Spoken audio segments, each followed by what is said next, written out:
According to Webster's dictionary, to survive means to remain alive or in existence, particularly to live on after the death of others.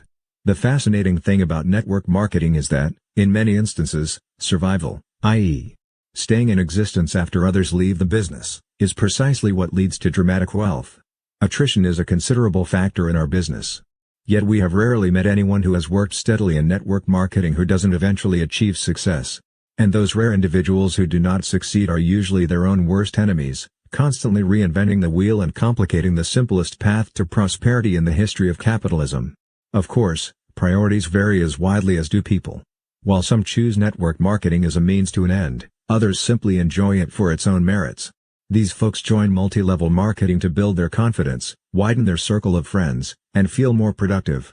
And in spite of the fact that they'll never earn huge incomes, you couldn't pry them away from this business with a crowbar. That kind of money was never really their goal, and you'll read many of their stories in this book. In fact, were we to double the number of stories of success, we still couldn't possibly elaborate on all the remarkable benefits to be derived by those who have chosen to participate in this wondrous industry. In network marketing, you persevere or you perish. Quitting is the one sure way to fail. Surviving the first year establishes a new distributor with a good basis for success. Our analysis shows that an estimated 95% of those who survive 10 years in network marketing become wealthy beyond their wildest expectations.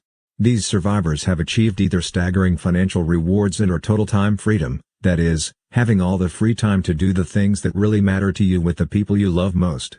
At this particular time in history, when traditional business offers so little security, network distribution is literally the last bastion of free enterprise.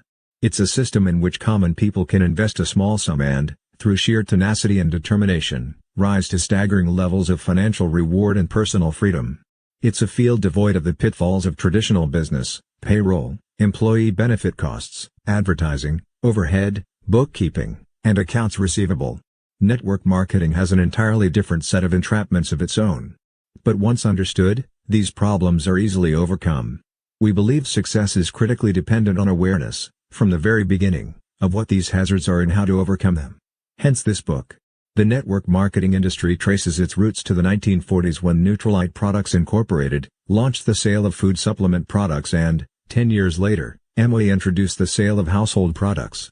Over the past 50 years, the industry has matured into a legitimate and efficient channel of distribution ideally suited for the next wave about to break in the world of business. All we can say is, thanks to Rich DeVos and Jay Van Andel for having the vision to pioneer this industry. Network marketing annual sales are nearing $20 billion in the United States alone, being moved by an estimated 8 million people. Worldwide, more than $100 billion of a broad spectrum of products and services are being sold by an estimated 30 million independent network marketers. And keep in mind that we are still a very young industry with an expansive, promising future. Several studies have predicted that a third of all goods and services will be moved via network marketing in Western nations shortly after the turn of the century. And this could be as high as 50% in developing nations by the year 2110. Historically, the industry has been product-driven, selling from the traditional categories of personal care, vitamin nutritional supplementation, home and family care, leisure and educational products. Starting in the 1980s, services became a growing component, particularly in the deregulated telecommunications industry. Other services have included credit cards, financial services, insurance, prepaid legal services, travel, self-development, and motivational programming. With the forthcoming deregulation of the public utilities industries between 1998 and 2002, network marketing companies are positioning themselves to enter this market as well. The evolving maturity of our industry is clearly demonstrated by the 20 network marketing companies now traded publicly on NASDAQ and the New York Stock Exchange. And many others are preparing to go public. In order to file an initial public offering, companies must establish standardized accounting procedures and be open to Securities and Exchange Commission scrutiny and control. Therefore, those companies that do go public must establish and maintain high standards of business practices, which elevates the character of the entire network marketing community. Investors' response to the publicly traded network marketing companies has been outstanding. Upline Magazine, an industry trade publication, maintains an Upline index that tracks the financial performance of these public network marketing companies. In 1996, this index showed an increase in stock market value for the industry of more than 63% as compared to the Dow Jones Industrial Average increase of only 33% and the Standard and POR's 500 index increase of 34%. This nearly twofold gain of the network marketing industry over traditional corporations has created considerable excitement among savvy investors. The average person needs as little as $200 or $300 to get started in network marketing. Included in this figure is the purchase of some widely accepted products or services to be personally used and shared with others. Our industry is based on simple word-of-mouth recommendation of products and services. Distribution moves directly from the producer to the consumer, which cuts out all the intermediate agents and dealers who have nothing to do with production or consumption. As goods are distributed, the network marketer then receives compensation equal to the advertising budget of most large corporations. We've all known for years that word of mouth is the best form of advertising. Therefore, should it not also be the most lucrative? We have recorded a couple of dozen audio tapes during our collective 20 years in network marketing, and the one that is still the most requested is entitled, "If MLM is so great, why am I so depressed?" We think the reason people enjoy that tape is because we dared to tell the truth about the pitfalls in this industry. We admitted that, in spite of our success, we both considered quitting many times during those first years. Unfortunately, many people heard that audio tape far too late in their network marketing careers and, while they enjoyed a good chuckle because they could identify with our admitted first-year problems, most had already lost their upstart enthusiasm so necessary for success. And once people lose the drive and enthusiasm to carry them through the tough months, once that excitement is gone, in many cases, so too is the chance to achieve dramatic wealth. There is an often quoted adage in this business: it's much easier to give birth to a new distributor than it is to resurrect a dead one. And yet as the stories poured into our Swiss chalet from across the Atlantic, we realize that this book may indeed resurrect thousands of discouraged network marketers once they read some of the truthful anecdotes shared by so many legends of this industry. As a prelude to these stories that we hope will impact your life, it seems appropriate to introduce to you one of the legends, Doug Weed, who is with the oldest and largest MLM company. Before we tell his story, we would like to tell you a little about the man. The night the Gulf War began, you may have seen Doug Weed interviewed on television by Dan Rather. Doug was then serving as special assistant to President Bush. He has been quoted in Time, Newsweek, U.S. News & World Report, The Washington Post, The Wall Street Journal, and hundreds of other major publications, and his 26 books have sold over 3 million copies in 15 languages. Except for his 6-year political sabbatical, Doug Weed has dedicated his last 20 years to building his organization, as well as researching and writing about network marketing. Doug has filled auditoriums and soccer stadiums in Poland, Hungary, France, Turkey, the United Kingdom, Australia, Indonesia, and the United States with eager network marketers in just the last year. So what does a legend like Doug Weed do with his money, credibility, time, freedom, and power? In 1979, working side by side with Pat Boone and Archbishop Bernard Cardinal Law of Boston, Doug founded what is today one of the world's premier relief organizations, Mercy Corps International. Last year it distributed $73 million worth of medicine and famine relief to troubled areas of our world. Let's now visit Doug's first year in network marketing through his own eyes as he writes powerfully and humorously about his life experiences. Most of us involved in network marketing are gluttons for punishment. Subconscious sadomasochists. Basically, we hate ourselves. That's why we get into networking in the first place. We see it as almost guaranteed suffering. I need this. This will really make me feel bad, which I so richly deserve. Wouldn't you know that I would end up successful, making money, traveling the world, meeting presidents, feeding the hungry? See? For me, nothing happens the way it's supposed to. I can't even fail right. In that sense, my early anticipated struggles in network marketing were a disappointment. I had no problem with rejection. I enjoyed every one of them. I was much quicker to respect and identify with the people who turned me down than those rare prospects whom I was actually able to recruit. Each rejection was only positive reaffirmation of my own negative self-image. Likewise, going without food, or sleep, or money was only what I deserved for making such an arrogant assumption that I could survive in network marketing dreamland. No. For me the very real problem was not physical at all. It wasn't money, it wasn't people, it wasn't product, and it wasn't time. For me, the challenge was entirely between my own ears. It still is, incidentally. For me, the early struggle was only philosophical. Of course, I can do it. Anybody can do it. The question, the very real nagging, haunting question was, should I do it? Is it right? Is this what I am supposed to be doing with my life? Nothing is more wearisome and draining than self-doubt. Nothing is more effective at stripping off the fine edge from everything you say or do. Nothing can empty your emotional gas tank quicker. In that sense, for the first time in my life, I had met my match. Network marketing, which we see as such a sensitive machine, easily influenced by attitudes, was not a bit impressed with my emotional and psychological drama. It only seemed to crunch numbers like a mindless calculator. The secret for me, I was to learn, was simply to survive and then plod on. Above all, I couldn't quit. Over time, as I slowly fed this monster, it grew and grew exponentially. Believe. You have to believe, they kept telling me. I didn't even have to do that. 2 times 2 equals 4. You don't have to believe it. It is 4 anyway. And my business grew, in spite of myself. Tough? Emotionally, maybe. Spiritually, maybe.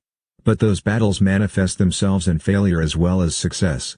Poverty is no refuge for the war-shocked, weary soul. And so I conquered. And with the money, I co-founded Mercy Corps International. Last year we gave away $73 million in food and medicine around the world. I found my why. We hope this book will help you find your why too. It is our hope that this book will be given to new network marketers immediately after they sign up in order to warn them of the pitfalls before they lose their initial excitement, because once it's gone, the chances of ever getting that driving enthusiasm back are virtually nil. The first year in this business is not just challenging, it is more akin to going into combat. It's about survival in the midst of widespread failure. You may not even sense the impending danger, and then all of a sudden you've been ambushed and have lost an entire leg of your downline.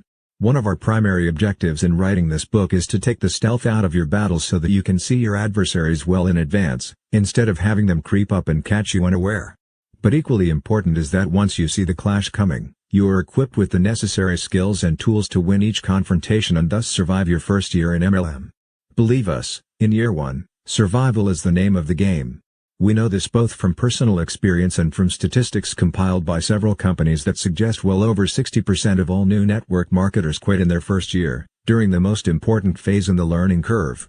Given the possibility of earning more each month working from home than a pediatric cardiologist with a staff of 10 earns in a year at his clinic, wouldn't any sane person be willing to invest a year or 2 studying MLM? And compared to the 12-year learning curve of doctors, isn't a year more palatable? While our industry's attrition rate is perhaps no higher than other professions involving overrides and straight commissions, it is nevertheless critical that we do our best to help new associates anticipate the inevitable conflicts that will arise and equip them with the weapons they'll need to win those battles. It has been suggested that every great MLMer was a lousy MLMer first, and we concur. Unfortunately, it's a fact of life that when any of us first begin a new endeavor, we are, at least initially, vulnerable novices.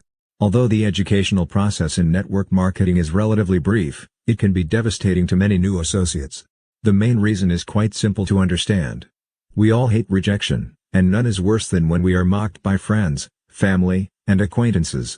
It doesn't take very long for people to become discouraged when every day for the first 4 or 5 months they are subjected to eye-rolling ridicule from everyone they know, love, and respect. However, if you know exactly what to expect and you aren't forced to appear foolish by cajoling, deceiving, or pestering those close to you, network marketing, even in the early stages, is quite fun and relatively painless. Preparation and anticipation are both critical. In this book we will prepare you for most of the inevitable first-year challenges. We will teach you how to survive those conflicts by providing you with tactics that work, no theories, just facts. Most importantly, by preparing you in advance and sharing practical ways to survive each of these first-year challenges, we want to assist you in persevering. And if you do manage to survive the first year without quitting and without losing your sense of humor, the odds are great that you will continue long enough to become quite wealthy and successful. We've had a tremendous resource pool from which to draw our lessons and examples. For the past several years, we have been fortunate to teach America's only college-level certification course in network marketing with Harvard Ph.D. Charles King at the University of Illinois at Chicago. Many of the top networkers from every company, both in America and abroad, as well as many network marketing CEOs, have attended our classes, and we've spent quality personal time with many of them. As course instructors, we learned a great deal from our students. The experiences we share in this book have all happened, if not specifically to us, then to other leaders who have shared them with us. You'll recognize many of their names. So, we feel confident that we have left very few stones unturned in our efforts to teach you the best survival strategies available to first-year distributors. Some of our industry's most successful international leaders survived their first year by utilizing the simple maneuvers laid out for you in this book. Survive your first year and you've got a tremendous opportunity to join those legends. From Mark's father telling him that he is ruining the family name by doing MLM, to a hungry reporter asking the Attorney General of Nevada to investigate our company in hopes of uncovering a scandal or conflict of interest while Renee was serving as chairman of the county commission. The two of us have survived some fairly devastating ambushes. We know what it's like to lose 6 of our 7 best leaders to a new upstart scam, that is, a company that misrepresents its earnings and or product efficacy. And we've endured the humiliation of a close friend stealing an entire downline leg. Both of us fell into the management trap at different points in our respective first years and wound up babysitting people who never would have succeeded no matter what we had done because they weren't willing to do what we did. Both of us suffered the misplaced personal guilt of signing up a close friend who just couldn't make it in this business. We'll teach you how to survive all of those booby traps. In fact, we'll show you how to avoid them altogether on your path toward achieving all the money you aspire to earn and the time to enjoy it. In our first book, Power Multi-Level Marketing, we presented the theory behind MLM achievement. We tried to provide a paint-by-numbers system for both part-time and full-time success. But in this book, we are vitally concerned with practical applications, that is, with giving specific examples of what can and does happen to cause potentially successful distributors to prematurely end their careers. Many psychiatrists subscribe to the theory that 90% of the solution to any problem consists in the awareness of that problem's existence. We agree. Our fervent hopes and prayers are that, by bringing to your attention all the problems that successful network marketers face in their first years, we will enable you to survive yours. We are sharing with you the practical, proven survival tactics used by many of the legends of this industry so that you also can prosper abundantly. We're honored to have Dr. Charles King add a dimension to our book never before available. A quantitative analysis of network marketing from an academic perspective. Much of our most important data has been exhaustively researched and compiled by him. We've learned a great deal about the inner workings and technical marketing strategies of our profession from Dr. King. Many of his overviews are sprinkled throughout this book. His keen insights have been invaluable to us over the years, and his dynamic wife, Sandra, has directed all of our college certification courses. Nearly 1,000 students have graduated from our course to become network marketing professionals. So, many thanks to Charles and Sandra King. Network marketing is indeed the greatest opportunity in the history of capitalism, and we consider ourselves very privileged to be able to participate in the industry. So, naturally, when Prima Publishing contacted us about doing a book, not long after its marvelous success publishing Richard Poe's legendary Wave 3 books, we jumped at the opportunity with tremendous enthusiasm. As industry advocates, we believe that when any network marketing company fails, we all suffer. The future survival of our industry depends now on cooperation, not antagonism. Industry-wide success depends on elevating MLM companies and products rather than destroying the reputations, hopes, and dreams of our MLM competitors. Only then will network marketing become the most lucrative profession in all of free enterprise. Some network marketers mistakenly believe that the systematic ruin of their competitors is their best strategy for success. Little do they know that's exactly why they haven't begun to reach their potential. Unlike pioneers of the Old West who circled their wagons to fight off attacks, whenever one or more companies in our industry is threatened, we circle our wagons and fire inward. The old tactic of divide and conquer has been quite effective in the traditional business world. The traditional corporate pyramids have skillfully utilized the media and government regulators to similarly attack and stifle our growing industry, and all along they have hoped and prayed that we just go away. But we think it's time for them to stop fighting us.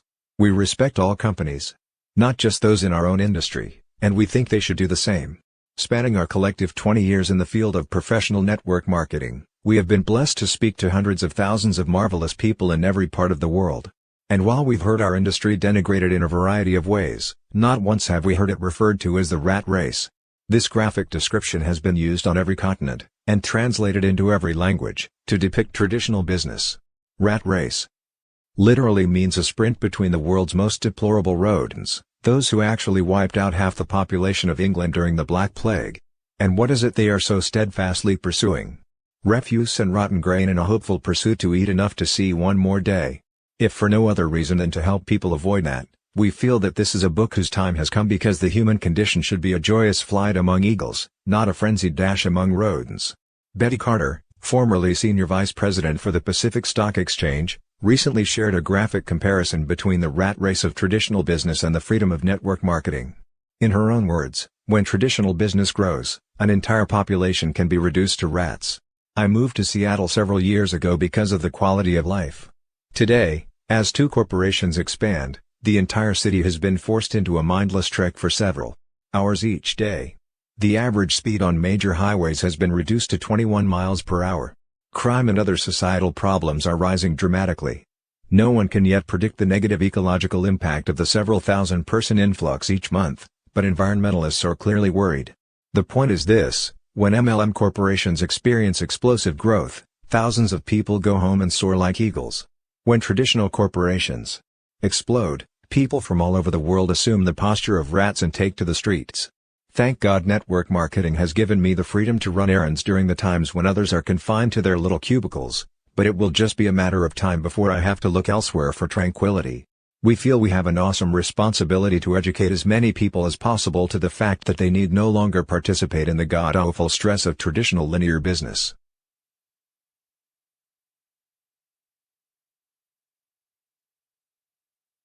We wholeheartedly agree with Art Williams, the author of All You Can Do, when he suggests that we should all become crusaders in an effort to save the masses, at least those who will listen, from their headlong pursuit into 80-hour weeks, mediocre incomes, and stress-induced coronaries.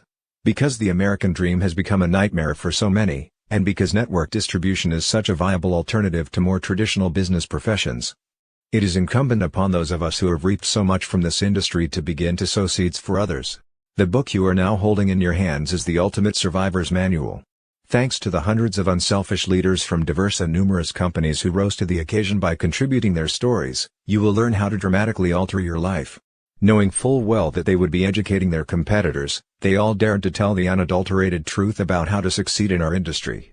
That kind of unselfishness alone makes us proud to call ourselves network marketers. If only this book had been written a decade ago, we might not have had to witness the unnecessarily hasty retreat of so many dynamic people from our industry who were simply unprepared for the first year's battles. Because of this book, you won't have to endure the same unnecessary losses we did. And there is one promise we will make to you without reservation: there will be times when your eyes will well up with tears or you'll laugh so hard at some of these legends' anecdotes about their early challenges that, like us, you will have to put the book down until you can wipe the mist from your eyes. These stories are commensurate with ushering in a new industry. We believe the next decade will bring a noticeable decline in these types of challenges as new technology and distribution channels make way for network marketing in our world. We received countless illustrations and anecdotes, all of which were heartwarming and inspiring. We regret that, due to editorial restrictions, we were unable to include each and every narrative. We want to offer a special thanks to those legends of network marketing who, by sharing their stories, did something unprecedented in business. They dared to admit, after becoming legends, their innermost vulnerabilities and bouts with anxiety and depression, so that millions of others, including their own competitors, might be inspired to exit the 40-year plan and share in the American dream. Enjoy. And whatever else you do in the first year, just don't quit. Because surviving is synonymous with thriving in our industry. Mark Yarnell and Renee Reed Yarnell, Gstaad, Switzerland. Your first year in network marketing. Chapter 1: Ignoring the Rejection Rocket. Make rejection your ally instead of your enemy. Network marketing is one of the most fun and rewarding businesses in the world, but eventually all network marketers are faced with certain widespread and universal challenges. No matter how long we participate in multi-level marketing and no matter how successful we become, there is always the possibility that we will be shot down temporarily by the most prevalent and dangerous weapon of all, the rejection rocket. It can and will strike any time, rendering us virtually immobile, thus destroying our enthusiasm and excitement, which are the essential qualities for success. Rejection by your spouse. Everyone faces rejection in life, but what makes our form of rejection so very devastating is that it often comes from the very people we most love and respect: our spouse, our parents, our best friends and business associates. We are convinced that rejection causes more people to fail in MLM than any other factor, and often they fail literally before they ever begin because their approach is from the head, not the heart. Here's the classic scenario. Bob is at a transitional place in his life and open to a career change. He is receptive to listening to a new business concept. He goes to a network marketing meeting and for the first time everything makes sense. He may have considered working in this industry 4 or 5 times before, but he was never in a change mode during previous presentations. Now, because he's about to be laid off, he has a transitional mindset. So, not only does Bob begin to see the wisdom in networking, but he actually finds himself enthusiastic about the earnings potential. Throughout the second half of the 1-hour presentation he begins to make a mental list of the friends and associates whom he knows would be excellent at recruiting. Now let's look at 2 possible outcomes. Regardless of whether Bob actually signs up or not, he's about to be attacked by the first adversary in this business. And unless the person conducting the presentation prepares Bob and the others for what is going to occur, by presenting certain facts at the end of the first recruiting interview, Bob is going to quit before he ever begins. Later, we'll return to the particular details of this story, but first let's see what happens to Bob once he leaves the presentation. In fact, we'll examine several scenarios. Because the timing is right in his life, Bob is excited. And because Bob knows several people who will be naturals at recruiting, he can hardly wait to break the news to them that he has found the ultimate opportunity. If the person who introduced Bob to MLM is one of those folks who signs people up at the first interview, Bob may actually fill out a distributor agreement, promising to come back on Saturday for training. More than likely he won't be asked to sign up at the first meeting, but will instead promise to think about the business and call the presenter back with his answer. However, unless the recruiter carefully prepares Bob for rejection, Bob is now set up for failure. He's excited, though he may not have admitted that to anyone yet. But Bob is about to be blindsided by the rejection rocket, an inevitability seldom explained properly by most recruiters. Because he hasn't been trained, here's what happens. First, Bob corners his wife. He's really excited and the conversation goes something like this. "Honey, our worries may be over. I think Phil has given us a gift from God. You remember how I explained the cutbacks at my company and how I told you I could actually be one of the future fatalities? Yeah, Bob, but you don't really think after all these years that you could get laid off.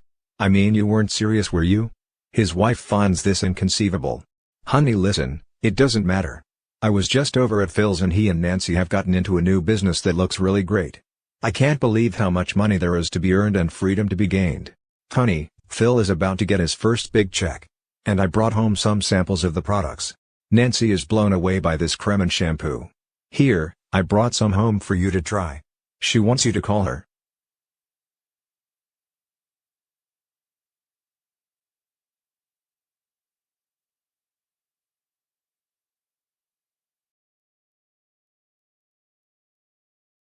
Bob's wife takes the 2 packets of moisturizer and shampoo from him, looks at them, then at him incredulously.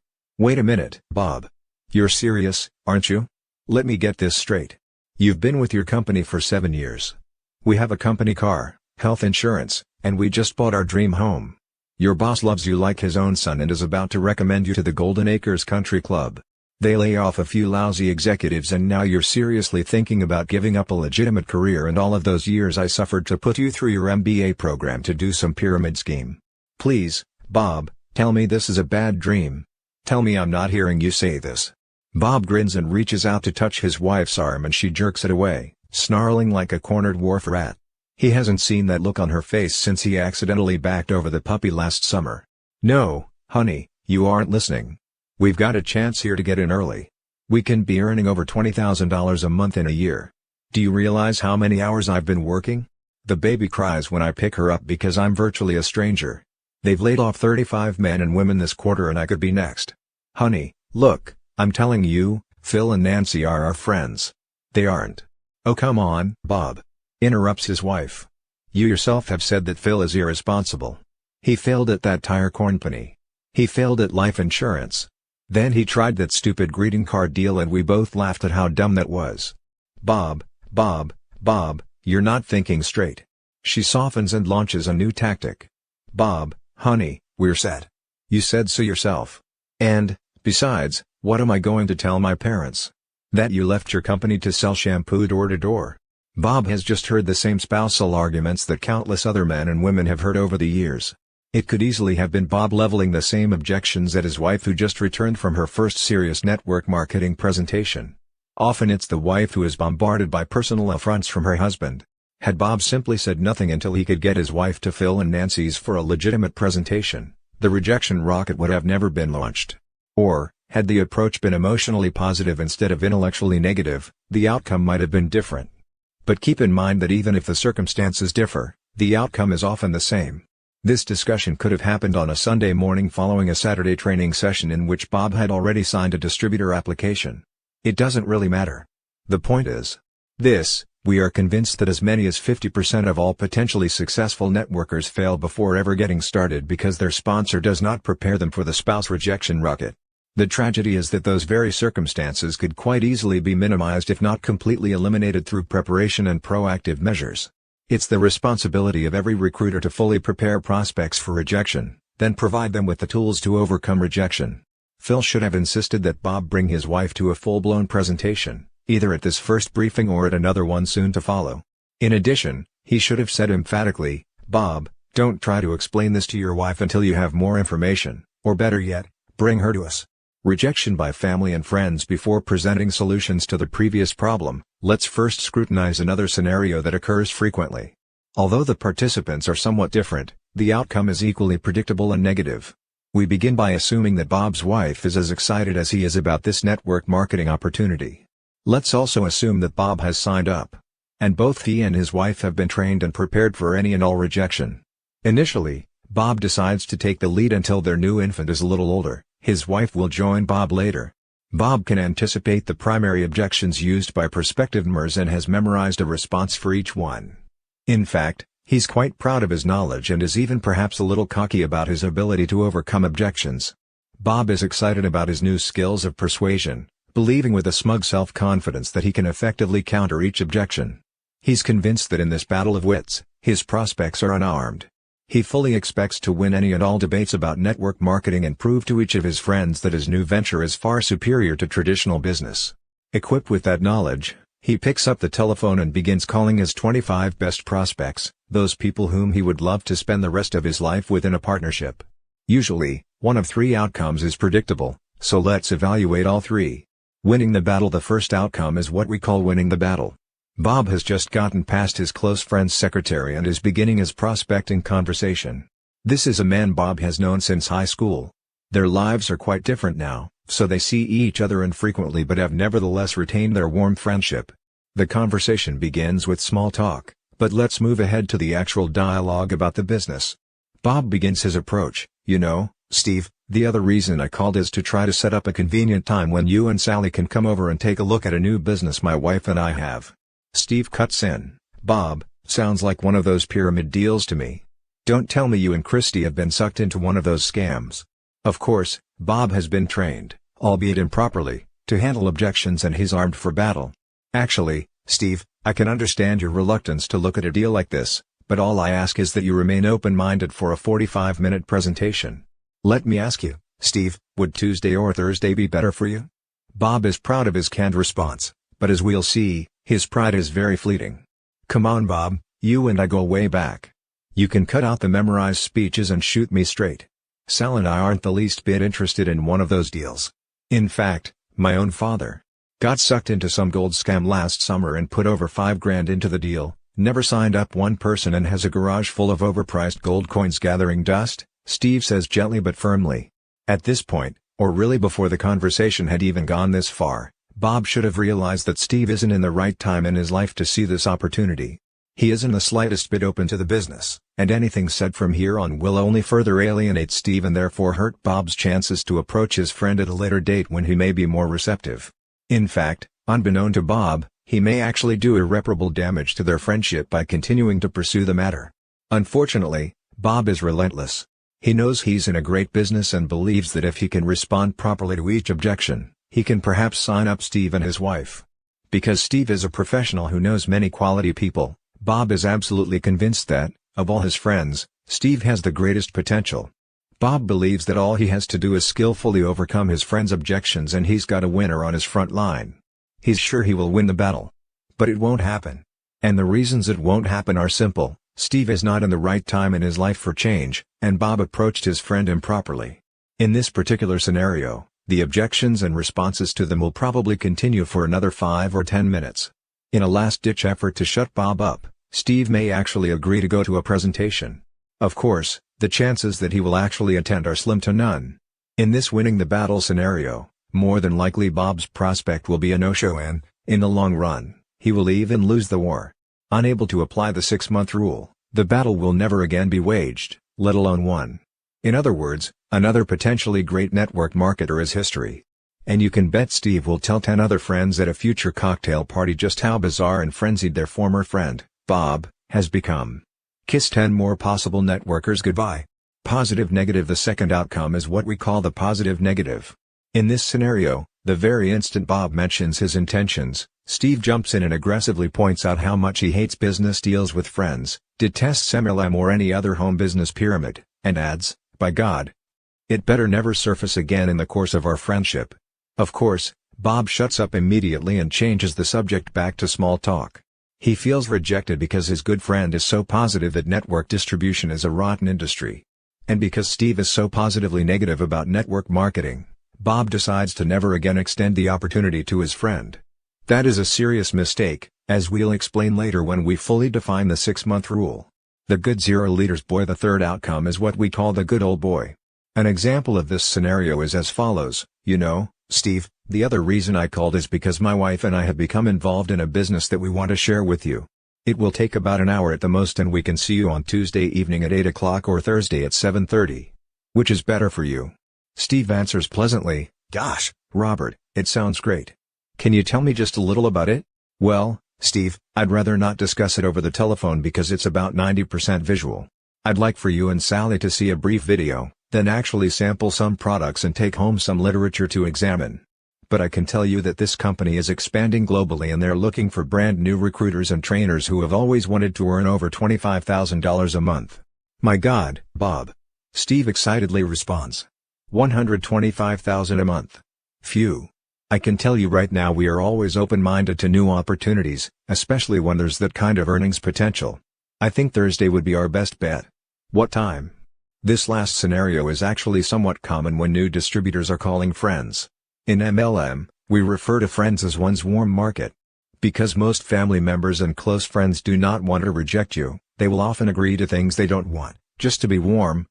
Hence the terminology, but we can assure you that often as many as half of all warm market appointments, and by that we mean friends, family, and associates, who commit to coming to your home for a private business presentation will not show up.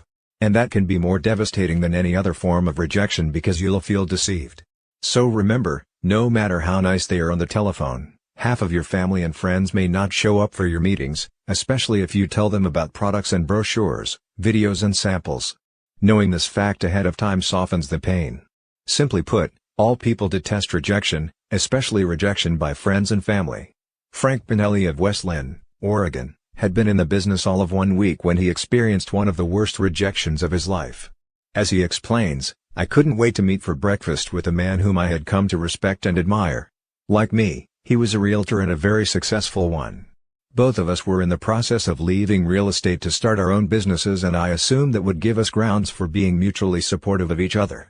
As I began to describe my networking business to him, without a moment's hesitation, he told me that even if he was a panhandler on the street pushing a cart around, the last thing in the world he would ever do is network marketing. I grew numb. My world, for the moment, was destroyed. A respected friend had, in so many words, called me worse than a bum living on the streets. 2 years have passed and today I truly owe my ex-friend a debt of gratitude. He so enraged me that I vowed to become hugely successful just to show him how wrong he was. His having treated me like such a jerk is to this day a significant part of what drives me. Today, Frank, together with his wife, Joanne, earns about $5,000 per month. But rather than homeless or even worse, 70-hour-a-week realtors like their ex-friend, they are both stay-at-home parents to 2 young children and, in their words, jobs share the business around them. Friends are often our biggest dream stealers, and once a dream is stolen, it is not easily recovered. But Frank and Joanne turned what could have been a stolen dream into a burning desire to rise to their full potential. Today, they both love what they do and have their sights set on making it all the way to the top. And when they reach the very pinnacle, it will undeniably be because one business associate tried to smash their hopes and dreams. Perhaps once they make it to the very top, their realtor friend will decide to join them in business. Dennis Clifton, who together with his brother David built our strongest global organization, remembers how excited he was about his future when he first signed up back in May of 1986 before any of us knew what we were doing. As I began to go down my list I quickly realized that this wasn't going to be as easy as I had hoped. Almost every person that I called was unwilling to even meet with me. But in spite of this, my positive attitude was holding up. Until one morning, I had a friend who worked as a disc jockey at a local radio station. I called him at work and began to explain what I was doing. His response was something I had never experienced before. He actually began to laugh out loud. Now I don't mean a whimsical smile or a friendly chuckle, I mean a wall-rattling, spirit-crushing, belly laugh. I was devastated as I hung up the phone. I had never been laughed at quite like that before. Then all the voices began to come to me. Why in the world am I doing this? Nothing is worth this kind of humiliation. Since nobody seems to want to do this, maybe they know something I don't. If I quit now, I'll never have to go through that again. I can remember slipping into that black hole that so many new distributors never come out of, when my phone rang. It was my sponsor, Mark Yarnell. He asked, "Hey big boy, what's happening?" I responded, "Mark, you're not going to believe this, but I just got laughed at. Big time." Then I told him everything that happened. And guess what he did? He started to laugh uncontrollably. After a few minutes, when he regained his composure, he said, "Dennis, don't let yourself worry about that goober. Just send him a copy of your check in 6 months." What a great response. For the first time in my life I understood the full meaning of the old saying, "He who laughs last, laughs best." Today, more than a decade later, that man who almost laughed me out of the business is still a disc jockey in Austin, Texas. Me. I live in the mountains in Colorado with my wife and kids and run an international business with distributors in over 20 countries around the world. I have made millions of dollars since that first laugh, and I can assure you, it was worth it. Let him laugh. Maria Perkins of Santa Barbara has been with her company for 8 years and has made it to the 3rd level of her compensation plan. She sees her role in network marketing as a conduit or bridge for people like herself who cringe at the thought of sales, and recommends that her associates approach the business like professional consultants. In order to sustain herself through these years, she plays her own mental imagery tape in her mind. No matter if it was my 40-year-old baby brother smirking at my efforts, the people who swore they would show up and didn't, or even the friends who suddenly viewed me as some ex-con about to bamboozle them into my newest scam, they all led me to the mountaintop. And it is here I shall remain. Maria is convinced that we all have to operate on our own agenda, not someone else's. May you be as fortunate as Frank, Dennis, and Maria when you have one of your friends put you down or scoff at you. Later, we will discuss the very finest friend approach in order to minimize the rejection like these distributors faced. But, we hope that learning of their battles with rejection will assist you in coping with your own. Fine wine can be a byproduct of sour grapes. Turn your battles into a motivational force and let that force propel you through those early rejections. Dennis is right. It is all worth it.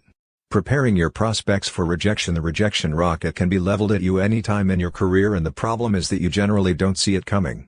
It's a stealth weapon, it can take many different forms and is frequently unrecognizable right up until impact. And then, kaboom!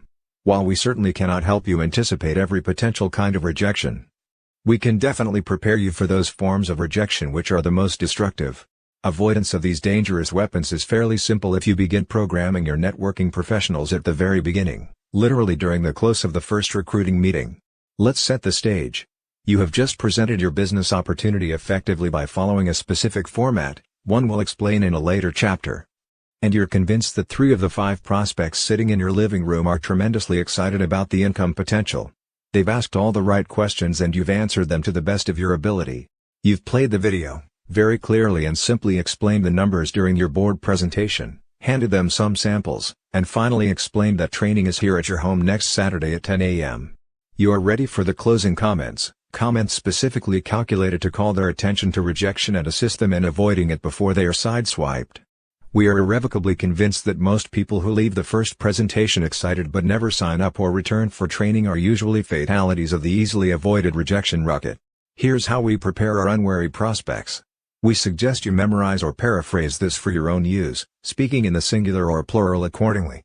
Folks, I know some of you are excited about the numbers you've heard today. I realize that you will want to do your due diligence, as would any responsible entrepreneur. But let's face it, if I'm right, if you really can earn this kind of monthly income and semi-retire in 3 to 4 years, or at least have substantial personal and financial freedom, you'd have to be brain dead not to take me up on this deal. But I want to warn you about the 2 primary causes of failure so you can avoid them while you're doing your investigating. Don't be afraid to use a comment like brain dead on your prospects no matter how successful or professional they appear. We've never had anyone fail to laugh at the comment. But more importantly, you are asserting your obvious leadership, a quality they desperately need to observe in their mentor before considering joining our industry. The first cause of failure occurs when new network marketers listen to people who don't know what they're talking about.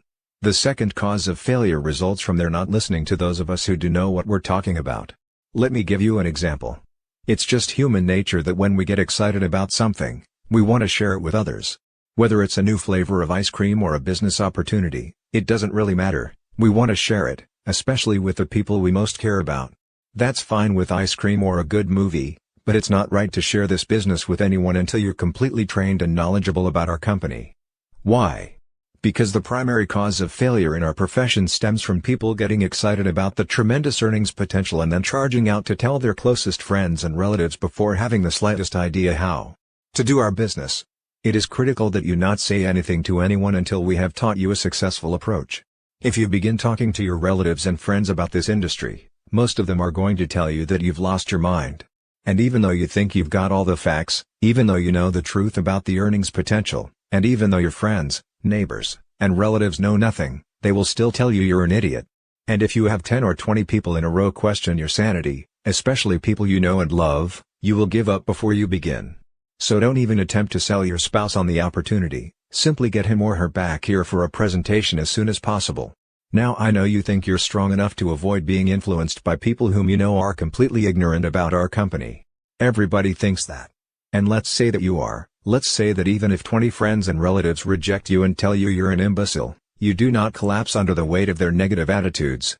The real problem is this: once they've told you not to get involved, even if you later skillfully prove them wrong and answer every one of their concerns, they will not sign up. Remember, once they've ridiculed you for getting into MLM, they cannot afford to sign up themselves because that's tantamount to admitting their own foolishness. And in this era, many folks are more interested in impression management than in taking responsibility for their own lives and creating financial independence and time freedom. So until you've been signed up, made a commitment, and been trained professionally, do not, and I mean this emphatically, do not approach your friends, relatives, or even your spouse with this business until we have taught you how to share this information with them. Some of your very best warm market recruits will never join you, no matter how successful you become, if you approach them improperly. Years of experience have taught us that the single largest cause of failure results from listening to people who don't know what they are talking about.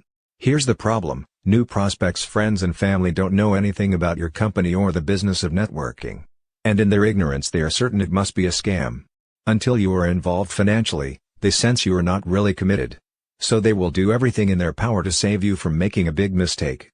When you say, "Hey, everybody, I'm getting ready to open a new restaurant," you can count on the response, "Are you sure you want to do that?" I've heard most startups go under. However, once you have already made the investment, your family and friends will do everything in their power to support you in your new venture. When you say, "Hey, everybody, I've just opened a new restaurant," the response will likely be, "Oh, good for you, when can we come?" Rejection by family and friends is by far one of the biggest challenges in network marketing. But you can only change their attitudes by changing your own. After you've elevated your own self-esteem and confidence level, only then will you be able to help others elevate theirs. Often altering their opinions, strengthening your family's support or interest, and opening doors to your friends and associates.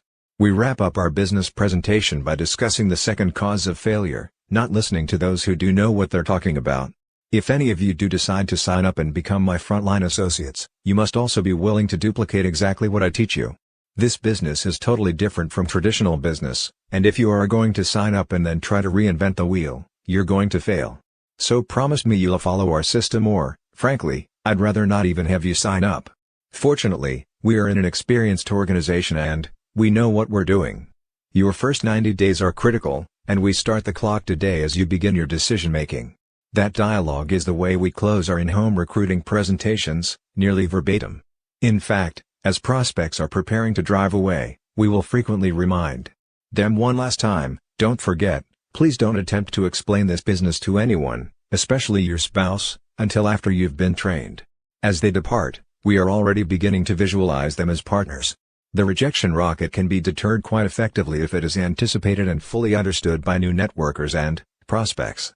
Actually, if you train new frontline people properly based on the systems we will advance throughout this book, rejection will be the least of your worries. In fact, once new distributors finish with their warm market prospects and enter the cold market, Rejection is one of their greatest allies. Why?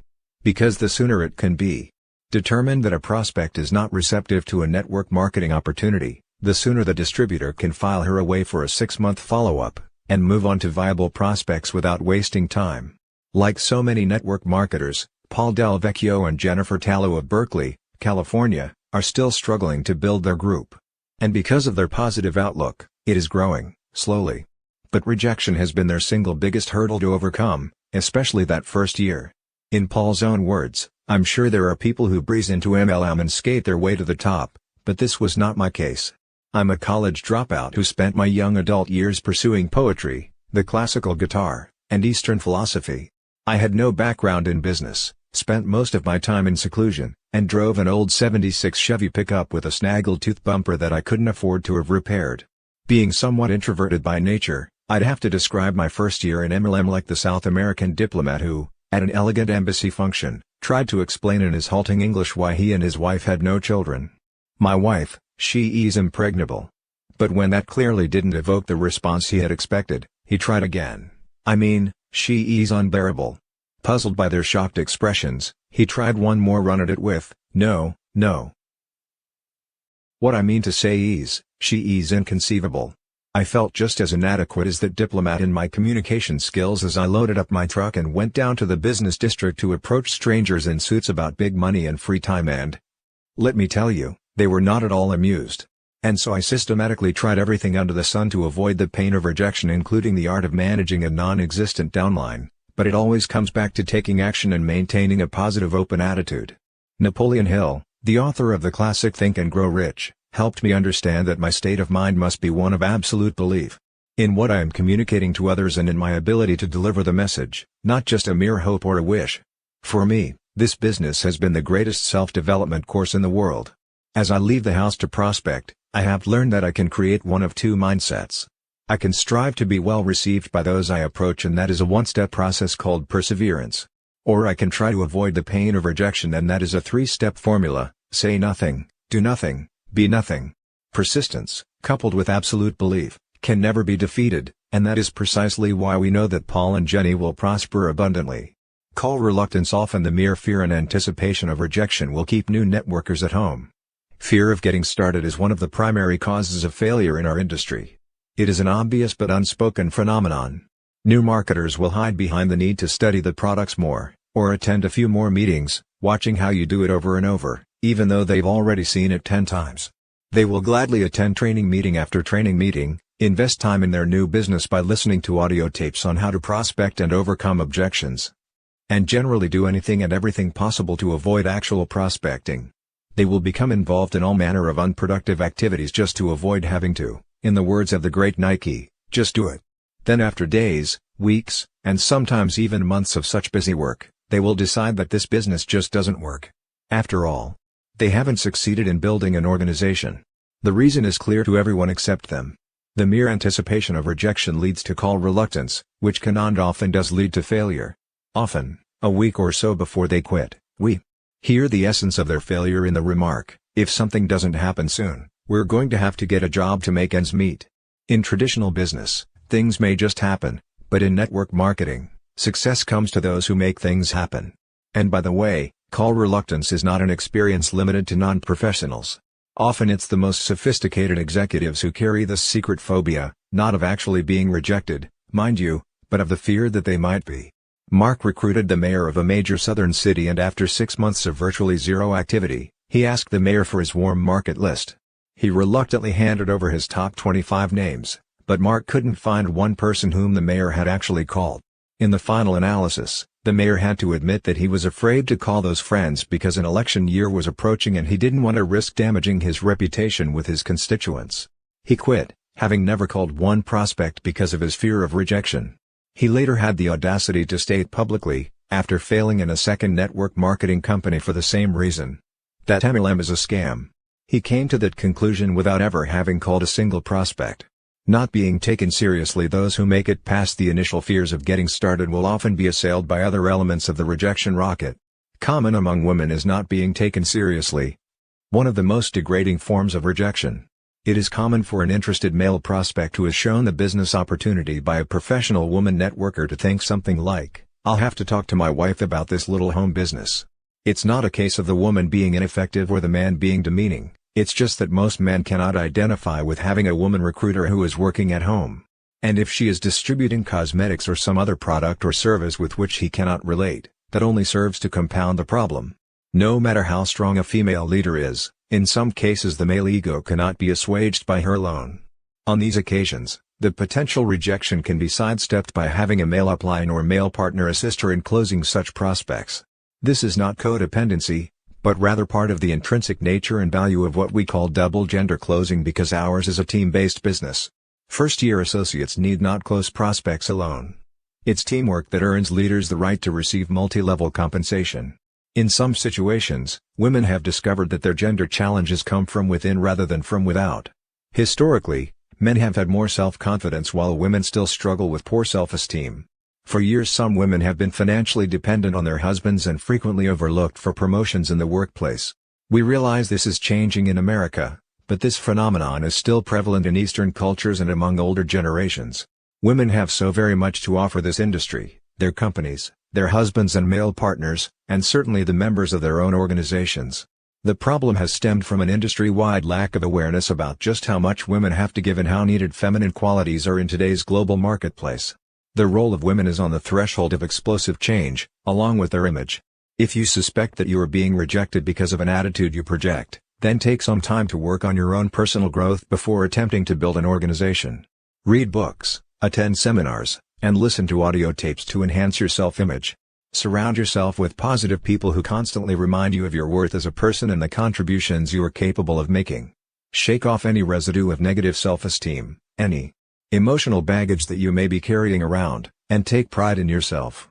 It is important to understand that you have a greatness and an unlimited potential to elevate everyone around you. Practice exuding your inner strength with your head held high and you will see an immediate difference in your general acceptance, your leadership success, and your income. Perhaps no woman in network marketing's 45-year span has better exemplified the transition that can occur in a woman's life once she begins to accept and project her strength than Kathy Dennison. At the age of 30, Kathy Dennison awakened to realize that she was living a nightmare. She was in an abusive marriage and her 12-year-old daughter was suffering the pain of seeing her mother mistreated. She decided it was time to take action.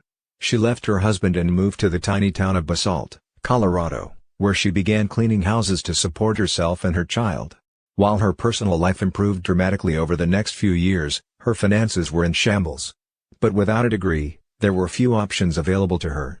Kathy had always believed that she had the talent and mindset to become a millionaire, but her introduction to MLM was the very first time she'd ever been exposed to a business with no limits and no major capital investment. Within 5 years, she would be relaxing on the beach in San Diego in her dream home with a husband, Mark Yarnell, who shares her goals and dreams. Many people were first introduced to Kathy Dennison and her remarkable story in Richard Poe's bestseller Wave 3. But no one can write as dramatically and accurately about Kathy as Mark Yarnell, who personally sponsored her and served as her mentor for her first years in this business. When I first met Kathy Dennison in Aspen, Colorado, in 1987, she was a single parent living in a tiny one-bedroom apartment doing her best to support her family on her meager maid's income. I had begged our realtor to help me find a housekeeper because we were entertaining so many friends, and our home rapidly became like a bed and breakfast. Kathy agreed to meet me as a favor to her best friend, the realtor, but had actually decided not to accept the job. At that time, she was already cleaning numerous houses and felt burned out. On the other hand, she really needed the money, and she owed the realtor a debt of gratitude for the numerous jobs she had arranged for Kathy after she left her abusive marriage. When Kathy walked into my home that first day, I was immediately impressed with two things. First, she was obviously an extrovert. Second, she had enthusiasm, a very warm smile, and, although she was working as a maid, she was definitely a people person. Naturally, the old recruiting Yarnell came out as he generally does whenever I meet a strong personality. But in Kathy's case, I suppressed my enthusiasm as rapidly as it surfaced, mainly because I wanted to devote a solid year to snow skiing, hang gliding, and writing the first edition of my book Power Multi-Level Marketing. And truthfully, even though I teach new distributors not to play God, that is, never to qualify prospects and always assume that everyone has the potential to succeed, I violated my own teaching. I decided that in spite of her enthusiasm, I wasn't going to sponsor my housekeeper in a town of 2,000 because the chances of her success were minimal. What a fool I was. After finally awakening from my stupor and signing her up, Kathy promptly signed up every possible prospect in Basalt and Aspen, then moved to San Diego and gradually built a business that transformed her into a millionaire. After recognizing my own stupidity and prejudging a maid, I made the decision to never again violate the one definitive precept in our industry: there's a seed of greatness in everyone. Never qualify prospects for any reason. Nearly a decade later, Kathy Dennison is one of network marketing's true heroines. As more women like Kathy join our industry, and we continue to hear more financial and emotional rags-to-riches stories, women will continue to occupy positions of importance in increasing numbers. And as Richard Poso correctly pointed out in Wave 3, Dennison's stripped-down approach served her well. She rose from a lowly maid to a millionaire in just a few years. In 1997, Kathy was named one of the top 10 women of distinction in Jerry Hoffman's International Directory of Network Marketing. We spent an afternoon skiing in Switzerland during the winter of 1997, and when we returned home we saw the familiar red light on our answering machine signaling that we had a message. That simple 2-minute message meant as much to us as any other achievement in either of our lives. Mark flipped the on button, the machine rewound, and there, in a broken voice, was our frontline associate Kathy Dennison. Her message was a simple, "Thank you for believing in me." That afternoon Kathy and her wonderful partner husband, Mark Rogow, had received their millionaire's pin from the home office signifying that they had earned over $1 million, thus inducting themselves into the company's elite millionaires club. So overwhelmed and appreciative was Kathy, so moving was her message, that we sat down and silently shed tears of joy. In that brief moment, the purpose that most forcefully drives us in network marketing was fulfilled. To this day, we can write without equivocation that you could take away everything we own, our income, our entire downline, homes and cars, and our involvement in network marketing would be justified in its entirety because of the joy we felt for Kathy and Mark on that afternoon. Seldom, if ever, has one of life's experiences so touched us at the very core of our beings as did Kathy's short message. Kathy has an inner strength, a personal belief, and an unmistakable self-worth that allowed her to rise from maid to millionaire. We believe there are thousands of women out there just like her, and everyone could succeed if they could shake off their limited programming. To any woman who may feel assaulted by the rejection rocket because of her own self-imposed struggle with a negative self-image, we suggest that you select another successful woman as a mentor. Allow her to coach you every step of the way, and duplicate her steps to success. Don't take rejection personally. New associates must be taught that a no, thank you is not a personal rebuff. A waitress pouring coffee in a coffee shop might be told no, thanks by one, no more for now by another. She might be told I have plenty, thanks, or even I don't like coffee. But none of these responses sends her running to the ladies' room in tears because all of her customers rejected her. And yet that is comparable to what happens to brand new distributors. They take no, however it is said, too personally. In our industry, a decline to participate in the opportunity most often means the timing isn't right for me now. Occasionally, it means I don't like direct selling. But it never means I don't like you. Think of prospecting in MLM as a sifting process. Like the waitress walking around with a coffee pot, we are merely searching for those who would like to have what we have to offer. Accepting no is merely part of the process of finding those who say yes. Consider this fact: of the first 67 individuals whom Mark first approached about joining his organization, 66 said no. This slow start was mainly because Mark abandoned his warm market. He was a minister at the time and felt that it would be a conflict of interest to call on his church members. So he began in a predominantly cold market. Later, he finally recruited a few parishioners after he was himself certain of his company's long-term stability. However, his first prospects were cold calls and all but one rejected his offers to even see a presentation. Mark felt like quitting right then, and his sponsor actually did that week. Instead, Mark called Richard Call, his upline mentor, who persuaded him to remain in the business. Had Mark's original upline sponsor not become discouraged by rejection and stayed involved, he would have, after 5 years, been earning over $1 million a year off Mark's downline alone. By the time we married and merged downlines in 1991, it had exceeded twice that amount. That's what the rejection rocket can cost a person. Personal rejection is one of the toughest human emotions anyone can experience, but as we all know, life is about balance, and where there is rejection there must also be acceptance. Dealing with it is an ongoing task. At one point, rejection nearly drove Phil Mims of Grapevine, Texas, out of networking. As he explains, I'd had a good career with 17 years in the wholesale jewelry business prior to getting involved with network marketing.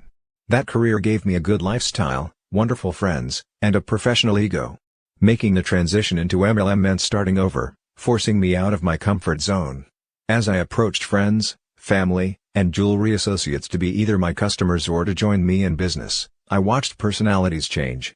Friends became cold and distrusting. My family began to snicker. Jewelry associates responded with concern for my sanity. It hurt me when they appeared to feel that I was taking advantage of them and abusing our relationships. I wanted to just say, okay, never mind, and head back into my comfort zone and secure jewelry life. I almost quit network marketing entirely. Those feelings continued for my first 18 months in MLM because my friends were important, and their acceptance was crucial. Then it hit me. Some members of my downline began thanking me. They expressed their gratitude for my help and for leading them to great changes in their lives. Wow! The acknowledgement made my heart pound and my eyes tear up. It dawned on me that if I were to quit and return to my jewelry business, I would perhaps lose my new friends and business associates whom I really liked better.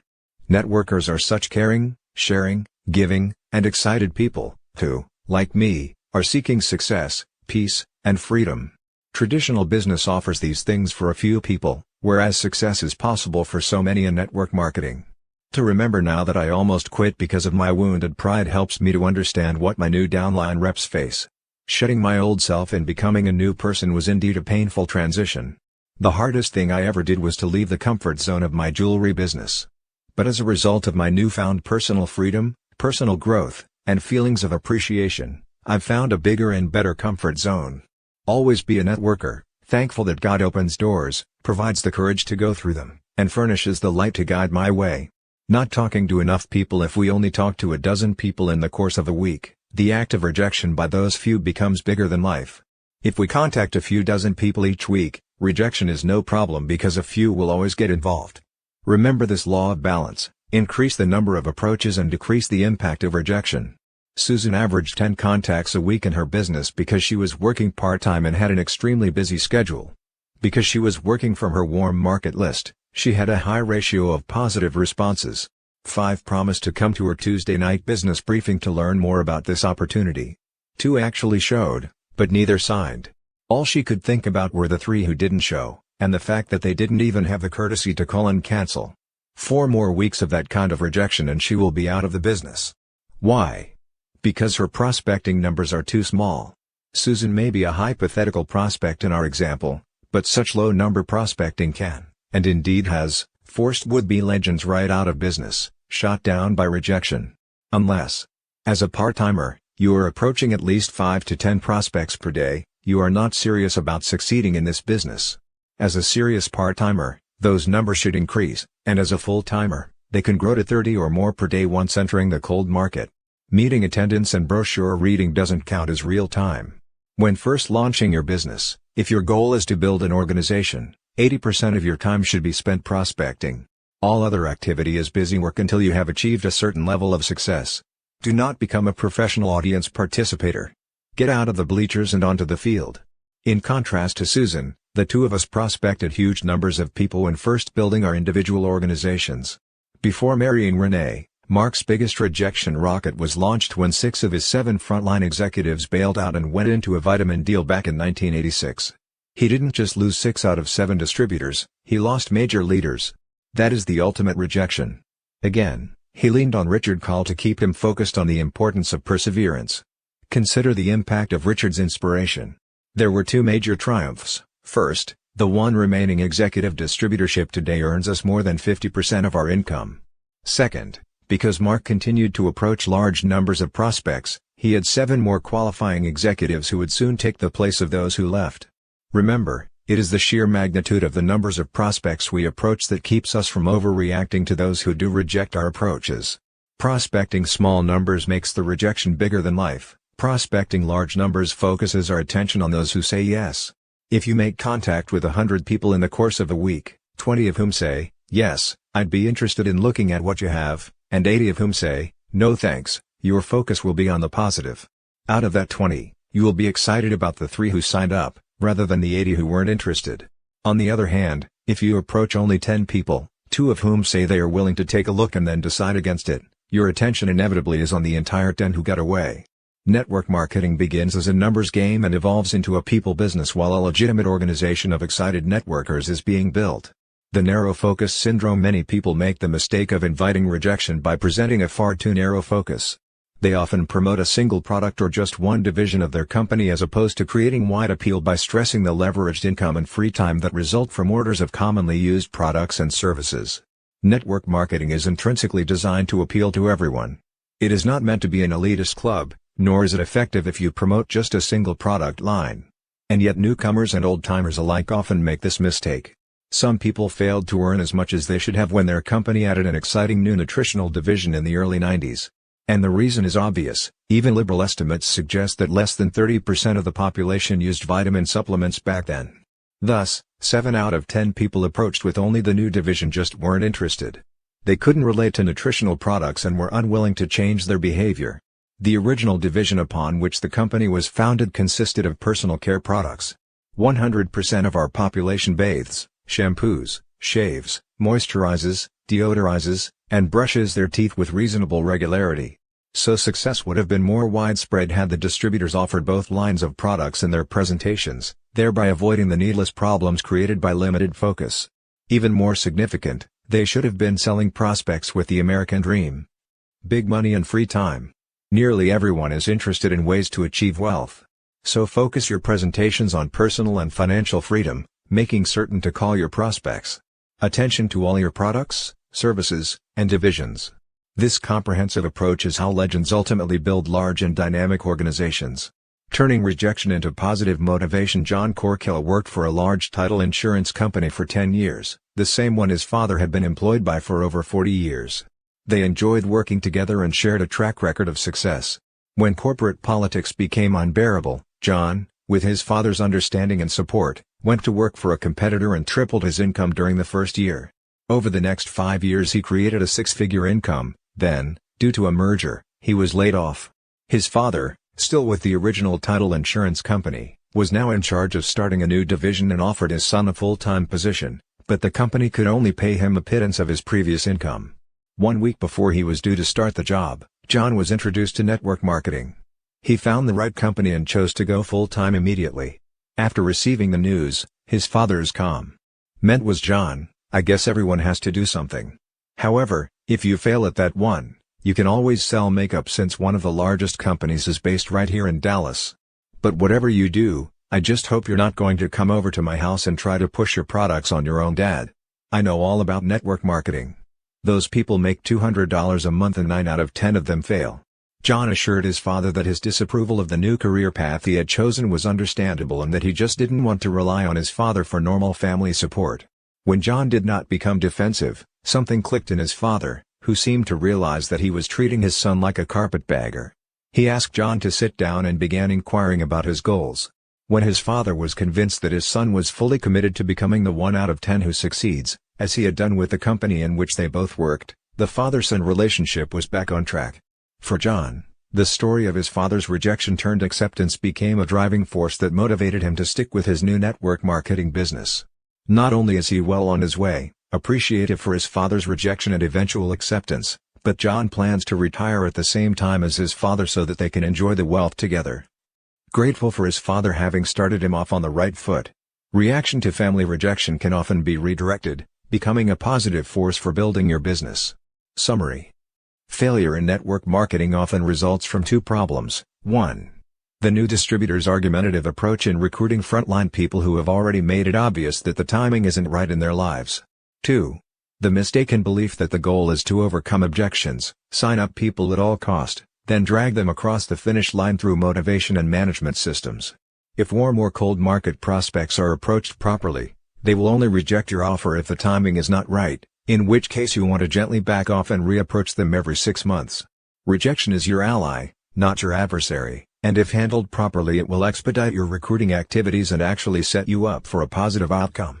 Don't talk about this business with friends or relatives until after you have made a commitment and have been trained. As you begin talking to prospects, you have the choice of creating one of 2 mindsets. 1. You can strive to be well received by those you approach by setting yourself up for a friendly callback. 2.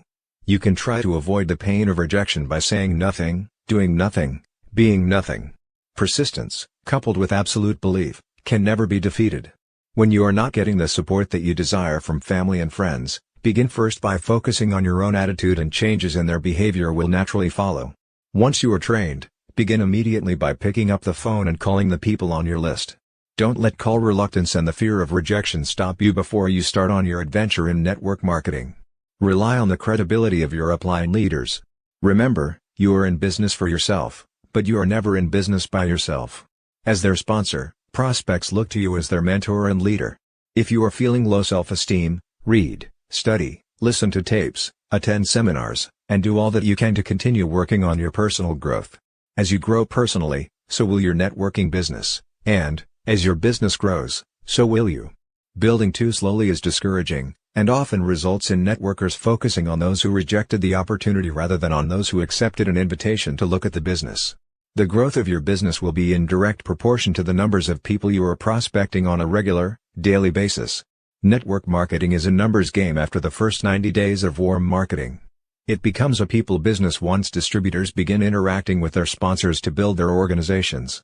Rejection is not to be taken personally, but merely as an indication that the timing isn't right in people's lives. Persevere with every ounce of enthusiasm in order to give yourself the necessary excitement to do this business correctly. Prospecting small numbers makes the act of rejection bigger than life. Prospecting larger numbers focuses your attention on those who said yes. Don't make the mistake of presenting too narrow a focus, that is, by promoting a single product or just one division of your company. Create wide appeal by stressing leveraged income and time freedom based on generating orders of commonly used products and services. When retailing, 1. Offer your customers the opportunity to redirect their spending on commonly used products they are already using. 2. Educate your customers about all your new products or services, thereby undertaking to change their behavior. Rejection can be redirected to become a force for good in building your business.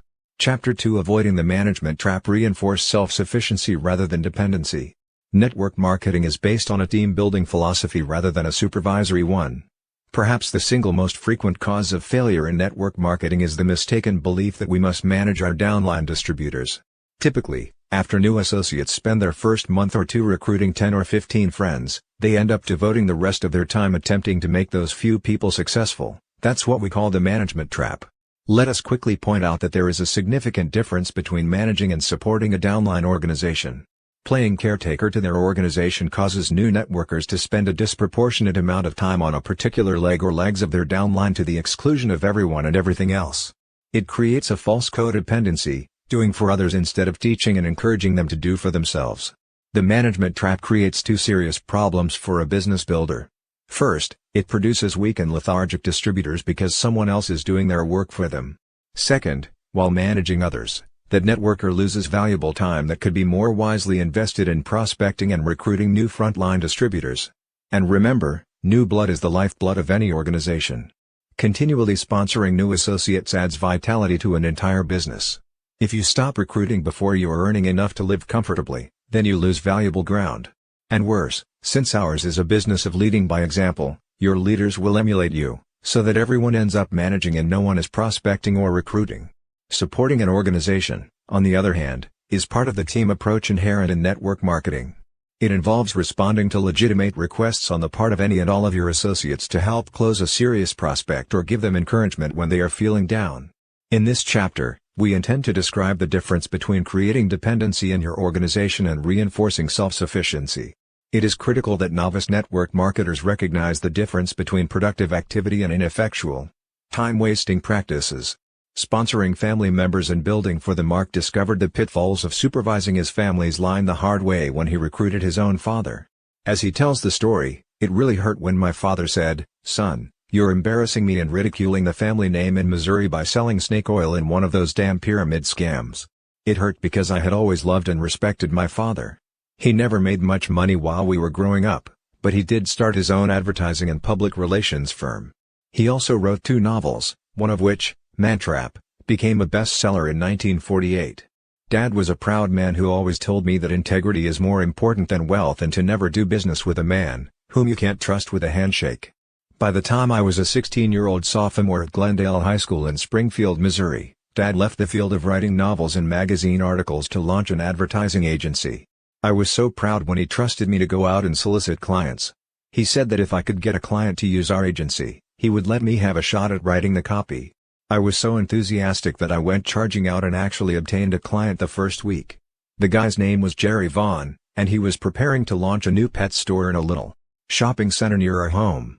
Somehow, probably on sheer guts and enthusiasm, I convinced him to give me a chance. I went back to Dad's office scarcely able to contain myself, and broke the good news to him. I don't remember Dad ever really getting too excited about any of my accomplishments, but I could tell he was pleased. For the next several years, I wrote copy and created ads for clients whom I picked up along the way. Some of my ad campaigns were quite well received, while others were not so successful. But through all the years, Dad supported and encouraged me. That is, until 6 months before my graduation. I didn't realize it at the time, but Dad really wanted out of the stress. Apparently, in my ignorance, I failed to see his hope that following college graduation, an event, by the way, that never occurred, I would be interested in becoming his partner. Perhaps even one day taking over the entire ad agency. I had other plans. In hindsight, I suppose my pronouncement at our 1971 family reunion that I intended to enter seminary and ultimately become a minister really caused him pain. I later found out from Mom that he saw it as a real slap in the face after all the years of working together. But, that's life. I was to become a minister several years later after a series of sales jobs. Just about the time my father was accepting my ministry and actually beginning to tell our friends with pride how his son's church was growing, I told him something that would result in our not speaking for nearly a year. I told him on the telephone that I had become a distributor in a new company in the field of network marketing. I'll never forget the uncomfortable 2-minute silence that occurred when I asked, "Dad, can I send you some shampoo and conditioner? I know you're going to love them." Silence. After a couple of minutes that felt like an hour each, I broke the uncomfortable stillness by asking him to which address he wished me to mail the shampoo. That's when it hit the proverbial fan. "What the hell, son?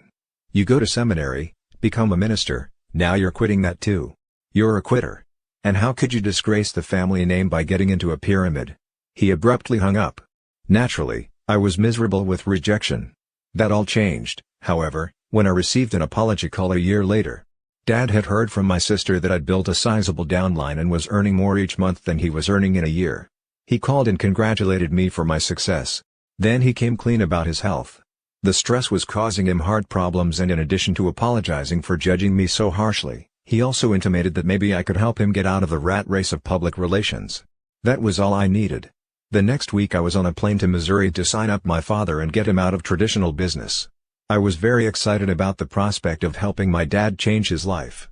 And the reason I explained our backgrounds here in such detail is to help you understand my reason for wanting so desperately to help him. You see, this was my first experience with the formidable management trap, that is, the supervision of one's downline. Before pointing out my mistakes, I want the reader to fully understand the situation. And I want to do everything possible to help you avoid this devastating trap because it is very counterproductive and most often leads to failure. Our parents, siblings, and closest friends are usually the ones who lure us into the management trap. I spent 4 months in Springfield, Missouri, helping my father build his organization. The problem was that all Dad's people looked to me for leadership because I was doing everything for him. Not only that, but the rest of my entire group was suffering because I wasn't available to respond to their questions. Those 4 months that I dedicated to managing my father and his entire group were the most counterproductive of my entire career in networking.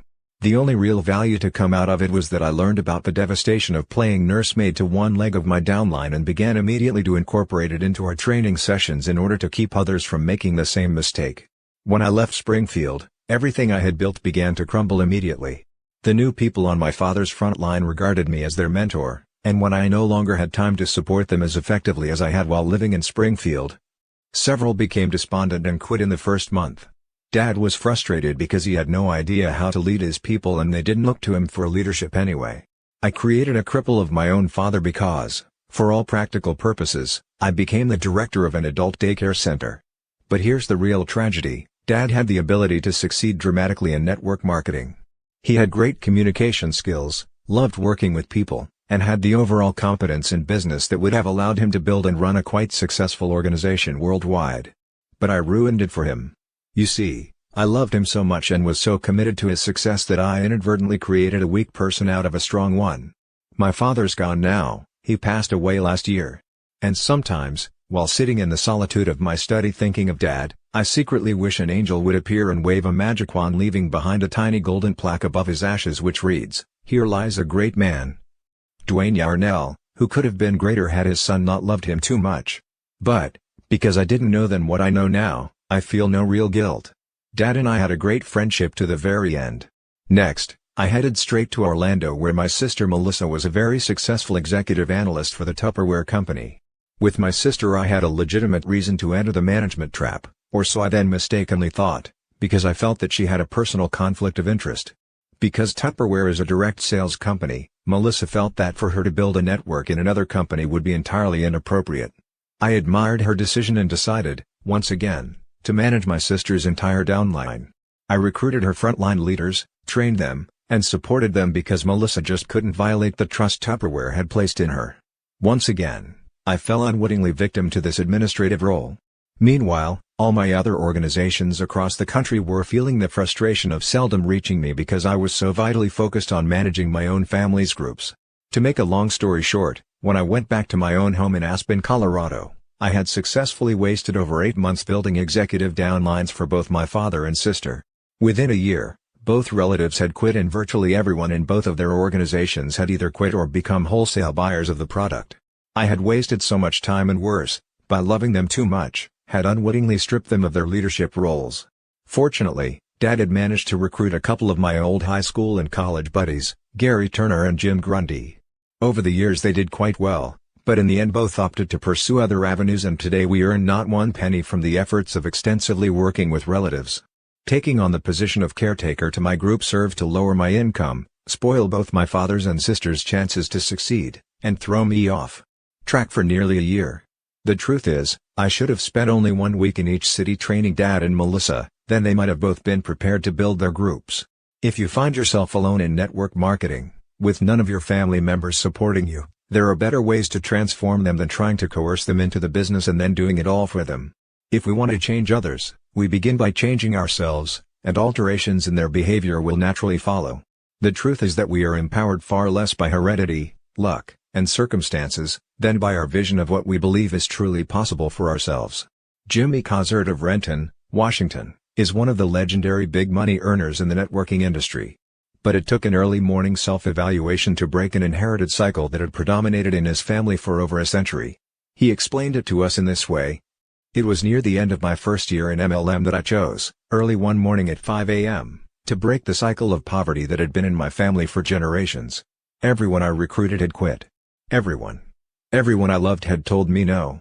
I had no money coming in, no chance to return to a downward spiraling real estate market with any hope of financial recovery, no experience in other fields, no college education, and no will to persevere. My great-grandfather had been poor and uneducated, as had my grandfather, my father, and now me. Poverty, I thought, just ran in the family. My wife and children slept silently, and as I sat contemplating these people I so loved and our uncertain future, a blinding flash hit me. Everyone in my past, perhaps at one time or another, had probably lamented the rotten hand they'd been dealt, but unlike them I had one ace in the hole. Unlike my ancestors, I was now privileged to be in a great company where people were actually earning unlimited income. None of my forefathers had ever been given that option. I, Jimmy Cozert, had been chosen to lead the charge out of generations of servitude and mediocrity for an entire ancestry who, before me, were never so privileged as to be able to restore dignity to our family tree. As I tiptoed to the bedsides of my 1- and 3-year-olds, I silently affirmed, "I will do for you what my great-grandfather would have done given the same opportunity. I will finish this race and I will win." From that moment on, I set out to break the cycle of poverty. I know my predecessors might have done so themselves, had they been blessed with an unlimited income opportunity. My wealth now stands as a testament to a great-grandfather who persevered in everything he did in a generation which offered no possibility for wealth and time freedom for poor, uneducated people. None of my kids will ever have to sit in the dark at 5 a.m. and feel depressed because they're impoverished. Thanks to network marketing, the cycle is now broken. The Messiah complex, with both of us coming from theological backgrounds, we know what it's like to be victims of the Messiah complex, which is very similar to the management trap, but with more emphasis on saving people. Given our backgrounds, at one time or another we wanted to save the entire world and every single person we sponsored. Each time we found a good person, especially one who appeared to need saving, we would end up dedicating much of our time managing that individual and his or her entire organization. But it doesn't work, as Renee and I both learned over and over. Here's the irony. Those frontline recruits who demand the least attention are usually the ones who become the most successful. For example, let's consider Dennis and David Clifton, brothers from Texas. At the time, Dennis was a student in the doctoral program at the University of Texas and David was a detective with the Houston Police Department. After only about a month in the business, Mark recruited Dennis and taught him everything he knew, and Dennis then taught David what Mark had shared with him. Mark initially thought he had offended them somehow when their phone calls ceased to come daily. But he discovered that they didn't need him like they did in the very beginning. They had their serious prospects call him to confirm the authenticity of this business and to be closed, but, otherwise, they understood the simplicity of recruiting and training others, and they just did it. If there's one primary lesson we learned during our first few years in networking, it's that those recruits who need us the most usually succeed the least. And those who prosper self-sufficiently deserve all the credit. Mark recalls, "I remember it feeling like a real slap to my ego the first time Dennis Clifton went an entire month without calling for help. Yet, when I awakened from my need to been-eat stupor, I was astounded to discover that the Clifton boys had passed me by. Only in MLM is it rewarding to have our downline members reach the very top level of our compensation plan before us." Kathy Dennison and Terry Hill needed no messiah either. In spite of the fact that neither had ever participated in MLM before, even as frontline distributors, they simply didn't need Mark to save them. Except for a few telephone calls their first month or two, and some help closing prospects in their first years, they became totally self-sufficient immediately. The new people who whined and moaned and complained were all out of the business in a few months. Those who have become millionaires did it primarily on their own.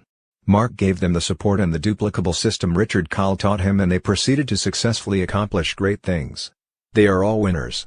The last thing a winner needs is a manager or a savior. Remember, if new recruits finish their training and go to work without calling you every day and asking you to do everything for them, don't be offended. Be joyous. In this business everyone has the ability to do great things, but those who lean on their uplines for everything are usually the ones who fail the most rapidly. What makes our industry so much grander than traditional employment opportunities is the fact that we are compensated for our productivity. We aren't like some traditional corporations, such as TWA, who, at the time of this printing, haven't given their hardest working employees a raise in 10 years, while their CEO allegedly continues to earn $3,000 a day.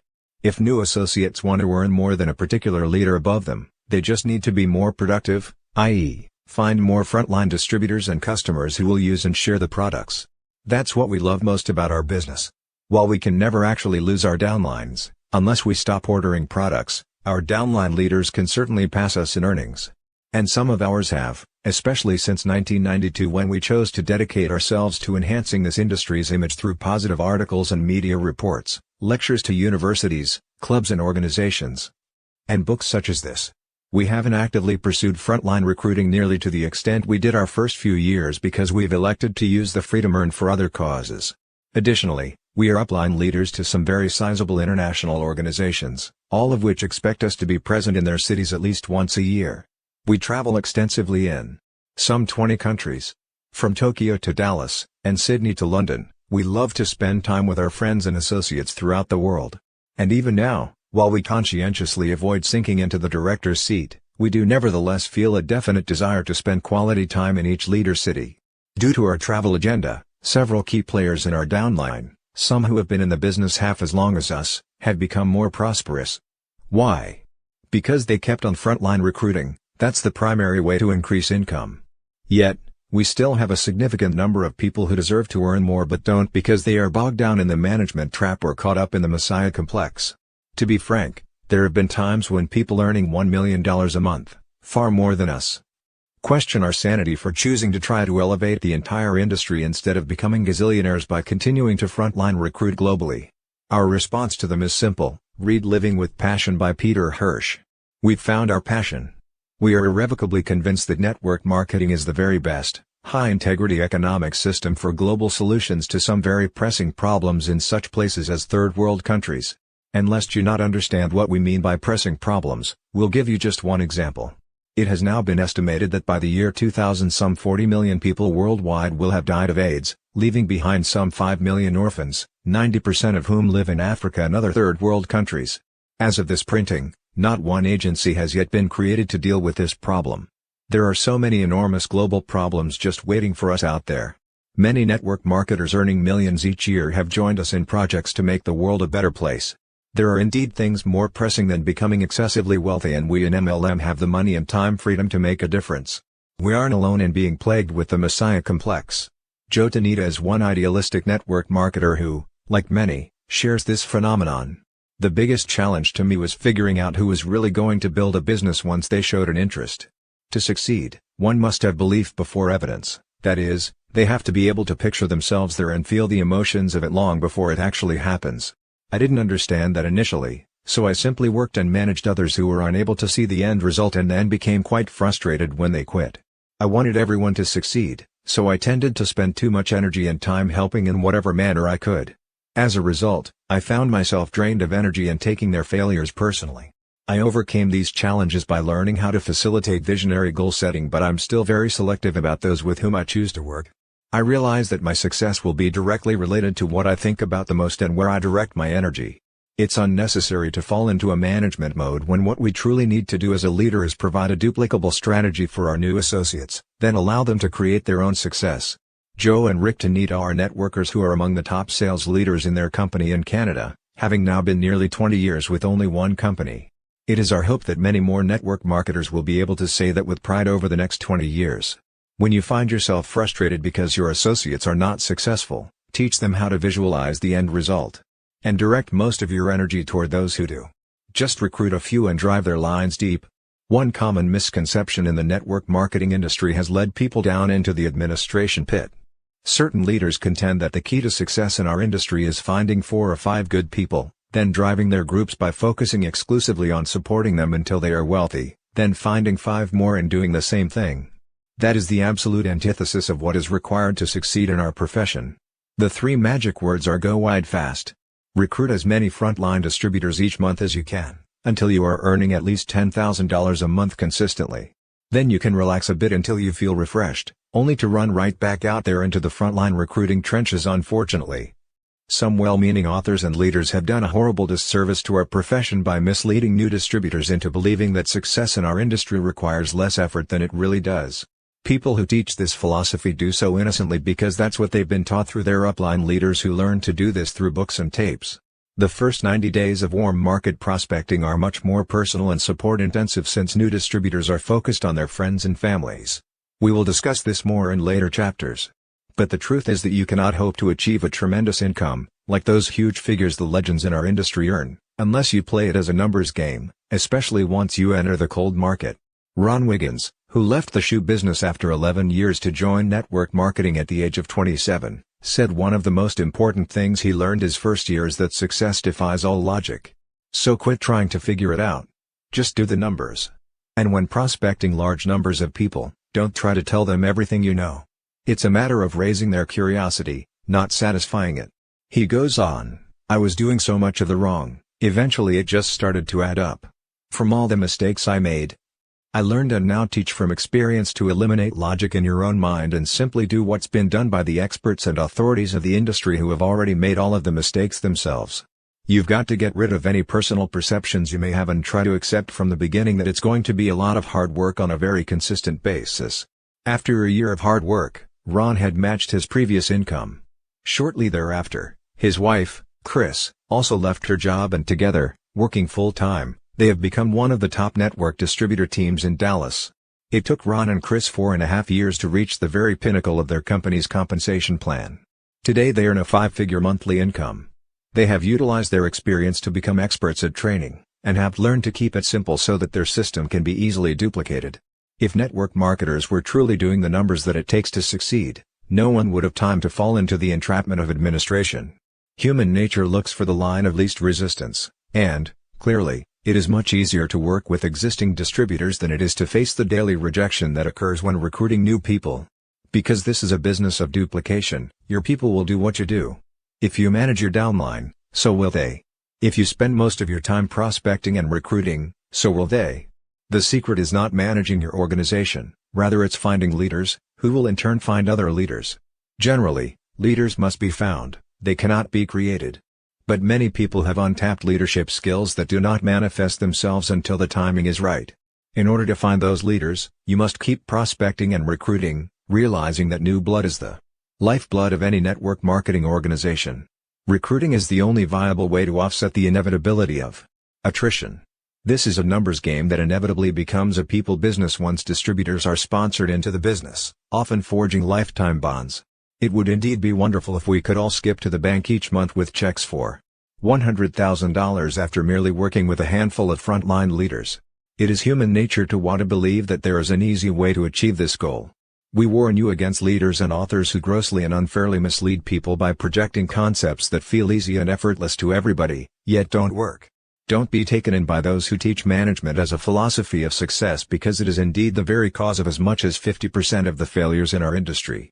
Here's the scenario: a new associate is exposed unwittingly to this system, spends a few weeks talking 5 friends into signing up. Then the rest of her short career consists of attempting to drag those 5 people over the finish line. Then the next thing you know, our network marketer is having weekly babysitting sessions in the living room of someone's home.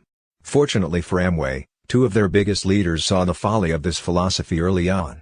Because, as leaders, they command so much respect and loyalty from their downlines, they were able to immediately replace this concept with more realistic guidelines by removing one best-selling book from their sales tool repertoire. We truly believe that one of the several reasons that Amway has continued to grow and become a multi-billion-dollar empire, while none of their competitors have done half as well, is the absence of widespread dissemination of this management philosophy. Their distributors don't try to manage everyone, they continue to place their emphasis on showing the plan, thereby adding new frontline distributors. It is the same with our own downline. Over the years, we have promoted power multi-level marketing and all you can do by A.L. Williams. Consequently, our most successful leaders continue to recruit large numbers of frontline distributors and teach their people to do the same. Babysitting the downline. Before we met, one of Renee's most promising groups was in Rochester, New York. It was a dynamic growing leg of her organization led by a couple, Gary and Lori, who were self-sufficient with all of the vision, the integrity, and the enthusiasm to succeed at network marketing. They sponsored a friend named Mike, who was their strongest catalyst. For nearly 2 years, everything went well. Renee traveled there twice a year to work with them, and the rest of the time she supported them with teleconference and speakerphone meetings. There were generally 200 to 300 people in attendance, and the number of emerging leaders was growing with each visit. It was the epitome of how a long-distance networking organization can succeed. Then, almost in a single week, it all changed. Mike, once the best recruiter in the whole group, had secretly slipped into a management mode. His group was sizable and he felt it was time to devote his energy to overseeing their recruitment activities. Because of his strong personality, no one felt they could do anything as well as he did it. With Mike so readily available, his organization leaned on him for everything: presentations, hand-holding sessions, closings, sizzle sessions, product clinics, and pep talks on the phone. Depressed and discouraged, Mike phoned Gary, who suggested that he talk to Renee. The phone call went something like this. "Mike, you sound down. What's the problem?" Renee was concerned. "I don't know. It just isn't working anymore. I'm absolutely fed up with babysitting my group. Isn't there anyone out there who can just do it on their own?" "Mike, you're the best recruiter in the business. How many people have you sponsored this month?" There was a hesitation before he answered. "I'm too busy babysitting. And no matter how hard I work, my group isn't growing anymore. I don't get it. You know the saying, new blood is the lifeblood of this business. Stop recruiting and your organization dies a slow death. You want it to come alive? Go back to what works and what you do best, recruit. I just can't see the light at the end of the tunnel. It looks like I'll be babysitting the rest of my life. Ask my wife, I'm not even good at babysitting my own kids. If I could just find a way to do this without babysitting." 1 month later, Mike found a new company, a wholesale buyers club. It was exactly what Mike was looking for, a deal with no inventory, no product information to learn, no training required and no babysitting a downline. Just sponsor people and when they order anything, the upline gets a cut, or so he thought. He told everyone in Rochester about this great new company. Gary and Lori were horrified, but fearing that they would lose out, they also signed up in the new company, just in case. Nearly all the leaders followed Mike into this new deal, but only as a backup to our company, of course. Yet because of this distraction, many of Gary and Lori's downline lost focus. The last time Renee went to Rochester, Gary and Lori were out of the business, and the number of serious players had dwindled from a few hundred down to about 25. 6 months later, the Wholesale Buyers Club was out of business. When we stopped to analyze what happened, we realized it all started when Mike stopped recruiting and became discouraged with babysitting his group. This was the time to give extensive support to the Rochester group, a time for new leaders to emerge. Had Gary and Lori been able to stay focused themselves and not let Mike divert them in their entire organization, this group could have become one of our largest legs. If the clock of time could be rewound, Renee would love to have them all back. I had built a close relationship, both upline and downline, to Gary and Lori, and I miss these friendships that were once a regular part of my life. But once an organization has fallen apart, it is far easier to give birth to new people than it is to try to revive the dead. Experience abroad. Any of our most graphic examples of the management trap occurred when we opened a foreign market. We sponsored one couple, taught them everything we knew, and worked through them to build a dynasty in the new country. We developed a friendship and found that we shared many things in common, including similar life values. Prior to the official launch, we did weekly teleconference calls, which is both a legitimate and efficient way to build a new market prior to a company's opening. Through our mutual effort, and to our delight and surprise, we had more than 1,500 serious prospects attend our opening day celebration at a private location hosted by us. For us personally, it was the single largest launch of a foreign market in which we had ever participated.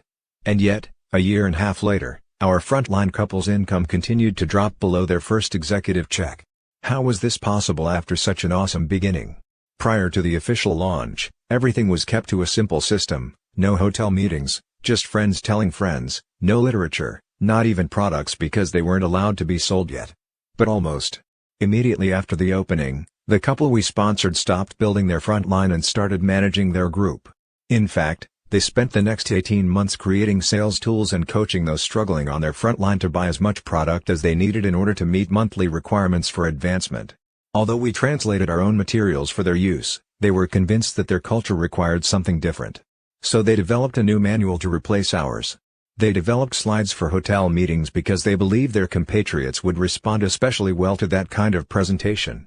They worked with flipchart presenters and overhead projectors, and then, of course, wound up continually updating all those materials because their downline leaders were never quite satisfied. They traveled all over the country spending money they didn't have to speak at hotel meetings being held by their downline.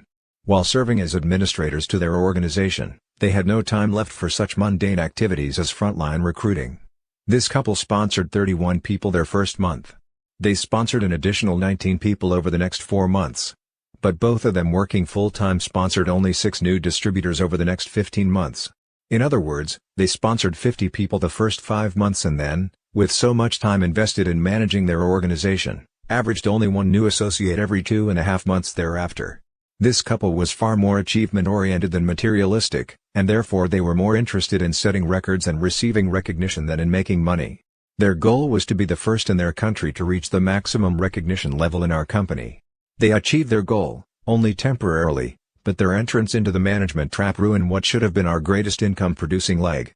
The couple quit in frustration.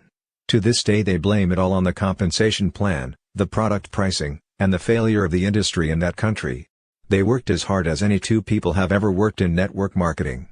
But it wasn't the cost of merchandise that led to their failure, nor was it the company's remuneration method or the inadequacy of network marketing in that part of the world. It was caretaking their organization combined with their futile need to be first that brought them down. Their downfall began their 5th month in the business when they stopped recruiting frontline.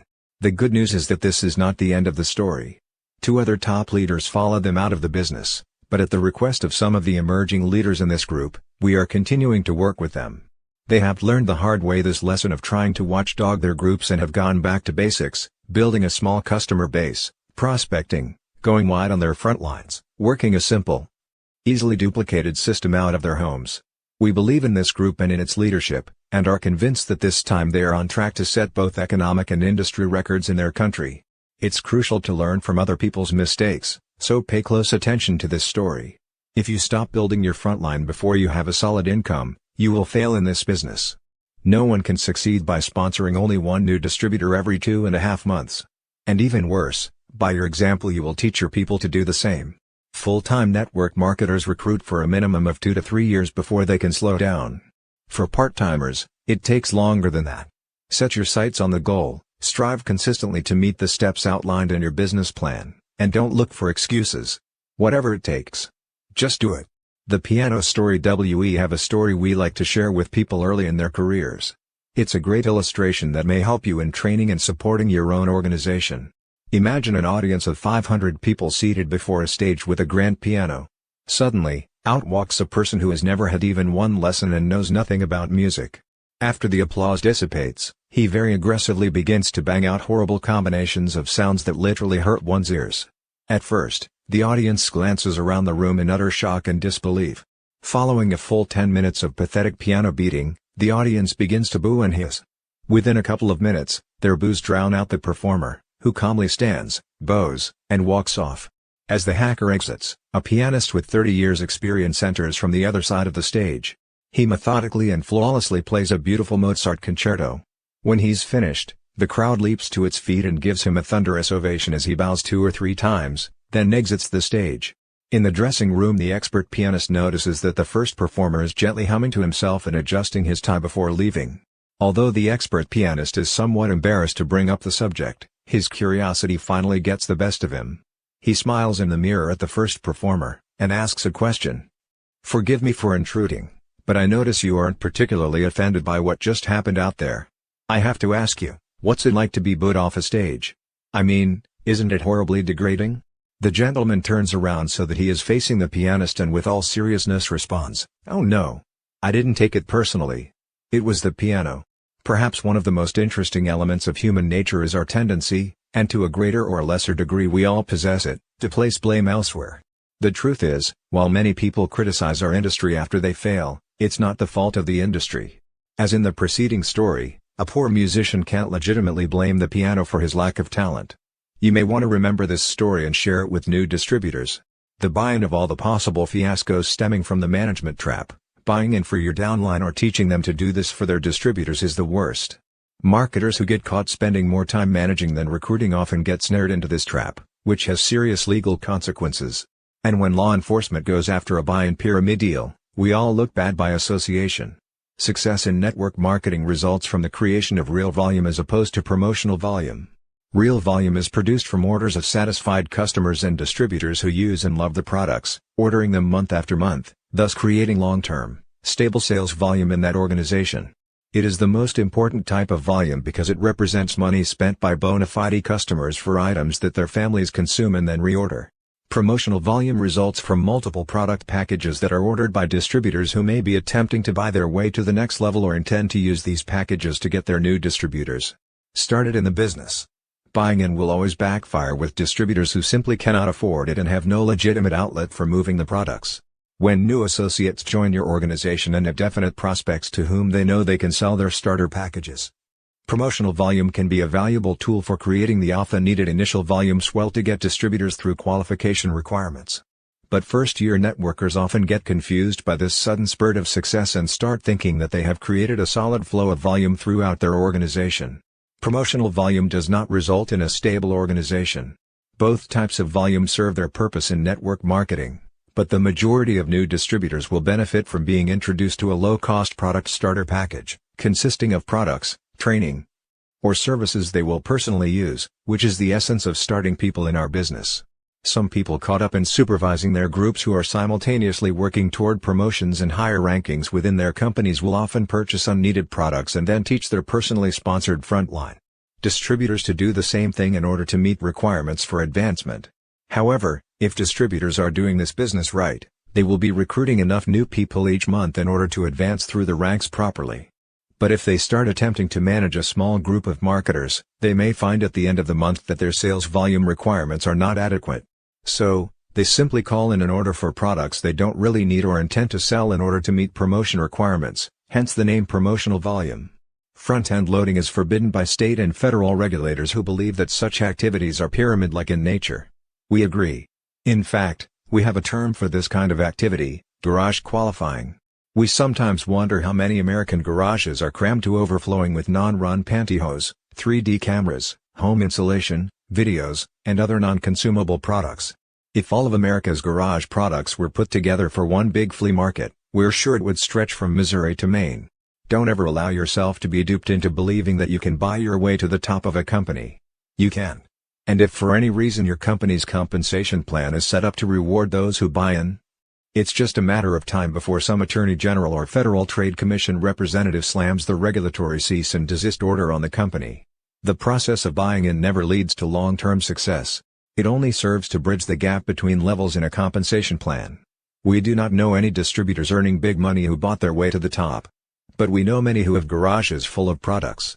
Of course, if the leader is seen buying in, the troops will all do the same. In a short time you've got a bunch of people with garages full of dust-gathering products, and then it's just a matter of time until they become disgusted and quit. And when they do, rest assured they'll tell everyone who will listen what a horrible scam this industry is. Many of the better companies have implemented product return policies of up to 90%, which precludes people from being burdened with so many products. It can be a rude awakening for a buy-in leader when his check arrives and it's minimal because his company has charged back all returns from the very angry distributors whom he front-end loaded. Some network marketers, in their eagerness to get off to a fast start, simply don't understand this philosophy and will make the mistake of skipping over the critical step of creating real volume in their organizations. It is vital that all new distributors begin with a solid commitment to use as much product as possible, share the product personally, especially among close family and friends, and teach everyone in their organization to do the same. As simplistic as this may seem, it must be done before beginning the more dramatic and gratifying process of creating large recruiting volume through your power players and teaching them to duplicate the process. It is the balance of both types of volume, promotional, to propel you into success in the early days, and real, to stabilize your volume and provide ongoing, residual income, that results in the long-term success we all desire. Promotional volume is extremely valuable, but your business can survive without it. However, failure to create real volume can lead to the eventual stagnation and collapse of your organization. Just give me your list and I'll do all the work. In early 1990, Mark recruited a man whose father-in-law owned the largest citrus company in the South and had access to the most prestigious office address in Florida. Their boardroom, on the 55th floor, overlooked the ocean and had seating for 300. We'll call these distributors by the names of Jeff and Mary. Jeff and Mary had a Rolodex of over 5,000 people, many of whom were small business owners and most of whom were entrepreneurs. Although Jeff and Mary had thousands of people to prospect, they fell victim to running an adult daycare center to which anyone in their organization could send prospects. Mark didn't fully understand the whole problem until it was too late. All he saw were the numbers and their volumes looked great. Unfortunately, Jeff and Mary began managing their organization prematurely and the group decreased in size from 3,000 to 500 people. Here's what went wrong. Never tell people that all they've got to do is sign up, give you a list of potential distributors, and then you'll do the rest. It doesn't work. Jeff signed up 10 people on his front line. Then immediately told those men and women, some of Miami's real movers and shakers, to start sending prospects to his weekly meetings conducted exclusively on the top floor of their corporate building. He explained that he and Mary had the time to do the meetings and train the distributors and that his people would merely need a wheelbarrow to take to their mailbox each day in order to carry all the money. For 2 months, everything went fine. Every one of the noon meetings on Tuesdays, Wednesdays, and Fridays were filled with curious prospects sent by bosses or close, wealthy friends to investigate this business opportunity. By the middle of the second month Mary also had to launch Monday and Thursday meetings, and by the end of the next month, those two were filled. Many prospects were signing up and their weekly volumes, in starter kits alone, were going through the ceiling. But everything changed the Monday that they announced that people were going to have to start doing their own presentations at their own homes in order to take care of the spillover. Just imagine the chaos. To begin with, Jeff had trained no one to do anything except send him leads, and none of the frontline people who had signed up under his 10 personally sponsored folks had been trained to do anything but send in their prospects. Simply put, in month 3, Jeff and Mary were so caught up in the muck and mire of the management trap that they couldn't move in any direction. Some new distributors were saying they'd been misled and demanded their money back. Some were angry that they hadn't yet met qualification requirements. After all, they'd been sending Jeff and Mary leads for 80 days. Where was this $15,000 a month they'd heard about? One small group revolted and went to another office complex to begin their own meetings. But no one wanted to go there or send their people because the leader wasn't as good a speaker as Jeff and they complained that the office wasn't as attractive. 2 couples got together and hired an attorney on a contingency basis and filed a misrepresentation fraud case against Jeff, who then had to spend countless hours preparing for depositions. Mary and Jeff, Without Mark's presence in Florida to supervise what they were doing wrong, purposefully hid from him the system they were using. They knew he deplored big recruiting meetings, that he spoke against offices, that he taught everyone to avoid babysitting distributors at all costs. They fully understood his go wide fast advice, putting as many people on one's front line as possible until wealth had been achieved. Yet they fell victim to the management trap. Had Mark been in Florida instead of Austin, Texas, he might have been able to steer them right. Or had they been honest about their methods, he could have salvaged the situation. All he heard about were the many great people they were recruiting and all the great volumes being achieved. By the time he discovered the truth, it was too late, for they had both mentally and emotionally burned out. Within 5 months of the day that Mark sponsored Jeff and Mary, they were selling everything but their clothes and leaving town humiliated. Mary's father had virtually disowned the two of them for embarrassing an old money family in the Deep South where image is everything. And we can tell you unequivocally that with their talent, and with all the names in their Rolodex of reputable entrepreneurs whom they knew on a first-name basis, all they had to do to succeed was teach the big hitters to begin with their 25 prime contacts, do in homes and go wide fast. Those 3 magic words are synonymous with building your front line, not your depth, as quickly as you can. The depth takes care of itself with sufficient numbers in width. Jeff and Mary needed to do only 2 simple things in order to avoid their problems and ultimately become successful. First, look for close friends who are entrepreneurial types, ready for change and fed up with stress, and then show them, by example, the wonderful simplicity of in-home recruiting meetings. Second, do the first couple of meetings for each new distributor, then cut the cord, thus enabling their distributors to become leaders themselves. Ours is a business of leaders building their front lines and teaching their people to do the same. Those with leadership ability will seek out other top leaders to mentor them and give them help in closing serious prospects. It is in this way that genuine support is given. Rather than working your new associates list, teach your distributors how to work their own. They can come to you for support, that is, assistance in closing, after their prospects have been shown the presentation. How do you support a large group, you may ask? By teaching them 3 words, you call me. And when those calls come, be there for them. Be there to render moral support, coaching assistance, help in closing prospects, but don't do for them what they must do for themselves. They must prospect, recruit, and train their own frontline associates. Quit or take it to the moon. The truth is that success in our industry does not result from extensive management. Success comes from a person with leadership skills having the vision, enthusiasm, and willingness to recruit other frontline leaders who, in turn, use and share the products or services. Then, simply teach them to duplicate the process. Larry Pepe was a new networker who experienced a series of nightmares starting up his business. His sponsor quit almost immediately. His upline executive tried to talk him out of going forward on the accelerated program. Of his first 23 distributors, 22 quit, and of his first 3 in qualification, all failed. One of his gold stars was arrested 1 month before becoming his first executive, another turned out to be a con man who was being sued for fraud. And a heavy hitter from Australia was diagnosed with terminal cancer. All of this in the first 3 months of Larry's new network marketing business. Then came the crowning blow. The upline leader who had supported him called to say she would not be available for a while because of personal problems that she needed to resolve. Larry remembers sitting on the edge of his bed after hanging up the phone, staring blankly into space, thinking, God is testing me. This is it. I either quit or become a leader right now and take this thing to the moon. A few minutes later, his mother called and said, for the life of her, she couldn't understand why a talented young attorney with a master's degree in clinical psychology who owned a successful business would give all of that up to be a vitamin salesman. Larry is convinced that all of those experiences, especially being left on his own, which forced him to become a leader to his organization, were the best things that ever happened to him in business.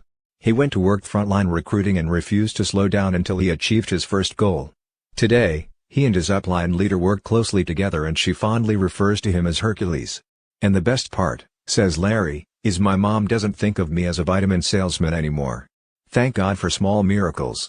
This story teaches us that we need not be managers, and demonstrates that people who have the will to succeed, will succeed, regardless of the circumstances. Summary. Managing an organization is a time-wasting practice that does for others what they should be doing for themselves, thereby creating codependency. Supporting the members of your group means being there for them when they call to ask for guidance, moral support, or request that you talk to one of their serious prospects. Managing organizations for our families and friends often causes the very people we love most to fail.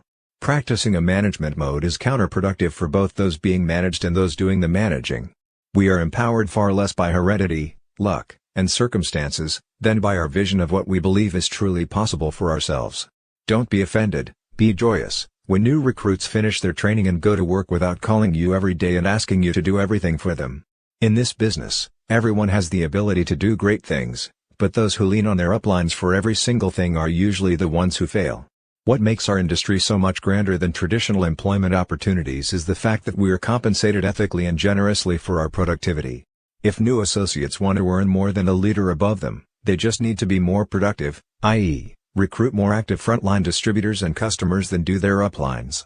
If you become frustrated because your associates are not successful, teach them to visualize the end result and direct most of your energy toward those who do. Because this is a business of duplication, your people will do what you do. If you manage your downline, so will they. If you spend most of your time prospecting and recruiting, so will they.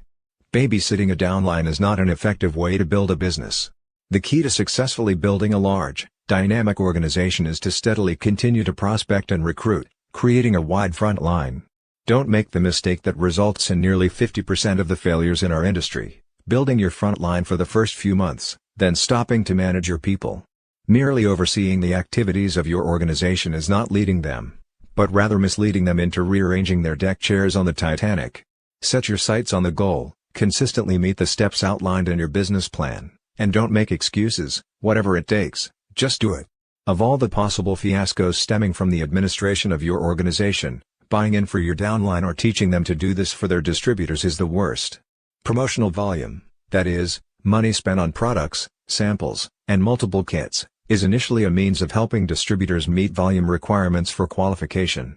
Real volume, that is, products or services ordered for regular monthly usage by satisfied customers and distributors, is what ultimately creates passive residual income and is the essence of what makes network marketing a viable, ongoing business. Your business can survive without promotional volume, but failure to create real volume, by not acquiring legitimate customers or not using all your own products, can lead to the collapse of your entire organization. Network marketing is a business of distributors building their own front lines and teaching their people to duplicate that process. If each network marketer builds his own front line, following the advice "go wide fast," the depth will take care of itself, and the cream will always rise to the top. Support a large organization by teaching them 3 words: you call me. Be there for your downline to render moral support, coaching, and assistance in closing their prospects, but don't try to do for them what they must do for themselves. Success comes to people with leadership skills, a sound vision, enthusiasm, and the willingness to put forth the effort to build an organization and find others who will do the same. Chapter 3: Dodging the Depression Torpedo. Maintain enthusiasm, in spite of the inevitable setbacks. Although this business is 90% fun after the learning curve months, the Depression Torpedo is among the more difficult challenges facing new and seasoned network marketers alike. Of necessity, successful recruiters must be enthusiastic, sincere, articulate, and believable. A depressed person cannot survive in this industry. Thus, we need to prepare our newest associates by warning them of the most common causes of depression. Beginning with an open admission of her own personal struggles with this formidable adversary. As previously mentioned, one of our all-time best-selling sales tools is an audio tape entitled "If MLM is so great, why am I depressed?" There are probably several reasons for its popularity. Obviously, it's one of those titles that grabs people, and the content was quite humorous as we presented anecdotes from our first years in the business. But the primary reason it was so well received is because everyone can relate to it. In this chapter we will discuss depression using the image of the Depression Torpedo, so named because it seems to come out of nowhere and, after it hits, can sink a person rapidly. One prerequisite for success in network marketing, often not as critical in traditional business, is the appearance of being emotionally charged. Every weekday, millions of people climb into their cars in a state of semi-depression and fight traffic on their way to jobs and professions which, simply put, do not require emotional energy. Some people are computer experts who are involved in data entry. The computer doesn't care if they're depressed, and since their supervisor is often more despondent, there's no need to be overflowing with joy. In fact, we could probably list hundreds of examples of boring, routine jobs that require nothing more than one semi-conscious attention. Remember the saying, "Oh, I can do this in my sleep"? In the world of traditional business, that's not just a saying. Success in network marketing, however, depends on one factor perhaps more than any other: a positive, uplifting personality and demonstrable enthusiasm and exuberance. Network marketers cannot effectively convince people to change careers or, for that matter, participate in a new part-time opportunity unless they appear to enjoy what they're doing. Indeed, no one should ever go into the community or pick up the telephone for the purpose of recruiting prospects or selling services or products unless he or she is in a positive frame of mind. Causes of MLM depression: when friends decline the offer to come to a distributor's home for a business presentation, or worse, stand us up after accepting the invitation. It's a bit depressing.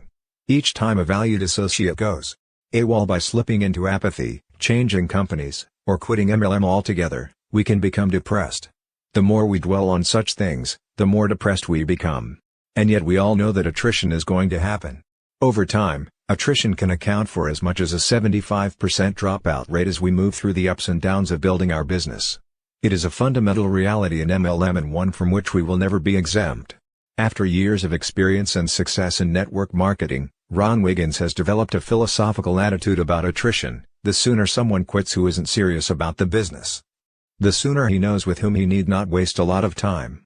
Unless people are blatantly doing everything wrong, Ron's advice is to let people do what they want to do with their business and not what you want them to do. There's a place for any and all levels of participation in this business. He's right. Since we know that attrition is the wrong thing on which to concentrate, we need to focus on the positive numbers instead. The more people we have active in our business, the more successful we will be. A well-balanced organization will be made up of a large body of wholesale buyers, many retailing distributors, some part-time business builders and a few full-time, gung-ho, recruiting maniacs. So Ron concludes, work with the leaders. And do whatever it takes to protect your mindset. You must stay focused for this business to work. Whether you are prospecting and receiving a series of rejections, whether you are setting up appointments and getting no-shows, or whether you are recruiting and watching people drop like flies before they have even scheduled a personal training session, remember, that's all inevitable. Nothing is wrong with you or your business. You are no different than the waitress offering people coffee in a coffee shop. Some people just don't care for any. You are merely sifting for those for whom the time is right. Depression results not from attrition or even rejection. Depression ensues from dwelling on those factors and taking them personally. Learn to be as philosophical as Ron Wiggins about the disappointments. All right. I just got 9 no's today. I'm that much closer to a yes. Or thank God John quit before I invested any more time in him. Attrition happens.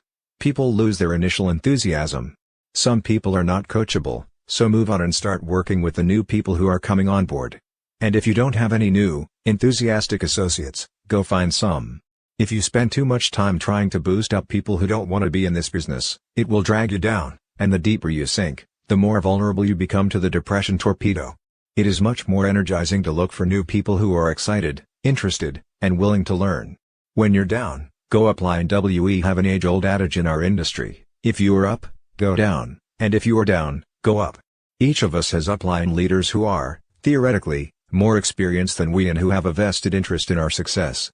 We should turn to them when we are feeling concern, anxiety, or depression, hence when down, go up. David Dryden from Dallas, Texas, learned this lesson just in the nick of time.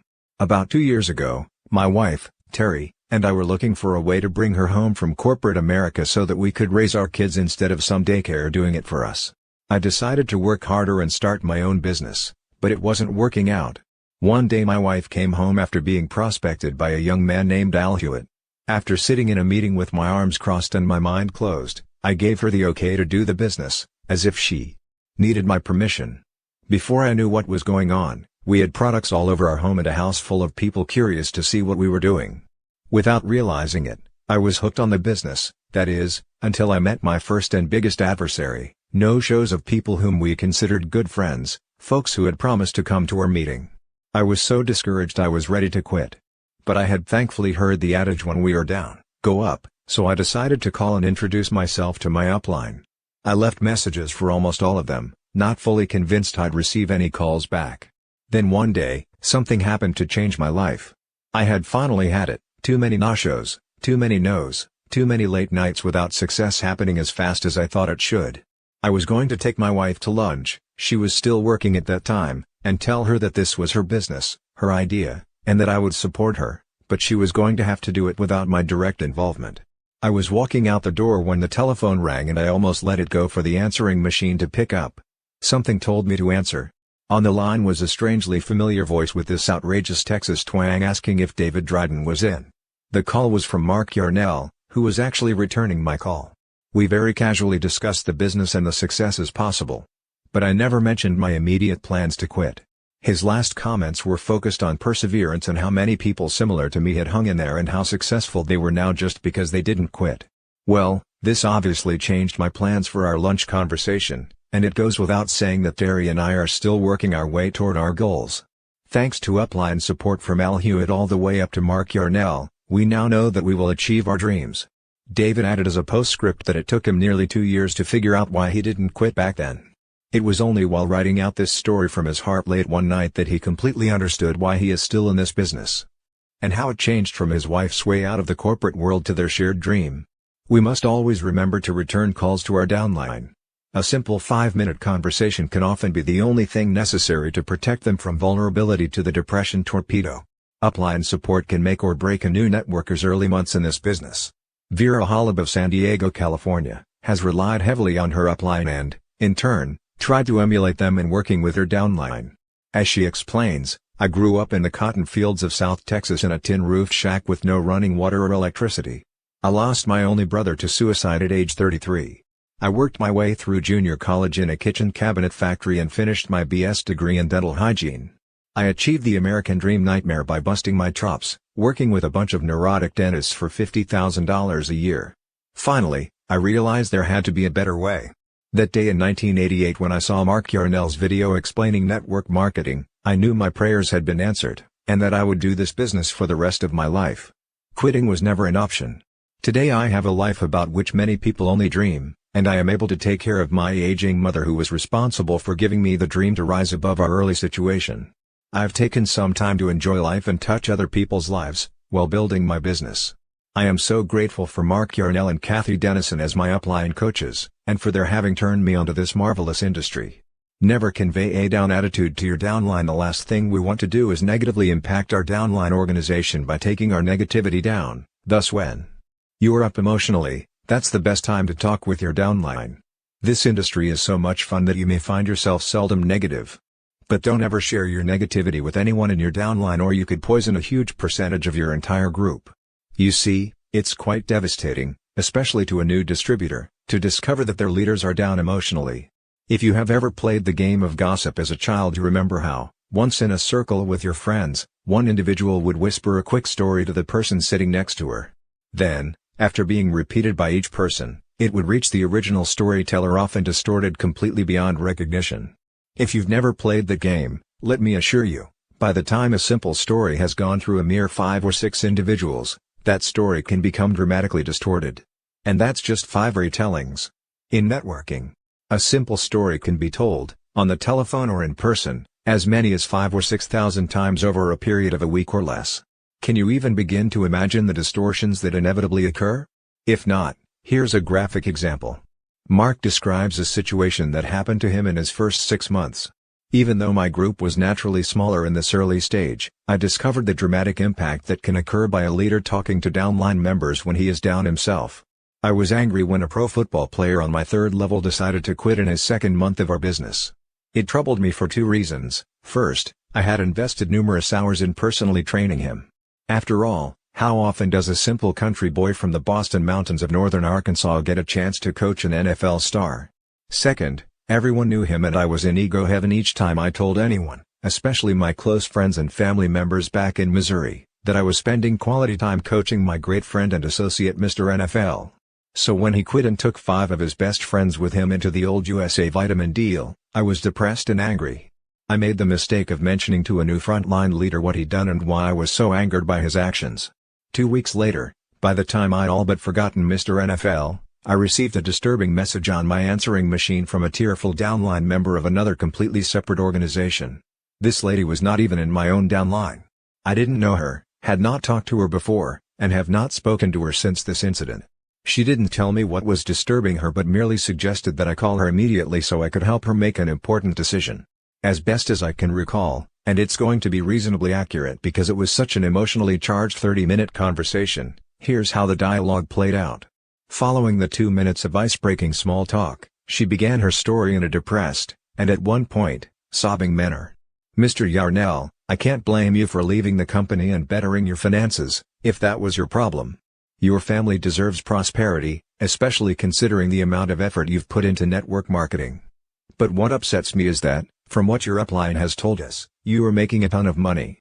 It shakes my confidence that you would believe that, at your age, playing professional football in the NFL could be as lucrative and long-term as the passive residual income from this business. My husband thinks you are gutsy to go for it, but I can't for the life of me. I cut her off. I was shocked, literally shocked beyond comprehension. What did you just say, Sally? I said, my husband thinks you're gutsy. No, I interjected before that. Something about joining the NFL? Are you kidding? I mean, I'm 36 years old and never even played college ball. There was dead silence, though I could hear her clear her throat. Then she softly asked, you mean, you didn't try out for the 49ers last month? You didn't really trade an MLM for NFL? I must confess, it was the most comical distortion of facts I had ever heard. When I assured her of this impossibility, I could hear her let out an audible sigh. She was so relieved to find out that I was not getting out of the business. I'll run off any mountain or glacier in the world with a paraglider, the open parachute form of hang gliding, but that's a sissy sport compared to pro ball of any kind. If I were hit just once by a mediocre NFL tackle, I truly believe I'd be lucky to live through it. I tremble at the thought of being hit by a guy like Steve Bach, a former NFLer from Portland. So I decided that this misconstrued rumor was so absurd that I needed to track it back to see if I could find its source. I never could, but it does remain the most preposterous scuttlebutt about me I've ever heard. Here's the point. Mention anything even slightly negative to your downline and you'll likely wind up on the wrong end of a highly perverted untruth. From being slightly angered by an NFL star leaving my organization to being so fed up with MLM that I had joined an NFL team in order to play professional football as a 36-year-old, 5 feet 10 inches, 155 pounds, guy is a stretch. This illustration is sufficient all by itself to give you good reason to avoid sharing angry complaints with your downline. The rumors will come back to haunt you and, at the very least, the fact that their upline is depressed will cause your downline to question the business. A case for optimism. The underlying embarrassment some professionals feel after joining network marketing and the negative reactions of their peers are two causes of depression, though they aren't easily admitted.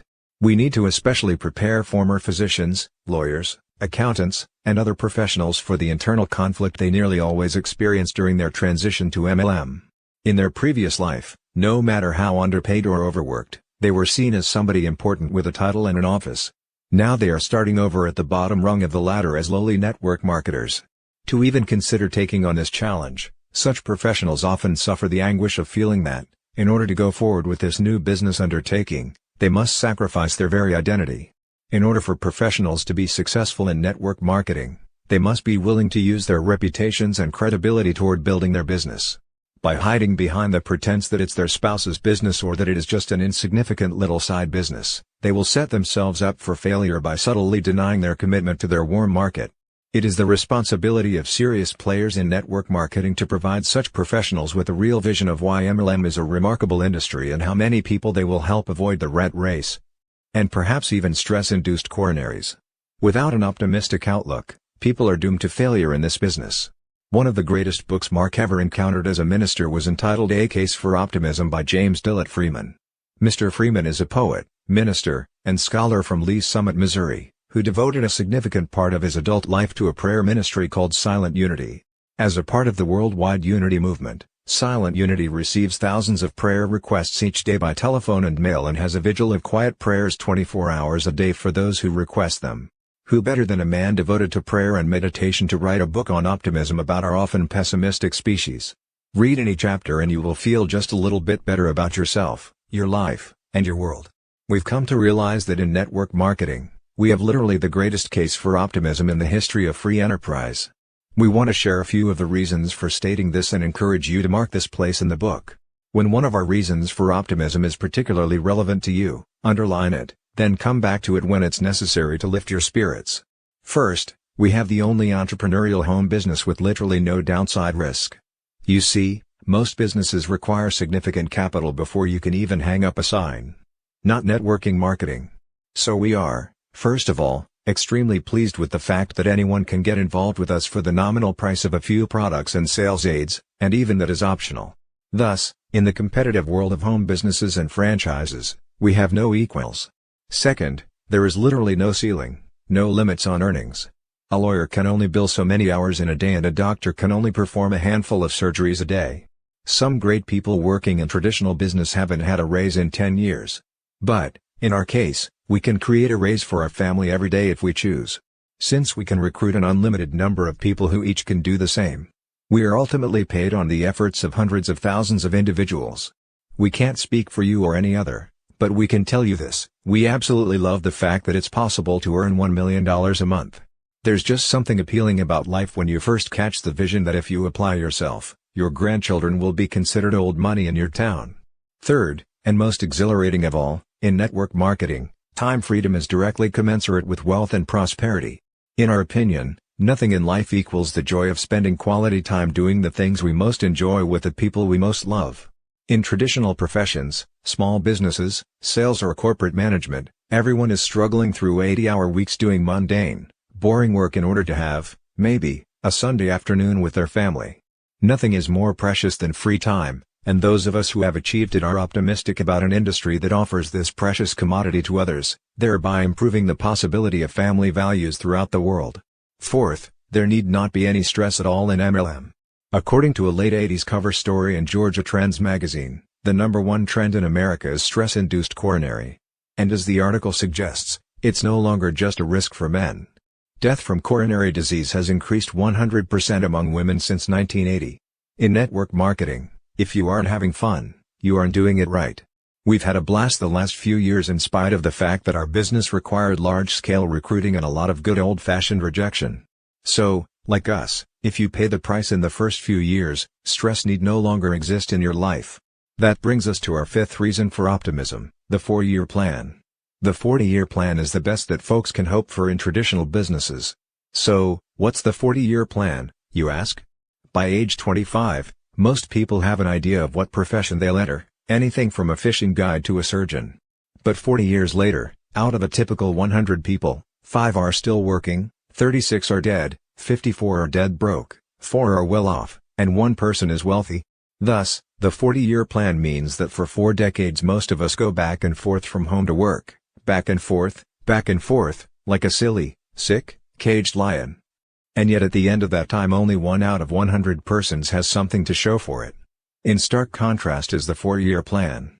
Work diligently for one MLM company for 4 years, build an income based on the honest movement of products or services, and you're set for life. Even more exciting, so are your heirs. Every person's MLM business is fully inheritable. If trading the 40-year plan for the 4-year plan doesn't get your heart pumping, you may need to be checked for Alzheimer's. It is said that recognition is our most sought-after reward in life. Babies cry for it and grown men die for it. We are convinced that this adage is right, and no other business can hope to provide all the recognition we receive as leaders in the networking industry. The only times either of us have broken down and cried publicly in front of large audiences have been on 2 occasions when we were presented with recognition plaques from our downline.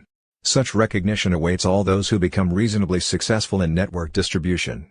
Nothing in life so pleases us as when other human beings, with tears of sincerity and joy, thank us for giving them the opportunity to make their lives work. Finally, the joys of travel and stimulating cultural experiences await everyone in this business. Work hard, succeed, and then fasten your seatbelt and be prepared to see the world and enjoy new adventures while cultivating international friendships. There is nothing we human beings detest more than boring, routine work. In MLM, we have a ball traveling, learning about new cultures, visiting major museums, and sampling new and unique meals from entirely different worlds. Network marketing is an incredibly diverse and lucrative profession. So, as you can see, there are many reasons for optimism in network marketing, and we highly encourage you to periodically review this chapter and, in particular, these ideas. Should the depression torpedo catch you unaware? To become involved in network distribution is to become one of the luckiest people in the world. Controlling our attitudes are among the few possessions that are totally ours and can never be taken from us. Houses and cars come and go, but our values and attitudes are with us forever. It is only when we continually exercise control over our own attitudes that we can manage external circumstances. Real change comes first from the inside and our behavior naturally follows. Without this personal realization, people often become depressed in their first year of networking. There's a natural tendency to feel personally rejected when a relative or close friend decides not to participate in your business. Or to take it as a personal insult when someone whom you spent hours supporting and training, decides to quit the business for no obvious reason.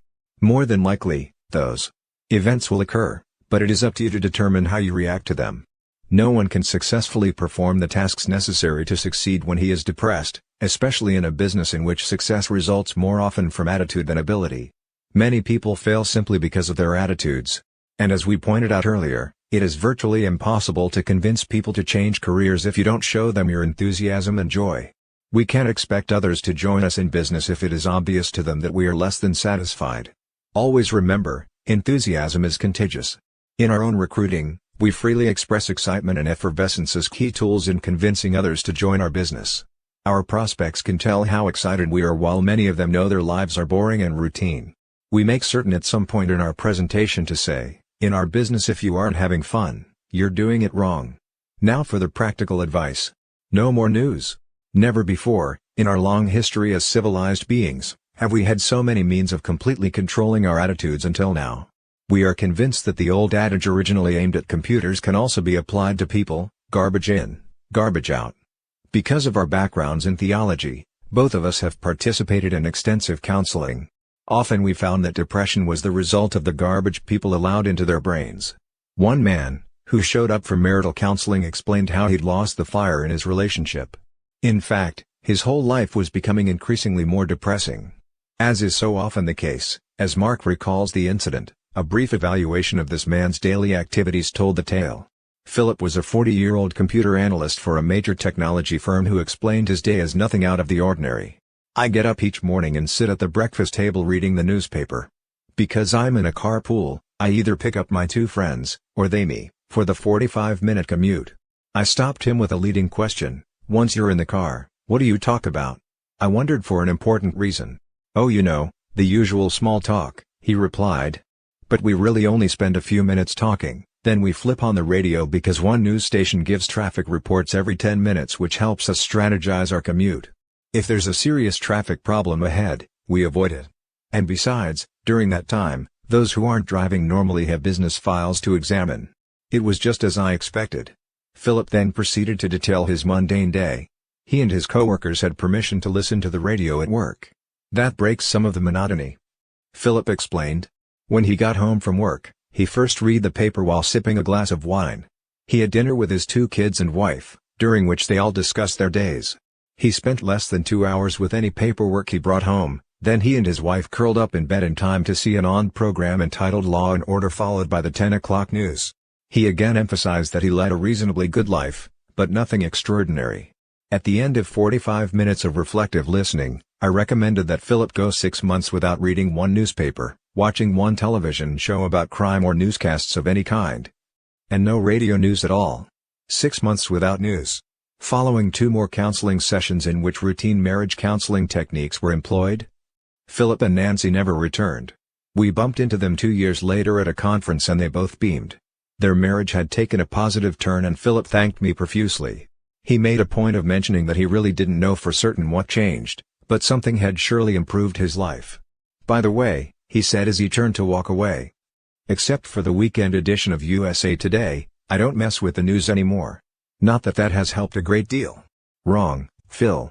The entire marriage turnaround could probably be traced right back to the elimination of those meaningless newscasts. If you are troubled by depression, read this next sentence 3 times, no more news. If Martians land anywhere in the world, you'll hear about it within 15 minutes from someone in your circle of friends. If a princess dies, you'll hear about it even if you're on a boat in the Caribbean. We did. Of all the absurdities in modern life, nothing creates as much depression-arid misery as news. We are bombarded each day of our lives with radio, television, computer, and print news. To truly understand the effect it has on us, consider the philosophy of the news media. Remember that they are in business to make money and that to be profitable, they must be interesting. And consider the often quoted philosophy in the news industry, good news is no news. They know that the American public lusts for the extraordinary. A murder is more fascinating than a man who donates $150,000 to charity. Donald Trump divorces Marla Maples, so naturally the tabloids cover every angle of the story. But last year, Trump gave $2 million to programs for New York's homeless, but we would have never known had a mutual friend not told us. We subscribe to The New Yorker because of the great stories, But no mention was made of Trump's altruism. Why? Because the public isn't interested in and will not buy good news. So, what does that have to do with us? Plenty. When we sign up new frontline distributors, we give them one specific assignment prior to their one-on-one personal training, to which they are invited following the completion of these assignments. We'll cover them in depth in a later chapter, but suffice to say, they are quite simple. 1. Define your goals.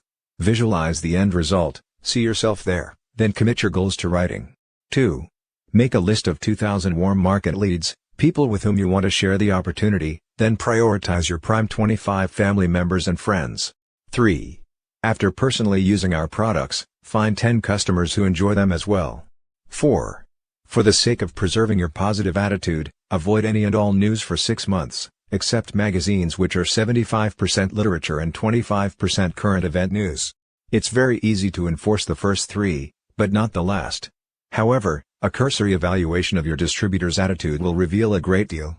If he's bouncy and sincerely exuberant, he's probably not watching the news. Create a positive environment from the inside out. We are irrevocably convinced that putting positive information into our brains is essential to success. We do that by reading uplifting books and articles, listening to inspiring tapes, and practicing daily affirmative communication with ourselves and others. Read books that motivate you and share them with others. Uplifting materials need to be spread like wildfire. Here are just a couple of our recommendations. First, make note of the telephone number for the American Youth Foundation, 314,772-8626. They distribute 2 of the most important, yet seldom read, books that we encourage each new distributor to order and read. Both books were written by the late, great William H. Danforth, founder and former CEO of the Ralston Purina Company in St. Louis, Missouri. He was a wealthy, rags-to-riches entrepreneur who had a genuine interest in the personal development of men, women, and children of all ages. Although, today very few people have heard of him. Mr. Danforth was a champion of human potential who wrote books with this timeless message. Any person, regardless of age, color, sex, or inexperience, can rise to the same levels of success as the most renowned entrepreneurs. Mr. Danforth challenges all adolescents to become the world's greatest in whichever field they choose. It is absolutely impossible to be discouraged after reading either of his books, Action and I Dare You. And you don't need to read them from beginning to end, you can start reading any place in the material and skip around. While they are targeted at young people about to embark on adulthood, they are critical for adults about to launch new entrepreneurial careers. Similarly, the story of A.L. Williams is about a relatively impoverished high school coach who had a dream. His dream was to create an unlimited opportunity in which ordinary people could rise to extraordinary heights. He founded a network marketing life insurance company, comprised of former teachers and coaches, that became so successful that, in just their 7th year, they sold more term life insurance than New York Life, Metropolitan and Prudential combined. Yet those companies were, at the time, over a century old. How? Simple. Mr. Williams did it through boosting people's self-confidence. We recommend you read his books Pushing Up People and All You Can Do.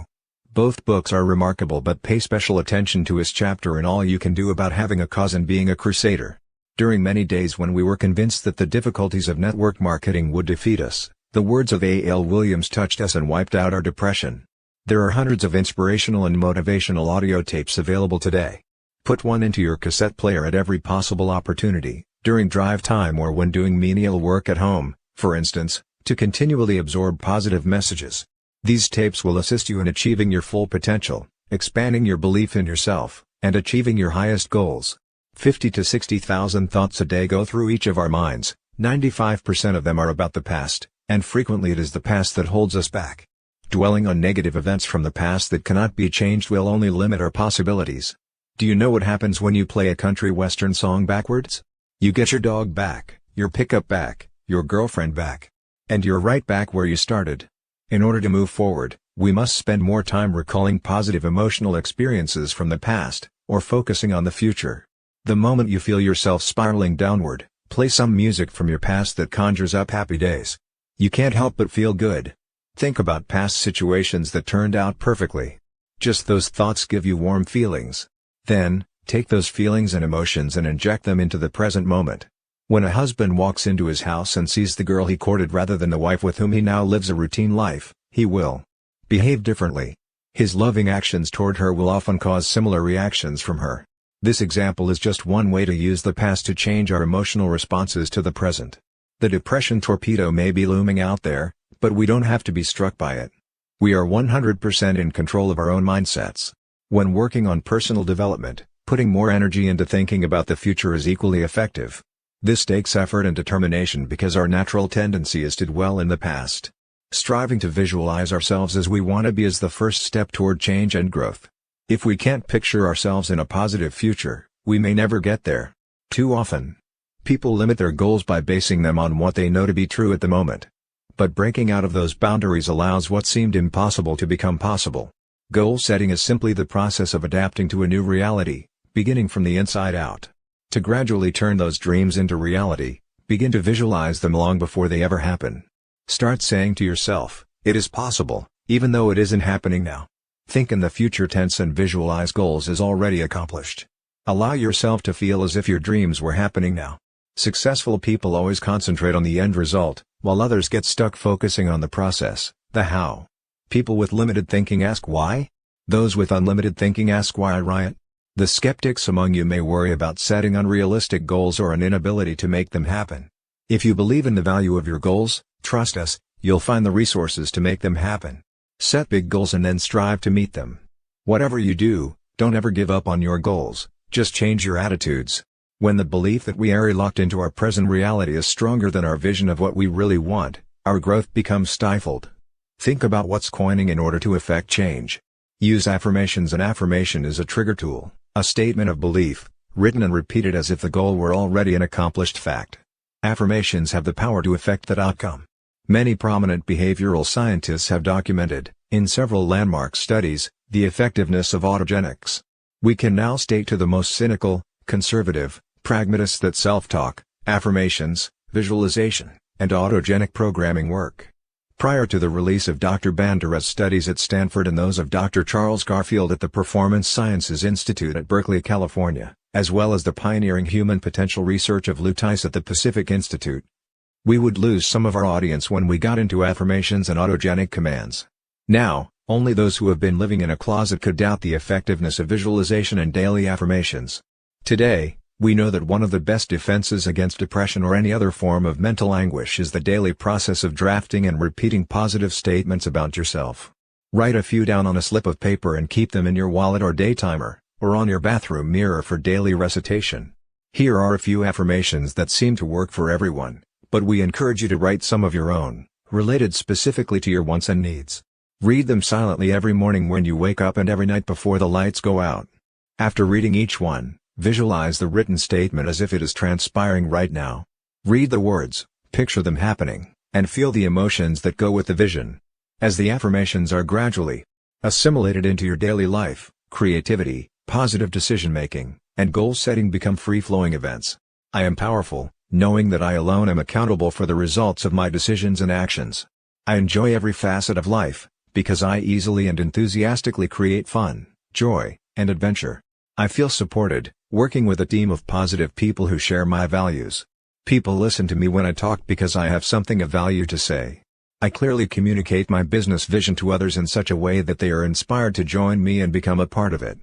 Because of my high self-esteem, I feel enormous satisfaction reaching my goals. I value myself as a person, and know that I am worth at least $50,000 a month and more. I am proud to be building an MLM dynasty as I recruit dozens of excited people who rapidly duplicate my success. What you'll notice about this exercise is this: as you visualize the new, you gradually begin to shed the old, believing with every fiber of your being that what you visualize is happening to you at that very moment. That is when change begins to occur. Change is often 2 steps forward and 1 step back. When you do well, say to yourself, "That's like me." When you make a mistake, say, "That's not like me. I'll do better next time." We have used each of these affirmations repeatedly and have shared them with many other people who have seen dramatic results by repeating them regularly. Dr. Bob Sharp, a dentist from Big Rapids, Michigan, fell on tough times back in 1989. Divorce, dissolution of my professional corporation, the premature death of my partner in my new dental practice, an office building project gone sour, and finally, my wife's 6-month battle with cancer had left me over $1 million in debt. By January of 1996, The IRS was threatening to seize what assets I had until $90,000 in back taxes were paid in full. The moment the IRS actually withheld payment from my major insurance vendor, the situation finally looked hopelessly bleak to me. I had recently attended a vision workshop with the president of my network marketing company and came away reading and repeating the following affirmations every morning and every night. I am sitting on my deck overlooking my pond stocked with bass, pike and bluegill. My wife, Susan, and I are free to travel wherever and whenever we wish. People seek my advice because of my talent and religious conviction. I have the time and money to help my children as they begin their careers, etc. Almost immediately things started to change. My builder loaned me $200,000 to pay all my past due debts, including the one to the IRS. My dental practice began to prosper. My network marketing business, which had been stagnant, began to grow. I regained my personal confidence and self-esteem. Within 5 months, all short-term debt was current and all long-term debt was being paid on schedule. Most exciting of all, in October, Susan and I bought and moved into our dream home. It is a 51-acre farm complete with a fishing pond and a swimming pond, a lighted tennis court, a barn for our horses, a 10-acre hay field driving range and a guest house that we rent out. We have deer, geese, ducks, turkeys, and thousands of birds as our guests. My relationship with my company and the industry is much more than just making some extra money part-time. It is about personal development and the freedom to lead a life of choice. It is about being content with what you do every day and helping other people lead the lives of their dreams.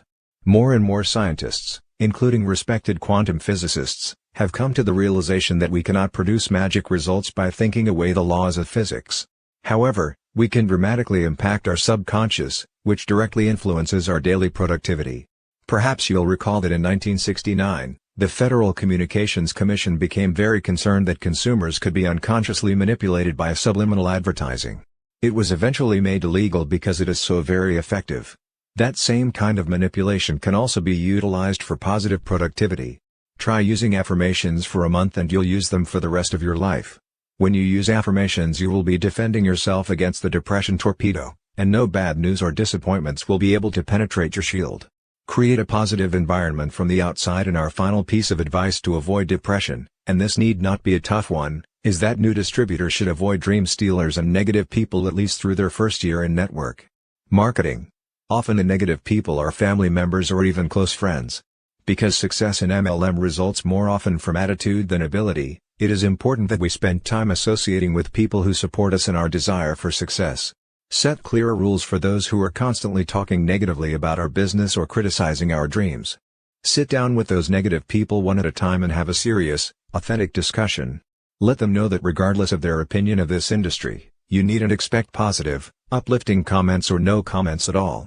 Tell them the truth. If they persist in involving you in counterproductive, negative discussions, you've got a decision to make. Either you deserve a life of financial security and time freedom with your family, or you deserve to live a mediocre life amidst negative people. It's up to you. But, in most cases, if you ask people nicely to support you, they will do so if they truly love you. Dr. Robert Neff of Dallas, Texas had received a lot of negativity from those for whom he held tremendous respect in the first year of building his networking business. Their greatest argument was that the industry was fundamentally flawed, taking advantage of others for your own personal gain. He knew that this wasn't his experience, but their words stayed in his head and held him back from building his business. Why? Because these words depressed him. Although he had been raised as an atheist, Dr. Neff was growing in his understanding of spiritual values. As he was coming to grips with his place in the industry and his emerging religious faith, he had an astounding realization one morning: network marketing was modeled after Christianity. He frantically wrote down the parallels that he saw, and as he did so, the doubts he was harboring about this industry left him. He knew at that moment that network marketing was an inherently good industry that revolved around helping others help themselves. It was the act of writing this down that was so beneficial to Dr. Neff. We love his analysis and couldn't have expressed these parallels more eloquently, even though we were both trained as professional theologians. Reading these similarities between network marketing and Christianity, it's easy to understand how they help to alleviate Dr. Neff's depression. Here's what he wrote. 1. It is very unlikely you'll learn about it unless someone else invites you to see it. 2. You are shown something that initially sounds too good to be true. 3. You are given support for its validity, but mostly through personal stories, and hence your belief is based mostly on faith. 4. You are told that you must first believe before you can experience the incredible benefits. 5. You can measure your belief by the amount of good that goes on around you. 6. You are given a manual to guide you. 7. While you may not understand it at first, you are asked to be teachable and follow those who have already experienced what still lies ahead for you. 8. Along the way, you will encounter difficulties and you will need to ask for assistance. 9. When up, you're asked to help others beneath you, and when down, you're able to get help from above. 10. That assistance will be given in a form that will make you stronger and more self-sufficient. 11. You will not be perfect along the way, but as long as you believe, you will reach your destination. 12. You are asked to delay gratification by putting your own needs aside for the time being so you can help others first. 13. Providing this help will require dedication, persistence and hard work. 14. Do not fear people, but instead offer a hand to them even though many will say they do not need your help. 15.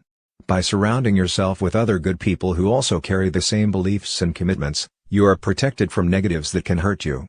16. You are invited to come together on a regular basis to renew your vision. 17.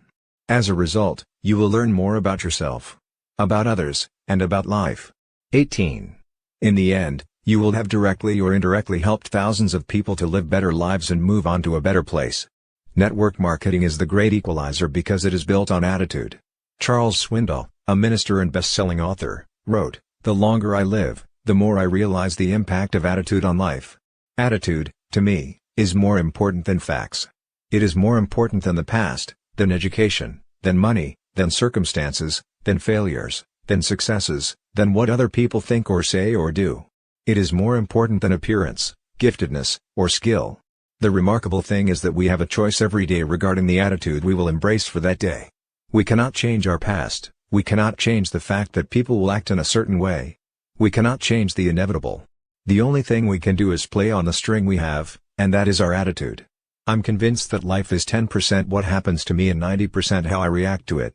And so it is with you. We are in charge of our attitudes. Programs that support personal growth through attitudinal changes are on the rise. The EDGE curriculum, Increasing Human Effectiveness, and the Pacific Institute's Investment in Excellence are two such programs. Many of the concepts in this section can be indirectly credited to Lou Tice, who led us to Dr. Albert Bandura, 45 years a psychologist and arguably the most quoted expert in cognitive strategies for self-mastery and peak performance. It was from Dr. Bandura that we learned the most important new developments in self-efficacy and human potential, which today form the basis of our own personal development curriculum. Just believe and keep going. It seems obvious, but we'll say it anyway, the secret of survival is simply to not give up, the way to avoid despondency is to keep the faith. Of course, they're both true. Life's challenges are essential to our growth. Without them, we would fall into a comfort zone bringing our creativity to a screeching halt. Daryl Moore of Baton Rouge, Louisiana, found this to be the case back in December of 1994 when he and his wife, Mabel, faced what he described as the darkest month in their network marketing business. In August we filed our letter of intent putting the company on notice that we were planning to pursue an executive status. In September and October we met our qualification goals, but in November, we had to take a grace month. We already had one frontline distributor who had completed his executive qualification the previous September, so we saw December as our do-or-die month in the business. If we didn't make it, we would not only have to start all over again, but we would lose our only executive who would roll past us. We were both worn down to a nub. All we had ever heard was that December was the worst month of the year because you could not get people to do anything but think about the coming holidays. Mabel spoke to me in a tone of voice that implied we had reached the end of the line. I felt like a doctor in an emergency room who had finally emerged from tending a loved one and said, "We've done all we can do." There was my wife, looking forlornly at me, asking, "So what else can we do now?" The only answer I could come up with was to keep doing what we had been doing and not give up. I believe that hard work, coupled with faith in what we were doing, would carry us through this moment of crisis. The very next week, on December 10th, we gained a new frontline distributor, Bryant Miller, of all things, by losing a coin toss in Jackson, Mississippi. Sharing a co-op advertisement with one of our frontline distributors, June Lyle, we flipped a coin to see who would get the first sign-up. June won and sponsored a businessman with a resume a mile long. We got the next prospect, Bryant, though more than a week passed before he signed up under Mabel and me. He was extremely well connected, highly motivated and submitted his LOI that following week. That helped us reach our executive qualification volume for December and saved our business. Today both Brian Miller and we are still in the business, moving steadily toward our goals. Faith is the only thing that got us through those trials and kept us going when there appeared to be no end in sight. We had faith in our company, faith in our products, and faith in ourselves. Most of all, we had faith that if we were doing our part and operating from the heart, God would show us the way. He did, and brought them out of depression into the promised land. John Cheney from Annandale, Virginia, had an extremely short stint in corporate America that ended at age 23. After 2 years of college, 2 years in the Army, and 2 more years as a computer geek, I discovered I'd never make a fortune working for somebody else. In the last job I'll ever have, I was running the computers for a car dealership, putting in 70 to 80-hour weeks for $2,000 a month. I'm no genius, but it didn't take me long to figure out I was worth a lot more than $6 an hour. John wanted his own franchise, but had no capital. He called every ad in several papers, and after looking at many networking companies, found the right company for him. What was the biggest appeal? The successful people who were making millions in the business were mentors I wanted to emulate. And they were willing to teach me everything they knew. Here was a group of people with integrity, and a company with products that were going to grab significant market share. But the problem was that during that first year, I was terrified to talk to anyone about the business. I was shy, lacking confidence in myself, hoping, but not knowing, if this business would work, and feeling extremely inadequate about being so young, inexperienced, and without money. But my sponsor, Barbara Groff Feldman, believed in me, called me every morning to encourage me to get on the phone and start sharing with others the incredible information I had. Somehow I managed to contact about 100 people in my first few months.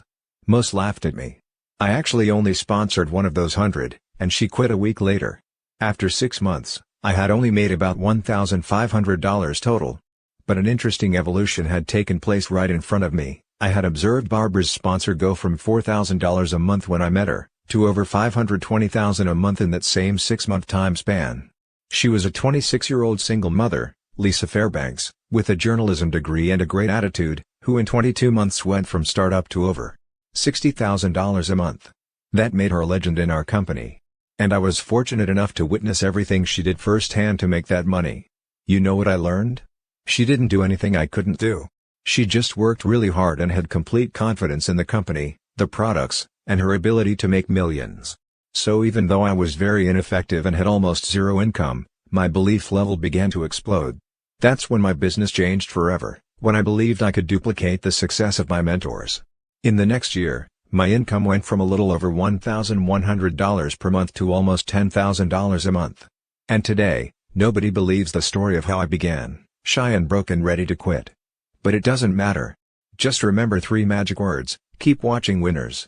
Today we've helped so many people quit their jobs and go through the same tremendous personal growth. It would have been so easy to quit network marketing, walk away, and say, "Those deals don't work." But I have an attitude in my head that I love: when everybody else gives up, that's when I really go to work. And I had great role models to help me maintain my positive focus. Looking back, the sacrifices I made in the beginning were tiny compared to the return on my investment. Besides, how else can someone start a business that's profitable in a year or two, with little or no debt, and then consistently make a 6-figure income working from home? At age 20, I spent about $1,000 getting a real estate license that I never used. So risking $1,000 on my company was hardly a gamble. I look back at where I'd be if I could have found the capital to purchase that pizza franchise 7 years ago. I might just now be finishing paying off my loan, having lived at the store 24 hours a day, and I'd weigh 350 pounds from eating pepperoni pizza all day, with no time for exercise. Instead, I travel the world, have peace of mind and zero headaches, and I can be a professional dad for the rest of my life. At a young age, John has made it to the top of his company, all because he found an abundance of belief instead of the abundance of investment funds that he thought he needed to make his life work. Negative beliefs about ourselves are the only barriers to our success. There's an important lesson to be learned from John. Instead of yielding to depression, simply observe other successful people and recognize that if they can do it, so can you. Keep watching winners and believe in yourself. Whatever you do, just don't quit. John and Patricia Dwyer from New York City began their networking business in August of 1991. Having just signed up, they came home and turned on the television to watch 2020. Barbara Walters was interviewing an attorney general by the name of Frank Kelly who vowed to put the very company in which they had just sponsored out of business, claiming it was an illegal pyramid. Absurd as it may sound, what kept them going was the fact that many friends called to make sure they knew about the program airing. What they experienced was similar to the classic joke about the assassination of Abraham Lincoln, but other than that, how was the play, Mrs. Lincoln? Fortunately, what stuck with many of their friends was not the attack on the Dwyer's company, but rather Barbara's closing comments. "But I hear the products are good." Patricia continues the story, "With all the publicity, this was not the most enjoyable time to build a business. We could have said yes, they are right, this is too hard, nobody wants to join our business, and, believe me, they didn't join. As far as they were concerned, it was a pyramid. We found we might as well quit. No one would blame us. But that would have been a terrible mistake. We would have missed all the great friends that we have enjoyed meeting over the 6 years of building our international business." One of our turning points was attending the network marketing certification course offered by the University of Illinois at Chicago. It is the first ever of its kind, taught by the Yarnells and Dr. Charles King. We met marketers from so many different MLM companies, making friends with them and coming away knowing with certainty that this industry was going to be the business of the future. Today Patricia and John have an international business with over 8,000 distributors worldwide. Network marketing has enabled them to get out of their former restaurant business and enjoy the rewards of working together.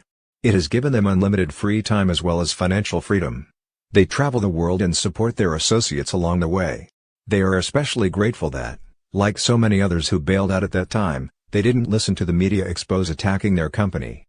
Rather, they used their own good judgment, and, in spite of very rough beginnings, just refused to give up. Remember, depression can't win if you are constantly learning, bettering yourself, and associating with other positive people. Steve and Cynthia Rose of Colorado Springs, Colorado, had a similar experience. They first heard about this industry in 1987 when they were living in Austin, Texas. They were invited to meet Mark Yarnell, who they heard was very successful with an upstart MLM company. Because of busy schedules, they passed on the opportunity. After a series of failed businesses, 4 years later in 1991, a young attorney and his wife from Albuquerque, New Mexico, again offered them the same opportunity. Hearing that Yarnell was still involved in the industry, and with their backs against the wall, they took a second look. Selling a sofa to gather the cash to buy their starter kit, they took off like a whirlwind only to be thwarted by the same media attacks and regulatory scrutiny with which the Dwyers had to contend. Describing the catastrophe, Steve and Cynthia remembered, "We saw our downline of chiropractors, bankers, and business people flee like rats from a sinking ship. While we remained at the helm, our belief in the company and its products grew stronger as we watched the company open international markets, build a 10-story headquarters and warehouse, and introduce a new division through all of the turmoil. All this in the first year of our network marketing experience. After the unfair coverage by the national media, we could not speak the name of our company for several months without defending our company's position and ourselves. What we learned from our experience was invaluable. To be successful in MLM requires a willingness to make internal changes because this is truly a business of transformations, inside and out. Above all else, we must never yield to depressing, outer appearances once we know deep down that our key leaders have integrity and our products or services are beneficial to all." Jordan Adler of Tempe, Arizona, joined his company in September of 1992 with $36,000 in credit card and IRS debt, a downward spiraling job, and one broken-down Jeep. Chose to work through whatever challenges presented themselves. "I knew that long-term residual income never came to quitters. Although I knew this, I had this habit of quitting. In fact, I had quit 6 of the 11 other MLM companies in which I had been involved. The other 5 went belly up before I had a chance to quit them. I now know that it's not how many times you get knocked down that matters. It's how many times you're willing to get back up that separates the winners from the losers in this business." Some people saw overnight success in me after I joined our company. What they didn't see was the 10 previous years of never sponsoring a single rep and failing over and over again. In early 1993, I sponsored a friend in Peabody, Massachusetts. After 2 $1,000 trips to Boston on borrowed money to work with his organization, we built up a group of about 30 representatives. My friend and his buddy had been promoted twice. We were excited. A few months later, I put another airline ticket and rental car on my credit card to do a meeting for them back east. I flew over 1,000 miles and drove through a nasty snowstorm to get to the meeting. I couldn't believe it. All the guests no-showed or canceled and my friend and his buddy quit that night and were never seen again. All 30 of their downline quit as a reaction to them. I couldn't revive a single one. Half my group vaporized that cold winter, but the fire still burned in me and I went back to Phoenix and continued to build. Today, my organization has tens of thousands of representatives and continues to grow each month. Failure can't handle persistence, but clearly, persistence always wins in the end. Jordan, a living example of persistence paying off, is now a senior director and top 100 money earner with his company. All of these stories share one thing in common: when people just like you met their darkest moments, all of which were in their earliest stages of this business, they didn't let the depression torpedo sink them. When they were hit by circumstances outside their control, they just didn't give up. Throughout the industry it has been observed that, statistically speaking, an enormous percentage of people quit the business in their first year. Of more interest to us, however, is this revealing fact: as many as 95% of those people who remain in this industry for 10 years or longer reach the highest pay levels in their respective companies. Whatever you do, just don't quit. Summary: network marketing requires an upbeat, enthusiastic person who will in turn attract others seeking their own well-being. Attrition is a basic fact in the network marketing industry. The disappointment about those who fail to show up at meetings or, worse, those who quit, can be alleviated by putting your energy into approaching a greater number of new prospects. Don't waste your energy supporting those who resist you, just think next. And move on. Work with the people who show an interest and will keep your spirits up. If you feel like quitting, call upline for support and encouragement. Share your enthusiasm, never your negativity, with your downline. In order for professionals to be successful in network marketing, they must be willing to use their reputations and credibility toward building their business. Denying their commitment to their warm markets will only set themselves up for failure. These are the reasons to be proud and optimistic about sharing our business with others. 1. We have the only entrepreneurial home business with no upside limits and no serious downside risks. 2. Total time freedom goes hand in hand with the wealth and prosperity we achieve. 3. By working diligently in the beginning, we can ultimately have a stress-free life. Better to trade in the traditional 40-year plan for a new 4-year plan. 4. Recognition and travel await all those who are successful in building a network organization. 5. In our industry, recognition is derived from things in life that truly matter, such as helping people make their lives work. 6. Global travel often involves bonding with new friends and sharing exciting cultural experiences with them, adventures beyond the grasp of those caught in the 40-year plan. If you attempt to recruit others while in a state of depression, your efforts will be futile. You alone have control over your attitude. If you exercise that control, adjusting your attitude from the inside, then your outward behavior will naturally follow. To change your attitude and eliminate depression, we encourage you to 1. Avoid watching or reading the news. 2. Read uplifting books. 3. Listen to inspiring tapes. 4. Only speak and think to yourself in a positive, uplifting manner. 5. Recall positive emotional experiences from the past. 6. Focus on the future, not on past disappointments that limit your possibilities. 7. Set goals and use affirmations to reach those goals on a regular basis. Striving to visualize ourselves as we want to be is the first step toward change and growth. 8. Avoid negative people or at least negotiate with them to avoid acting negatively around you. Don't ever give up on your goals. An affirmation is a trigger tool, a positive statement of belief, written and repeated as if the goal were already an accomplished fact. As you visualize the new, believing ardently that what you visualize is happening to you at that very moment, you gradually begin to shed the old. It is then that change begins to occur. As many as 95% of those who remain in this industry for 10 years or longer, working steadily at building their groups, reach the highest pay level in their respective companies, so just don't quit. Chapter 4: Blocking the False Expectation Tank. Win through integrity rather than exaggeration. Ours is an industry that has acquired a reputation for producing millionaires. As a result, people feel they've somehow failed if they aren't earning $100,000 a month during their first year. Even worse than this false expectation of premature wealth is the notion promulgated by a number of misguided distributors that success in MLM requires no significant effort and no major time investment. The truth is, this is a work industry.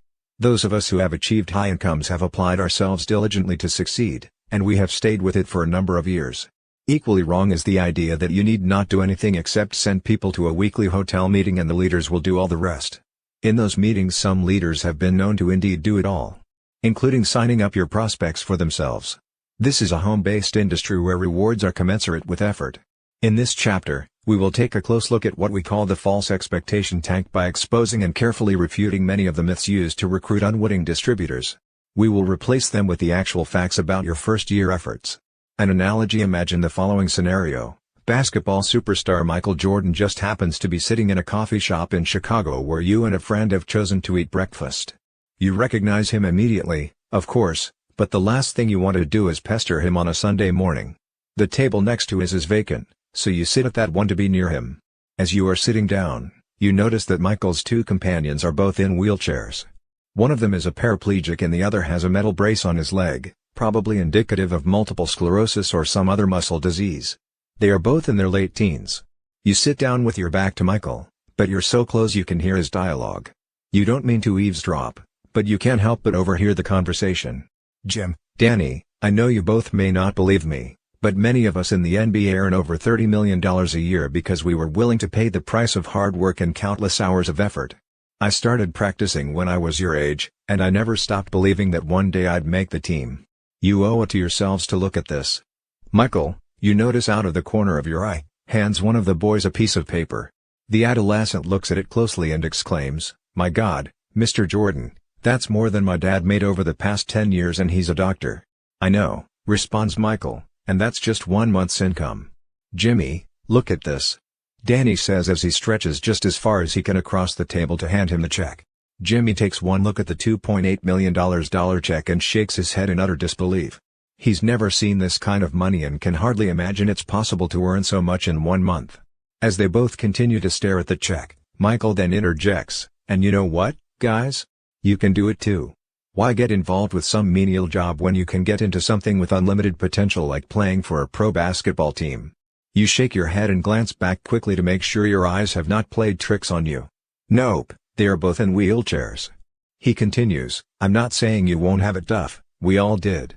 I was actually cut from my high school team so I understand the pain of failure. But I didn't give up. I practiced and practiced until I could shoot from anywhere on the court and even rip the nets half the time. I've seen you do some remarkable things, Mr. Jordan." "Yes, Danny, and you can too. I'm not discounting for a minute the difficulties and challenges you'll both face. But I want you to know that you can do anything that you set your mind to do. You really do have unlimited potential, and don't let the fact that you're both confined to wheelchairs keep you from trying. Make me proud. Work hard, give it everything, and one day you too can live the life you want to live, and I know you'll deserve whatever you earn." Of course, such a scenario could never occur because Michael Jordan knows good and well that those wheelchair-bound adolescents cannot reach the NBA. Impairments of some kind keep millions of people from having the opportunity to rise to the top of virtually every field of endeavor. Physical, educational, intellectual, and experiential handicaps keep most people at the bottom of the traditional corporate pyramids, such as IBM or Coca-Cola. These are the real pyramids in our society, where workers at the bottom are the lowest paid and the first to be let go in times of crisis. While some few move up through the system, no one has a prayer of earning what the man at the top earns, much less of replacing or surpassing him. Yet, it is conceivable for virtually anyone to reach the top in MLM because there is no challenge that can't be overcome. And every word spoken by Michael Jordan in this hypothetical scene could genuinely be addressed to these two physically handicapped young men regarding the network distribution industry. In MLM, even those who are timid, uneducated, or have no track record of success are often encouraged to believe that they can earn $1 million a year just like so many leaders in this industry. In network marketing, everyone is given the benefit of the doubt, and has the possibility of transcending the highest earner in the company. There is nothing to hold you back but the limits imposed by your own mindset. Having said that, we now want to distinguish between the potential of this business and the reality of what it takes to achieve success. While it's true that everybody, regardless of their handicaps, can achieve upside earnings potential in network marketing, we are concerned about leaders who imply that great success in this business is easy. Sometimes after years of hard effort, all resulting in failure, some people who truly are not cut out for this business continue to be misled that they can still reach the top. There is a place in our industry for everyone, but each will experience success in his or her own way and time, and the level of success can vary immensely. And success need not only be measured in dollars, some will develop solid, lifelong friendships, and that alone makes it worthwhile. Some introverts will come out of their shells and feel they have gained immeasurably by what this industry has done for them. Others will earn a few $100s a month and be thankful that they have something of value to do, and a little spending money besides. Some impoverished ministers will earn $15,000 as early as their fourth month. Most everyone will experience personal growth through this industry and, unquestionably, that is priceless. What better way to achieve such positive outcomes, all from home at such a low cost? The two of us met each other through this business, and later fell in love and married. If you take everything else away from us, that alone would have made our time in network marketing invaluable. There is nothing of greater significance than finding your soulmate. So, by all means, show prospects the inherent potential of this business, but allow all distributors the right to discover their own levels of success. And by success, we mean having worthwhile goals and taking the necessary steps to achieve them. As long as you are taking a step forward, you are successful. Balance upside potential with the realistic picture. Incomes in MLM can become quite dramatic. We believe that anyone who has reasonable self-confidence, enjoys communicating with small groups of people while sitting at home, is coachable, and has a sincere desire to make a difference in people's lives can potentially earn $100,000 a month. However, it is important to paint a realistic picture of just how much hard work is involved in achieving financial security and time freedom. Too many distributors fail to tell the truth about the necessary effort. A recent advertisement in USA Today offered the following description of an MLM opportunity. No sales, no inventory, no monthly quotas, no personal or group sales volume requirements. No meetings. Just call phone number to get started. This ad was intentionally misleading.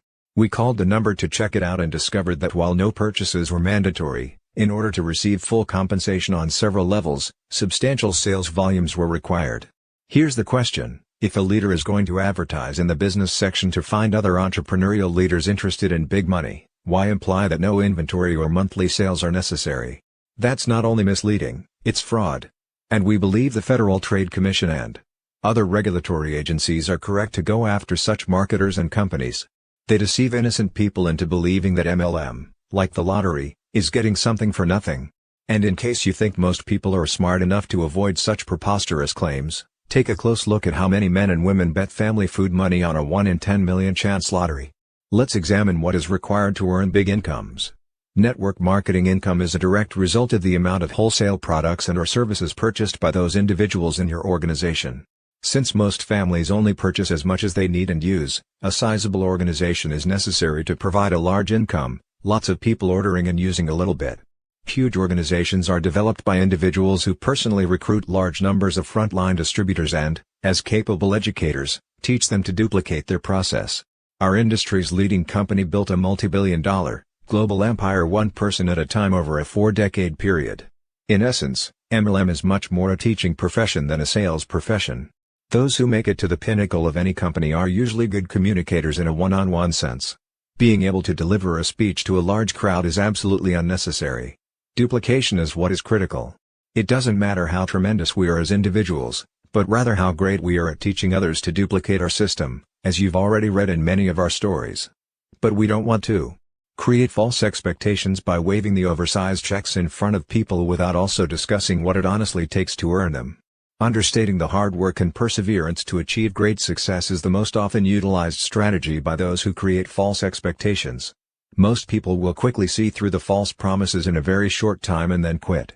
We are irrevocably convinced that the extremely high attrition rate among first-year distributors stems directly from being bashed by the false expectation tank. In this chapter, we'll take time to address many aspects of this problem, including the one that catches so many newcomers to our industry completely unaware. An unrealistic assessment of how much work is required to earn the huge incomes. Misguided belief that this business requires no effort. Consider a hypothetical situation. Steve goes to his first network marketing presentation and is immediately struck by the exponential growth potential. For the very first time in his life, he realizes the possibility of unlimited income. But here is his problem: even though Steve knows literally hundreds of excellent prospects, he is currently earning $100,000 a year in a management position with a software firm, and is spending as much as he makes. So, the thought of quitting before he has replaced his income is simply irrational. During the question and answer period of the presentation, Steve asks if he can stay behind and visit with the presenters, Bill and Angela. Of course they agree to speak with him privately. After everyone is gone, Steve explains his money situation to the successful couple. Instead of telling Steve the truth, namely, that he is going to have to work very hard for a year full-time, or perhaps for 2 or 3 years part-time, in order to replace his income, they create false expectations. Bill says, "No problem, Steve. You've got a Rolodex full of high-caliber prospects, and Angela and I can work those people for you and then stack them on your front line." Of course, that will never work because Bill and Angela already have their hands full building and maintaining their own front line. They might try, but experience has taught us that no one can do this business for anyone else. And we all know that friends respond best to hearing about a business opportunity from friends first. Then, a successful sponsor or upline can reinforce what the curious prospect has learned from his friend. The power of networking is at its highest peak when it is friend telling friend. But Steve cannot possibly know all of that at this stage, having just been introduced to the industry. So to him, it sounds good. Based on what Bill has told him, he signs up, makes a list of his top 200 prospects, and turns it over to his sponsor. The false expectation tank hits Steve hard and fast. It doesn't take very long for him to realize that he is not going to get something for nothing in this business. Even if Bill makes good on his promise and signs up a few quality distributors on Steve's front line, Steve will still have to roll up his sleeves and work extremely hard, or the people beneath him could roll past his pay levels. But what ordinarily happens is that Bill can't convince Steve's friends to do something when Steve is not actually approaching them himself.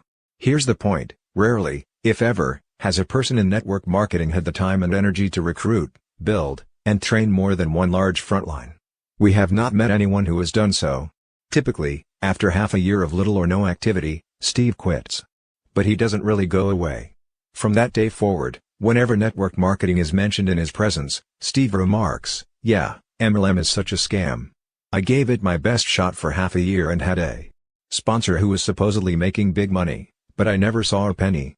There are thousands of Steves out there bad-mouthing our industry because of unrealistic claims that lead to overblown expectations. And, unfortunately, there are numerous Bills and Angelas who have been taught to be sifters instead of relationship builders. Their underlying motivation is to simply blast through Steve's Rolodex hoping to find one winner, instead of helping Steve build a business based on his close relationships with friends. So, what should have been done? Well, Bill and Angela should have been honest about Steve's chances. Not only would Steve have respected them more, but he would have fully understood how much effort it would take to make the business work for him. Here's how it should have been handled. Bill sits down with Steve and looks him squarely in the eye. "You know, Steve, I can appreciate your dilemma. I know you still need an income while you grow your business. But if your corporation was to decide to enhance their profit structure by downsizing and you were targeted, they wouldn't even consider keeping you on salary until you found a replacement income. You'd be gone overnight with some severance package designed to placate you but not meet long-term needs. The truth is, in our business, it's only those of us who treat it like a profession who get to the big money. Give it all of your energy and you'll naturally get there sooner.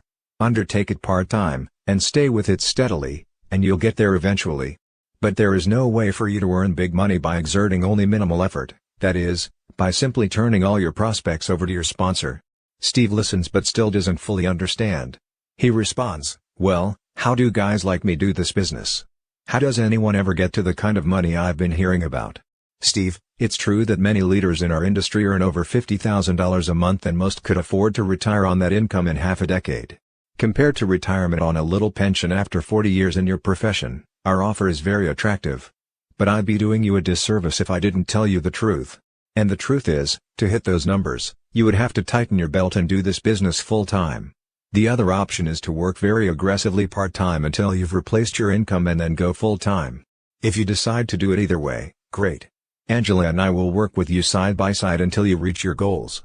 Otherwise, let's just sign you up so your family can use our products and services at wholesale prices, and I'll touch base with you again in 6 months to see if your circumstances have changed." Can you guess what Steve will do? He's going to go home and give this business serious consideration.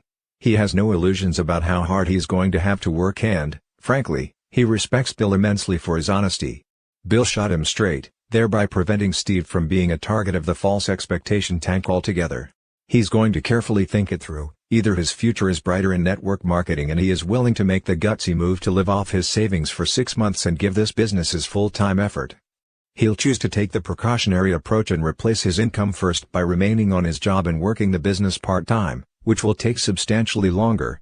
Or he'll order some products or services at wholesale and become a good customer. If he chooses against all of these options, at least Bill ends up with a great prospect he can call every 6 months until the time is right, instead of creating an angry distributor who, because of misinformation, now bad-mouths the entire industry whenever possible. Remember, in the network distribution industry, honesty is everything. Cheat someone at work and 8 office workers will hear about it. Cheat someone in our industry, and 200,000 people in 20 countries know about it within a week. And when an upline distributor deceives a downline distributor, it is not easily forgotten or forgiven.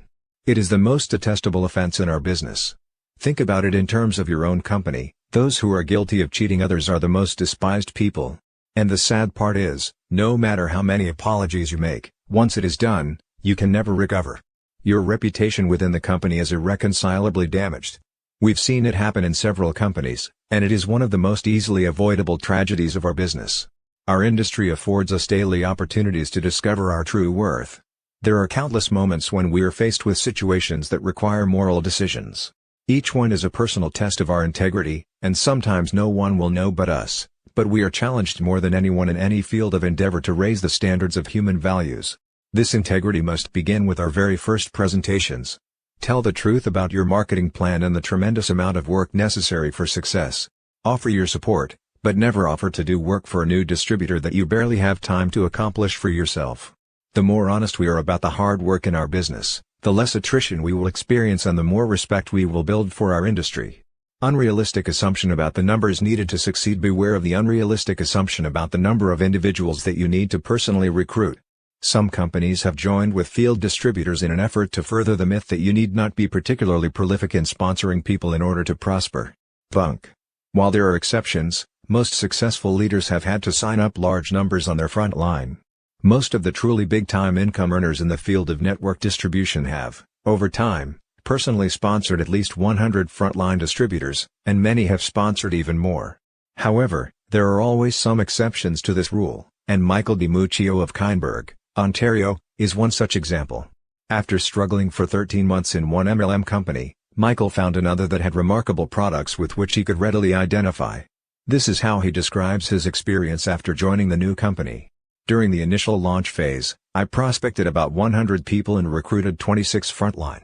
By placing so much emphasis on the relationship between myself and those 26 recruits, 5 became long-term business partners. Not everyone who signed was as committed as I was, or, obviously, they would still be with me. Yet their contribution in the beginning added synergy, excitement, and volume that helped produce my personal success story, $126,000 group volume in the opening month that generated about $15,000 in personal income. This success added fuel to the fire, and the momentum continued over the next 3 months. I didn't recruit for almost a year after this. Instead, I put into place an infrastructure for communications and recruiting, and developed a model that could be duplicated for presenting and training. I went back to work by launching Mexico, where I recruited 5 new legs and produced around $150,000 in the opening month's sales, almost entirely from a cold market. 6 months later, my average income had grown to $20,000 per month. By this point in time, I had recruited perhaps a total of 30 to 35 frontline distributors. I then set my sights on the Quebec market, prospected about 45 people, and recruited 5 new legs, 2 of which have reached a monthly income of about $12,000. I then had the good fortune to be referred to a tremendous businessman from Manitoba. Launching his business yielded the highest return yet.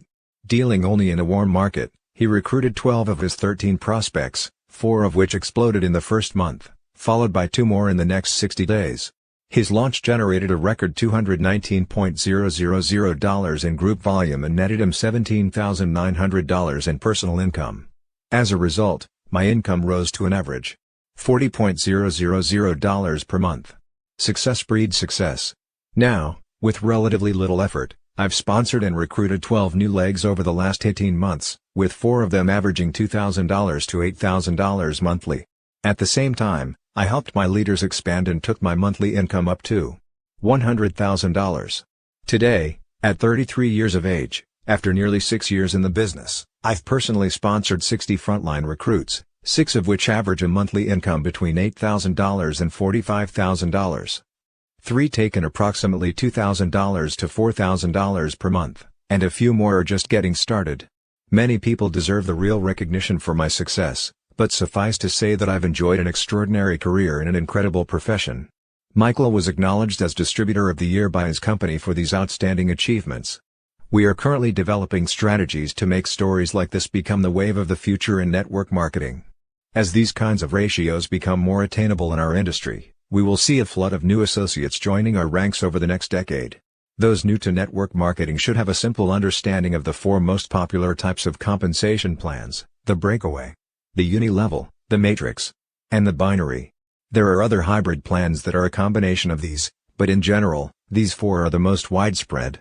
Admittedly, the following explanations are a bit oversimplified, but understanding them in depth is not necessary for a first-year distributor. Having a basic grasp of these compensation plans is all you'll need for now. The oldest and most traditional is the breakaway plan. It allows distributors to recruit and be paid on an unlimited number of frontline associates.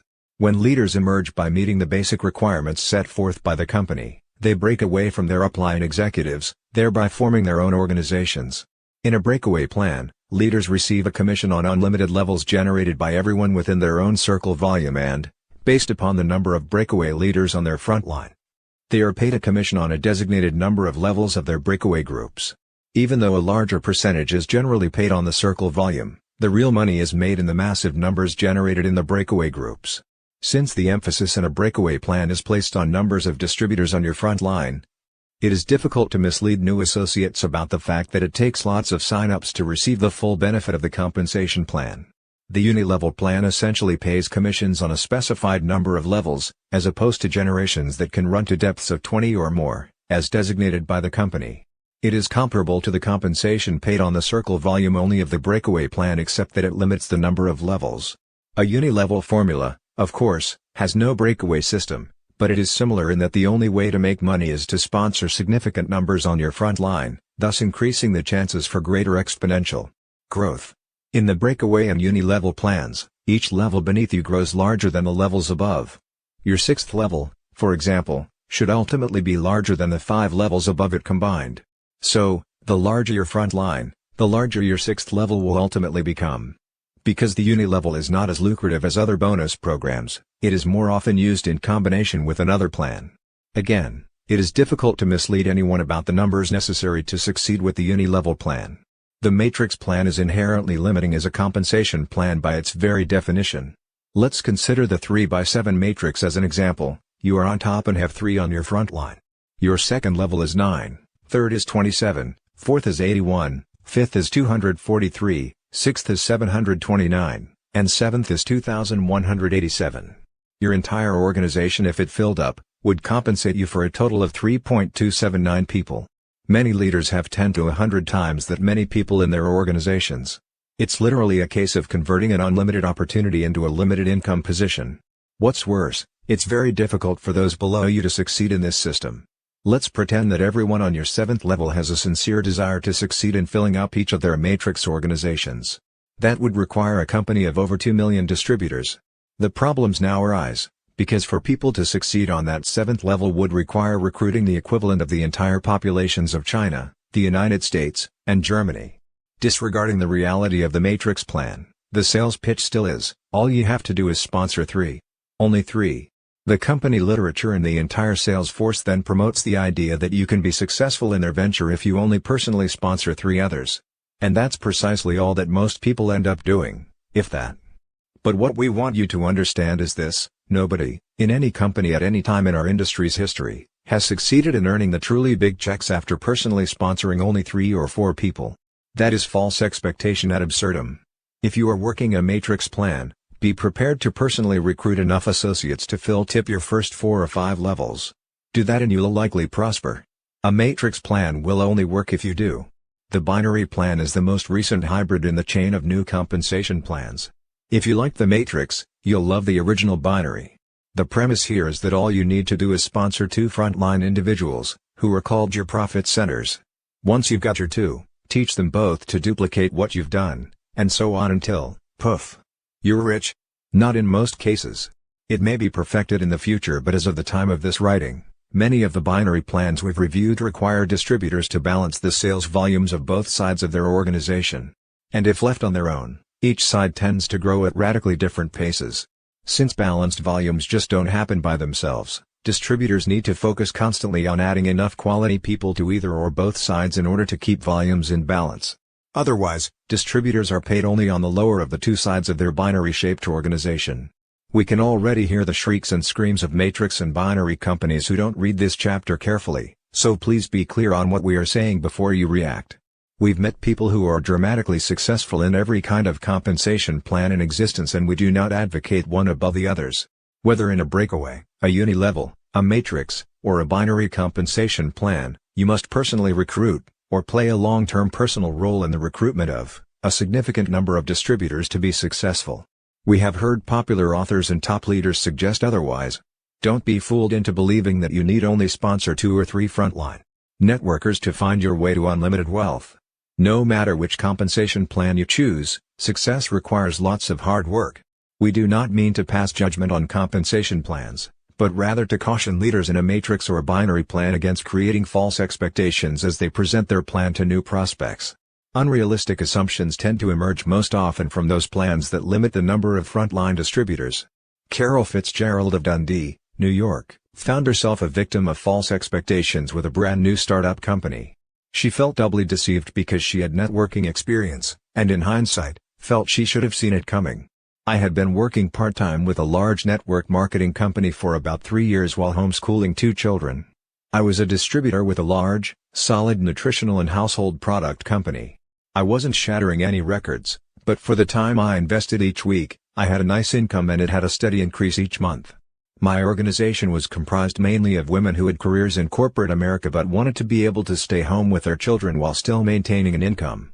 All was progressing well until a friend of mine phoned to tell me about some incredible environmental product that I just had to try. I asked if it was a network marketing company, and explained to her that I was really committed to my present organization and I wasn't interested in working with more than one company. She's very creative and wasn't easily discouraged, as she knew of my current success. My birthday was 4 days later and a large box arrived, containing a complete sampling of products and a brief explanation of an unbelievable compensation plan. Now I knew why my friend was so excited.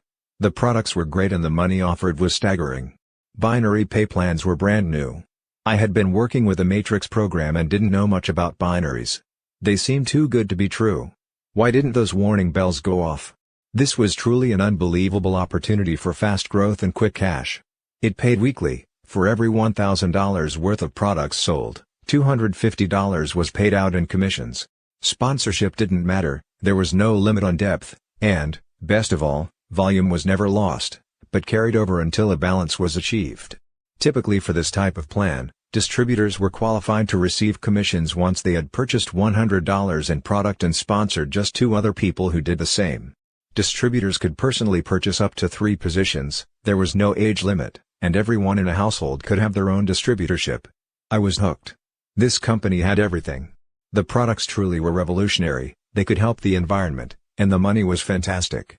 I could help all of my family and friends. All they had to do was buy 5,100 worth of these wonderful products, and I could place them in my organization and build under them. I dived in head first. I started with 3 positions, placing my children below me, followed by my husband, parents, in-laws, grandparents, siblings, and everyone I knew. It didn't matter if they had network marketing experience or not, anyone could understand this pay plan and, besides, they were helping the environment. Of course, everyone in my group did just what I did. Nearly all of them came in with 3 positions and encouraged friends and family to do the same. We signed up churches, schools, and other not-for-profit organizations, who in turn rallied all of their supporters. My organization exploded. This was truly what networking was supposed to be. My products arrived the second week. We didn't have distributor kits or training manuals yet, so I wrote materials for my group to use. The company liked my tools so they used them corporately. I organized conference calls, and conducted training sessions. The money was rolling in and everyone was thrilled. Then it happened. Delivery of products started being delayed, and checks had mistakes. The principals of the company told me that it was the tremendous growth my group had caused and that it was a good problem to have. I was assured that they were hiring extra staff to clear up the problems. We continued to fax in hundreds and hundreds of applications. But I was concerned enough to start tracking my own organization. I had all of my group fax their applications to me so that I could monitor the growth. I discovered a major discrepancy in what was owed to my people, and immediately jumped on a plane armed with my charts. When I arrived, the corporate heads looked at my documentation and were aghast. They had no idea the problem was this severe. They brought their programmers in and decided that they had a programming error and would have to re-enter all of the thousands of applications in order to fix it. Of course, we shouldn't lose momentum, so I was urged to remain positive and keep recruiting. They claimed to have fired the person who was responsible for fouling up product orders, and I was guaranteed that everything would be back on track within 2 weeks. We kept on recruiting. Even though checks and product orders were sporadic, they seemed to be trying. Then came Black Monday. It started when my mail arrived and I found out that my last 2 checks had been returned for insufficient funds. The phone started to ring and people were no longer thrilled. Hundreds of people had all received the same mail and they all had my phone number. The company phone number had a recorded message saying that it had been disconnected. Reality set in. When I finally reached the president of the company, he explained that this situation was all my fault. It seems that they had never planned on someone completely balancing her organization, and worse yet, teaching everyone to do the same. My balanced group had maxed out the pay plan after only 8 levels, and my organization reached more than 30 levels totaling several thousand distributors. The company closed its doors, teaching me a lesson and giving me a birthday present I'll never forget. Unfortunately, it also left my family and many of my friends with very negative feelings about network marketing that have taken me years to overcome. I still have a copy of my largest, uncashable check in my daytimer to remind me that, in network marketing as in any other business, there is no get-rich-quick program unless someone gets hurt. Slow and steady definitely wins the race. Fortunately, Carol was able to pick up the pieces and is now working with an experienced team toward the launch of a network marketing company that she hopes will be a reflection of what our industry is meant to be. Carol adds, for any of my friends who may be reading this, flowers, chocolate, or just a simple card make much nicer birthday presents. The lesson for people just starting out in network marketing is this: binary plans, by themselves, tend to reflect a short-term cash return as opposed to a long-term, steady, residual income. If you are considering joining a company that is so new it has no track record, at the very least, make certain the principals in the company do have a good one. It is very, very risky to join a company that has not been in existence at least a couple of years. If you feel compelled to join, and don't have first-hand knowledge of the integrity of those starting up the company, do your due diligence, check them out, call their references, and if their compensation plan is untested and sounds too good to be true, it probably is. At the very least, call the Direct Selling Association in Washington, D.C., and find out if the company under consideration is a member. If not, watch out. If you are in your first few years in this industry making a decent living with a solid company, and, like Carol, an overzealous sponsor shows you big checks or a comp plan too good to be true, hopefully, you'll have the common sense to stay where you are. Network marketing is big business played on an international stage offering staggering income potential, enormous amounts of free time, travel, power, and prestige. To hit the big numbers is to be treated like an international rock star playing to large audiences and standing ovations on every continent. You'll be treated to the best cuisine in every location and interact with the most powerful people in industry, medicine, and law. Remember, as you are trying to appeal to various professions in corporate America and throughout the world, each one has its malcontents and frequently the most successful among them are the players who can relate to these kinds of earnings. As you move from your warm market into your cold market prospects, you need to understand that this is a numbers game and not be intimidated by it.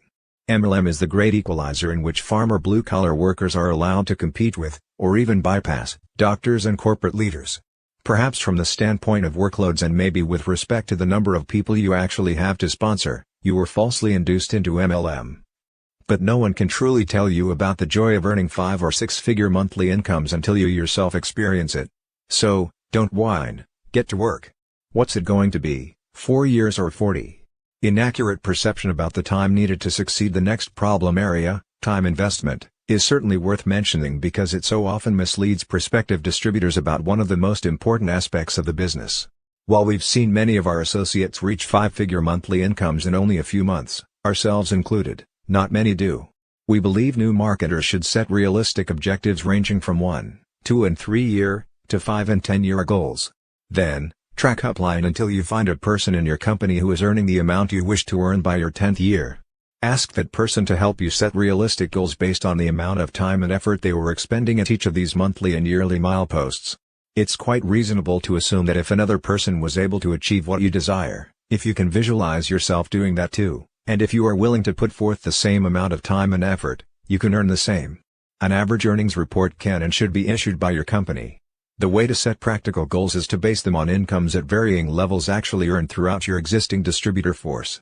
Remember to be realistic about the amount of time it will take. But also be expansive in determining the right goals for yourself. It is by unleashing your limited thinking that you will be able to rise to your full potential. With respect to the amount of time required to succeed, part-timers in network marketing earn substantially less than do those working the business full-time. If a full-time person is earning $5,200,000 a month, a new person might quite logically assume that if she works half the time, she could earn $100,000 a month. Not necessarily true. The most Renee ever earned as a serious part-timer, who, because of her elected position to a 4-year term in public office, could not quit until she had completed her commitment, was not even 10% of the amount we've earned together working full-time. It's because this is largely a business of duplication. Part-timers attract part-timers. If you are the leader and part-time effort is good enough for you, then part-time will seem appropriate to everyone you recruit.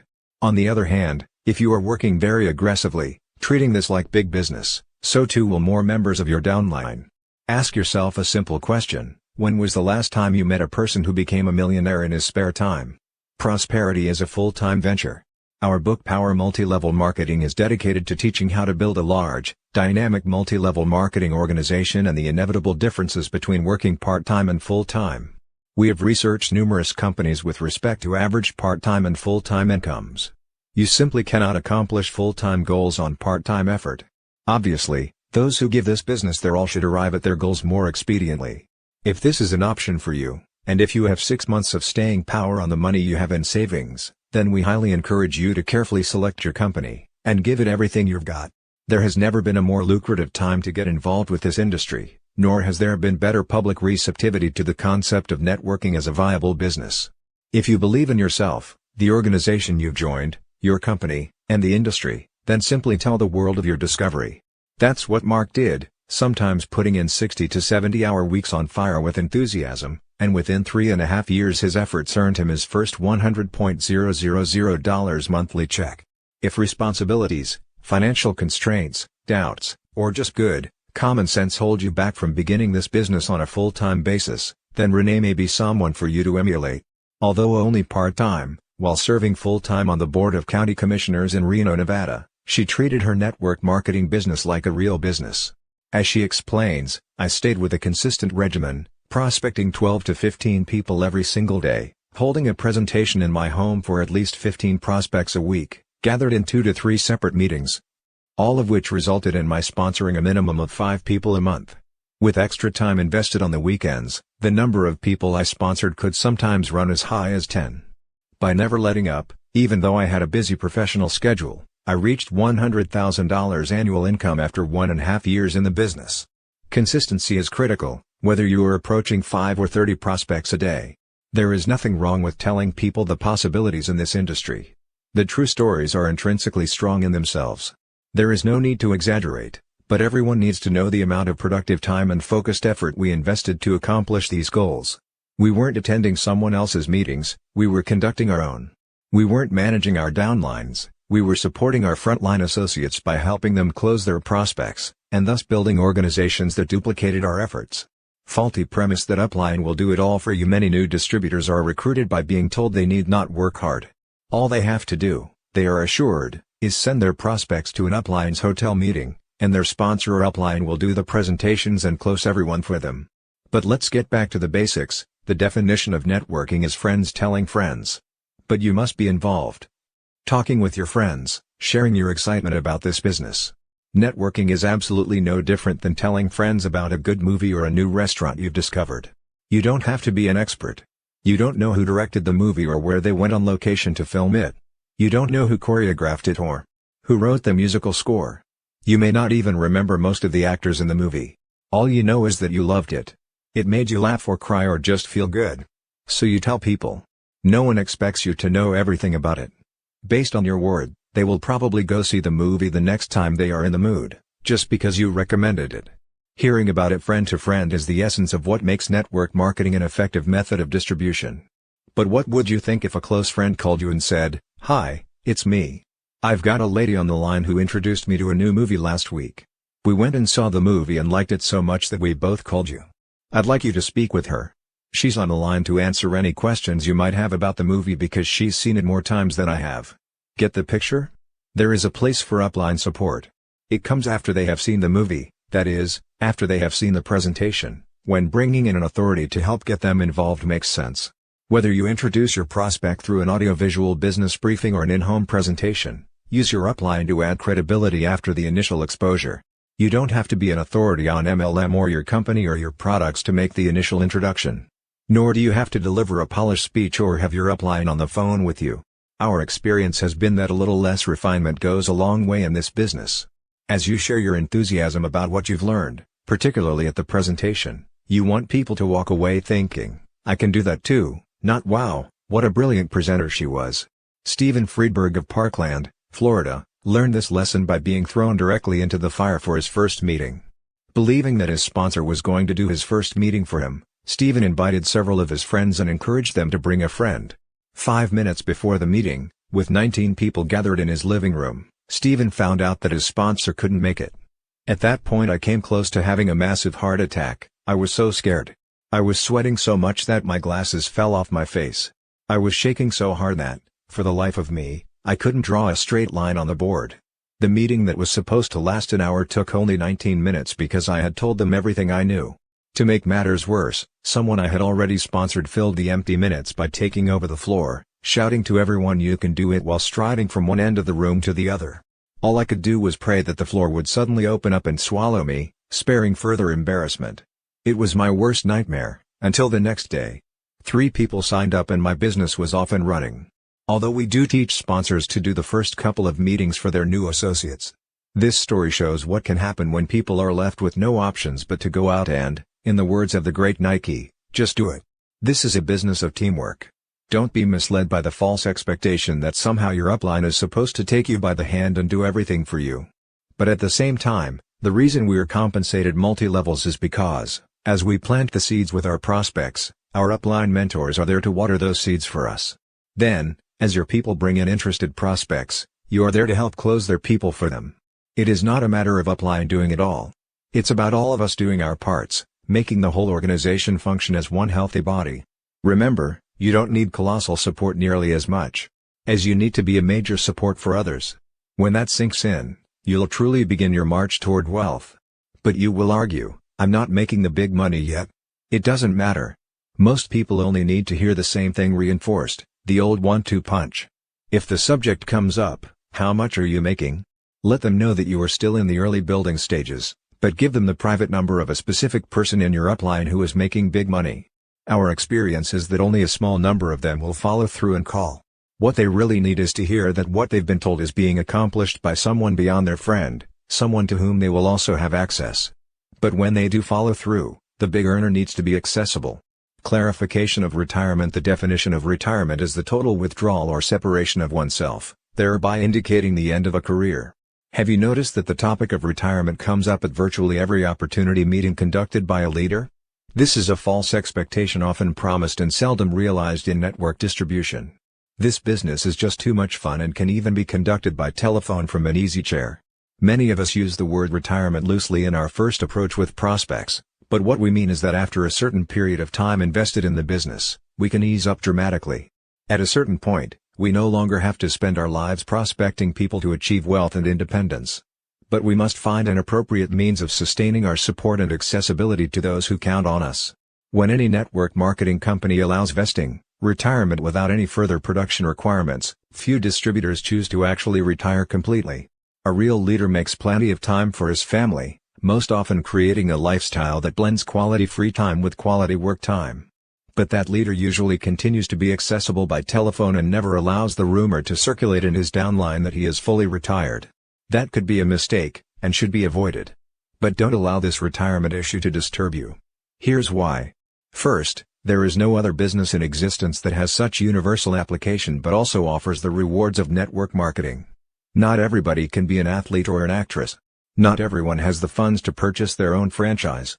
But almost anyone can do network distribution on some meaningful scale. And once it's in your blood, it is nearly impossible to do anything else. Twice we've tried to retire and both times we've convinced ourselves that no other productive endeavor is nearly as fun. According to the eminent psychiatrist William Glasser, All of us have two fundamental needs in life: the need to give and receive love, and the need to feel worthwhile to ourselves and others. The two times we cut back considerably, we quickly discovered that we missed the interactions with friends and acquaintances we've made through our business. We soon discovered that recruiting and training new distributors is more fun, challenging, and rewarding than most other productive endeavors. Whatever we tried, we always ended up coming back to network marketing. Perhaps we're hooked because this industry involves such a variety of experiences. When we write, speak to groups, or work one-on-one with people on the telephone, we are involved in personal growth, marriage counseling, family values, company politics, integrity issues, small businesses, global businesses, and a variety of different cultures from all over the world. The personal goals and entrepreneurial dreams of every single person with whom we interact are of paramount importance to us. Given both of our backgrounds, it has proven impossible to find another profession with such a dramatic impact on so many people. We don't care how often you've heard about network marketing retirement. The truth is, our downline will always strive to duplicate us, and the last thing we want is a downline of retired leaders. Craig Bryson, a major international player in networking, has always warned leaders in this industry about the trickle-down effect. Any company that allows vesting or retirement without any monthly production requirements could eventually destroy itself from the top down. We concur. In fact, many of the top MLM companies offer 1 or 2% of total profits to be shared among its leaders, or, in lieu of that, have created an addendum to their compensation plan that provides its leaders with the incentive to continue being productive. This is not only valuable for the leaders, but also for the downline distributors who tend to duplicate their upline's activity, or lack of it. Remember, whether you are speaking to groups of 5 or 500, don't dangle the retirement carrot in front of prospects without qualifying it. Better yet, focus on MLM's ability to bring about self-determination in their lives. Most people would be very pleased if they could just spend 10 or 20 hours each week at home with their families, hours they currently must spend in the office. Because we love what we do, it is sometimes difficult to know when work stops and play begins. Instead of 12-hour days, we now spend a few hours in productive work and the rest of the day in activities with our family, playing tennis, snow skiing, paragliding, and reading or writing books. Because of the freedom allotted us in this business, we are able to take time out to write or teach classes, like the certification course we teach in America and Asia with Dr. Charles King. But our outside work is not limited to network marketing. Mark is currently writing a love story, and Renee is writing a self-help book based on her own life experiences. Mark is spending time developing a prison program, and Renee is the board chair of a homeless project. In other words, prospects should be told that they may look forward to unlimited freedom in a very few years, the freedom to do what they want when they want to do it while continuing to act as role models and support to their downline. Think of network marketing not as a career but as a vehicle to help you do the things in life that really matter to you. This explanation is much more in line with what actually occurs in the lives of successful networkers. Erroneous view that no product or service need be sold. Network marketing is the orderly word-of-mouth distribution of products and services directly from the producer to the consumer. As products or services are purchased, the distributors responsible for those orders are compensated through multi-levels in their organization. This is the definition of network marketing and why it is often referred to as multi-level marketing. With this as the very basis of our industry, we find it difficult to understand how anyone can stand before audiences and say, "In our business, you sell 0 products. All you need to do is present the compensation plan and sign people up." Of all the false expectations created, this one is the most inaccurate because it denies the very essence of our business and makes government regulators suspicious of the industry. We understand why some well-intentioned leaders say this, but it doesn't make it any less hurtful to our industry. Network marketing is often avoided by great prospects who fear that they will have to peddle products, lots of them, perhaps even door to door. Some men and women worry that they will actually become door-to-door cosmetic salespeople. To offset that erroneous notion, many aggressive leaders will suggest that new prospects need not sell anything. The truth is this: network marketing is about a lot of people using and sharing a little bit of product. For the system to work, each of us must do our part. Our homes should be filled with our products and services. To novices we teach a battle cry: just get 10. After personally using the products or services, we insist that our new frontline distributors begin by finding 10 customers among their immediate family and close circle of friends. That's all, just 10. Everyone should be responsible for finding 10 legitimate retail customers before building a sizable network organization. It doesn't take months to do this.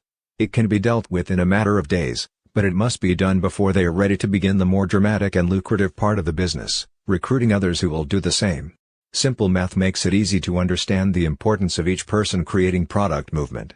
If you sign up without ordering or sharing the products with others, you have created zero volume.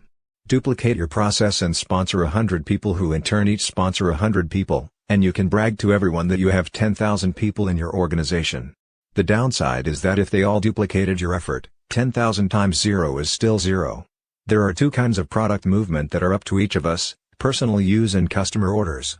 Based on your company's compensation plan, we encourage you to set specific goals and duplicate those throughout your organization. For example, we encourage our distributors to strive for $500 a month of personal sales volume. That includes the personal use of the distributor's immediate family and customer orders from the rest of their family and friends. For those men and women who are completely business-oriented and simply can't envision conducting product demonstrations in clinics, here is what we suggest. Once you have begun using the products and/or services yourself and have found your 10 customers, put all of your energy into prospecting for business builders.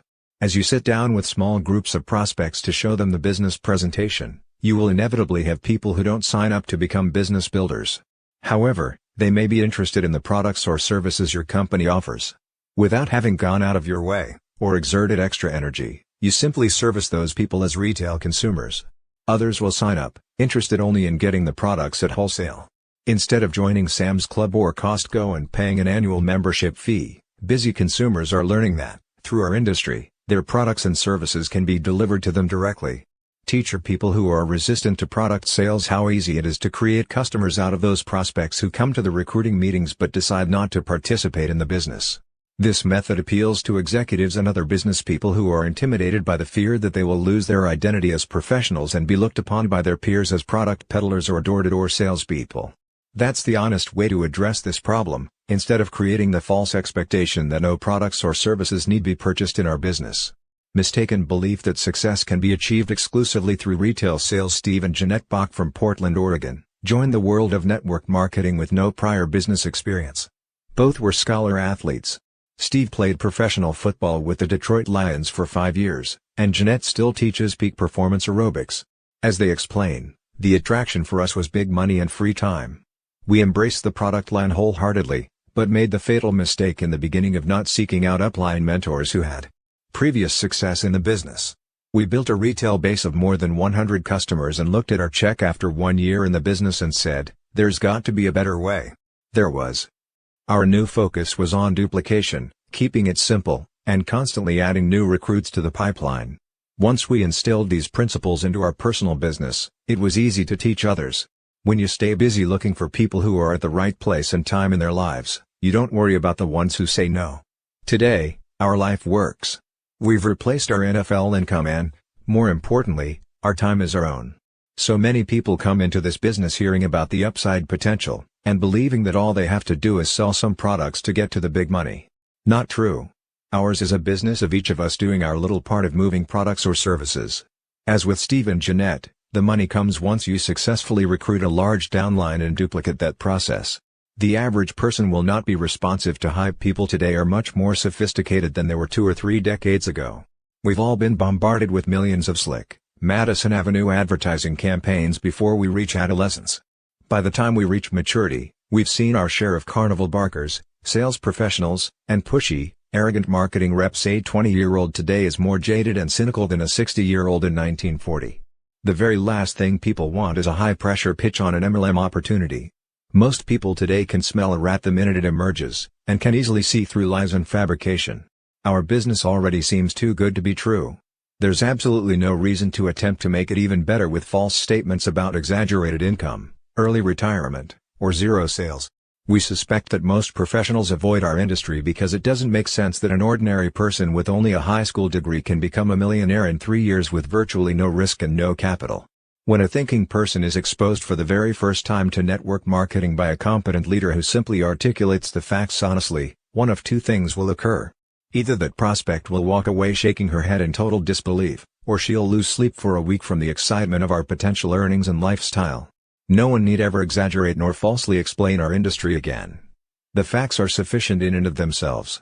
Think for just a moment about how preposterous these facts must seem to a prospect who knows very little, if anything, about our industry. Although we all say it in a multitude of diverse ways, Here's essentially what we are presenting to people. We are asking them, first of all, to believe that network marketing is much more lucrative than most franchises, yet to begin it costs less than $100 or $200. If the owner of a great franchise like McDonald's earns more than $200,000 a year after having invested $1 million in the franchise, how on earth does an MLM distributor earn $200 a month on an investment of a couple $100? It doesn't compute. The franchise owner has to acquire property and build a large structure, but the network distributor works at home. The franchise owner pays out $10,000 a week to employees. The network marketer needs no employees. For the first 6 years the franchise owner is nothing more than a shift change supervisor for a bunch of pimply-faced teenagers before he breaks even. In half that time, the multi-level marketer is working 25-hour weeks and thoroughly enjoying her life. We could go on and on ad infinitum because the life of a successful network marketer seems preferable to the life of anyone in traditional business. You get the point. MLM seems too good to be true already. There is simply no need for hyperbole. We urge you to present this business opportunity honestly and professionally. False expectations can literally ruin would-be great distributors. If people are led to believe falsehoods, once they figure out the truth, they quit. We've actually seen people quit while earning over $10,000 a month because someone had filled them with the false notion that they should be earning 3 times that amount. It sounds ridiculous, but it's absolutely true. This is the only business in the world in which former blue-collar workers can earn more each month than some pediatric cardiologists do in a year. So why tell folks they can do that in 4 months? 4 years would satisfy most people. Nothing works better to convince a person to join our industry than the following honest dialogue following your presentation. I think you and your wife would make remarkable partners in this home-based business, and I don't want you to go out of here today with false expectations, so please remember my closing comments. This is the most lucrative and fun profession in the world, but it's also the hardest work you'll ever do. This isn't like a lottery and it's certainly no get-rich-quick scheme. But if you are willing to put in long hours and long days for just a few years, you could end up earning over $100,000 a month and enjoying all the free time you've ever imagined. I say it's tough because you may have to prospect a lot of people to find just one who's willing to work. But remember, one good frontline distributor can easily earn you $50,000 a month or more. Your prospects will appreciate your honesty, and you'll never be accused of creating false expectations. Yale-educated lawyer Ray Faltinsky, our good friend and co-founder of a major network marketing company, once told us that, by far, the majority of lawsuits and regulatory hand-slapping that has occurred throughout our industry's history has most often resulted from exaggerated claims about income and products. For our children's sake, let's join together and stop these exaggerations, which could pose a significant threat to our industry's longevity. Besides, if we just tell the truth, it already sounds too good to be true. Summary.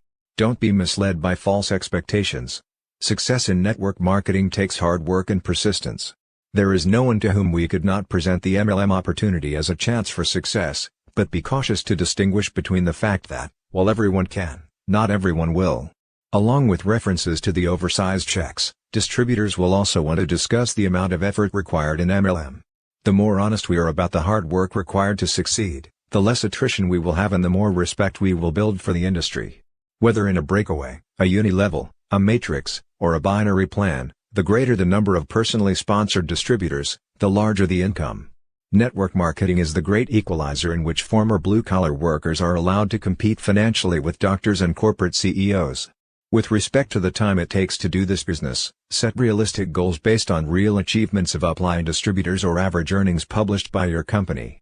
Part-time effort will virtually never produce full-time results. There is nothing wrong with telling people the uppermost possibilities in this business, but there is no need to exaggerate because the truth is plenty remarkable in itself. As you bring others into this business, support them without promising that you will do it all for them. Networking is friends telling friends, and it simply won't work unless you are willing to share your enthusiasm with your friends personally. There is no better way to get started in the business than to just do it, set up your first home meeting and begin. In network marketing, retirement means that we can ease up dramatically, no longer needing to spend our lives prospecting in order to achieve wealth and independence, while still finding an appropriate means of sustaining our support to those who depend on our accessibility. Think of networking not as a career but as a vehicle to help you do the things in life that really matter. Simply defined, Network marketing is the word-of-mouth distribution of products and services for which distributors who are responsible for those orders are compensated throughout multi-levels in their organization. Even the most serious business builders are responsible for creating a small customer base, but you will not earn the big money by merely retailing products. Network marketing is about a lot of people using and sharing a little bit of product. Once you have built a customer base, the rest of your focus can be dedicated to building your organization by duplicating your upline mentors' system and teaching others to do the same. Additional customers and wholesale buyers will inevitably come to you as a byproduct of your business presentations. Network marketing is much more lucrative than most franchises, yet is only a fraction of the investment with no building, no employees, and no time spent away from home. False expectations can literally ruin would-be great distributors and destroy the credibility of the entire network marketing industry. Be honest and professional when you present network marketing as a business opportunity, and help put an end to the exaggerations that could pose a significant threat to the health and longevity of our industry. Chapter 5: Attacking the Warm List Warhead. Overcome the reluctance to offer a quality lifestyle to family and friends. The first 6 months in the career of a new distributor are critical. Much like the first 6 years in the life of a child, the first months in network marketing are formative times. And it is during these impressionable months that patterns of success must be firmly established in each new distributor's mind. Very few people will survive the first year if their first few weeks are misspent, and we believe our industry's high attrition rate can be traced back to seeds of failure sown in these very early stages. Apply what we teach you in this chapter, and you are far more likely to find yourself among the first-year survivors and thrivers rather than a part of that attrition statistic. Fundamental to the establishment of a network marketing business is the creation of what we call the warm list. In fact, it's so critical to success that we've allocated this entire chapter to define, explain, and teach you step by step how to utilize your most powerful resource. A warm list is a group of individuals from your past and present whom you know well enough that were you to pick up the telephone and call them, they would recognize you once they heard your name. The value of a warm list is that for the first few months, new distributors are able to speak with people they know, and more importantly, those with whom they would love to forge a lifetime business relationship. Indeed, one motive for our recent partnership with other experts in the think tank consulting firm 21st Century Global Trust is to educate network marketers how to prosper in the coming century by focusing on relationship marketing, rather than merely sifting through huge numbers of prospects. We are currently working on a simple, easily duplicated system which will allow many more distributors to capitalize on their own warm market relationships, as opposed to the past process of just throwing mud on the wall and hoping some sticks. Furthermore, it matters little to this group of family and friends that distributors are new or that their presentations are mediocre. By beginning with this inner circle, what we call warm contacts, new distributors will be prepared to enter the more judgmental world of cold marketing, attempting to recruit professionals whom they've never met. Should they have to do so? That's when approaching large numbers of prospects becomes crucial.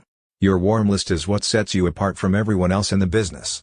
It is your edge for success. Without it, your approach to this business is not terribly different from standing on a street corner selling newspapers. Creating a large warm list: the larger your warm list, the more solidly you will establish your business. By age 30, social psychologists have noted, the average person literally knows 2,000 people on a first-name basis.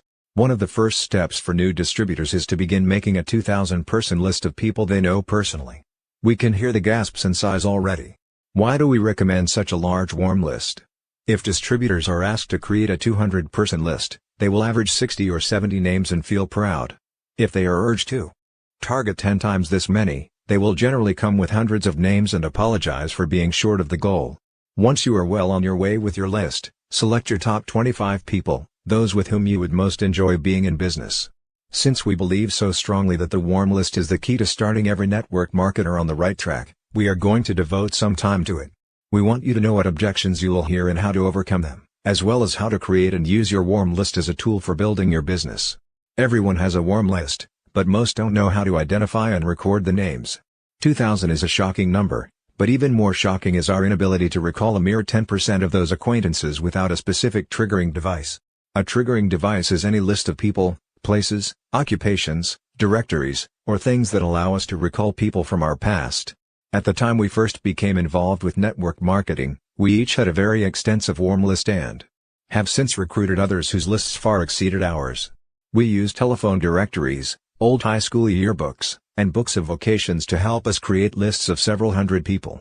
The next section consists of a memory jogger to help you develop your own warm list.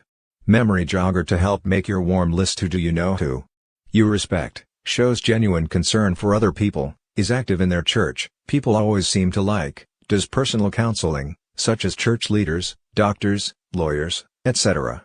Is a professional, is in clubs and various group organizations or active in civic affairs, is in a teaching position in a school or business, deals with the public.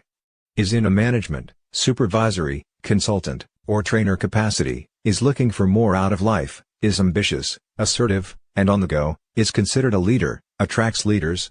Has children just starting junior high, high school, or college, has children with special talents that should be developed, wants to set a good example for their children to follow, owns a business. Holds a very responsible position that is causing stress and pressure, wants to have freedom, is considering a new profession, changing jobs, or has recently changed jobs, is unable to advance in her job, has talents but is held back. Just started selling or is an experienced direct salesperson, relies on ideas for his livelihood, has never been able to get started or failed in business but still has strong desires. Is going to college, business school, trade school, etc. Or just graduated, was recently married and is just starting out, knows everyone in town, has international connections, exudes credibility, is elected to office, works with you now, you see at the gym, is looking for a job. You play tennis with, you know from the old neighborhood, appraised your home, already has a great job, takes care of your car, is on your Christmas card list, you take your cleaning to, is your accountant, you do civic work with. Does your hair, runs the spa, you see at the copy shop, delivers your mail, seems to change jobs often, did your home repairs, is concerned about her skin and hair, is concerned about his weight, is into sports fitness. Wants more time with the family. Who are our relatives? Parents, grandparents, sisters, brothers, aunts, uncles, cousins, children, step relations. Who is our mail carrier, newspaper deliverer, dentist, physician, minister, florist, lawyer, insurance agent, accountant, congressional representative, pharmacist, veterinarian, optometrist.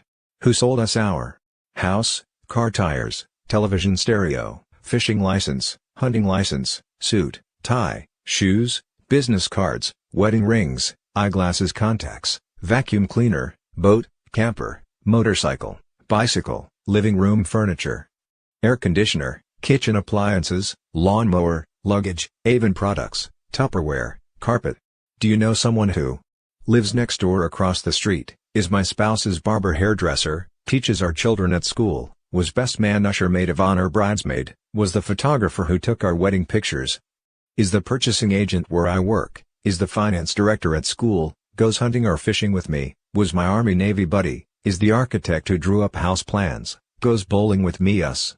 Is president of the PTA, was my spouse's college fraternity brother-sister, we met camping, is the credit manager of the store where I shop, is my spouse's old high school teacher principal, repaired my television, upholstered my couch.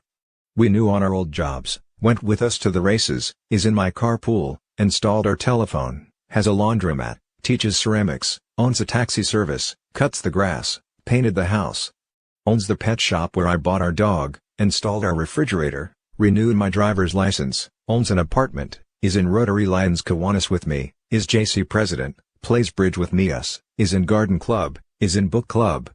Is my child's kindergarten teacher, is a deacon in my church, owns a slipcover and drapery business, manages an athletic club, gave me a speeding parking ticket, does our income tax, cleans our clothes, hung our wallpaper. Taught our children driver's education this summer, works with the rescue squad, owns Beach Mountain Cottage where we vacationed, sells us gasoline and services our car, sold my wife her wig, owns a nursery, delivers parcels. Works with an exterminator pest company, stores my wife's winter coat, sells ice cream in the neighborhood, owns and manages the jewelry store downtown, sells aluminum awnings, works for the travel agency. Who do you know who is a professional?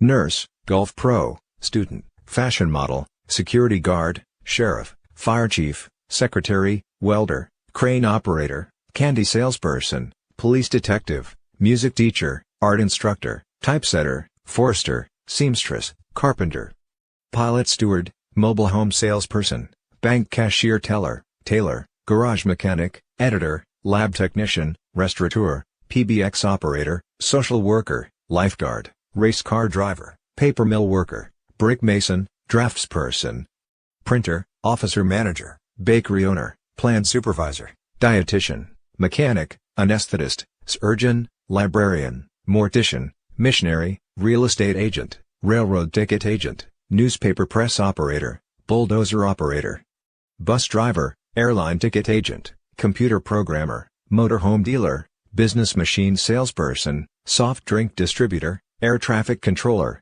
interior decorator, swimming teacher, typewriter salesperson, grocery store owner, insurance adjuster, warehouse manager, moving van operator, rent-a-car representative, professional baseball player, professional basketball player, professional football player, television anchor producer, tool and die maker, cookware salesperson, dance instructor, sawmill operator, industrial engineer, research technician, telephone line person, lithographer, fisherman, bench machinist, waiter-waitress, furniture dealer, notary public, farmer, actor-actress, land clearer, horse trader, statistician, cement finisher, antique dealer, brewery salesperson, engineer, contractor, chiropractor, podiatrist, auctioneer, electrician, dental hygienist, shoe repairman, physical therapist, motel owner-manager, highway patrol officer, judge.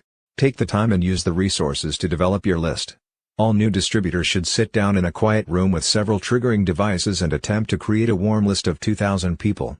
It should take 2 or 3 days to get a good start and, by the end of the first month, you should be well on your way to hitting the target. You will never regret starting your business with this tool. Network marketing, by its very nature, requires you to talk to large numbers of people. The longer your warm list, the better your chances for success. The warm list warhead strikes generally. The warm list warhead strikes after you have given this assignment to your new associates. This is when arguments between sponsors and new distributors first begin. Sometimes objections aren't even verbalized because your new associates would often rather keep them to themselves. Most new network marketers are able to come up with a dozen good reasons why they don't know 2,000 prospects and why they can't possibly go after friends and family first. We've heard all the arguments over the years and none of them are valid. It is vital to the success of your newest distributors that they not ignore this warm market phase of the business. Let's review a few of the rationalizations and excuses used by new distributors so that you know how to respond to them in this first stage of recruiting. And remember, not all new associates will be honest with their sponsors and declare that they have no intention of working with their warm market list. There are many reasons people are inclined to hold back from calling on their families and friends. And it is this resistance we are referring to when we talk about watching out for the warm list warhead. When it strikes, it can be a killer of many would-be great distributors. First warhead, lack of conviction. Network marketing is the process of sharing one's belief in a marketing concept that is so unique and about which you are so enthusiastic that you can't hold it inside. You lose sleep at night. You can hardly wait to tell people of your discovery. When this level of conviction is lacking, people tend to hold back. It's a catch-22. If you wait for the belief level to come, you run the risk of missing the opportunity. If you try to go forward without it, your friends can hear the reservation in your voice. So first do your best to try to work through whatever reservation is holding you back. It just sounds too good to be true. Maybe it has worked for others, but I can't be sure that it will work for me. What if I'm wrong and I mislead my friends? Discuss these concerns with someone in your upline whom you trust. Whatever you do, don't make the mistake of waiting to share your discovery with friends. A common excuse is, I don't want to call my friends until after I'm making the money. Of course, the solution is to rely on the support of your upline leaders, those who have a track record of success in the business. It is that team approach that makes network marketing so effective. What happened to Mimi Joy Swenson of Los Gatos, California, can happen to you if you use this excuse. Mimi Joy explains, I was building my business part-time my first year and had made my list of 2,000 names. I felt like I just had to create sections on my list, and one of those categories was called my chicken list.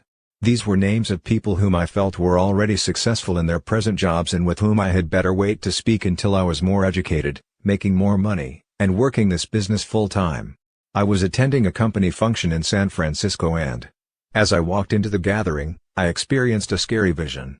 I saw the person who was number one on my chicken list. I calmly walked over thinking to myself that he was probably just there as a guest of someone. Hello, funny meeting you here. By the way, why are you here? I asked him, puzzled. He proclaimed, I have just recently been introduced to this great opportunity and have made the decision to build the business and replace my income." I proceeded to turn a deep shade of green-yellow and gulped, saying, "Well, isn't that just wonderful? I know you will be very successful." I wished him luck and like a sad, hurt lil puppy, I moped to the back of the room to find a seat. I got myself situated but was feeling quite sick. As the meeting began I noticed the woman principal at our daughter's school. And she wasn't even on my list. The moral of this story for me is to never, ever prejudge people for this business because they could end up sitting right in the same room with you at your next meeting. Having learned the importance of working with those on her warm list, and not letting anything hold her back from calling them, Mimi Joy has now made it more than halfway to the top of her compensation plan. Loving the work and lifestyle of a network marketer. Until your belief level is 1000%, you might try this script when you approach those on your warm list. I've just gotten involved in a new business that has me so intrigued I just had to tell you. There are people making more money in a month than most make in a year, but what got my attention was the lifestyle. They are all working out of their homes, and at their own pace, and creating an ongoing, residual income that is staggering to me. I don't know if this is for real, but I can't stop thinking about it. When I saw the caliber of people coming into it, I thought of you and your right away. I can't think of two people I'd rather be in business with. Besides, you two know everyone in this community, and they all respect you so much. I really think I'm onto something, but I'd like you both to look at it and tell me if I'm crazy. A few close friends are coming over Wednesday night and I would love to have you both join me so I can show you exactly how this works. Or would Thursday during the day be better for you? I really value your opinion. Until you have replaced your income in this business, it is understandable that you may have some reservations. But don't try to solve the problem by avoiding your warm list. Approaching strangers is much more difficult than reaching out to your family, friends, and acquaintances. Find the words that are comfortable for you, but whatever you do, begin calling those on your warm list. You want to be in business with those people you most enjoy because your network organization is for life. So approach your favorite 25 people first. If you let your doubts stand in the way of beginning your business, you are guaranteed to fail. If you can find a way to go forward with honesty, you may succeed. Believe us when we say, with success comes conviction. Second warhead, lack of self-esteem. Many people avoid their warm market because of their poor self-image. It's a delicate issue, and one that must be approached with sensitivity. Some people do not feel that their friends and relatives respect them. In fact, many people believe that the friends they approach will laugh at them and ridicule them for attempting to be an entrepreneur. Let's look at a classic scenario. Bob is a bus driver who loves to play poker on the weekends, and he belongs to 3 different groups of men who also love to play cards. As Bob makes out his warm list, he writes down the names of 12 men whom he knows well from the poker clubs. The only problem is that Bob is lowest on the socio-economic totem pole. The other men are white-collar professionals, and while they respect Bob's skill as a poker player, Bob just naturally assumes that they wouldn't consider listening to him about a business deal. But Bob is totally wrong. Unless you address this issue in general terms during training, Bob will not approach those men. Here's what we suggest you say, because there will always be someone similar to Bob in your group. Folks, the biggest challenge you're going to face just as soon as you succeed in this business will be the anger of people to whom you never even showed this opportunity. You may have a group of friends, even physicians and attorneys, whom you're afraid to approach. But they won't be your friends anymore when they find out that you got involved with a business that's now paying you $30,000 a month, while they're still going into an office 60 hours every week. Why would they be upset with you? Because you didn't think enough of them to show them this business. If they do resist even attending your presentation, tell them right up front that it's their choice whether they get involved or not. But you wanted to make absolutely sure that they won't turn on you in a year because you didn't give them a chance to see this opportunity as soon as you knew about it. Notice the strategy here. We keep it a soft approach and refer to professions like law or medicine. Most everyone who isn't a lawyer or doctor looks up to those professionals. And in our business it's really not uncommon for a student or maid to sponsor an accountant or CEO of a corporation. On a scale of 1 to 10, if you think of yourself as a 5, once you sponsor a 10 into this business, you become a 10. Move past your comfort zone and offer everyone on your list this opportunity. The truth is this: we are all 10s in potential, we just need to seriously buckle down and recruit as many frontline distributors as we can. Don't let this warm list warhead hold you back. Third warhead, fear of losing credibility. As more professionals enter the network distribution industry, it is natural that they will want to postpone acknowledging their participation until the time is right. For example, some will pretend that it's their wife's business. The problem is that if you're a professional and people sense your doubts or uncertainty about the industry, they will also be suspicious. Some will choose not to join and others will join but build through someone else, such as their spouse. But the reality is that once someone of stature has joined our industry, the floodgates start opening for everyone, and more often than not, it's the ordinary, everyday people who make it to the pinnacle. Not the big hitters of traditional business, law, or medicine, though they certainly can earn enormous wealth while pushing their sponsors into the stratosphere. We can relate countless stories of people who have failed at this business because they were afraid to let their peers know how very serious they were about building a networking organization. One story goes back to 1990, when Renee sponsored a couple, Susan and Richard, from the San Francisco Bay Area. She was a corporate executive on maternity leave, highly motivated because she wanted to stay home with her baby and not return to the office. Susan was a competent, organized, self-starter. Richard was a high-level salesman for a food manufacturer who admitted that he was no longer excited by his job, even though he was well established with a Fortune 500 company that was strong in the global marketplace. Richard was concerned about how his reputation among his corporate peers might suffer by joining network marketing. He could not afford to have his boss learn of his involvement, which he felt might result in him losing his job before their network marketing business actually began generating a good income. Richard played it safe by providing his wife with leads from among carefully selected business associates and trusted acquaintances. He had the utmost faith in his wife's ability to do this business and to professionally handle his best prospects.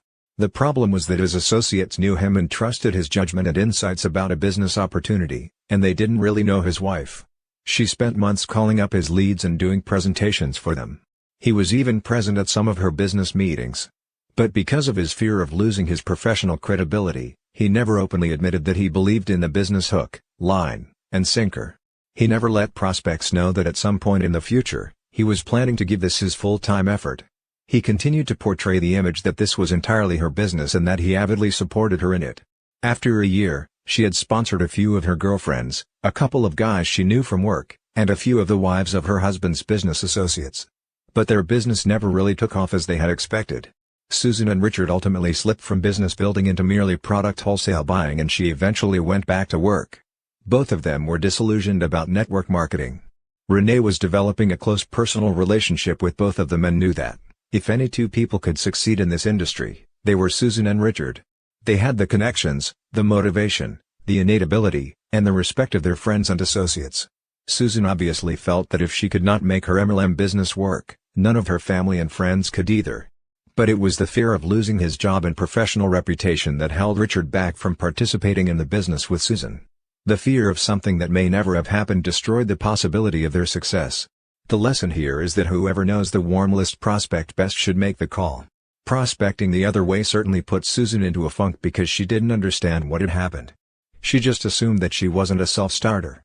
She, who had been one of the top women earners in corporate America, had failed in her own networking business. She was depressed and Renee had little ability to fix it, change it, or help her understand it.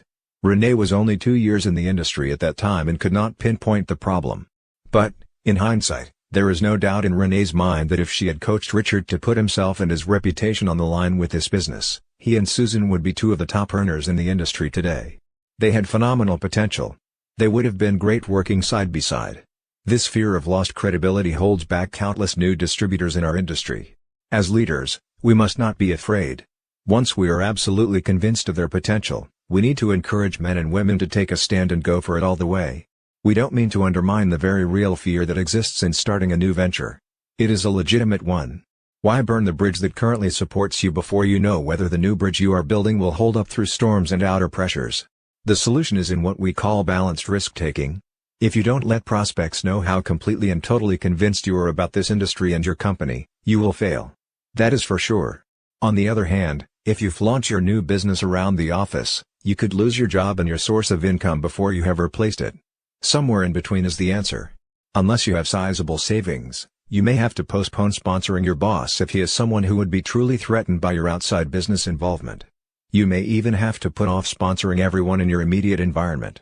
But there are plenty of other current clients, former clients, and sideline associates who would be interested and or know other people who might be interested to hear about a business opportunity that creates personal freedom and financial security. With these people, don't hold back. Prospects need to know that you are a believer.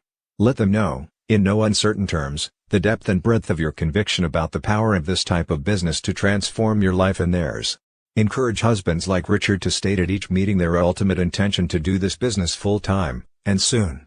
Steve Sledge of Dallas, Texas, is someone who took the risk of losing his professional credibility. He and his wife, Caroline, joined this business about the same time as Susan and Richard, but they worked it as a couple, putting everything on the line. In Steve's own words, "I showed one of my former real estate colleagues the power of network marketing, the huge expanding markets in which we were positioned, the honesty of my company and the potential of the compensation plan. And he wasn't interested. He asked how I could bring myself to do something so unprofessional. I was 1000% convinced that I had hold of the financial opportunity of the century and answered him this way, 'Bill,' I said, 'if I'm wrong, fail and you can tell everyone that Steve failed in that silly pyramid deal. On the other hand, if I'm right, I'm rich. What story will you tell them then?' The operative words were 1000% convinced. Steve was and Richard wasn't. But even if Richard had been convinced, he was unwilling to share that fact with his associates, and therein lies the difference. Today, Steve and Caroline enjoy being at the top of their compensation plan with many successful leaders in their organization. It's now a global organization spanning a dozen countries, but it began as a simple conviction in their hearts that was unchangeable, and succeeded because both were willing to say so. They made it to the top by their shared willingness to do whatever it took to make their business work. During the early days, even though they were long on commitment, they were short on finances. To make ends meet, Steve actually threw a newspaper route in an exclusive subdivision near their home early each morning to earn extra money. He claimed he was so excited about his business that he couldn't sleep anyway. As Steve recalls the story, "I laugh when I remember the look on people's faces when, because sometimes I was a little late. They were waiting in their front yards as I flew by in my gold Mercedes and they suddenly saw a newspaper come flying out through the sunroof. Little did they know that their paperboy would, within only a few years, build a worldwide business from his home that would earn him in excess of $1 million. Fourth warhead, embarrassment from prior failure in MLM. Another more common reason people will use to justify not approaching warm market leads is embarrassment. They are mortified because they've already been in 3 MLM deals and they can't stand the thought of approaching their family and close friends a 4th time. It's actually a legitimate concern. It's human nature, but it's not sufficient justification. Because some people have been involved in several companies, they now have one of the best approaches possible. Here's the basic dialogue we teach our new distributors who are concerned about this problem. After a bit of small talk, they then share this information with warm market prospects. "You and your wife know that I've been researching the field of MLM quite carefully. In fact, in an effort to become extremely knowledgeable, over the last few years I have enrolled in several different companies in order to learn from the different experts. Well, I'm happy to tell you that all the analysis finally paid off. I've been able to master enough about the industry to pick the global organization that allows people to earn $530,000 to $50,000 a month in the shortest amount of time. I've spent a lot of time, money, and energy doing my homework and now I'm so excited I seem to be losing sleep every night. I need to see you as soon as possible to find out if you would be interested in earning this kind of money. Instead of portraying your past involvement or your new distributor's past involvement as a liability, turn it into an asset. Wouldn't you much rather purchase life insurance, or an automobile, or actually anything from someone who has had the broad experience of representing more than one company? If this is your situation, then be sure to use this strategy to approach the people in your warm market. 5th warhead, qualifying the leads. There is a critical difference between traditional business and MLM. Traditional sales and marketing reps are taught to always qualify their prospects. For example, a Xerox rep wouldn't attempt to sell a $3.5 million laser printer to a company that didn't need it or couldn't afford it. To qualify a prospect is to determine, before an attempted sale, if indeed that prospect both needs and can afford your product or service. But we call MLM the great equalizer because anyone can achieve staggering levels of success. To decide in advance that one person is too important to be approached about your business, or another is too inadequate to succeed, can literally be economic suicide. Do not, under any circumstance, attempt to determine in advance who is qualified and who is not, who may be interested and who will not be, who is approachable and who is not. Consider one of the most successful distributor teams, Tom and Terry Hill. Terry left the corporate world as the #1 Xerox salesperson in all of North America. She was an expert at qualifying her leads. Tom was a stockbroker for Merrill Lynch. During their first year in network marketing, they had to break a lot of old habits by not qualifying their leads. What finally drove it home for them was when, early in their networking career, They held an opportunity meeting in their home. During the showing of the video, both Tom and Terry left the room. When the video was over, one gentleman came down to their office and said, "Thank you, but the business is not for me. I appreciate your time." As he turned to leave, he put his head back in the office and whispered, "By the way, the other guy is asleep." Tom went in and turned the video off and the man woke up.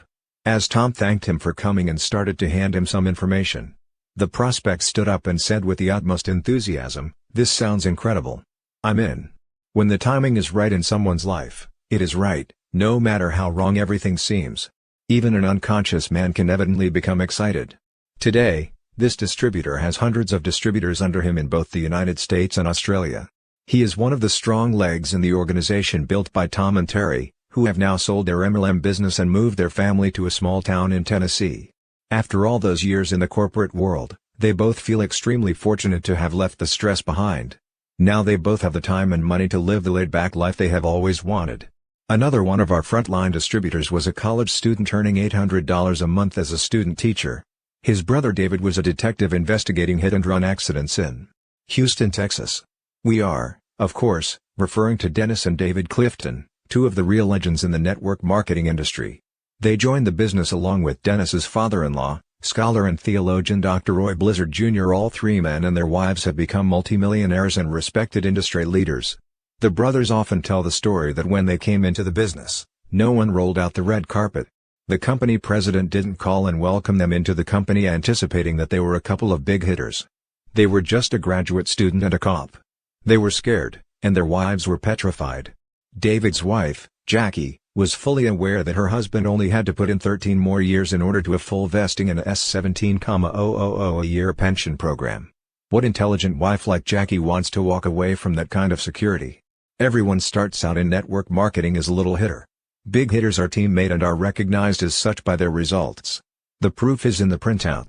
Dennis and David are quite literally two of the most sought-after speakers in the entire network distribution industry today.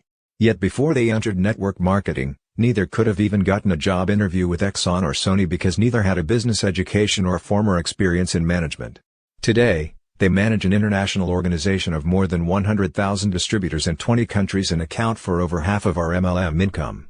We could go on listing other distributors who had no previous success prior to MLM, but these stories should make our point. Don't play God. Even if a man or woman has a menial job, don't assume that they are incapable of building a large dynamic organization.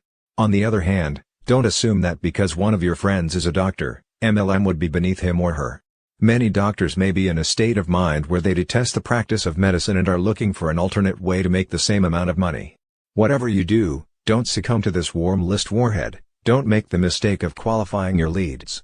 Sixth warhead, conflict of interest. Some professionals hold back in building their network marketing business because they are concerned about conflicts of interest. As a minister, Mark was afraid it would be a conflict for him to approach individuals in his congregation. Renee was a county commissioner and afraid to approach her constituents. Since this was a large part of our world, it put a serious restriction on prospecting our warm markets.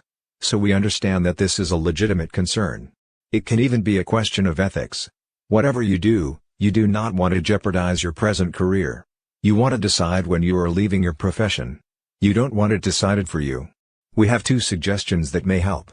First, when you are on the job, never mention the name of your particular network marketing company, but prospect through lifestyling.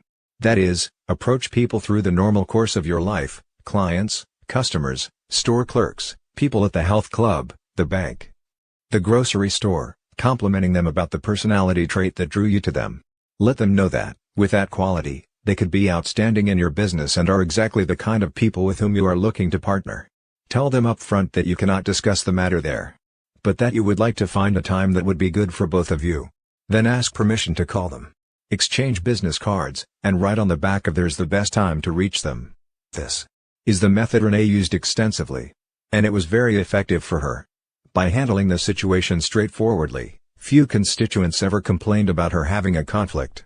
If that method doesn't work for you, you might consider Mark's approach. He never did approach his congregation. But he recruited one couple from the church who did. And they used his name for credibility.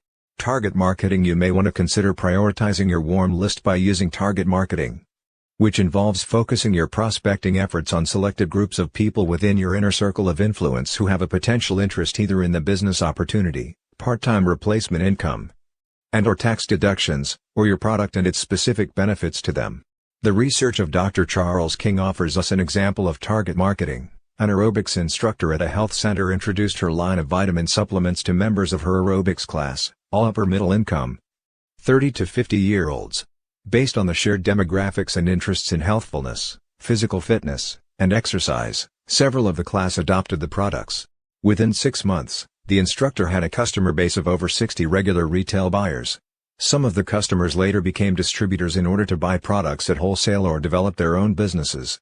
Based on her formula for target marketing in health clubs, the instructor continued meeting with aerobics instructors from other area health centers. She introduced the concept, sponsored the individuals into her downline group, and trained them to develop their organizations by duplicating this process. Of course, if your goal is to build a huge international business, the key to success in target marketing is to focus on several groups with whom you have rapport, and not put all of your energy into just one. When to use three-way calling? Let's assume that you are convinced of the importance of calling the people on your warm list. So what happens next? How does this team approach work? Three-way calling can be a valuable tool, as long as it is used at the appropriate time. Most prospects will hate the idea of three-way calls prior to a personal presentation. If they know they're going to have to suffer the indignity of making their first call to their family and closest friends with their sponsor, they literally refuse to go any further than purchasing their starter kits. That's why in our collective 20 years, we have always avoided three-way calling as a first contact with a prospect. The new distributor is actually right to want to avoid this strategy. Think about it intelligently. Does a professional or corporate executive really need to gang up on his friends? That's precisely how it appears to the prospect. If a distributor can even pick up his own telephone and get his family and friends to a meeting, or review an audiovisual presentation in the privacy of their own homes, that person probably does not have what it takes to succeed in network marketing. Period. End of story. Once trained, your new distributor should always be allowed the courtesy of talking to their closest friends and family without the presence of some hyped-up sponsor trying to overcome objections and prove how brilliant she is. To her new distributor, three-way calling, at this stage, is a very unnatural way of networking. Besides, when the business is presented properly in the initial approach, there should be no serious objections to overcome. If there are a lot, that person is not a prospect anyway. Call him or her again in 6 months. Don't badger them with your upline on the other extension. The only way this could be helpful is if your sponsor is listening silently on the line during your first few calls in order to offer some constructive criticism afterward. The best time for three-way calls is after a prospect has seen the presentation. It is most effective after someone has been exposed to the concepts of network marketing, likes what he or she has heard but still has some reservations. This is the best time to bring an upline associate into the mix. Here's a sample script of what you might say to a serious prospect. You are asking some really good questions, and as I told you, I'm new to all this. But my business associate has been at this longer than I. Let me see if I can get him on the phone with us right now. You simply press your conference button on your telephone, dial your sponsor or upline, and press the button again, and bingo, you have an instant three-way call. Or if you prefer, give out the private number of your upline to your prospect, and let him or her call when it is convenient. Serious prospects will make that call. There are advantages to each of these strategies. The three-way conference call allows your new associate to learn by hearing how a prospect is closed. It also reinforces your new associate's belief in the business. This is sometimes quite helpful to a new network marketer. The two-way direct call from prospect to upline offers more flexible scheduling, and sorts out a serious prospect from a lukewarm one. Just taking the initiative to call shows a certain eagerness for the business. Mark prefers the direct call. Renee is more comfortable with the three-way call. Just be sure to use them appropriately, that is, never until after a full presentation has been made to the prospect or your audiovisual business briefing has been reviewed. Using a follow-up card file now, we'll share the most important tools for building and maintaining a warm list. Pay attention to this advice, follow it without deviation, and you'll likely wind up among the big money earners. In a very short time, this method will enable you to have more prospects than you have time to call. Purchase a 12-inch long card file cabinet. In addition, purchase 12 dividers, one for each month and 31 numbered dividers for each day of every month. Index card dividers can be purchased already labeled and numbered.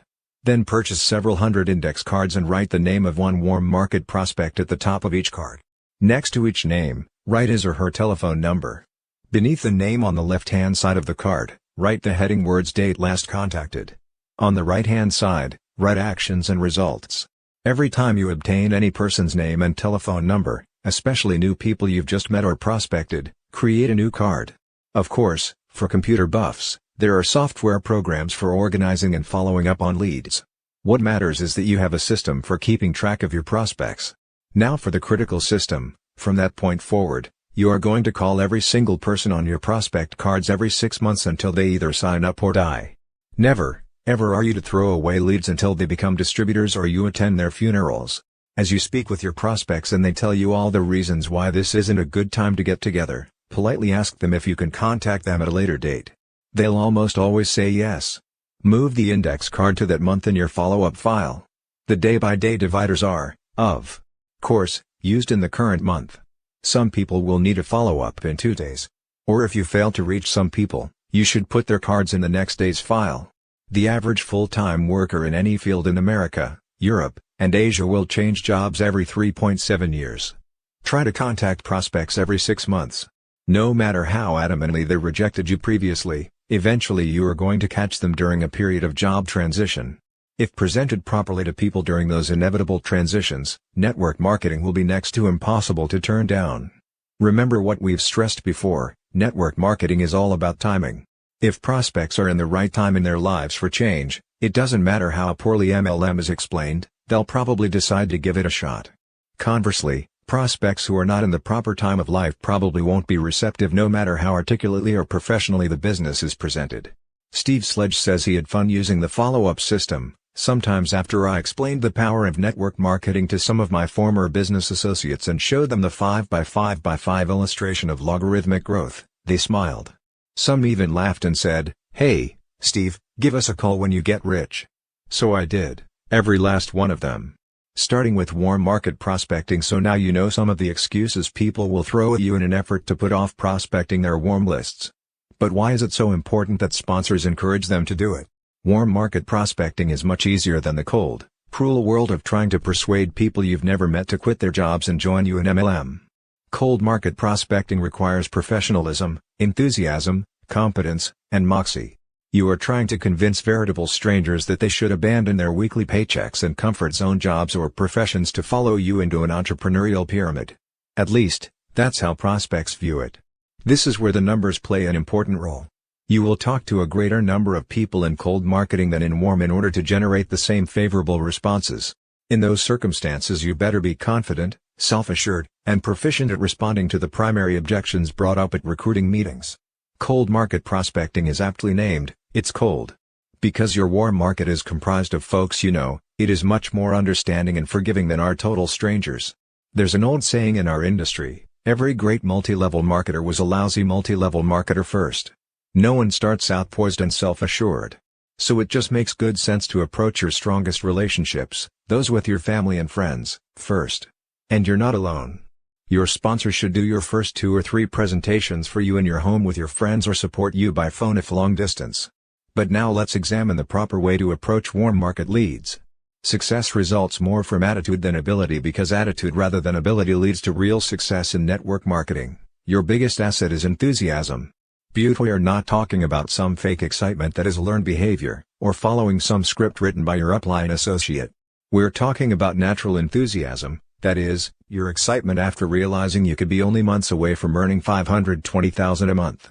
Again, we remind you that if you aren't truly excited about this business opportunity, read or listen to anything that will build up your enthusiasm. It is essential to effective prospecting. Whatever strategy works to motivate you and get you in a positive frame of mind prior to calling warm market prospects, employ it. The deeper your belief level, the greater your chance of success. It also helps to realize that you are first and foremost an educator. You are not a salesperson, nor are you a professional recruiter. Your job is to teach as many people as possible that there's a better way to live and to earn residual income. The only way you're ever going to convince people to change careers and to join you in MLM is if you can get them to agree to sit down with you for 45 minutes to take an objective look at your business. When you call your warm market leads, your only objective is to get them to seriously consider your company. Probably nobody in the history of the network distribution industry has been so persuasive as to be able to convince prospects over the telephone in their very first call to change jobs and join their company. Nor do we know distributors who can consistently sell products or services over the telephone. So don't try. Network marketing is a business of education. You may want to begin by having your prospects review an audiovisual package, but eventually you need to interact face-to-face. It is about teaching people how to teach others to build an organization of people who use and share products and/or services. And keep in mind, the more information you give to prospects over the telephone, the less likely they will be willing to listen to an audio or attend a business presentation. Try to raise their curiosity over the phone rather than satisfy it. Do not give information out during your first call or answer a lot of questions. Share your enthusiasm and set a time and place for the meeting to which you are inviting them. Make sure you are talking from your heart, inviting those with whom you truly wish to associate. MLM is an ingenious industry in that its leaders and founders learned long ago that people usually make decisions based on certain emotions. A desire for more money is one of the reasons you can count on to motivate prospects to attend meetings. Later in this book we will also show you how fear of loss is what motivates many folks into creating wealth. No product or service, except perhaps a lure to a better career, is exciting enough to cause people to want to change professions. But the possibility of having total control of their time and a monthly income of $20,000 to $30,000, maybe even $50,000, gets the attention of most people, even the most cynical. So here's another approach to friends and family. Begin with small talk, but purposefully cut that off as soon as possible and in an extremely enthusiastic manner, nearly out of breath with excitement, say something like the following. I've got to tell you the real motive for my call. In fact, I can't hold it back any longer. My wife and I are so excited about what we've blundered into, and we want to share it with you because, frankly, we can't think of anyone else we'd rather spend the rest of our lives in partnership with than the two of you. Listen, I'm going to ask the same question of you that was asked of me a couple of weeks ago. If you were absolutely convinced, after a full due diligence, that it was possible for you to earn, legally and ethically, up to $20,000, $30,000, even $50,000 a month, and kick back and relax in a few years, still earning that much without a major investment, would that be a business that would interest you? If you take some time to study this approach, you'll notice that there is absolutely no reason for objections to surface. You have asked the prospect a question in which all the possible objections have been skillfully addressed. First, you encourage him to research the opportunity. It's moral, it's ethical, and there is minimal startup cost. The potential earnings are substantial, they are residual. And even more important to people in this global economy, success will allow him considerable free time. If, after hearing this question, your friend argues at all, regardless of the objection, you'll know that he or she is not a prospect today. Don't badger your reluctant prospects. Be sure to end the conversation on a positive note, asking permission to check back with them in a few months. Simply write on the prospect's card "wasn't interested" and place it in the folder to remind you to call again in exactly 6 months' time. Remember, this is a business of timing, finding people who are ready for change. No need to sell people on network marketing. One of the biggest mistakes most new distributors make is arguing and attempting to sell people on the business at the wrong time. Think about it a moment. Where's the objection to the question we've posed? There is none. So what does it accomplish for a new distributor to stay on the phone with his friend trying to overcome every objection and pestering him to death? Or worse, what if an upline associate is on the call also badgering the prospect? Even after 6 months that friend will not be open and receptive, even if the time is right. Alex Marr of San Francisco, California, learned this lesson the hard way. When I first decided to pursue a network marketing business, I was in my last year of law school. When I told my friends and fellow law students of my decision, I was completely unprepared for the onslaught of well-meaning but tremendously negative advice I received. Most friends laughed, some openly showed their disgust for the industry, and a few went so far as to print up brochures with my name on them that said things like snake oil and fraud for sale. None of them, however, would look at the facts about my company and the opportunity associated with it, even though those friends were both intelligent and about to embark on a career in law. Where looking at facts before making judgments is one's entire profession. I was discouraged initially, but I knew I had a great opportunity. I set out to assemble mountains of evidence proving that network marketing in general, and my company in particular, was legitimate. That's what law school had trained me to do. After a year of assembling books, articles, newspaper clippings, along with audio tapes and videotapes, I approached some of my friends again. I was much more confident because I had the facts on hand to back me up. But nearly all my friends still refused to come to a presentation, even after having seen the facts and figures I had put together. I was completely blown away. How could they refuse to join my company, when all of my statistics clearly showed that it was in their interest to do so? The lesson I learned sunk in over the next few weeks. I can convince a person intellectually that joining my network marketing company is a great decision, but if that person does not believe he can succeed in my business, or if Ly does not believe in himself and his own abilities to learn and grow, all my facts and statistics are useless. He will not join my company, and even if he does, he won't do anything after he has joined. I wasted a year assembling information to convince people who were just not interested, when I could have been out making presentations to people who had expressed real interest. Mark Yarnell summed up this lesson well: a person convinced against his will is of the same opinion still. Now I don't waste time showing facts to anyone until I have sifted for interest first. I could have shaved a year off my learning curve if I would have followed that advice earlier. Patrick Schumacher of Payson, Arizona, had a similar learning curve in this business. He read in Success magazine that the next time you are with a friend, ask him if he has ever wanted to start his own business. What if I could show you a business that you could start for about $500, with the potential to pay you what a CEO of a Fortune 500 company makes, and the company with whom you partner would take care of all rent, packaging, payroll, opening of foreign markets, and legal matters? Would you like to know about this business? I emailed that same message to a friend who works for a high-tech company because he complained to me that the company he worked for had just cut his commissions. He responded that he was not interested. Rob didn't even ask me what the business was about, no interest, nothing. I couldn't believe it. Then 2 weeks later my sister-in-law visited me and used the products that we have in the shower. She loved them and wanted to know how she could get some. Once I sponsored her, she spent around $1,000 on products and was unable to stop talking about how excited she was. Within 2 months, she told me she was quitting because she didn't have time. She manages her husband's plastic surgery practice, so I asked her if she thought that people who spend thousands of dollars on plastic surgery would want to use these products to maintain a youthful appearance. No answer. I thought maybe it was something I did, until I remembered the SW rule: some will, some won't, so what, because someone else is always waiting. Once I understood the 4-letter word, next, I began to always move forward and never look back. Patrick's approach is a solid one. And now, so is his attitude. Network marketing inevitably requires you to talk to many people within your circle of influence. By reaching out to enough people, you will eventually find those for whom the time is right. And that is when the personal relationships begin, what we call relationship market. No need to pressure friends into the business. Another mistake made by a new distributor is to pressure 20 friends to get into the business, and they do, oftentimes merely to shut the recruiter up. And the new distributor spends the next 6 months trying to drag those people across the finish line. For many well-meaning people, network distribution is the process of selling people on our industry, then doing everything possible to make those people successful. Unfortunately, that's literally the antithesis, the exact opposite, of what our business is all about. Our job is not to do it all for them. It is to teach them how to do it for themselves.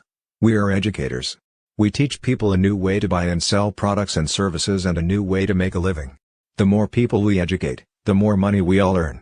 And the more people we approach with extreme enthusiasm about partnering in a business that will generate big money and free time, the more people we get to our homes in the first place. So make absolutely certain that you leave no one off your warm market list. And when you begin calling them, on your own, remember, no three-way, gang-up calls. Make certain that you are in an enthusiastic frame of mind.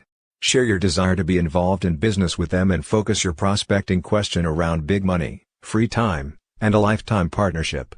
The philosopher Maurice Nicoll, a student of Russian-born spiritual teacher Georgi Gurdjieff, used to say, all people are asleep. And in order to awaken them from their stupor long enough to introduce them to a new idea or way of doing things, you must give them some sort of conscious shock. We agree. What we've come to recognize is that unless you use high-income numbers, most people will remain asleep. The promise of $20,000, $30,000, even $50,000 a month, income levels actually achieved by the top earners, is usually enough of a conscious shock to awaken most folks to your presentation. Then, if the time is right, and if they've been thinking about changing careers or fearing being laid off, they might respond affirmatively, listen to an audio presentation, and actually come to a meeting. That's one of the keys to effective network marketing. Many people have the leadership potential to do this business, but may not reveal it to you unless the timing is right. Making unexpected friends through warm market prospecting. Sometimes your warm market list can expand almost to the other end of the spectrum, simply by making your business and products known to those within your circle of influence. Neldia Hudman-Alquist, like so many ex-wives, did not get along with her ex-husband's new wife, Joyce Hudman. Both are from small towns just outside of Houston, Texas. Neldia describes the situation. The tension between us was so strong that at one time when Joyce was working at a law firm with a mutual friend, she asked the mutual friend to ask me not to come to the office while she was there. After she left that law firm, one of the partners would purchase gift packages of my products for all the secretaries, who loved them so much they told Joyce about them. Once I even asked my ex-husband to buy one for her Valentine's Day gift. He laughed at me and said, "She wouldn't use anything that you sold," but he bought it anyway. To my surprise, after using what he bought, she called and asked what other products we had and asked if she could come over. We did a skincare clinic and she left as my new distributor. We are now close friends, and work together in the business. It has made a wonderful difference for my children. We recently roomed together in Dallas for a regional conference with our company. Everyone looked puzzled when I introduced her as my wife-in-law. To make things even funnier, last week I went to her house to wait for my son. There were two other ladies there, one was engaged to the other one's husband and was there to pick up her son. They too had come together through our business. It's amazing the friendships you forge when you work in this business. You make friends with people you never thought possible. Putting the list to its fullest and best use. Don't let any of the warm list warheads strike you. Reach out to everyone on your list, starting with those in your city whom you would enjoy as partners in the business. Contact your top 20 or 30 family members and friends and invite them to take a look at this exciting opportunity. If possible, your sponsor should be there with you for your first 2 or 3 home meetings. It's best to present the opportunity to small groups of 3 to 6 people at a time. Invite twice as many guests as you want to allow for the no-shows, which are an inevitable part of this business. Focus your first 90 days on relationship marketing, that is, reaching out to those closest to you to extend the invitation to create a business partnership intended to enhance the quality of your lives. Over the course of your first year, devote almost all of your time to approaching the remainder of your list, setting appointments, and presenting the opportunity. Notice that we didn't say take them to someone else's meeting. These are your prospects, your appointments, and your presentations. Using your warm list, keep doing this over and over until you reach your desired goal. Of course, once you have sponsored new associates, train them to duplicate your efforts, to use and share your products and services with a small circle of friends, and then to prospect, set appointments, and assist them in doing their own meetings with those on their warm lists. Like the presentation, do this training in small groups in your home once a week. We suggest Saturday morning. Once your new associates complete their assignments, order products, set their goals in writing, and begin making their warm list, they then qualify for a one-on-one personal training session with you. If you want to stretch your list at its fullest and best use, learn to ask for referrals. When someone on your list says no, that is the time to ask them for the names of 1 or 2 of their colleagues who might be interested in this opportunity. The secret to asking for referrals is to be specific. Whom do you know there at the factory who is already thinking about leaving?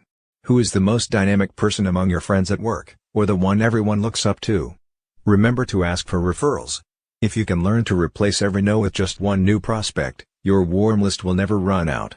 Summary. A warm list is a group of individuals from your present and past whom you know well enough that were you to pick up the telephone and call them, they would recognize you once they heard your name. The direction of the 21st century is to build on warm market relationships as opposed to the philosophy of throwing mud on the wall and hoping some sticks. The larger you build your warm list, the more solidly you will establish your business. Make sure new distributors are taught how to use triggering devices in order to help them recall at least 2,000 friends and acquaintances. Remember not to yield to the arguments and rationalizations new distributors use in order to avoid approaching their warm markets. If you let your doubts stand in the way of launching your business, you are guaranteed to fail, but if you go forward and persevere, you will succeed. Move past your comfort zone and offer everyone on your warm list this opportunity, especially those you feel are already too successful to consider doing this business. Professionals have a natural tendency to refuse to openly acknowledge their participation in network marketing. But this refusal can negatively impact their business because their doubts and insecurities can be sensed by both prospects and distributors. If you can't let your associates at work know about your involvement in network marketing, be sure, during in-home presentations, to show that you are proud and enthusiastic about the industry and your company.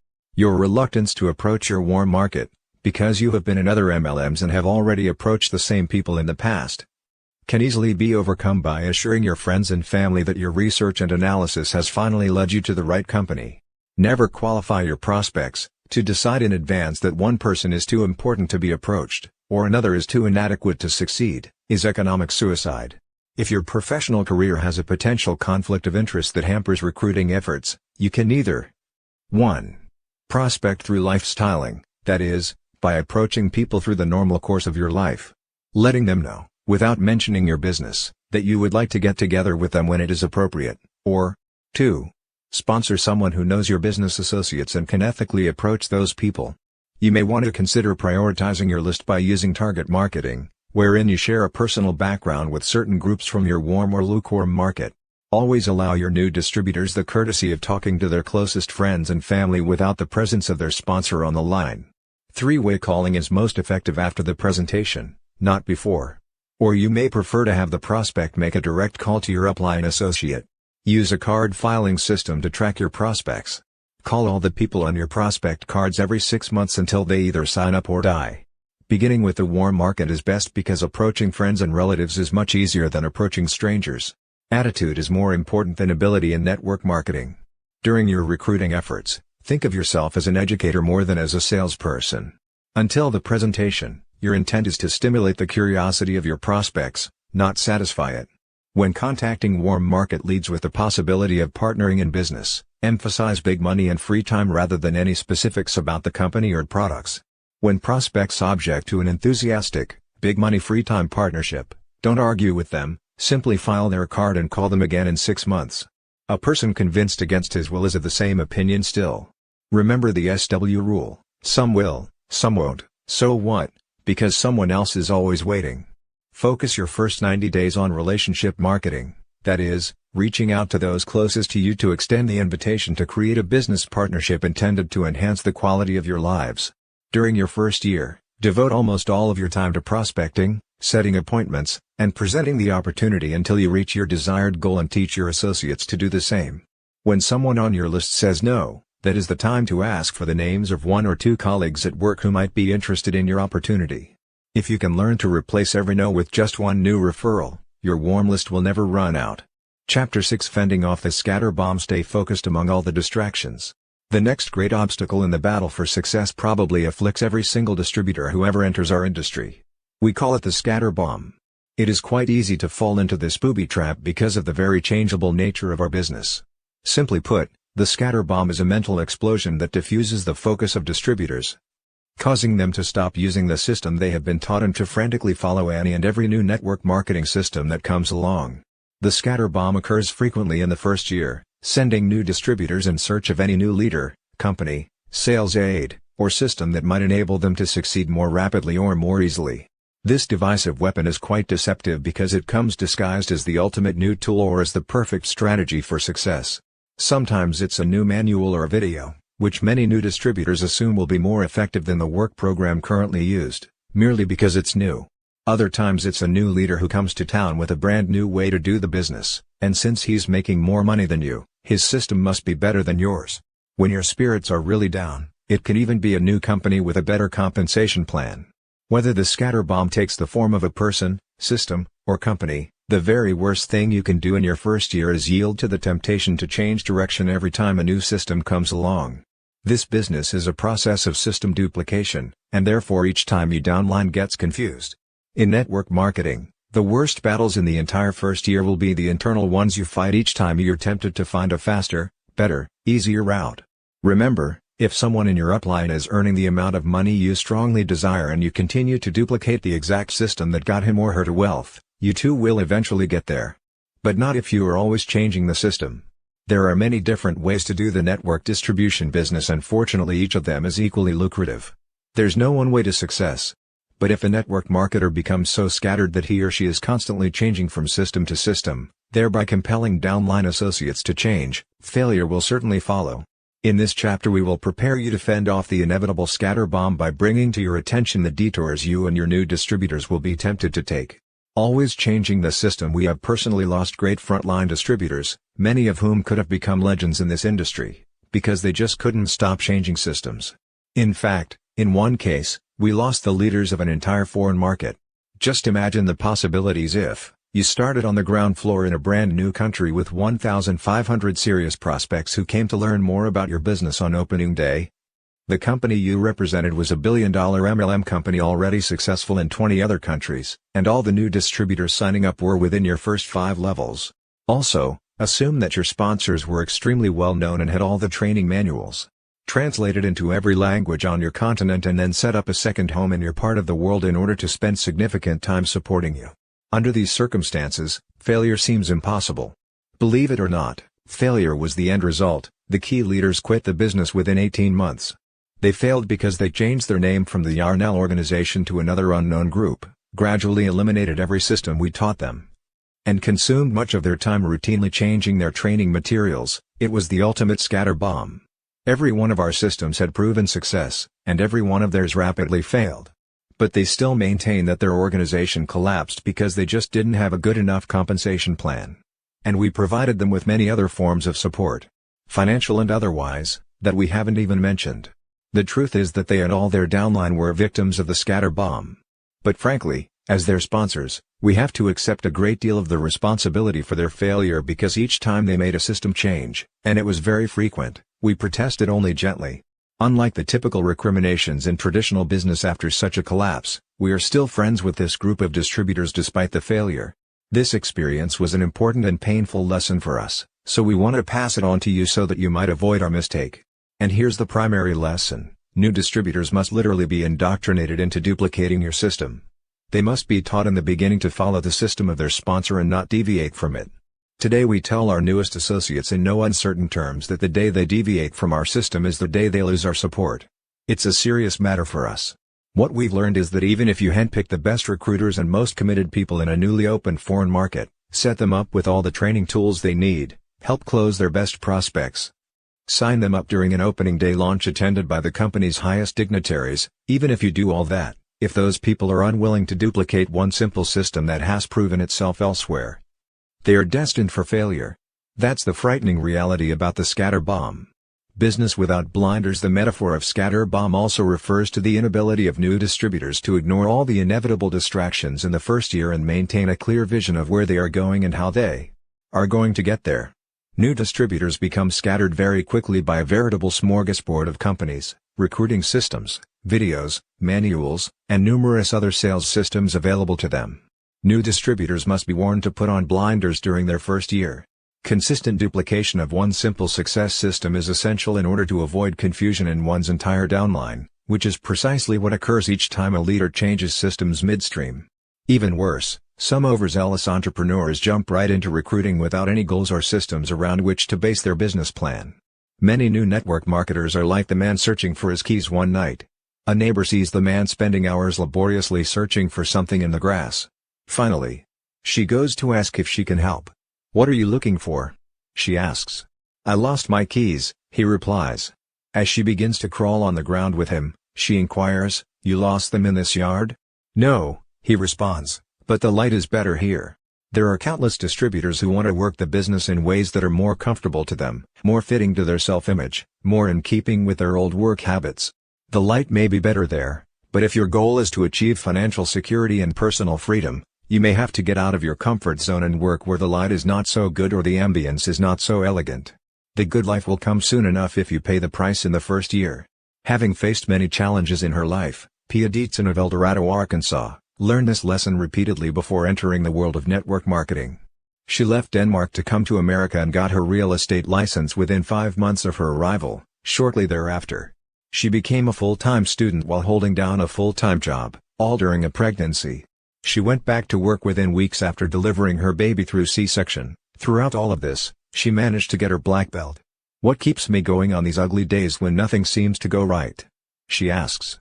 "I believe that inside all of us there is a driving force that will help us just as long as we stay focused on our goals. I teach my distributors not to give up, no matter what. I tell each distributor, the longer you stay and continue talking to people, the closer you will get to your goal. Never lose sight of that light at the end of the tunnel." Doctors Joe Rubino and Tom Ventolo of Andover, Massachusetts, had practiced dentistry for 10 years before being introduced to network marketing. Although they had built a very successful dental practice, they had lost all their enthusiasm for dentistry. The fire was gone, but dentistry was all they knew. The concept of network marketing was initially appealing to them, but both were shy and introverted. To build a successful business, they would be required to break out of their comfort zones and learn how to speak with others. Of course, all of the usual concerns came up for them. What would people think? How would they look to their peers? Because of their self-imposed limitations, they felt trapped and without a sense of direction. What could possibly turn two introverts into top network distributors in a business usually excelled at by extroverts? They had been playing small all their lives. Their focus was on playing it safe and avoiding risks. While this philosophy sheltered them from the dangers of the world, it also carried with it a tremendous price. Playing not to lose, instead of to win, was draining the partners from the inside. The adversity they had to overcome, like so many others living in quiet resignation, was to conquer a fear of the world that was slowly and steadily killing their spirits. As Norman Cousins wrote, "The true tragedy in life is not death, but that which dies inside us while we are still living." Once Joe and Tom woke up to the reality of their resignation and what it was costing them in terms of health, happiness, relationships, and their potential contributions to the world, they made a conscious decision to play full out. They needed to find a compelling reason to do what was uncomfortable, as well as nurture a self-confidence in who they were and what they had to offer. Part of their vision was, and still is, to expose millions of people living in resignation to the limitless possibilities for change in their lives once they simply choose to become open to them. With the support of their network marketing team and after working with some personal coaches, they decided to implement an action plan and to expect success. Nothing changed externally. The entire shift was in their mindsets. After just 6 years of effort in network marketing, Drs. Joe and Tom fully retired from dentistry with an income far greater than that from their dental practice. They speak and write internationally on how to succeed in network marketing. In December of 1995, Joe was featured on the cover of Success magazine, which called him a millionaire creator in the cover story entitled "How Network Marketing's Entrepreneurial Elite Are Building Fortunes at Breakneck Speed." His book, Secrets of Building a $1 Million Network Marketing Organization, has been highly acclaimed for its comprehensive approach to becoming financially successful by developing a life purpose. They are living testaments to the fact that all of us can harness the life-changing power of this industry to make a difference in our own lives while also contributing to the lives of countless others. Karen Johnson, formerly a Pink Cadillac winner with Mary Kay, and one of the strongest female speakers in the business, joined a new network marketing company in partnership with her husband, Bill Curtin. She looked upline to her role models, Charlie Miller, Jay Prim, and Mark Barrett, all of whom had achieved the top level of their company in record time. She believed that if they could do it, so could she. So she quit her job, Bill sold their business, and they joined up. They achieved the level of executive in the minimum time in January of 1991, the same month the Persian Gulf War erupted. Unfortunately, their 4 qualifying executives watched the news instead of working the business, and within 60 days all 4 had lost their vision and quit. As Karen explains, 7 months later, Bill and I climbed our way back to having 4 new qualifying executives, only to have Barbara Walters appear on Nightline featuring our company with the infamous question, "Is it a dream or a scheme?" This television broadcast launched the most intense media and regulatory scrutiny ever encountered by any network marketing company. Over the next 10 months, as our company was ruthlessly attacked by the media, all 4 of our qualifying executives lost hope. Even though our company was exonerated after the investigation, we lost 3 more qualifying executives. Defending our company in the media and to the regulators exacted a heavy toll. After all that work, we had lost a total of 11 executives. Our families were begging us to go back to corporate America. We just couldn't. We had a dream. In June of 1992, we were thrown another curve. Our company diversified, and suddenly we had to go from our comfort zone of being knowledgeable about cosmetics and personal care products to learning about antioxidants, chelated minerals, and metabolic conditioning. But we did it, and by August of 1993, our first full-fledged executive emerged in our organization. It took 3 more years of hard work. But finally, in September of 1996, we reached the top level of our company. Karen remembers back to her days with Mary Kay, where she was often told the greater the individual's potential for success, the greater the adversity that individual will have to face. Gold is tempered through fire. How can we aspire to the greatness of leadership if our commitment is never challenged? Karen and Bill, who successfully met the challenge, now live in Redondo Beach, California, freed from the shackles of corporate America and of owning a traditional business. When asked why she was able to hang in when everyone around her fell out, Karen said that it is essential to have your destination clearly in sight. Even before the journey ever begins. It is clear that success for Doctors Joe and Tom, Pia, or Karen and Bill was tied directly to their undaunted sense of purpose.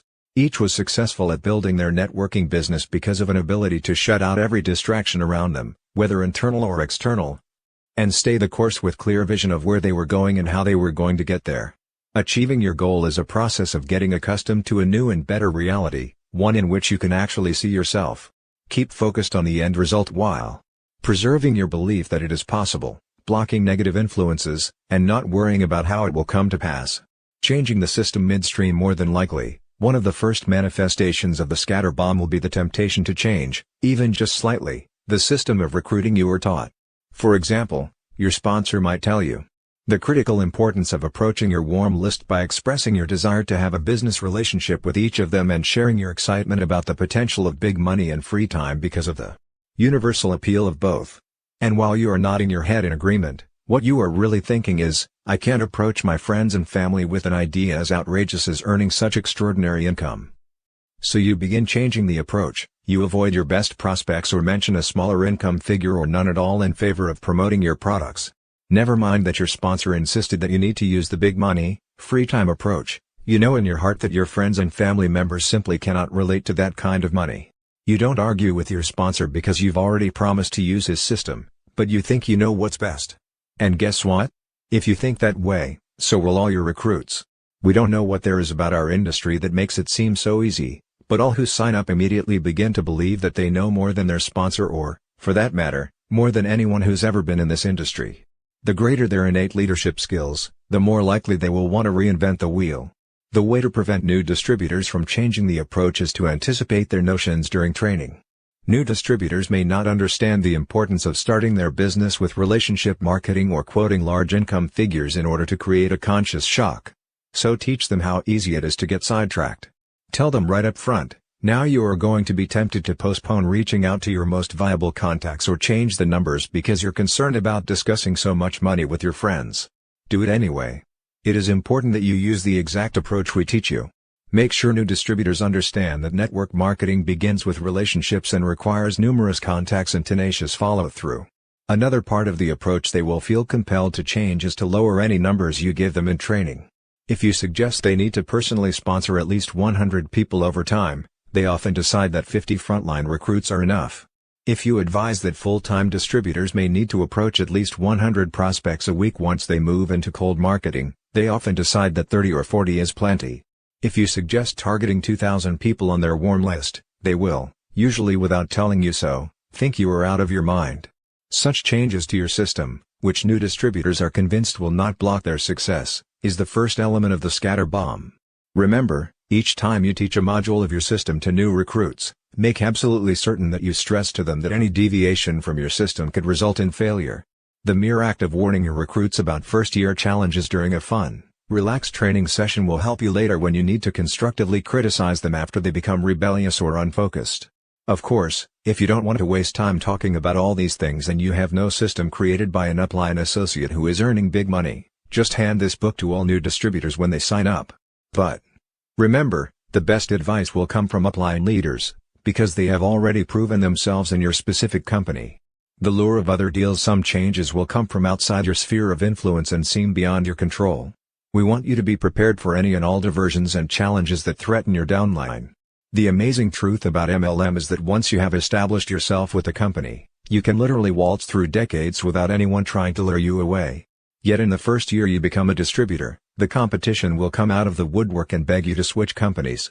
Success and perseverance will earn you respect, whereas your newness makes you vulnerable.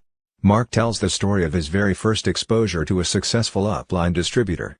There I was, excited about finally putting a face with the name of a guy I already respected by virtue of his income and lifestyle.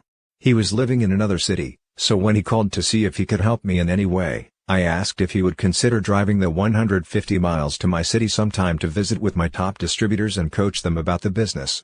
I was astounded by the speed with which he accepted my invitation. He told me to get everybody ready for advanced training and that he'd be there in a week. I was elated. Back then our leaders were not yet caught up in the hotel presentation mania, so I didn't set up a citywide meeting. I simply invited 25 of my best distributors to my home for an advanced training session with our upline hero.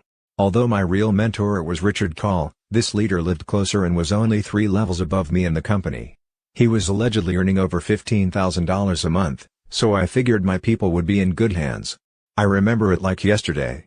We had a real Texas cookout, great barbecued ribs and all the wonderful trimmings. While the others were eating, I was delighted that my great upline hero wanted me to take him to a quiet room in the house to discuss the meeting that was about to start. I took him upstairs to my office and we sat down in a couple of chairs facing each other. Before I could say a word, my wayward upline said, "Mark, get ready to lose sleep tonight. I have found the ultimate payout and recruiting video in this company called USA Vitamins. If you think our company has a good comp plan, listen to this." I was shell-shocked. The first major scatter bomb of my first year in MLM had just exploded.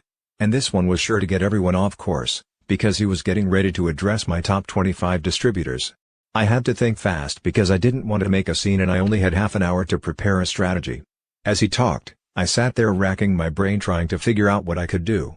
Finally, I thought of a comeback. "Look, Doug, you've hit me cold on this and we cannot let my wife know that you've presented this to me without her or she'll be extremely offended."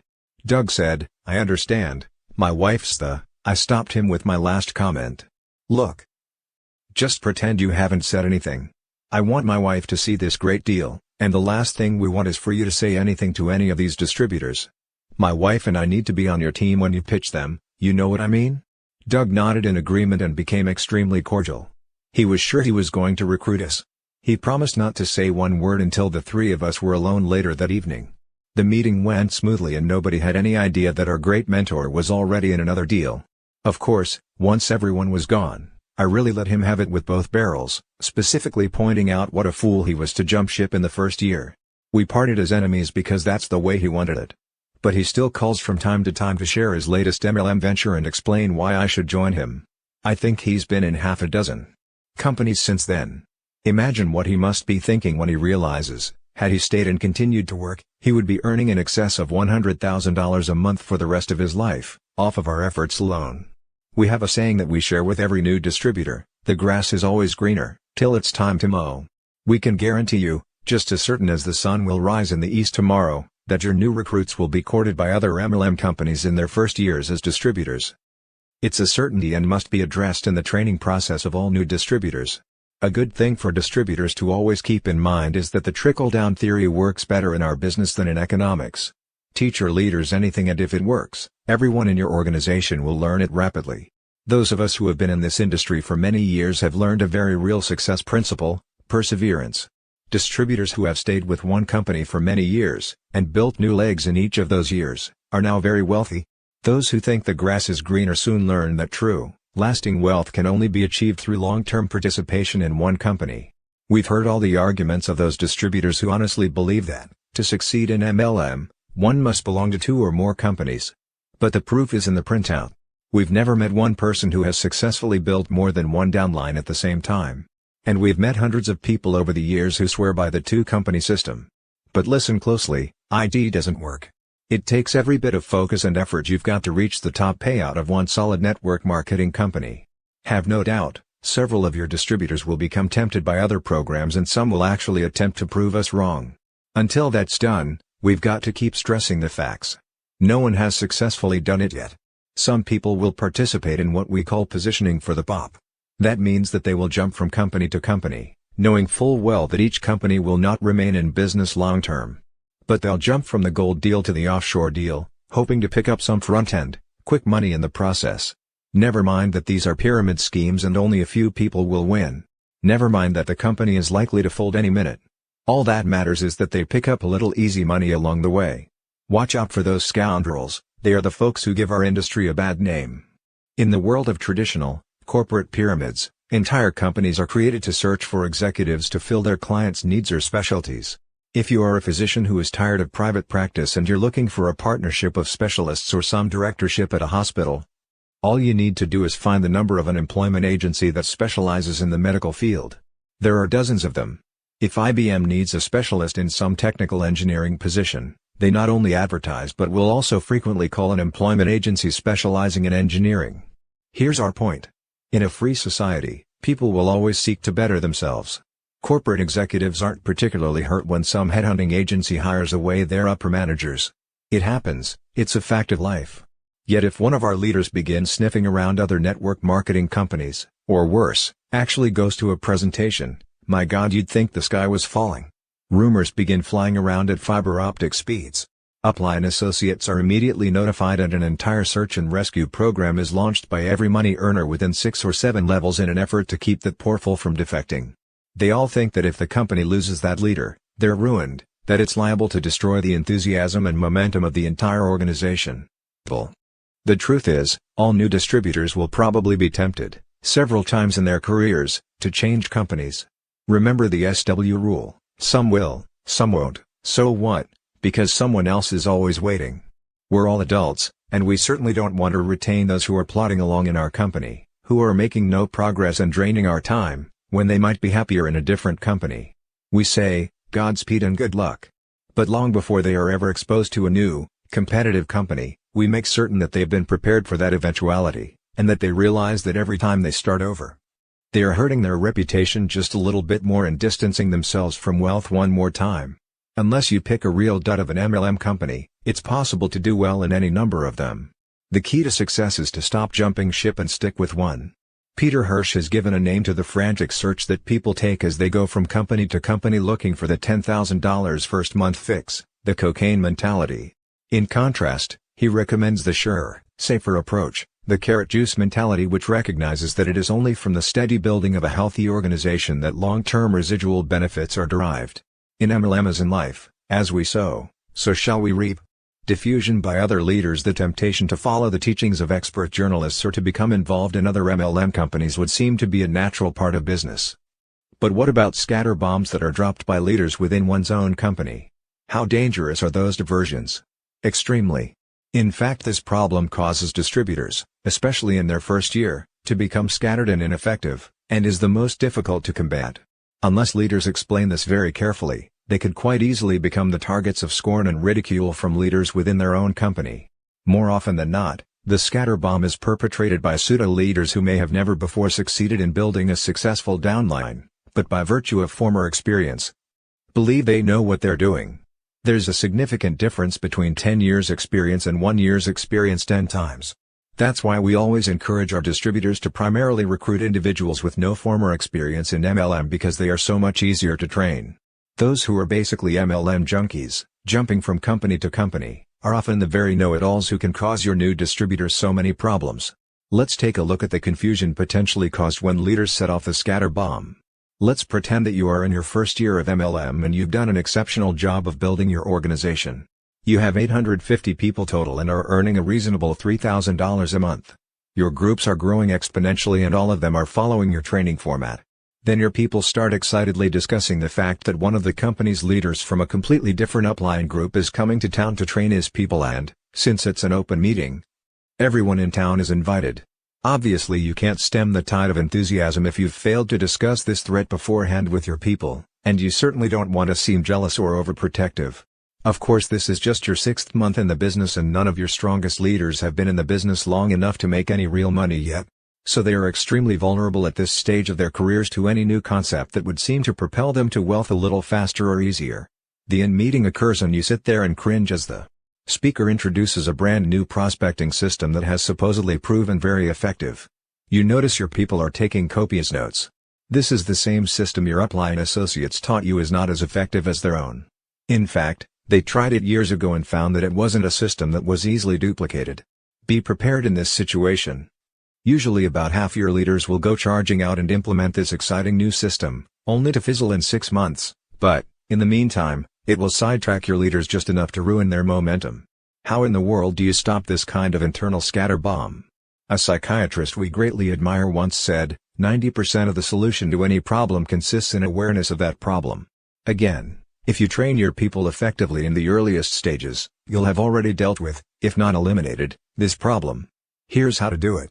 During your training session with new distributors, you should state the following. We consider it our job as your mentors to assist you in earning millions of dollars and regaining total control of your time as quickly as possible. And we can assure you of 2 things. We will never keep information from you about systems that work. And we will never allow you to make the mistakes that, experience has taught us, can cause failure. Can you all understand our motives? We want to see that you succeed.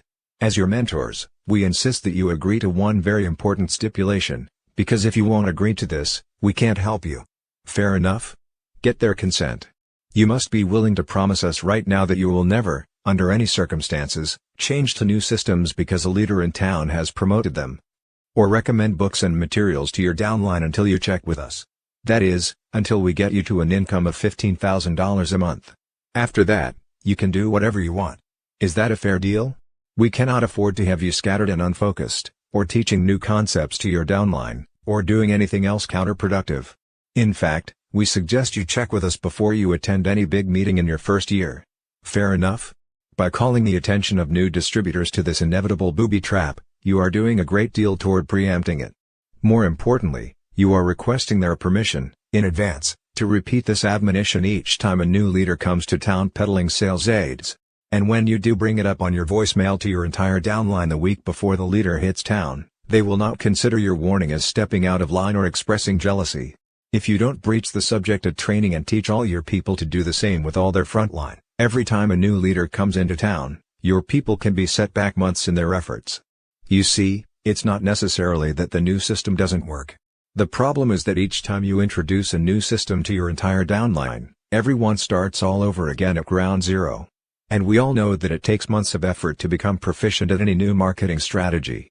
The parasite mentor. The next factor that will cause new distributors to become scattered is what we call the parasite mentor, someone who has never built a legitimate organization, yet has written a book or recorded an audio tape to teach others how to do so, and claims to be a mentor. Let's say that one day a new second-level distributor calls you to introduce herself and innocently lets slip that her sponsor is engaged in some new recruiting activity with which you are completely unfamiliar.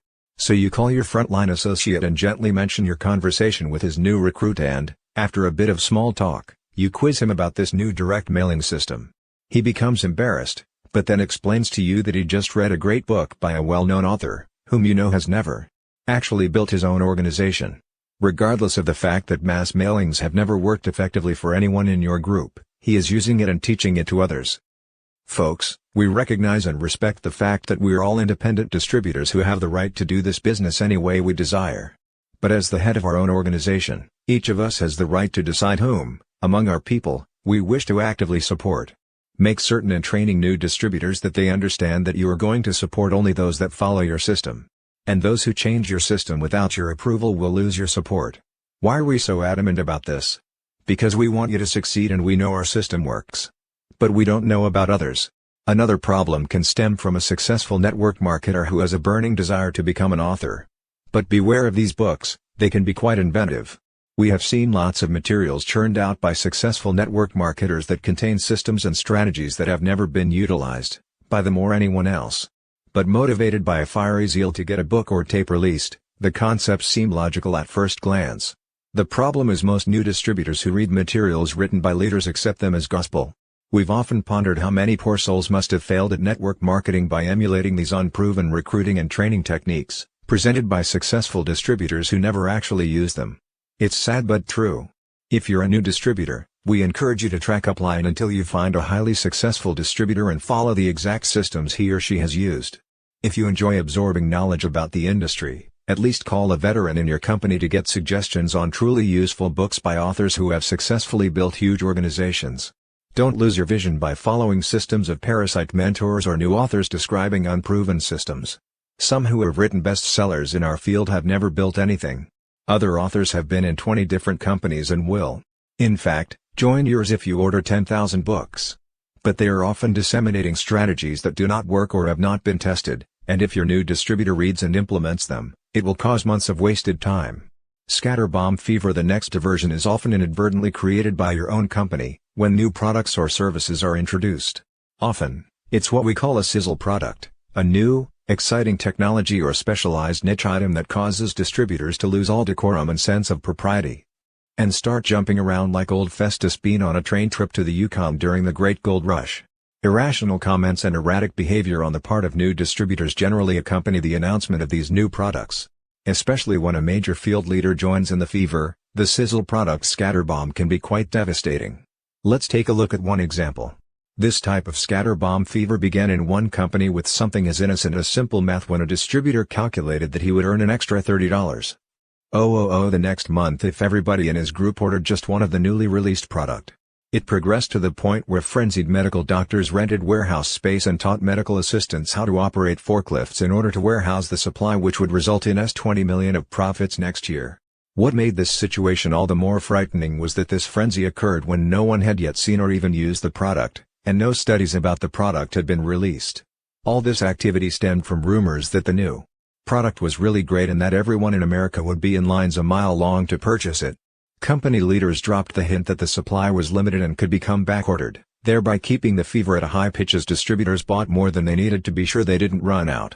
We saw thousands of victims of this misdirected activity, and, even a year later, some distributors were still distracted from building their business. Some were threatening to sue everyone in the known world, and others were still angry over the $20 million they lost. So how in the world do we protect ourselves and our distributors against this type of scatterbomb when it's a new product from our own company? How do we maintain rationality in the face of a screaming frenzy initiated by our upline leaders? Well, to be honest, we're not certain there is any protection, given the truth about greed and human nature. When a good solid company releases a new exciting service or product, nothing can really keep people from becoming excited. But at least you can remain balanced. Tell your leaders to try the new products and to recommend that everyone in their groups try them, but not mortgage their homes in order to buy them. Wait until the new product has fully proven itself before getting too excited. And above all else, please don't rent that warehouse space just yet. What we've learned is that the real money is made a few months after the new products have proven themselves, not during the initial hype. If distributors jump the gun at the launch of a new foreign market or a new product, they typically last only a short time in this business. About halfway through the second month, at a time when we truly don't know yet about the long-term nature of the commodity, it may actually still be on back order. Around the third or fourth month, if the product or service is truly what it's been portrayed to be and the company has produced enough to supply the demand, thus enabling us to purchase all we want, then the real volume, based on usage instead of hype, begins. That's when we truly notify all our friends and family and begin developing a new addition to our recruiting speech. Perhaps the biggest danger of all is that the launch of a new product or service, which has real sizzle, can scatter distributors enough to shift their focus from selling financial security and time freedom to just selling the new product. That's a real hazard. You don't want your best recruiters redirecting their approach from the MLM dream to a single service or product. Remember, prospects will never be as excited as we are about a new toothpaste or CD-ROM. In the midst of their selling a new service or product, distributors should continue to focus their prospecting approach on how to earn $20,000, $30,000, even $50,000 a month and achieve total financial independence. Tantalize your prospects, if you like, with your excitement about the new items coming or new foreign markets opening up, but keep it in perspective. Most of all, maintain a balanced outlook with every new product. Don't go overboard and build your presentation around any one product or service before it is a proven success. Frenzies never yield stable growth. Lack of structure. Many distributors suffer from lack of structure in network marketing, particularly those who are accustomed to the world of traditional business. After all, they got used to the Monday morning rah-rah meetings, production quotas, and supervisors breathing down their necks demanding more and more. In network marketing, you're your own boss, revving up your own engines, and setting your own pace. The systems in traditional sales are the antithesis to those utilized in networking.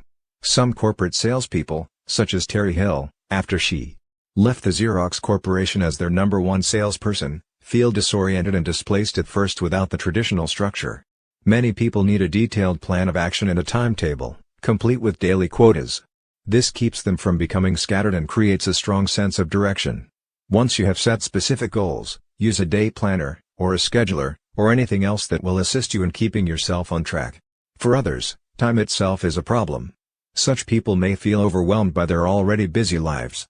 How can they possibly fit one more thing into it, especially something as time-consuming as a network marketing business? Or perhaps, having jumped in without a plan, they use their time inefficiently, running around town, hither and yon, fighting traffic, doing one-on-one meetings, presentations, and training. They feel completely at loose ends and are unsure about what really constitutes productive activity. Pam Delahunty of Francistown, New Hampshire, found the solution by turning to her upline associates for coaching.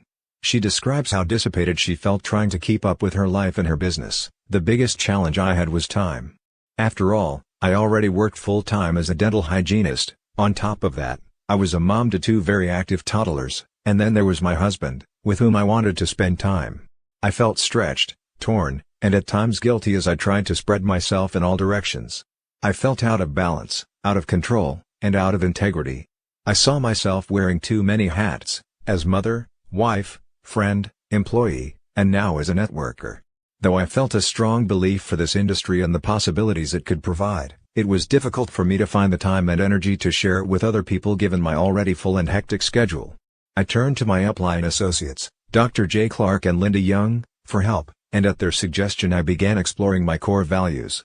What I found to be most important to me are relationships, fun, spontaneity, and the peace of mind financial freedom brings. Once I determined this, I took a look at how I could work these into my life and my business. What if I could share the benefits of the products and the business when I was going about my daily life, without putting on a separate hat? What if it was spontaneous and even fun? Since having incorporated these elements into my business, I am more energetic because I'm not wasting time worrying about what I am going to say, or how I am going to look, or even what the response will be. I used to think energy was dependent on how much sleep I had or what I ate. I now believe I will have all the energy I need just by getting myself into worthwhile action. Action creates energy. I'll never forget one of my first outrageous, impromptu conversations after discovering my new enthusiasm. A policeman stopped me on my way to my first sponsoring interview because I had rolled through a stop sign. I explained with much enthusiasm how nervous I was with this new business venture, and he let me go with just a warning, a smile, and a good luck wish. As a thank you, I gave the officer a sample of our toothpaste. A week later, I was stopped again by the same officer, this time to purchase product, and years later, he is still a loyal customer. When a longtime family friend first introduced Sunny Nelson of Fresno, California, to network marketing, she was working from 60 to 80 hours a week and holding down 2 jobs. Sunny immediately informed her friend that she couldn't take on network marketing because she absolutely had no extra time, period. But the more she thought about her predicament, a relentless work schedule and $40,000 of debt hanging over her head, the more she decided she had nothing to lose. She gave up television and some sleep, deciding that television would never get her where she wanted to go and that she could catch up on missed sleep later. Sunny began sharing the opportunity and products with everyone she knew. She created a work plan, stayed with it, and within 2 months she earned the distinction of being the first in her company to become an executive director in such a short time, a record that lasted 5 years. After 2 more years, she reached the top level in her company, and now has earned the freedom to enjoy her real love, competitive slalom water skiing. One of the primary excuses people give for not joining our industry is that they don't have the time. However, both Pam and Sunny found a solution to this problem. They avoided the scatterbomb and focused on doing the work necessary to build their groups. Not so surprisingly, once they realized what the business could mean to them, they both found the time. If you are having difficulty organizing your time, harnessing your energy, or keeping your attention focused on your business, seek the help of a mentor. Ask someone, preferably in your upline, or someone else you want to emulate, to coach you. It can be done once a week in as little as a 10 or 15-minute telephone conversation. Renee has been a mentor to Karen McGeehan of West Lynn, Oregon, for some time. Each Monday, Karen reports her business activities to Renee, summarizing the number of people she prospected that week, the number of appointments she set, and the number of people to whom she made a presentation, her real measure of progress. Her goal is to do 10 presentations a week, which results in her sponsoring between 5 to 8 people a month. When she is off her target, Karen and Renee will talk about what got in the way of her meeting her goals that week. And then perhaps Renee will assist her in redesigning her mindset to block any negative thoughts. When we are out of the country, Karen faxes or emails her report to Renee. Even if they don't talk, they share some communication in writing. Over time, Renee and Karen have built a close relationship. You may find that a mentor can help structure your activities, making all the difference between success and failure. Going it alone in a team sport is the role of the new distributor to plant the seeds, which the various upline associates need to water. It is easy to get scattered if distributors try to go it alone in this business. But the fact is we are all part of a team. New distributors must learn to utilize upline support until they, like their role models, achieve wealth and independence. John Prange of Kutztown, Pennsylvania, was a veterinarian in his 50s who had been successful at everything he'd ever tried, until he tried network marketing. According to John, it took 2 years for me to realize that something was wrong, that I was not succeeding as I normally had in my other endeavors. I was able to recruit lots of bench warmers into the business, but none who wanted to play on the team. John was really bothered by his apparent failure and turned to his network marketing team for help. It was suggested that John look into taking a personal development course to find out what might be missing in his life, something that perhaps he didn't even know was missing. One program led to another and he made a discovery. I realized that I had never honored anyone by listening to them but had always listened with my own agenda. I began to look at the fact that my life had been designed by me, many years earlier, to play out exactly as it was playing out, and I currently had no control over the play unless I was willing to make some major changes in myself. I was fascinated by the joy of writing a new script wherein I could develop a game bigger than life with no particular ties to the outcome. But the most important part of this plan came when I began surrounding myself with a community of individuals who would support me in my decisions and commitments and who would always be there for me. Then I learned that it was a two-way street. I had to be able to give positive, directional feedback to my players to help them win the game based on their own expectations. I had always wanted to be the good guy to my friends, wearing the white hat. But now I could see the value of letting other members of my team know when they were getting off track with their businesses. As the one soliciting support, I needed to make strong, clear requests. As the one giving support, I came to understand that my associates could not read my mind. They joined me in this business believing that I would lead the way. So I began making requests of them that honored their individual visions and supported them to stay on their own chosen paths to success. What John discovered was that being part of a truly supportive team is the key to success. It comes down to a few simple steps. Consider the unlimited possibilities and shape your vision around the vast choices. Develop a game plan. Delineating specific daily steps toward building your business that will include identifying those characteristics in your life that you believe could be improved. Get into action. Don't procrastinate, just do it. Make clear requests from a coach or upline mentor for your own personal growth and give honest feedback to your downline, being mindful of their personal objectives. Then watch your business grow beyond your wildest expectations. Because of the multi-level structure of our industry, we are all part of a team, sometimes coaching and other times being coached. When it all works according to plan, the multi-level compensation program is absolutely warranted and justified. To try to go it alone in this business is to swim upstream. It is a team business in which, in the course of every day, there should be some giving and receiving along the way. If you want to avoid being scattered and keep total clarity of vision, you need to reevaluate how to better serve and be served by your team. Distractions caused by personal crises. None of us works in a vacuum. The success of our business is commensurate with our enthusiasm, and our enthusiasm is affected by our personal lives. Dr. Dennis Pezzolizzi of Middletown, Connecticut, found comfort by focusing his complete concentration on his business while going through the greatest tragedy of his life. Dennis's story puts many other crises in perspective. On February 28, 1992, at approximately 10:30 p.m., I was involved in a car accident that changed my life forever. Before this tragedy, I was a successful person, or so I thought. I excelled in everything I ever did in life. I was a perfectionist who was able to do many things and do them all well. But the problem was deep down. I was unhappy. I wasn't passionate about anything in my life. This instability led to my divorce, a drinking problem, and finally the accident that was the turning point in my life. I had been drinking that night, like I had on numerous other occasions in my life. That's how I disconnected from reality. On this particular night, I ran a red light and broadsided a car with 2 passengers. The passenger was not hurt, but the driver, Renford, was killed. From that moment on, my life activities consisted of being sued, appearing in court, going bankrupt, trying to run my medical practice with my name in the headlines, facing a possible 10 years in jail, and trying to sustain a marriage to my new wife, Bonnie, the most supportive person in the world. On the inside, I felt guilt, shame, sorrow, fear, and despair, all mixed together. I wished I had been the one who died. This was a tragedy of immeasurable proportions and it was buried inside of me, eating me up. I was convicted of misconduct with a motor vehicle and sentenced to 4 years, suspended after 30 days, with 3 years probation. I was put on random urine tests for 2 years, alcohol counseling, and AA meetings. My license was put on probation for 2 years. I went bankrupt and had to close my office. I did 3,000 hours of community service. But nothing, I felt, could make up for the life I had taken. In August of this same year, I discovered network marketing. My company president believes strongly that network marketing is an opportunity for personal growth, which will then lead to financial growth. With the help of my new networking family, I learned how to stop hiding my tragedy and, instead, turn it into a positive force for gift giving. I have told my story to hundreds of people, who in turn have affected thousands of others. Don't drink and drive. Instead of wallowing in the shame of it all, I now honor Renford Gilling by saving lives in his name as I tell others his story and mine. If it weren't for the philosophy put forth by our incredible industry, I know I would still be drinking and living in guilt and despair.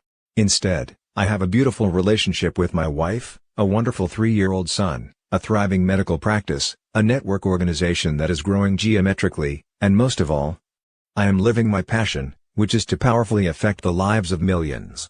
Dennis was fortunate to have found a supportive wife and an understanding team in his network marketing company. He could easily have allowed his tragedy to diffuse his energy for the rest of his life. Instead of yielding to chronic alcoholism and utter despair, he has turned his attention toward concentrating on the lives he can still save. The exponential growth that is so strongly promulgated by our industry is far from being just about money. As it is exemplified in Dennis's personal life, the concept is a force for change in hundreds of thousands of lives. Dennis has overcome his reluctance to hide his story. By his openness, he has made a significant impact on others. Each time we sit down with new prospects, we must realize we have the opportunity to make a difference in their lives. But for that to happen, we must find a way to get through their resistance. When prospects see a business opportunity that seems too good to be true, one that doesn't fit their self-image, they will either pass on the opportunity or get in and then quickly get out. It is only when people can visualize the end result that they will consider joining you in this business. Network marketing is a business of storytelling. Don't be afraid to show your vulnerability. If your story has a human quality, it has a much greater chance of touching people and breaking down their barriers during your presentation. We can't avoid crises, but we can prevent them from completely diverting our attention from our work by accepting each one as a stepping stone to both personal and business excellence. Summary: the scatter bomb is a mental explosion that diffuses the focus of distributors, causing them to stop using the system they have been taught and to frantically follow any and every new network marketing system or leader that comes along. Effective network marketing is a process of duplicating systems. Each time you change the system, everyone in your downline gets confused. New marketers can be handed everything on a silver platter and still fail if they refuse to duplicate a simple system that has already been tried and tested.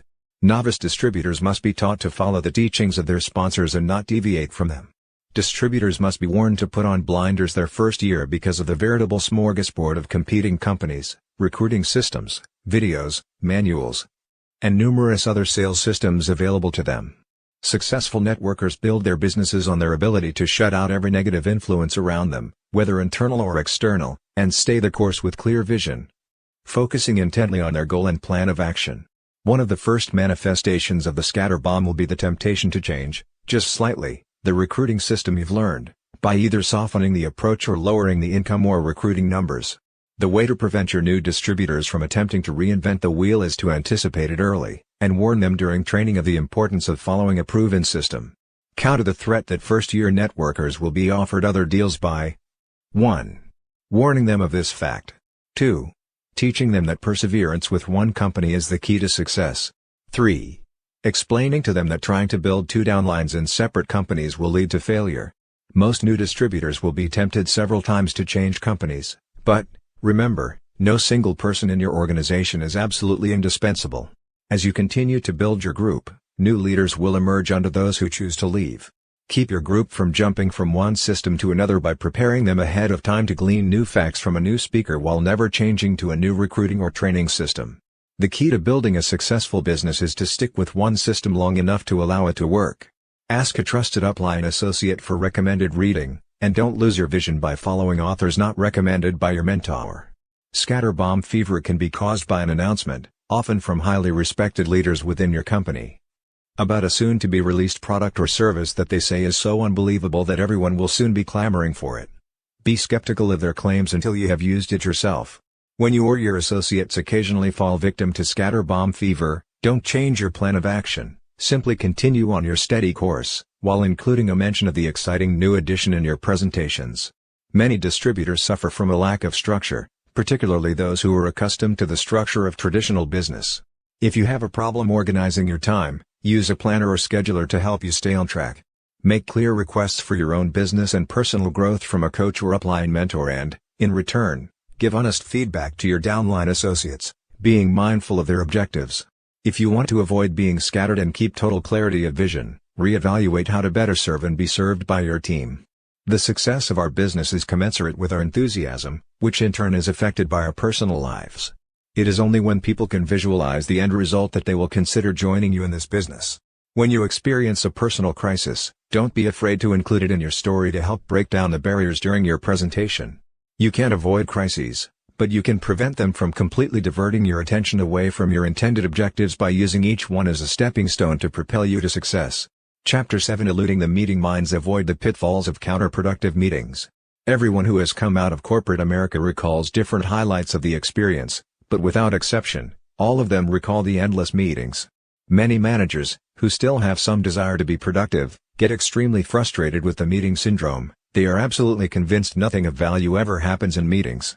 The greater the attendance at the meeting, the less productive it seems to be. Meetings can be great obstacles for workers who are results-oriented. There has been a deluge of displaced executives flocking into the network distribution industry. They bring with them some valuable resources, most notably their wide base of professional contacts and high-level management experience.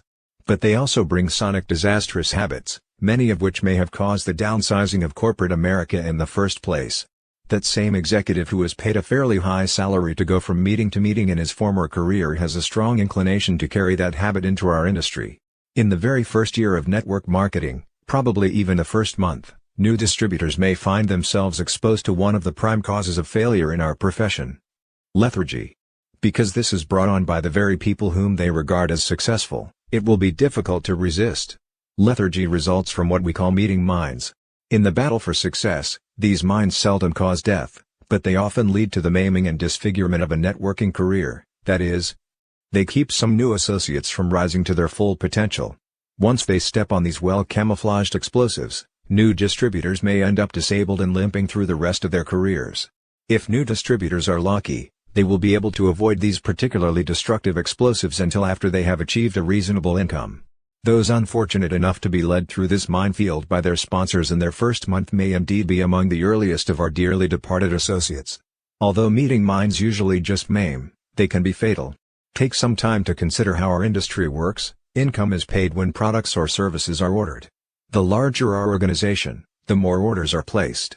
CEOs in our industry pay people to do word-of-mouth advertising, instead of building overpriced retail stores and hiring expensive public relation agencies. The more people we personally recruit and train, the larger our organization, and the larger our income. Therefore, effective recruiting and training meetings are the foundation of our business.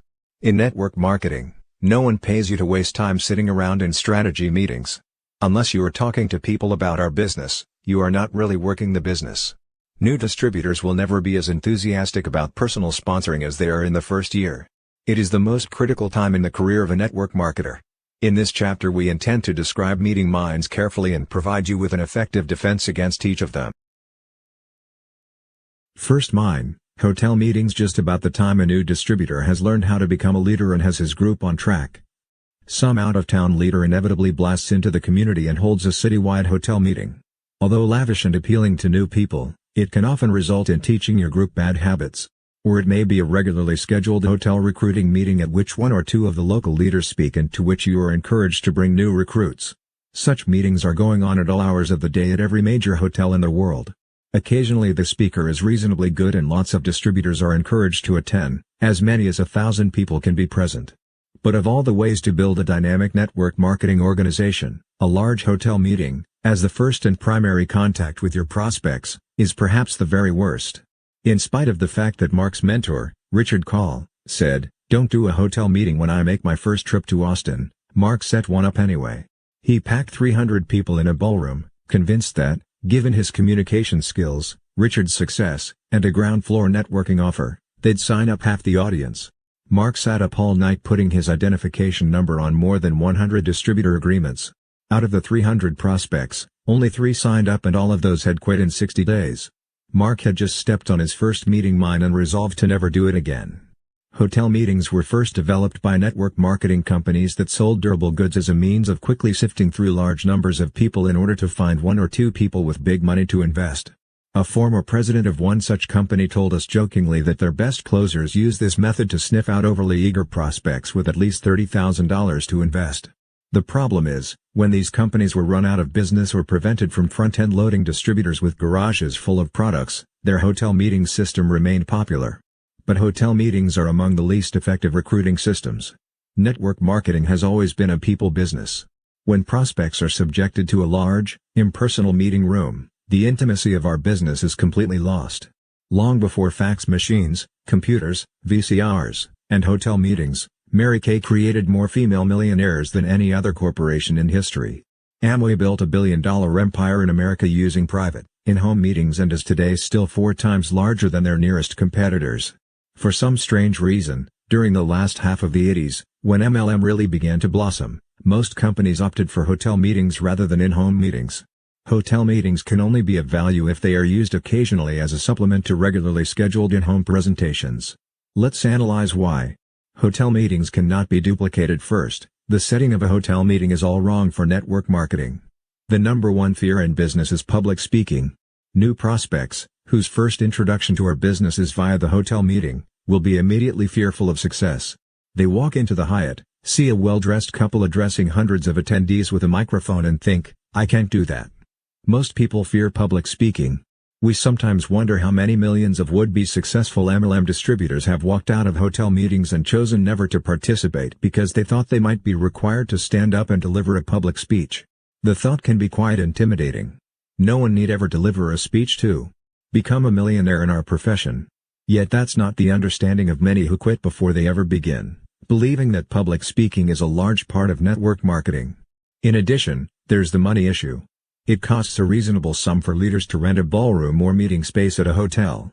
So, at the fleeting, either the leaders lose money, which most can't afford, or they make a profit, which encourages others to emulate them. But what about the message that is sent to prospects and other members of the group as they glance around the room and discover, with simple mathematics, that the leader is making money off them? There will be some resentment at the thought of a leader profiting from the meeting. Moreover, some entrepreneurial leaders will get the idea that the way to make money in network marketing is to conduct these large meetings. Other leaders even go further by selling books and tapes to participants. It can become so profitable that one leader, formerly with one of the biggest MLM companies, confided in us he can gross over $500,000 in a weekend by charging for hotel rooms, food, books, tapes, CD-ROMs, etc. However, he has the advantage of being a professional convention planner, with plenty of money to invest. Not every leader has the resources to duplicate that approach, nor should he or she really need to have them. The nature of our business is to earn money from the sale of products and services, not peripheral materials. Hotel meetings create dependency. Network marketing is successful when leaders are recruited who, in turn, recruit other leaders. It is meant to create independence. Many companies insist on the use of the term independent distributor. Yet hotel meetings have just the opposite effect. For those who do join and buy into the concept, they think, great. I don't have to work to be successful, all I've got to do is send my friends, family, and associates to the Hyatt each Thursday night and these great speakers will do it all for me. Of course that never works because ultimately the only people who make real money in MLM, with very few exceptions, are those who conduct their own meetings. Effective recruiting meetings need not be large and no one needs to deliver formal speeches. Attending meetings at hotels should not be confused with real work in this business. Too many new distributors find that it's much easier to become professional meeting attendees than it is to face the rejection of frontline recruiting. At the outset of your MLM career, it is important to understand that sole dependence on hotel meetings for recruiting and building a large organization is based on an erroneous principle: this is easy. I don't have to work. I'll just send people to meetings. Absolutely not true. A low turnout causes embarrassment. If you think no-shows are hard to take when the meeting is held in your home, think about how you might feel when this happens at a hotel meeting. There is no worse experience in this business than to rent a hotel room and have a handful of people show up. Ask any leader in the business. Almost everyone has been there and done that at least once. Dave Johnson recalls one such moment in his first year of the business, nearly 10 years ago. Early in my career, I felt it necessary to grab at any chance I had to talk to people in hopes that they may join somewhere in my line.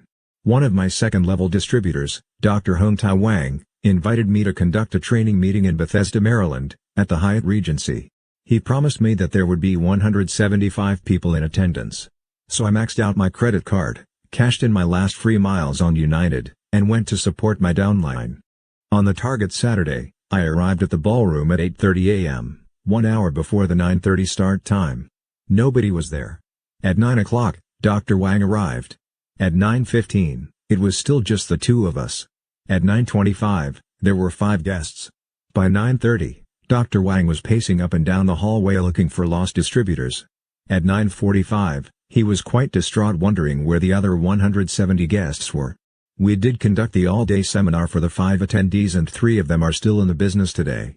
However, Dr. Wang admitted later that he wished the overhanging chandelier would have right, I just had no idea how costly the lesson would be.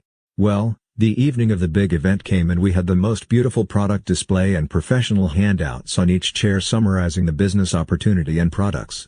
2 of my associates had come early to handle the registration desk. But only 15 minutes before we were scheduled to start, no one had shown up. At that point, we said to each other, wouldn't it be funny if no one came?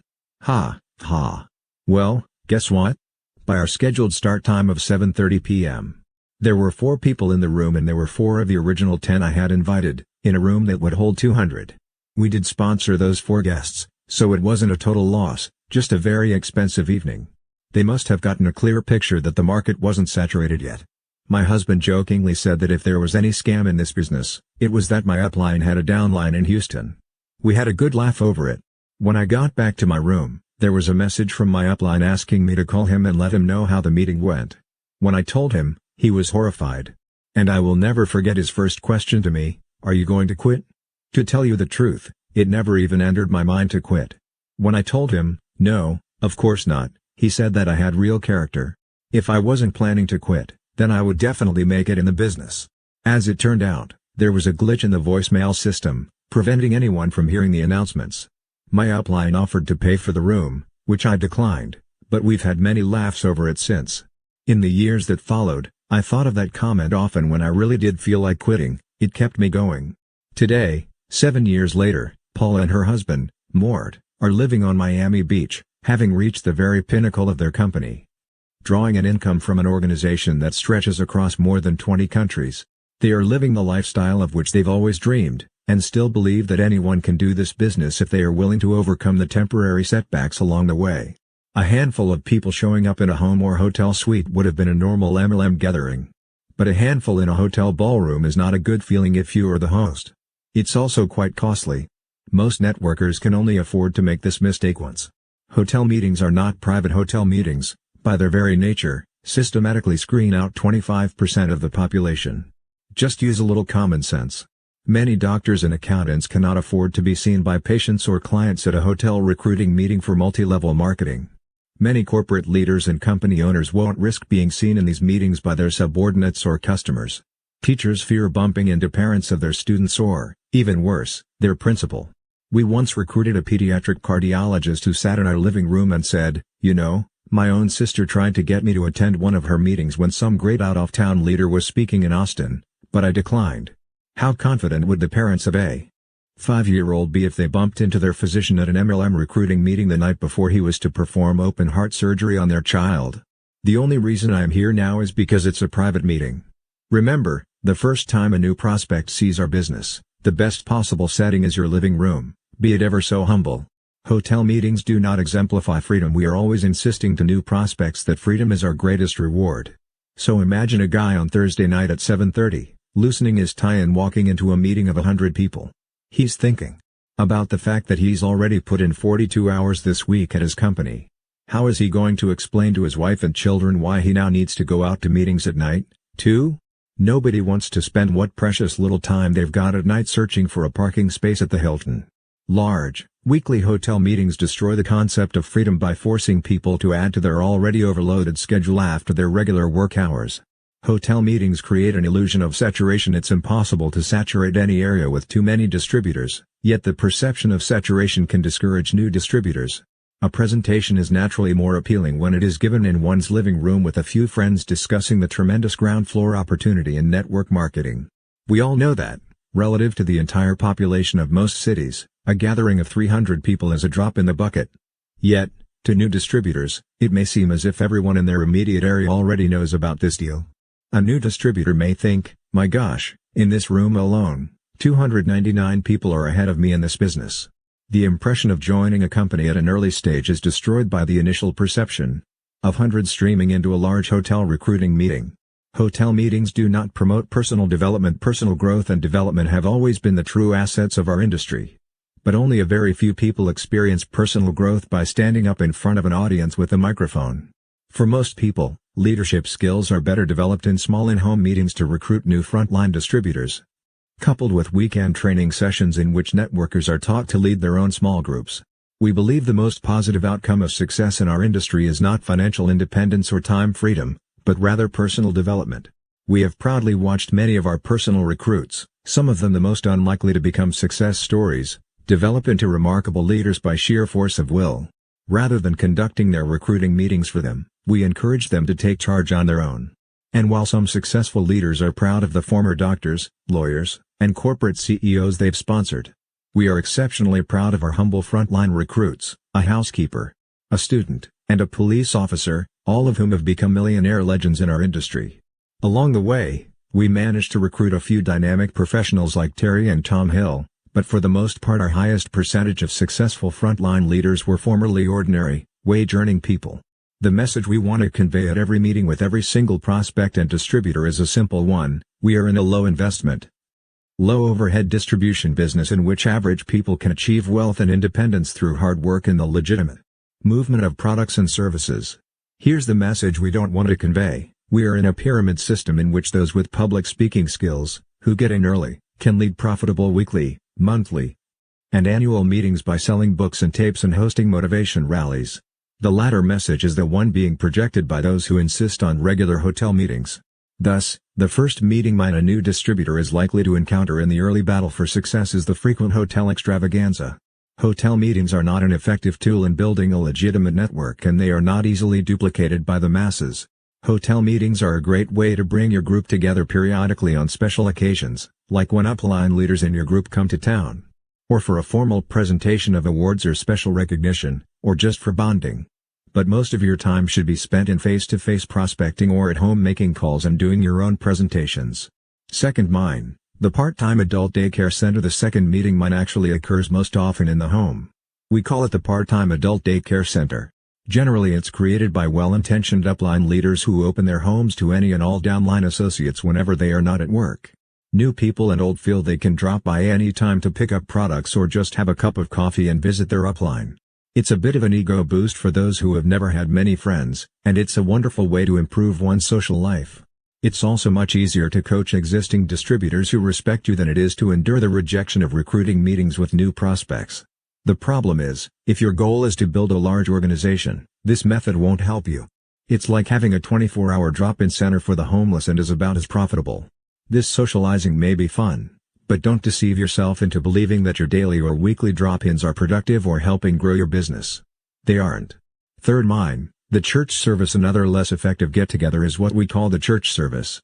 Generally, it's a weekly recruiting meeting in which frontline distributors bring guests to the leader's home for a presentation. If these meetings really worked, they would render themselves obsolete in a matter of days. Here's why. If in the first week 5 people come to a recruiting meeting and everyone duplicates the process, by week 3 there should be 155 prospects. The original 5, they're 25, and they're 125 altogether. Most homes won't comfortably seat that many. And even if they do, by week 4 they certainly can't handle 780 folks. Obviously, the reason some leaders can continue to do weekly in-home meetings for their downline for years is that the group doesn't grow exponentially. If your goal is to build a close circle of friends for the purpose of weekly personal support, or if you merely wish to have a small group of individuals who look up to you, there's no better way than the weekly MLM support group. It's great for folks who don't have a church affiliation but need weekly 2-hour bonding sessions with a group of like-minded people, but it's no way to build an international network marketing organization. If the exponential growth were to work as it should, besides having a totally unmanageable number of people, leaders would soon find that they had created a destructive codependency. If you wish to earn a great deal of money and achieve total control of your time and destiny, you must become a leader and conduct your own meetings while teaching your front line to do the same. Renee shares her own personal experience from before we were married with this type of gathering in Reno. As a former nun, I earned the right to conduct weekly church services. It Was in my nature to enjoy conducting them, and I believed at the time that I was doing a great service for my downline. I am a teacher at heart and I loved presenting the business opportunity to our new prospects. I was going to be holding them anyway for my own prospects. Why not do them for my distributors as well? Many of the more self-sufficient in my group did branch out with their own home meetings, but once a week, on Tuesday evenings. I had 30 to 40 people gathered together, both distributors and their prospects.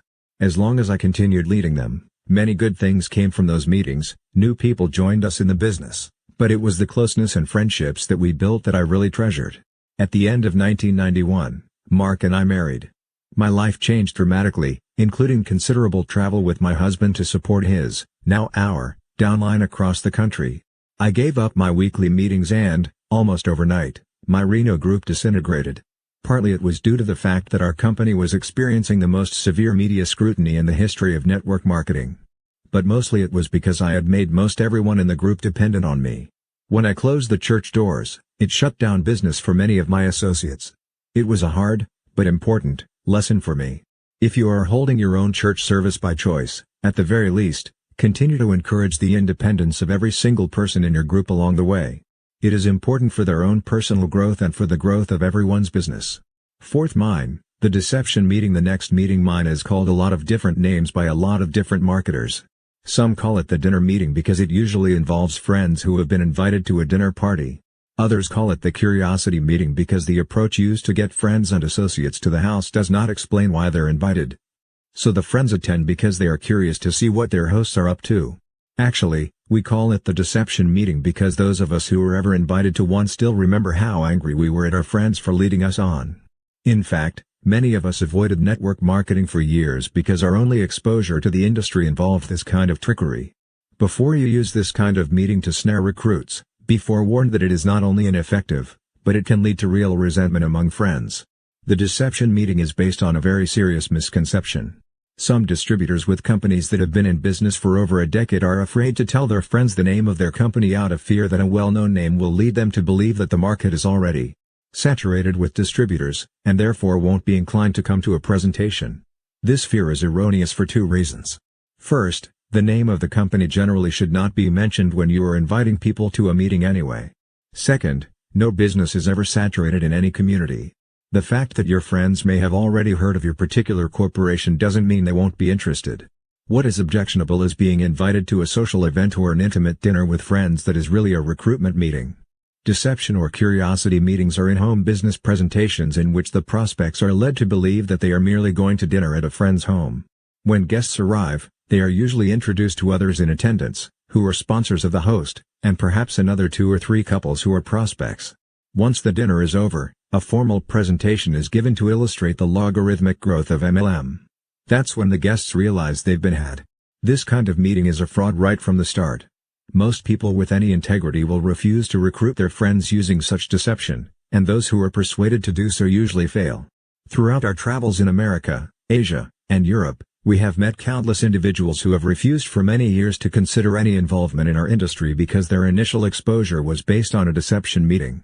Fifth mine, the office meeting. Another kind of meeting mine is the office meeting. Even though he was warned by his upline mentor, Richard Call, to never get involved in the office process, Mark ignored him and yielded to the temptation in his 5th month. By then, he was earning enough money to be able to afford the office. Mark often tells the following story to MLM groups. I had become a big businessman. I actually pronounce it Venus because it's such a joke. Big businessmen are important guys. We usually drive a Mercedes, wear $2,000 designer sport coats, flash a Rolex on our wrist, and carry a Platinum American Express card. Above all else, we need a fancy office and high overhead expenses to prove our worth. In all seriousness, the very things we attempt to escape by entering network marketing are frequently the things our egos dictate we must have once we're successful.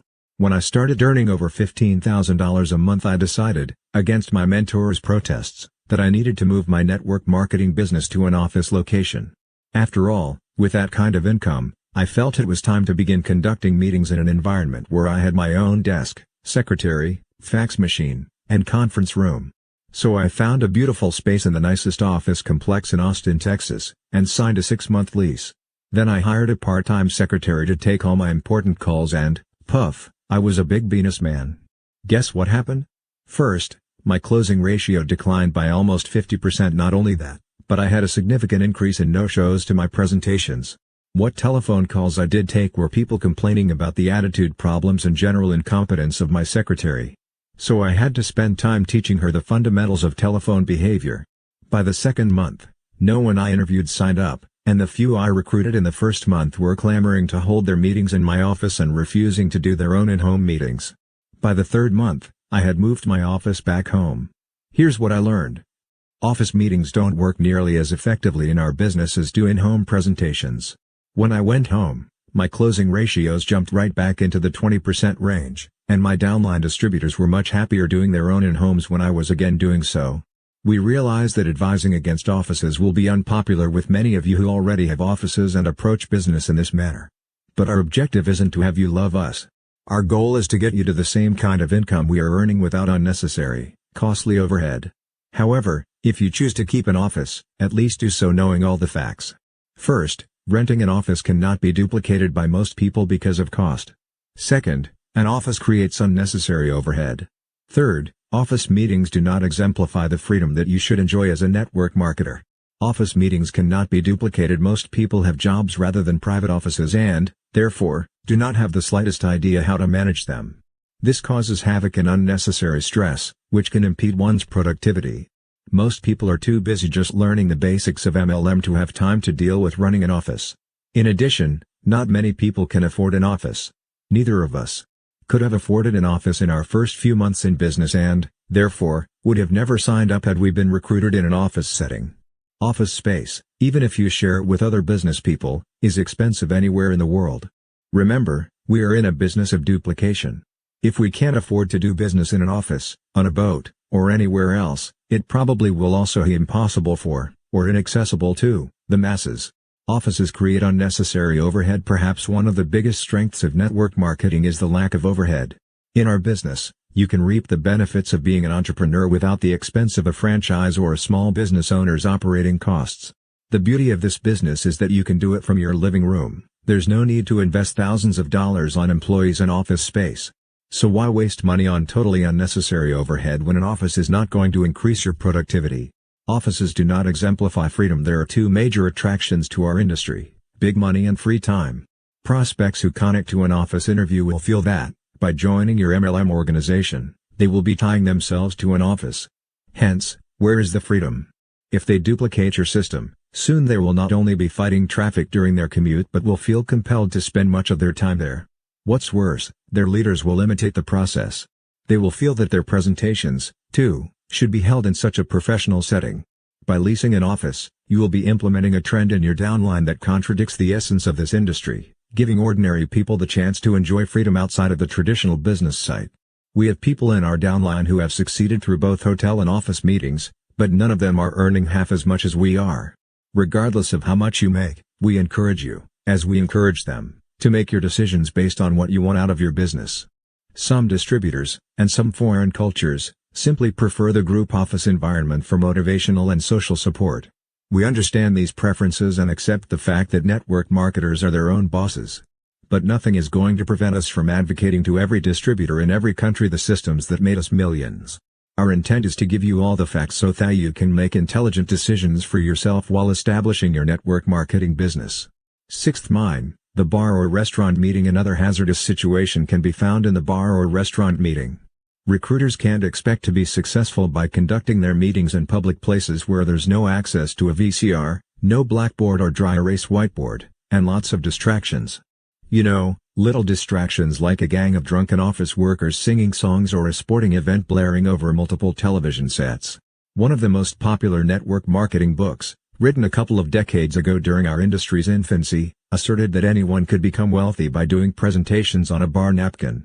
But that's a lot of bunk. Trust us. There's nothing at all effective or professional about doing business in a restaurant or a bar, unless the bar has a bulletin board-sized napkin, a VCR for your personal use, and doesn't play music, sell alcohol, or entertain customers. The secret of network marketing is to introduce as many new people as possible to our business opportunity. The method you use to sponsor your prospects should be one that can be easily duplicated and, in turn, used effectively with their prospects. It takes a lot of focus to do this right. Given the choice, your best chance for success is by hosting a small group meeting in your own home, where you have total control of the environment. 7th, mine, the other guy's place. Another serious hazard is conducting your first recruiting meeting at the other guy's place. If possible, try to avoid recruiting at any prospect's home or office. It is ineffective in the same way a bar or restaurant is ineffective. Distractions. What's worse, you have zero control of the interview. A friend of your prospect happens to drop by or the phone rings and, puff, you've lost the continuity of your presentation. The child of the prospect runs into the living room crying with a scraped knee and you've temporarily lost your prospect's attention. Some people looking at our business have even been known to create distractions on purpose once they know we're coming to their home. One prospect we attempted to recruit in his own home actually invited 2 friends over who had failed at other MLM ventures, in order to distract us and give him good reasons to ignore the ideas we conveyed in our meeting. It is time-consuming to drive across town to someone else's home or office. Also, why bother with a one-on-one meeting when you could be doing a small group interview, perhaps accomplishing 4 to 8 times the results? But sometimes, if prospects cannot be approached in any other way, meeting at their place is better than not showing them your business opportunity at all. Mark showed the business to Dennis Clifton at his home, and that was definitely a trip worth making. But whenever possible, strive to get the prospect into your own home presentations, which allows you to have the control necessary to have an effective meeting. And if won over, the prospect is much more likely to duplicate the process correctly.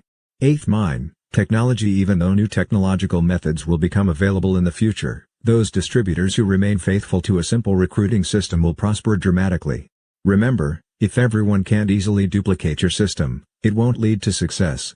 We know networkers who are using the internet and email to recruit and train new distributors. But more than 75% of all baby boomers are not yet online, so why limit your market to less than 25% of the boomer population? Others have attempted to work with phone drops, automatic dialers, fax-on-demand systems, and other new technologies. Used in conjunction with telephone and face-to-face approaches, this shotgun recruiting can be effective. Using only one technology to follow up on leads is very limiting and, by itself, will not work. While you personally may experiment with a new technology as part of your shotgun approach, you don't want to make the mistake of conveying to your organization that this new addition is your primary system. Your people will feel they can only succeed if they purchase the same equipment that you use, but some won't be able to afford it. Above all else, remember this: we are in the distribution industry. We are paid directly as a result of the amount of products or number of services sold and used by our network. Doesn't it just make sense to distribute items and teach systems in a manner that is most easily learned by the general public and most easily duplicated by them? Stick with this rule and you'll go far in your business. The key to successful meetings is duplication. We want you to understand why in-homes are so effective as well as how best to use your time during the presentation and training meetings. Remember, this is a book about how to avoid the circumstances that could cause you to quit in your first year of network marketing. We've conducted every type of meeting we just discussed and found each is substantially less effective than in-home, VCR whiteboard presentations. Never do we tell students in our network marketing college course that the in-home meeting method is the only way to succeed. We are not absolutists, however. If you truly wish to survive your first year, we think you need to understand all the various meeting styles from the most effective to the least effective. In fact, we don't just want you to survive. We want you dramatically wealthy with all the time in the world to do what you want when you want to do it. Having said that, now we want to share with you what we believe is the best and most easily duplicated process in network marketing today. The real key to successful meetings always revolves around the fundamental MLM principle of duplication. Any type of meeting that cannot be copied and taught by the least articulate and successful person in your group is ultimately doomed to failure and should be abandoned. Mark had been in the business for nearly 4 years when he experienced a graphic example of this principle. As he explains, I received a call from a very enthusiastic fellow named Barney, who called me from Fort Lauderdale, Florida, to inform me that he had personally sponsored more than 200 high-quality distributors. Yet none of them had become successful. I asked him to describe a normal work week in his life so that I could try to figure out what he was doing wrong. His prospecting techniques were excellent and his ability to get prospects to meetings was unparalleled. He had a much lower ratio of no-shows than I did. It was when Barney began describing his meetings that I figured out the problem. I'll present his explanation for you exactly as he described it to me. Mark, my wife and I have a Rolodex full of prominent people in the South Florida area. We were very successful in 2 businesses and recently sold them for several $1 million. After 2 years of fishing, We got bored and realized that we needed to be doing something productive. So we signed up in network marketing and began inviting our warm market, 10 at a time, to 2 weekly meetings. We conducted our meetings on our 100-foot yacht. Our daughter is in one of the best sororities at the University of Florida, so we hired her this summer, along with 3 of her friends, to serve cocktails and hors d'oeuvres at each of our meetings. They last about 2 hours, during which time we cruise the harbor, play the company video, and then do the same whiteboard illustrations you teach.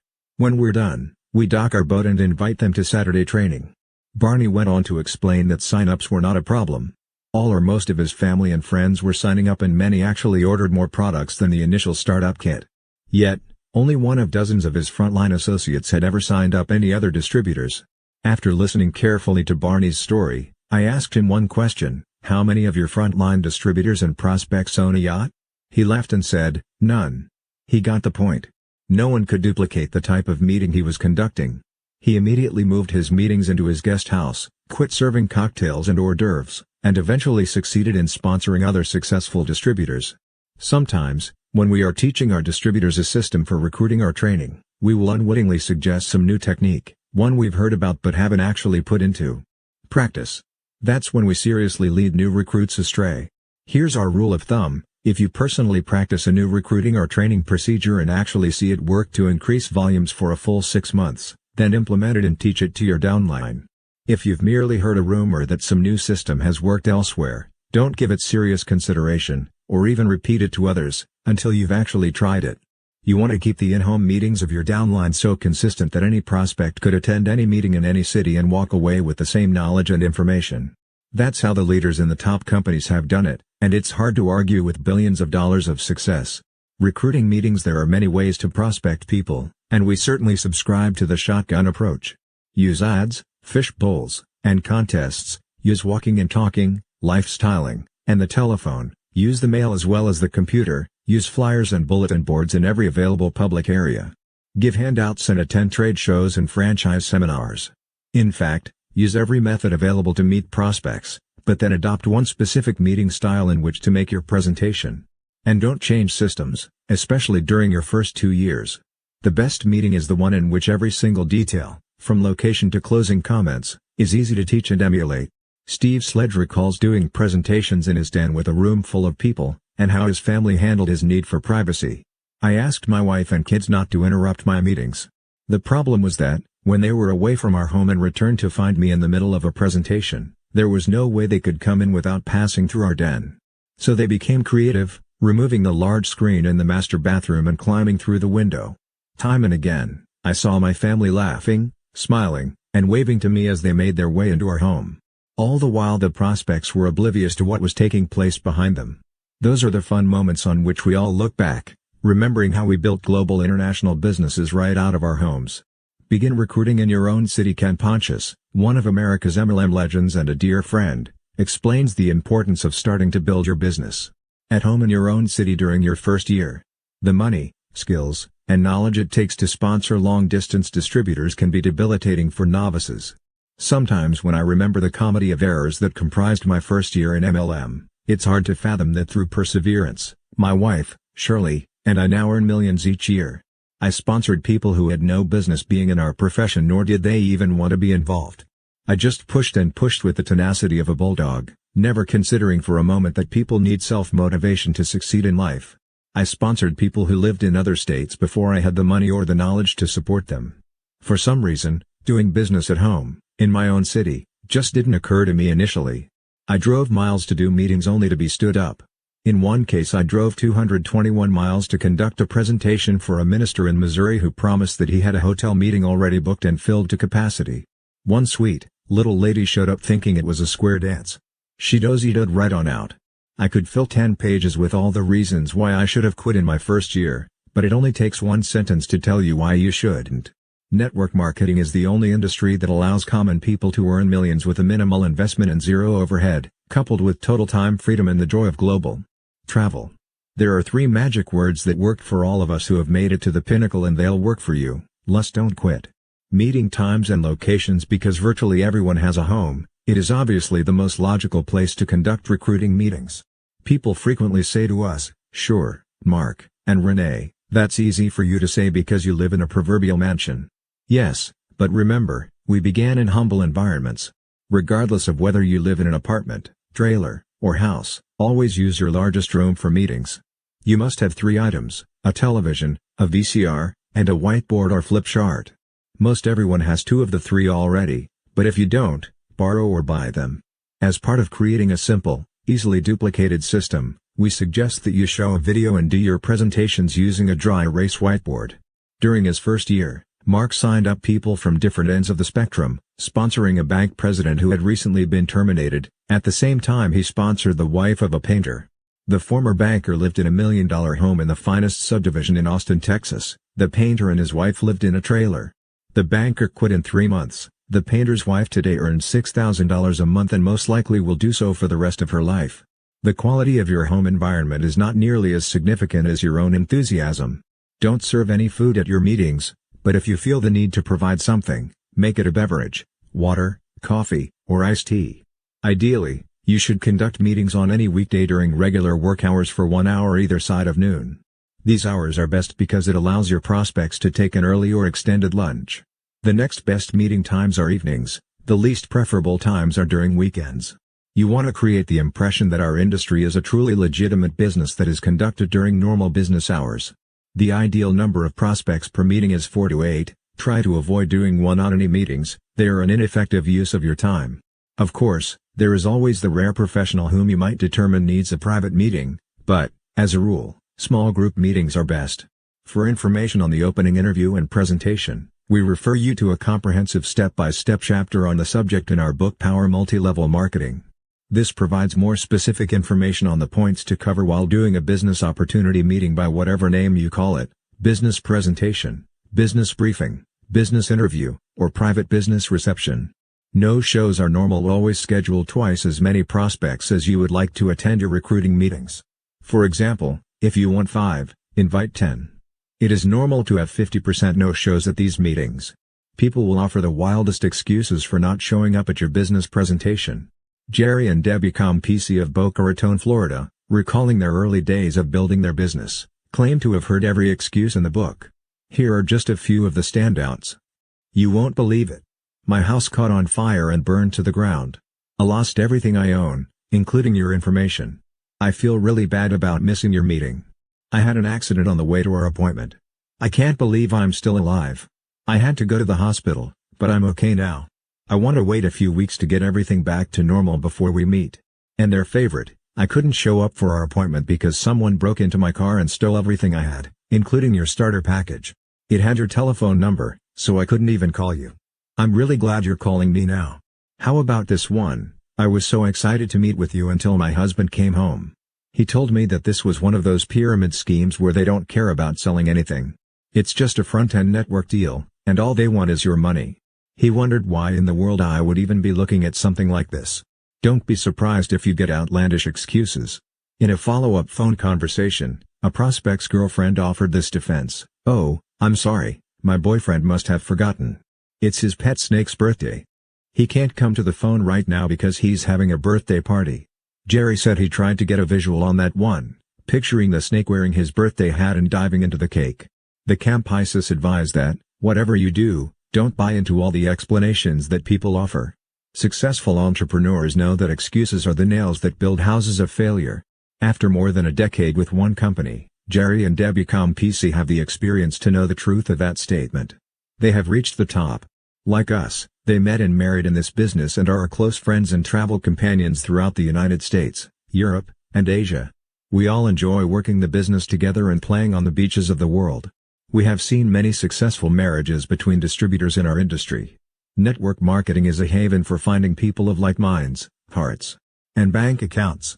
There is a rumor floating around our industry that a case is now pending before the Supreme Court that stipulates that network marketers can no longer merely marry but must also agree to a legal merger of their downlines, without the possibility of prenuptial restrictions. Of course, that is only a rumor. Training meetings. Another meeting that is critical for success is the training meeting. We have created a 180-minute video called Power Training that demonstrates exactly what we do, step by step, emphasizing what we consider the most important elements of successful training.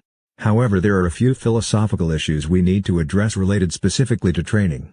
According to some studies, an individual with above-average intelligence retains approximately 15% of new material taught in the first hour of a meeting, approximately 10% in the second hour, and beyond that.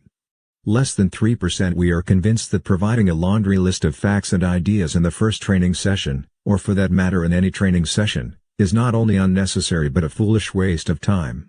Why attempt to teach people important material when it has been scientifically proven that many of those folks are going to forget most of what you will present?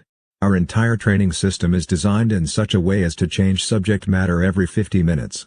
That's based on the solid fact that the human attention span cannot remain focused on one subject matter for more than an hour without becoming saturated. Then the mind must rest before devouring a new subject. We've met distributors who conduct weekend marathon training sessions. Some leaders actually have bragged about the fact that their training is so intense and comprehensive that it takes as long as 8 hours to complete. Sorry folks, that's insane. The subject matter of training meetings as the first step in training. We teach people to create 2 separate training modules of 50 minutes each on a Saturday morning from 10 a.m. until noon. We suggest that the first hour be a demonstration of how to complete, and how to teach others to complete, any application forms, distributor agreements, product orders, and other paperwork. This is the time to show them the products included in your starter package, how to use them, and how to build a base of 10 customers. Introduce corporate literature as well as any brochures or magazine reprints that you want your downline to use. That process usually takes up the first module. The second half of the meeting should cover goal setting with a brief explanation of the compensation plan, how to build their 2,000 person warm list and how to focus on the importance of the relationship when approaching family and friends about this incredible opportunity. At the end of the 2 hours, make 4 assignments to your new associates, go home and use the products in the starter package, find 10 solid customers among your close circle of family and friends. Set your goals in writing using the material provided, and, using the memory jogger provided, begin to create your warm list. Remember, those who are serious about their 2,000-person warm list and get their 10 customers are usually the ones who succeed. During their training, remind your new associates that even though today they are the students, next week they will be the teachers. This system is so simple to duplicate that they should feel at ease training their own new distributors the following week, doing nothing more than what you have just done with them. Stress the importance of using your system without deviation. Unless you can reduce your training system to 1 page, it's too complicated. That may seem like a preposterous notion, but it works. We use a 1-page training format to get our new associates started. A 25-page getting started manual at training, and a comprehensive encyclopedia of network marketing for serious business builders. But guess which one we fax first to out-of-town distributors who want to learn our system? The 1-page training format. And when we do, the unspoken objection we have to overcome in the minds of most prospects is, this is too simple. It sounds too good to be true. We tell everyone that the system is simple, but the work is not easy. Ours is the most wonderful profession in the world because it makes the most sense. People shouldn't have to spend countless hours in a classroom learning complicated business models from an academic who usually doesn't even practice in the business world. People learn the most while in a participatory role, making errors, yet learning from each one. With new distributors, our objective should always be to quickly cut the umbilical cord and demand of them leadership and hard work, at whatever pace they choose to do the business. The sooner new distributors become self-reliant and follow a simple success formula, the better. And we must constantly be reprogramming our prospects for success by pointing out how simple and easily duplicated our system truly is. Because if we don't, most people will walk away thinking, nobody can earn this kind of money sitting in their living room, showing a video. But we did, and so did Mark's housekeeper. And with a simple, proven, easily duplicated strategy, so can everyone else who has a home, a television, and VCR. Keep training meetings simple and limit them to 2 hours, tops. Now, what about the trainees who go home, try the products, write out their goals, start putting together a warm list of several hundred people, find 10 customers, and call you back ready to go? Those are the individuals, the ones you've been praying to meet, whom you bring in for a personal, one-on-one, strategy session. This is the moment when our profession changes from sifting through the numbers to forging strong business relationships. In this personal training session, you help lay out an action plan suited for each new associate, discuss how to select and approach those with whom they would like to create lifetime business partnerships, and schedule a specific day for you to help with their first presentations. This second training meeting should take 1 to 2 hours and include specific techniques for contacting their top 25 people, sharing an audio-visual package that introduces them to our business, and setting appointments to meet with those interested, since that is what they are going to be doing next with their warm list. Product training is not necessary. You might notice that there's something conspicuously absent from our discussion of the training meetings. Those of you who represent a company with specific products probably are wondering why we've left out detailed product training. Our reason is this: it is totally unnecessary. Those individuals who feel a burning desire to learn about the ingredients in their personal care products, vitamins, pet food, or other consumable items should do so on their own time, both by usage and personal study. But be forewarned, distributors who are product experts seldom become the successful builders of huge international organizations. One of the significant facts, which surfaced as we interviewed America's best distributors during the research for our last book, was that not one placed their emphasis on teaching intricate details about products or services. Not one. We are perfectly aware of the fact that some people reading this book pride themselves in knowing the function of every single ingredient in every single product they distribute. Such folks probably are upset with us for this unfair stereotype. Hey, lighten up. We have consistently poked fun at ourselves and revealed numerous ridiculous mistakes of our own.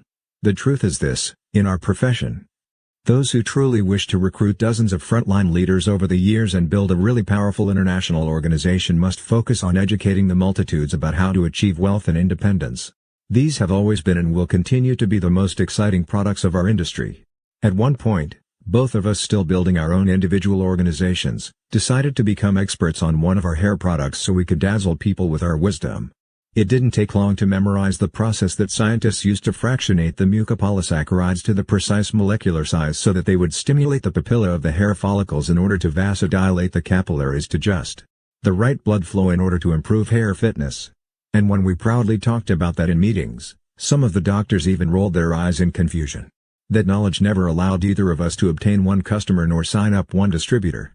So we quit mentioning it. We replaced all that with an enthusiastic "it worked for me and maybe it will for you too. Why don't you try it?"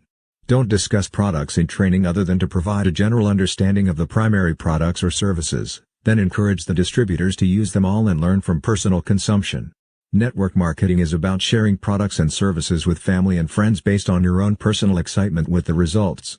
It is right and industry based on your wisdom of the intricate details of how the products work. Remember the example of telling your friends about a recent movie you've seen or restaurant you've discovered. The products you distribute through MLM are no different. The 8 meeting minds presented here are the obstacles to avoid in year 1. There are certainly others, but these are the most damaging. Numerous would-be successful distributors have unwittingly failed as a direct result of hotel, office, and other public presentations. Remember, you are a professional in a major global enterprise. There is no greater favor you can do for your new partners than to expose them to a legitimate prospecting package and recruiting meeting for your company. So, above all else, keep control of the situation. Meetings, whether for recruiting or training purposes, should be kept short, simple, and easily duplicated. Do them in a private setting, preferably in your home, and attend larger gatherings only periodically as you and your group feel the need for bonding, acknowledgement, or remotivation. You dictate the time and place of the meeting. You control everything about the first business presentation, and even more important, you control how your newest associates are trained. If you've been through training once, and it was done right, you can teach it too. Maintain the attitude that you are offering your prospects an appointment with destiny. What other professionals can look a man or woman in the eye and tell them truthfully that it is possible to earn $20,000, $30,000, even $50,000 a month and more in less than half a decade, while enjoying total personal freedom? No one can but those of us in network marketing. New distributors should avoid all the meeting minds like the plague and utilize only those group meetings that offer an occasional means of bonding with other distributors and positive reinforcement to the system your group is using. Be proud of the industry you represent and don't be afraid to conduct your own meetings. Summary: attending unnecessary meetings can become the stumbling blocks that lead to your demise in our industry. Large hotel meetings don't work unless used periodically as a supplement to regularly scheduled in-home presentations. Weekly hotel meetings are ineffective and not easily duplicated because they are expensive, create codependency, can be embarrassing because of no-shows, are not private, do not exemplify freedom, often create the illusion of saturation, and do not encourage personal development. Occasional hotel meetings are best used to bring the group together to hear an upline leader, Provide awards, offer recognition, and create bonding. Most of your time should be invested in face-to-face prospecting, telephone calls, and in-home presentations. The church service, a regularly scheduled recruiting meeting in which frontline distributors are taught to bring guests to the leader's home where he or she then does presentations for everyone, can lead to disaster, if continued long-term, by creating codependency. A deception meeting is a dinner party to which friends are invited believing it to be a social gathering, only to find out that they are there for a briefing about network marketing. It's proper to create curiosity about network marketing when inviting people to your home for a business presentation, but it's never proper to deceive them about your intentions. It is not wise to use an office outside the home because 1. It cannot be duplicated for most people. 2. It creates unnecessary overhead. It does not exemplify the freedom that you should enjoy as a network marketer. No one can expect to be successful by conducting recruiting meetings in any public place, such as a bar or restaurant, where there's no access to a VCR, no whiteboard, and a great many distractions. When possible, avoid conducting meetings at your prospect's home or office because you have no control over the circumstances. High-tech recruiting methods, such as using the internet, email, phone drops, automatic dialers, and fax on demand, can be effective when used with other approaches. But using only one technology is a very limiting system that cannot be easily duplicated. Successful meetings revolve around the fundamental MLM principle of duplication. Any meeting that cannot be replicated by the least articulate and successful person in your downline is ultimately doomed to failure. When beginning your business, start by recruiting in your own city. When doing a recruiting meeting, the quality of your environment is a fraction as significant as your enthusiasm. Convey the impression that network marketing is a truly legitimate business conducted during normal business hours. Expect about 50% of the people you invite to meetings will not attend, even after promising to do so.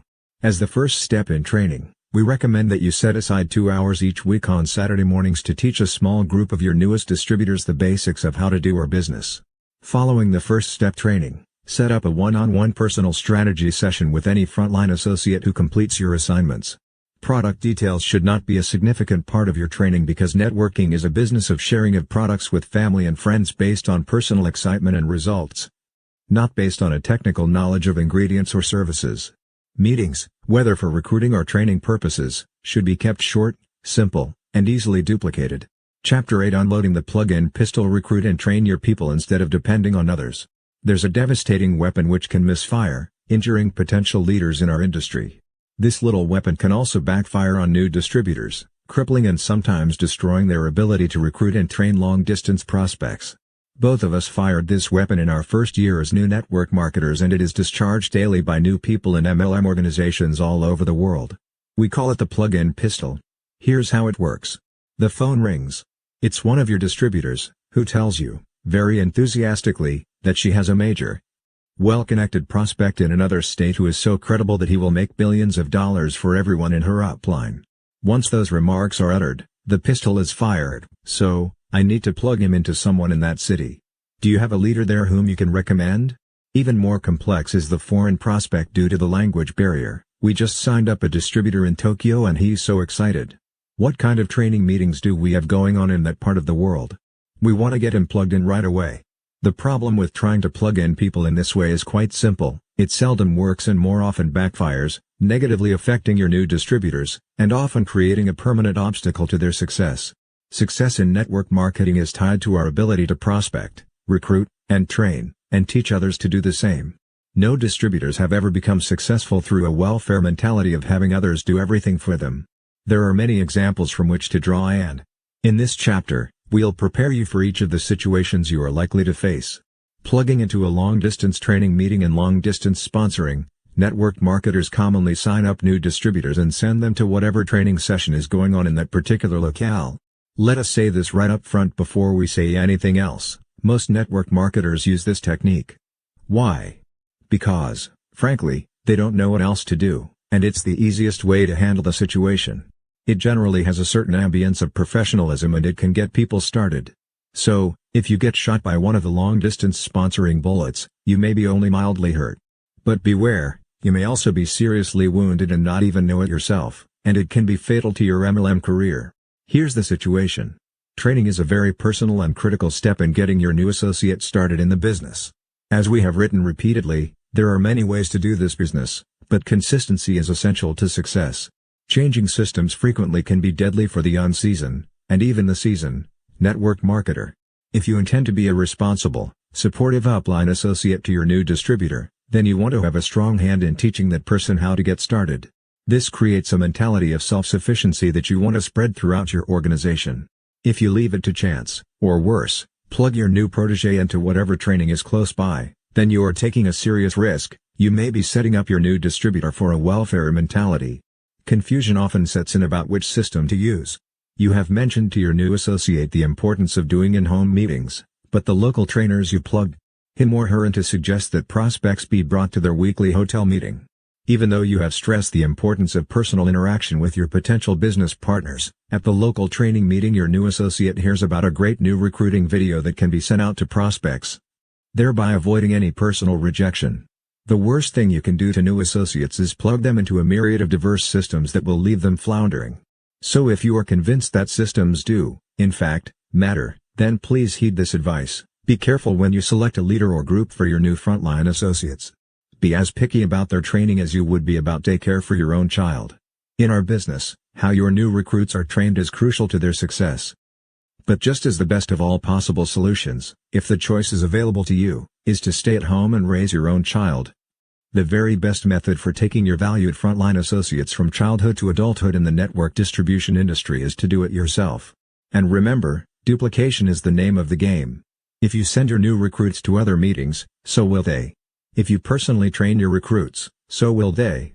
Recently, our own company has chosen to produce its own training materials and conduct its own leadership training conferences because of intense regulatory pressure. We are in the minority and strongly objecting to this policy change. In our opinion, it is akin to socialized child care.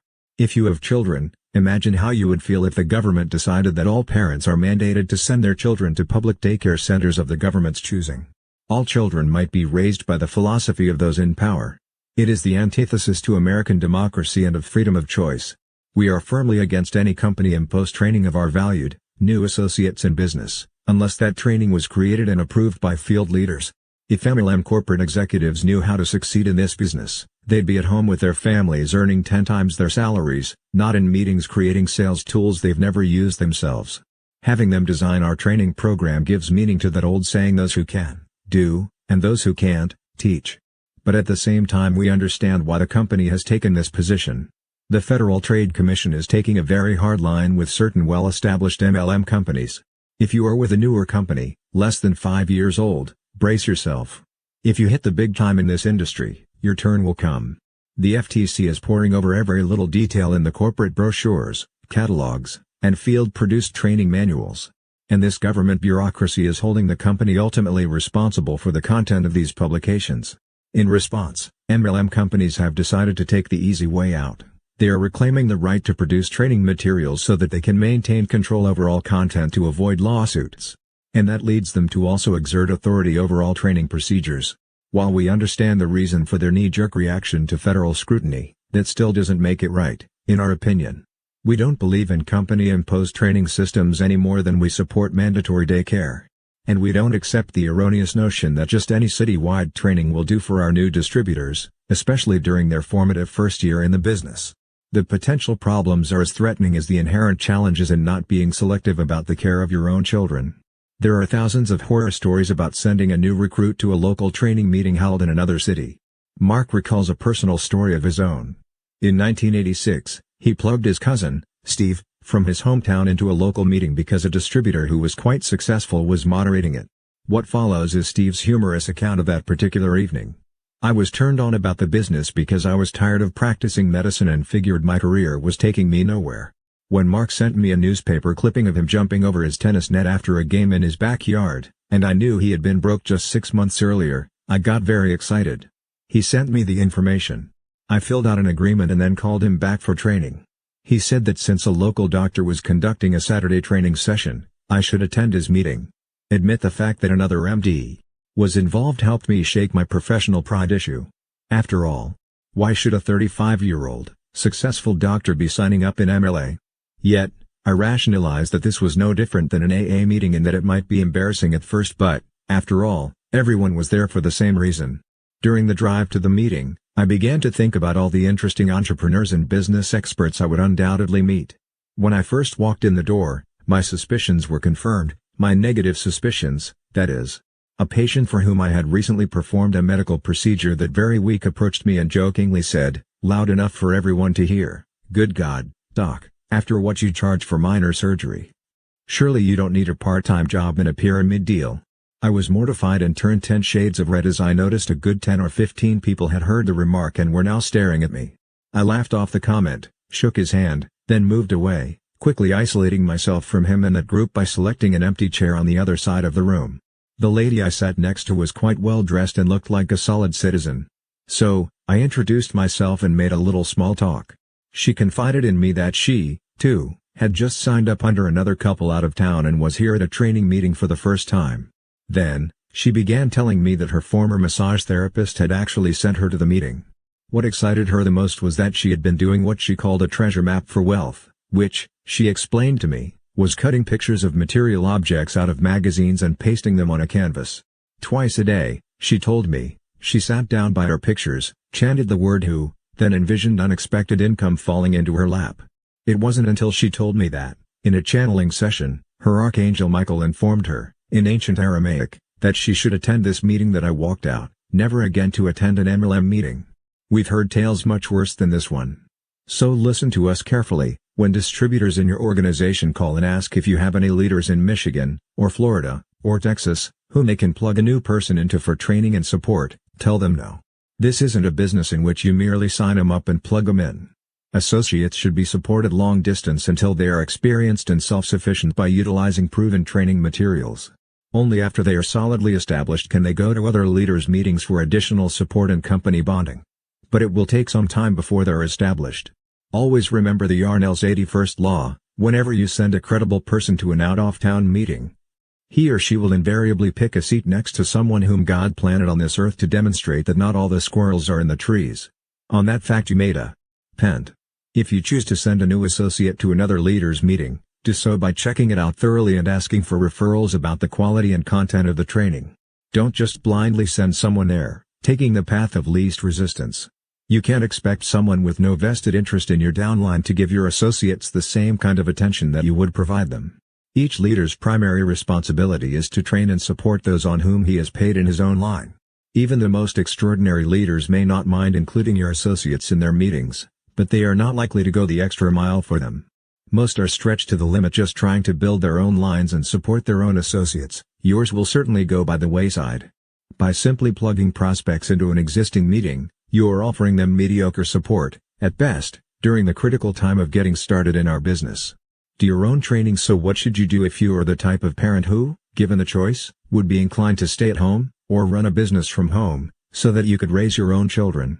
You will probably have the same instincts about supporting the children in your downline. Let's assume that you agree with us that training should be a simple, easily duplicated system that can actually be reduced to a one-page training outline.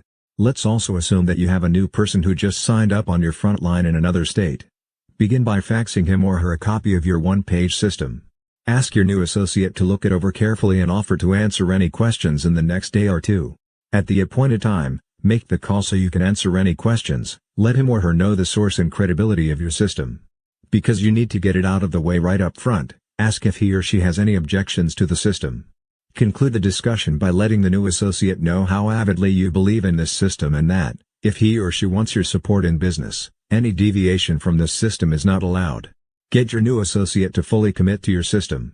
The next step is to have your long-distance associates purchase their introductory kit and product starter package directly from the company.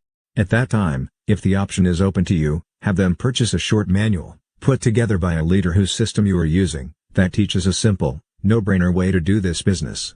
Such a manual should be easily duplicated, able to be reduced to a one-page outline that explains a system that anyone from any walk of life can learn, implement, and teach.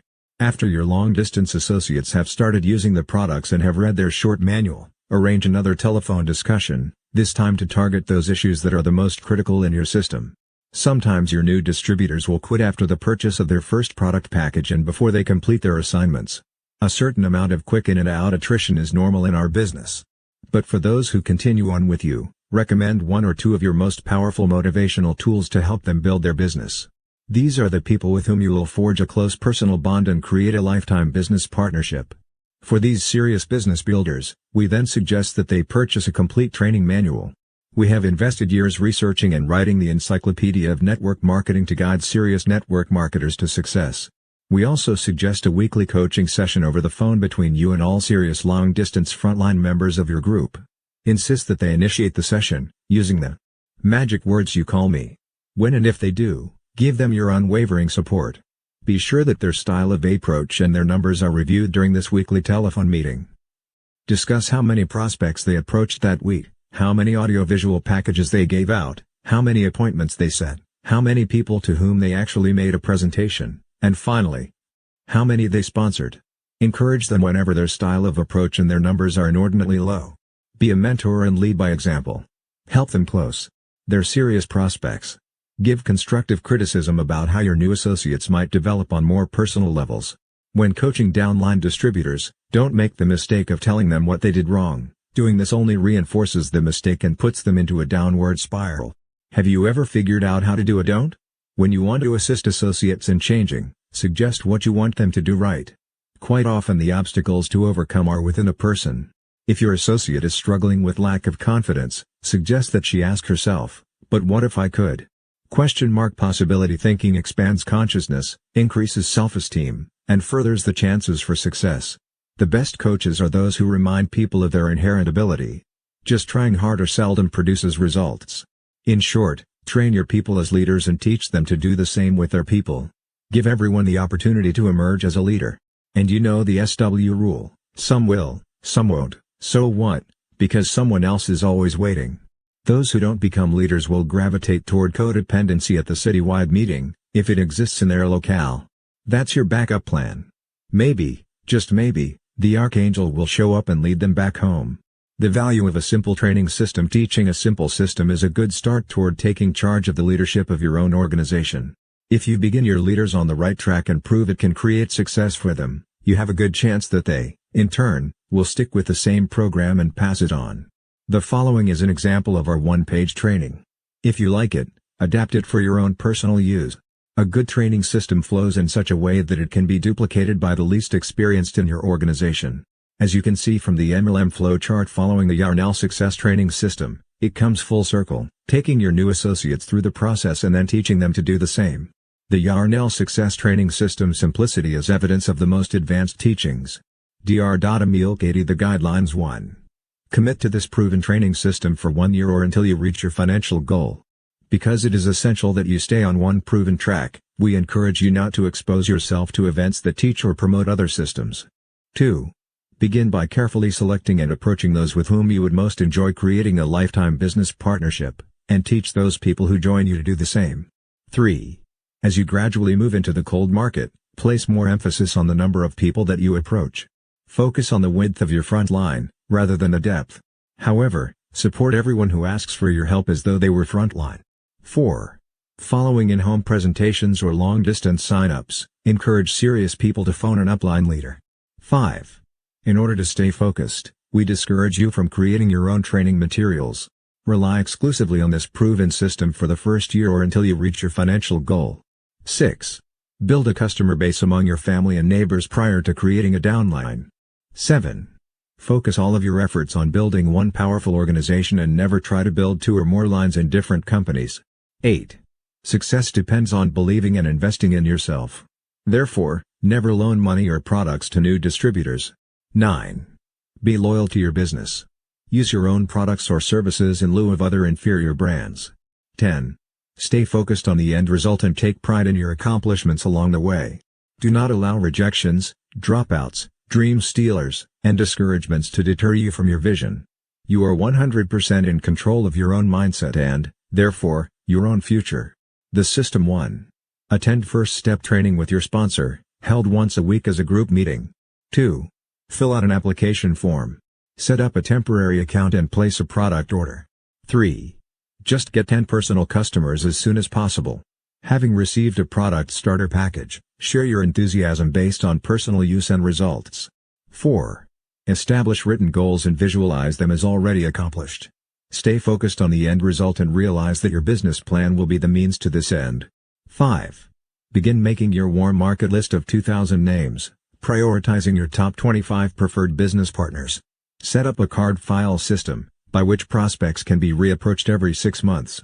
6. Get back to your sponsor for a personal strategy session and create a specific plan of action based on your goals. 7. Approach people with the financial security and time freedom possible in our business. Call on your top 25 people, telling them how much you would enjoy being business partners. Remember, it is your enthusiasm that will attract people to your organization. Meet your prospecting goals every day. 8. Provide your prospects with an audiovisual package, introducing them to the timing, trends, advantages, and excitement of our industry. 9. Next, conduct in-home presentations with 4 to 8 prospects at each meeting, all invited from your warm market list, or referrals that come from them. A. Hand out articles, reprints, etc., to establish the credibility of the industry. B. Tell your story and the story of one of your upline associates who is already successful. C. Explain the positioning and strength of your company. Explain why you chose this one over others. D. Give personal testimonials about the products along with catalog and/or samples for those interested. E. Play a recruiting video that includes company and product info and a simplified compensation plan explanation. Follow it with the board illustrations. Explain challenges most workers face today: 40-year plan, linear income. Explain 5x5x5 exponential growth allowing for 75% attrition. Explain roll-up factor when people quit. F. Answer any questions. Give serious prospects the phone numbers of key upline associates and encourage them to call or arrange a 3-way call if they have questions. G. Hand out business overview and close with 3 reasons to join. 1. Wholesale buyer. 2. Business tax advantages and travel write-offs. 3. Creation of a lifestyle with wealth and independence. H. Invite prospects to next Saturday's training session. 10. Ask for a commitment. Sign up as a business builder, a retailing distributor, or a wholesale buyer. Alternatively, they may choose to become a customer or, at the very least, give you a referral. 11. Name the product package and list the exact training materials you wish new associates to purchase. List phone numbers showing where to order. 12. Conduct first step training once a week for new distributors. Set up a personal strategy session for distributors who have completed the assignments, purchased products, set goals in writing, started developing their list and building their customer base. The results: dramatic income, absolute time freedom and the satisfaction of knowing you have helped others to create the same. Plugging into a long-distance recruiting meeting. If sending someone to a long-distance training session is questionable, entrusting a valuable prospect to someone else's recruiting meeting without your presence is pure lunacy. It makes about as much sense to us as sending your secretary to an adoption agency to pick out a child for you and your spouse. We wouldn't even send someone else to pick out a pet dog or cat. Why would anyone leave a highly regarded business associate in the care of a total stranger at some randomly selected meeting? When it comes to introducing a prospect to our business, we have one fundamental and unwavering belief. Network marketing should be presented in a small group in a private setting. To do otherwise is to defy the very nature of networking. It is, after all, a business of friends telling friends. Not a formal production with lights, cameras, slideshows, and action. If you are introducing your network marketing company to a long-distance prospect, we suggest that you begin with as much personal involvement as is humanly possible, from a distance. Go into this knowing that long-distance recruiting is more expensive than local recruiting. It involves packages, long-distance telephone calls, postage, and more calls. Don't even begin unless you can afford the cost. In your pre-approach phone call, having carefully selected those you wish to contact, share your excitement about the business and the prospect of working together. Send your prospect an audio tape, videotape, or multimedia package that explains, in the simplest way possible, your excitement about the network marketing industry, your company, your product line, and your organization. Look over your package and its presentation, imagining how you would feel all over again if you were the one receiving it. Does it really answer all the questions you had then? Send out these materials only to those who indicate a genuine interest in learning more about network marketing. And don't mail out a greater quantity than you can follow up and support. In all, it's going to take at least 2 one-hour, long-distance calls. Use your first phone conversation to tell them the story of how and why you became involved. Get a commitment, in advance, of a time you can call to discuss the business after they have received the package and had time to look at it. Getting someone to look at your videotape, or listen to your audio tape, can be a real challenge. That is why we use this method only for select long-distance prospects, or an occasional local prospect whom you are unable to get to your presentation any other way. Your closing ratios with long-distance prospecting will be less than face-to-face presentations. Your follow-up phone call becomes a mini presentation. Be sure to highlight the critical aspects of the business, the money to be made, the simplicity of your system for building this type of business, and how you will work closely with them to teach them, step by step, exactly how to succeed. Answer their questions and listen carefully for objections. Use upline support to close your serious prospects. Ask your prospects to call one of your business associates who has more experience and success than you. This can be done either by a direct or three-way call. Usually more than one phone call is required to progress to the closing point. Now, having made a long-distance presentation on a personal basis with upline support, you are ready to sign them up. Once you have done so, you may choose to have them attend a local recruiting meeting where a respected leader in your company is speaking. As suggested earlier, you need to carefully select the group and its speaker before encouraging your prospect to attend.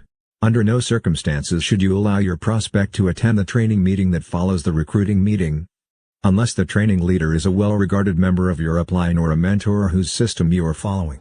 If your prospect is still holding back from a commitment because of some objection, you have a serious decision to make. Dispatching your prospect to an opportunity meeting in another city is akin to sending your children to New York City unaccompanied. However, if you are unable to close your prospect in any other way, it may be worth the risk at this point. It is a decision you should make carefully. If you choose to follow this plan, do so if, and only if, the loyalty is securely established between the two of you. The inherent ethics of network marketing comes from allegiance to the person who thought enough of you to first introduce you to the business. Send your prospect to the meeting with the caution that it is merely a supplemental support to the system you will be using. Call your prospects the moment they arrive home, or at the latest, the very next morning, to get a pulse reading on their reaction to the meeting, the speaker, the guests, and the presentation. Don't assume that all is well once you have discharged the plug-in pistol. That is, once you have sent your potential business associate to a local meeting. You should feel reasonably concerned. You can breathe a little easier once you have followed up with your prospect and received a commitment to follow your system, which occurs about 20% of the time. Plugging into a local recruiting meeting. Even though we don't believe it is effective, we understand why networkers send new associates to recruiting or training meetings in other cities before having personally worked with them. But why on earth would anyone send their valued prospects to another leader's meeting within their own city, for their very first exposure to network marketing? It doesn't make sense when, with a simple system, you are perfectly capable of getting them started on the right track yourself. To succeed, you need to share your knowledge with your new associates and teach each of them to do the same. Hotel meetings should be treated only as a backup, a reinforcement, the second part of a 1-2 punch. But no new prospects should have their very first exposure to network distribution in a large, formal setting. Peter Hirsch, author of Living with Passion, recalls his introduction to our industry. My MLM nightmare started during my first business briefing. A friend picked me up to take me to a hotel meeting, which is now, after almost 8 years in the business, something I am very much against. The immediate impression that hit me smack in the face was, if I join this company, I'm no longer entitled to wear natural fibers. I guess the people running the meeting were trying to give people the feeling that if we can do it, you can too. But that's not the feeling I got. What I sensed was, nobody in this room knows how to speak or dress and they probably can't read. I don't want to be with these people. I don't want to be like these people. Help. Get me out of here. I stayed because I didn't have my own car. By the way, that's not a justification for taking guests in your car. The answer is to not have hotel meetings, and whenever you have a business presentation, make it good. Make it so that your guests will want to stay without being held hostage. When my friend dropped me off at my house, he gave me a product to try. I was tired of arguing. So I just took it. It was a water filter that looked like a thermos. The evening was so awful that I couldn't fathom why anyone would join the company. I imagined someone sitting at the kitchen table with a water filter on his right side and a gun on his left, saying to himself, before I go for the gun, I may as well try this water filter thing. 1 week later, I joined the company. Why? 2 reasons. First, the product was very good. I liked it and I saw a need for it. Second, desperation. I hated what I was doing for a living. I was a practicing attorney, and saw MLM as a way out. In my first month, My organization moved close to $100,000 in wholesale products. Life looked grand. You see, I knew plenty of other attorneys who were also miserable. I was on my way to a lifestyle of the rich and famous. Then the real nightmare began. My second check was lower than my first. My third check was lower than my second. What was happening? They never said at the meeting that this could occur. The trend continued and soon I had nothing left. The crash was devastating. Then it hit me. I had to actually learn this business. I had to learn MLM. In my first week with that company I was taught the ancient MLM art of front-end loading. I now realize that there is nothing worse in network marketing, from both a legal and ethical perspective, than suggesting that people purchase thousands of dollars of product that they obviously don't need and likely won't sell. Peter eventually left that company and learned to do the business, like us, in small group settings, personally making his own presentations and doing his own training meetings. What he learned in the process was not to worry about the first order. From hard experience, he shares the belief with us that real volume, as opposed to promotional volume, is the way to build a solid organization. If you build your business or customers on smaller orders, you will always have a business. If you build your business based on front-end loading, it won't last. Instead, you'll end up in the NFL, no friends left. Peter Hirsch is one of the rare people who walks the talk.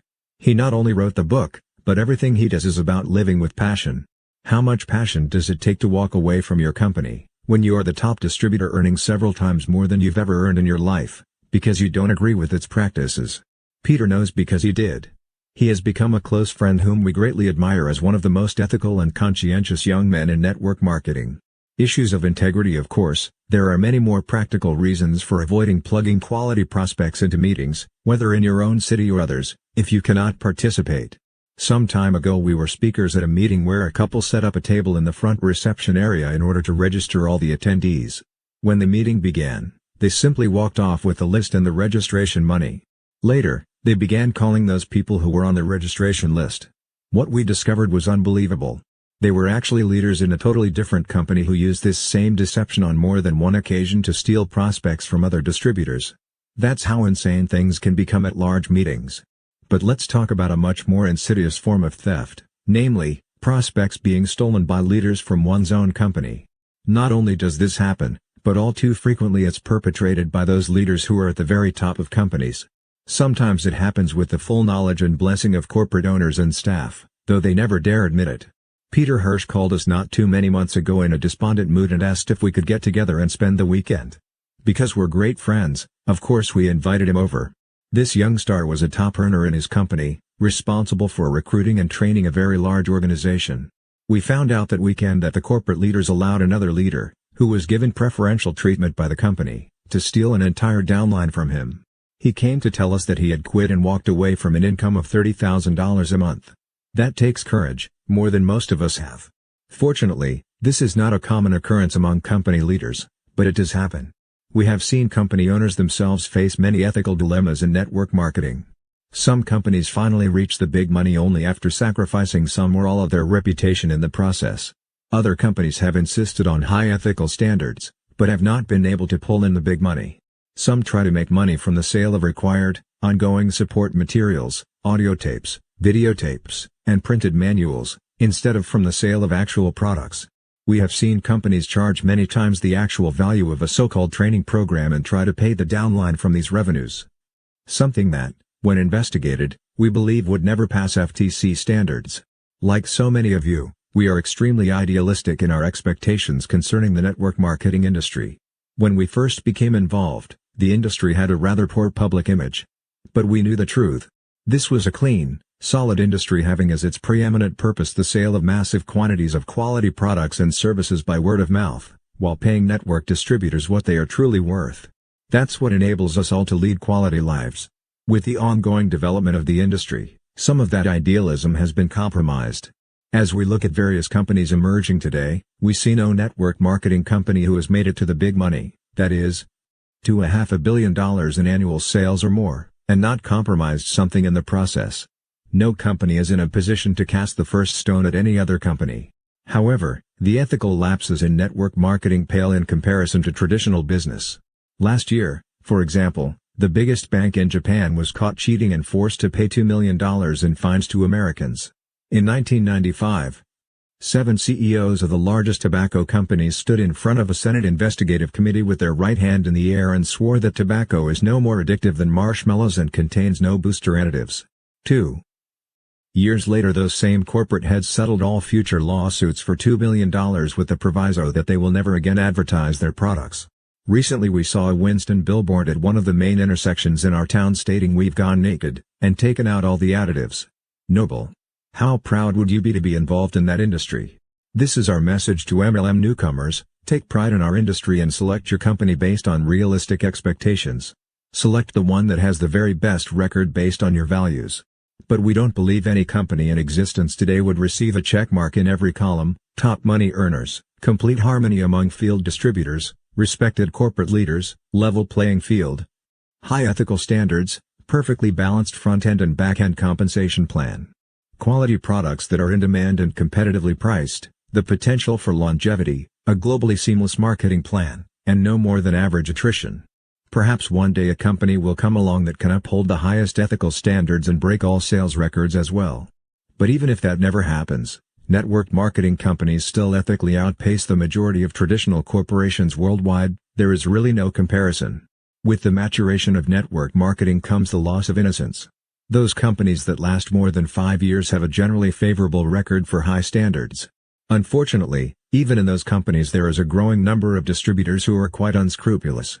Given the nature of our industry, unethical behavior can only be controlled by the individual distributors themselves. We can set standards on whom we invite to join our organizations, or by corporate leaders who have the courage to terminate those who clearly violate company policies.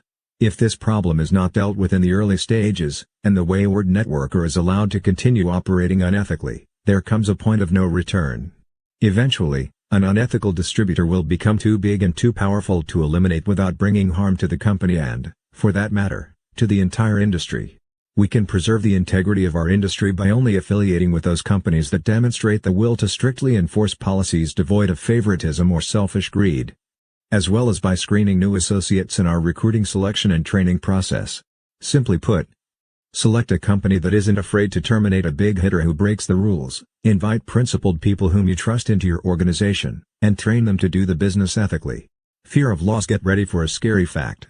Whenever you suggest that anyone in your organization attend a meeting in another town with no supervision, you must be prepared, and maybe even expect, to lose that distributor to another leader. Here's an example of how it might happen. Bob has never been involved in network marketing and doesn't understand the simplicity of our industry. His friend, Steve, has heard about a meeting in Bob's town that is conducted weekly by a local leader. So, before Bob is ever enrolled, he is plugged into the local meeting. Of course, when he arrives on his own and explains he's not yet signed up, some local leaders will be all too pleased to help out. Often they will first befriend Bob and then, during the course of the evening, attempt to persuade him that he should set aside his allegiance to the distributor who first introduced him to this business and sign up with them instead. They eventually lure him with promises of having special ties to their company or suggestions that he cannot be successful without local support. Why sign up under an acquaintance 500 miles away when he can sign up here at home under a sponsor who can more adequately support him? Though it's a lie, Bob doesn't recognize it. Nor does Bob yet understand the structural integrity of our industry. The need for local support is a myth. Were that not so, Bob would be limited in the development of his business to just his own area with no potential for expansion. On the contrary, the secret to building a successful business is to become the leader of your own organization, never dependent on others for extended local support. The exponential growth of a network marketing organization lies in the distributor's ability to teach others an easily duplicated system for sponsoring and being sponsored, anywhere in the world. So Bob shouldn't try to bypass Steve, the person who introduced him to the business. Although Steve may be inexperienced and distant, somewhere above him is a person in his upline with the necessary power, income, and experience to work with him and teach him proven techniques for succeeding in this business. But not realizing that, Bob very innocently signs up under the local group and decides to call Steve in a couple of weeks and break the news to him gently. There's no telling how many thousands of distributors have quit our business after plugging in leads to meetings in other cities only to have their prospects stolen by an unscrupulous leader. Of course, this could never happen if new distributors were taught not to entrust prospects in other cities to meetings until they've been signed up and trained. Even then, it isn't necessary. In our opinion, the entire notion of local support and weekly hand-holding meetings is not the way to build a successful organization. Both of us were sponsored by out-of-town leaders, and then trained and supported by telephone. In fact, Mark didn't meet his mentor, Richard Call, until Mark was earning over $15,000 a month.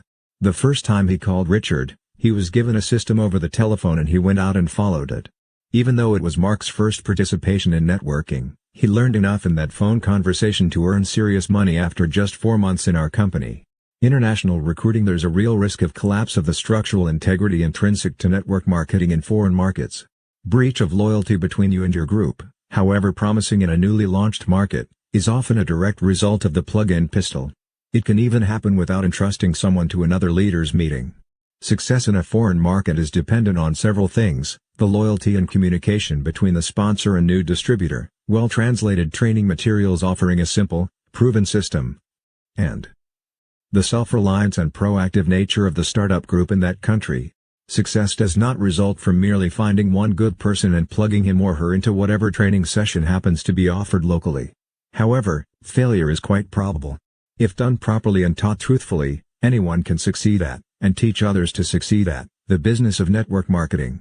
Success doesn't require a myriad of formal meetings, training centers, product seminars, and other hoopla. But here's the problem: as unscrupulous networkers, of whom we spoke earlier, grow logarithmically, they can cause you big problems. Perhaps one of them meets your distributor at a corporate gathering, or at an open meeting, or at a training center, and finds out he or she is sponsored by someone thousands of miles away in another country. With no respect for the structural integrity of this business, the unscrupulous networker will suggest that your distributor would be better off sponsored under a local leader. Why? Because by so doing, he or she can share an office, or use the training center, or receive close support from someone who knows and understands the local culture. Does a network marketer really need those things to succeed? No, but your distributors could easily be led to believe that he does. A really unethical leader may even offer your distributors kickback money to buy their loyalty away from their original foreign sponsor. Then your recruits, the shining lights of your hopes and dreams for building an international organization, are taught how to stop ordering under their current ID number, which links them to you. Instead, they are taught to sign up under a new number, and the theft is complete. Then your former distributors are taught how to duplicate this process with all of their recruits. This practice has been the single greatest heartbreak for many decent network marketers. And it doesn't just happen to new, first-year marketers. 10-year-old veterans are also its victims. And when it occurs in significant numbers, it becomes virtually impossible for a company to trace, find, and return all the lines to their rightful places in the original order. We have a message to corporate leaders who may be reading this chapter: this practice can be stopped, but it must be nipped in the bud. They must come down hard, at the very first occurrence, on those who make use of such practices. 1 strike, warning; 2 strikes, fine; and 3 strikes, they're out. The company's punishment should make a statement loud and clear: we will not tolerate unethical behavior in our distributor force. Period. End of story. If a company fails to terminate a networker who shows a pattern of unethical behavior, then the precedent is set. The activity will be duplicated and multiplied by the very nature of the business. Once the monster is created, there is no controlling it. The situation we are describing has been experienced firsthand by us and many others, and we can tell you unequivocally that it has caused more heartache than all the other challenges in this business put together. If your company is still young and you have yet to expand internationally, do everything in your power to insist on strictly enforced international policies, including the termination of highly productive distributors, if necessary. Once the company shows how serious it is about international policy enforcement, the word will spread. Those who might consider such a practice will think twice, not wanting to risk their termination. But if a company waits too long before sending out this message to its worldwide distributor force, it may be like trying to put the evils back into Pandora's box. Network marketing is a colossal business, and it becomes even bigger when you enter the international scene. Some legends of the business have confided to us that they've lost millions because of pre-launch, illegal activities. All that money went directly into the pockets of those who advanced into the country with products and paperwork before its official opening. But what breaks our hearts is that many honest leaders in our industry had their one lead, and chance for wealth, stolen by such brazen crooks, without any company intervention. International recruiting can be difficult even if you have the financial means to avoid the plug-in pistol altogether and can personally supervise the new market, taking up temporary residence there. If, for any reason, something feels wrong about a prospect or meeting, follow your instincts and say next. Rob Heyman of Pompano Beach, Florida, had been with his network marketing company about 6 months when the corporate leaders made their first expansion into the Pacific Rim. Rob decided to go for it. Why not? The answer to that question becomes clear as Rob explains, "I spent 5 months in Hong Kong and then went to Taipei. One day I was riding in a taxi and found that the driver spoke English quite well. I invited Eagle back to my apartment to show him our business. My upline associate always taught me that if someone was within 3 feet of you and breathing, try to recruit him." Eagle became very excited and said he knew just the man who could build a huge downline. The only catch was that we had to meet him early that morning at 2 a.m. My instincts screamed no, but I wanted to build a huge downline. If this guy was so powerful, then I'd go there. Eagle picked me up at 1:30. I wore my best suit. This was a heavy hitter and I needed to impress him. We drove through several side streets and then down a dark alley. Eagle parked the taxi and we walked for another block until we came to what looked like a garage with a side door. Eagle knocked 3 times. Someone opened the door just a crack, and the man in Eagle spoke in Mandarin Chinese. My knowledge of the language at that time consisted of "Please bring me the check, where is the bathroom? And are you ambitious?" We were led down a long hallway that resembled the tunnel to a dungeon. Finally, we entered a room that was tastefully decorated with 2 chairs, a beat-up sofa, 1 desk, and nothing else. A man finally entered the room after about 15 minutes. Eagle and the man spoke to each other for about 30 minutes. The only thing I picked up on was that the man's mood went from serious to angry to extremely hostile. I kept asking Eagle, "So, is he interested?" Eagle kept saying that we'd talk later. When we finally left and were walking down the alley to the taxi, I noticed Eagle kept turning around every few words and looking back. After we got in and started driving, I demanded to know what the heck had happened. Eagle confessed that a friend of his had borrowed a large sum of money from this man, in an attempt to get a major crime boss from the United States to leave him alone. At this point, I told him to stop the cab. I got out and told him to find another sponsor. The second thing my sponsor told me is to do whatever it takes. I now believe this phrase does have its limitations. Cold recruiting in a foreign market can be extremely difficult, especially for a first-year networker. Since that time, Bob has gone on to build an organization of thousands of people in more than 20 countries and is currently at the top of the compensation plan in his company. Think what he could have lost had he let that unpleasant experience get the best of him.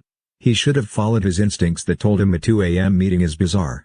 Each company has a variety of ways of dealing with the international market. Some go into a foreign country and find a local partner without opening it to their distributors at all. Others allow only those who have achieved a certain level of success to work in the foreign market.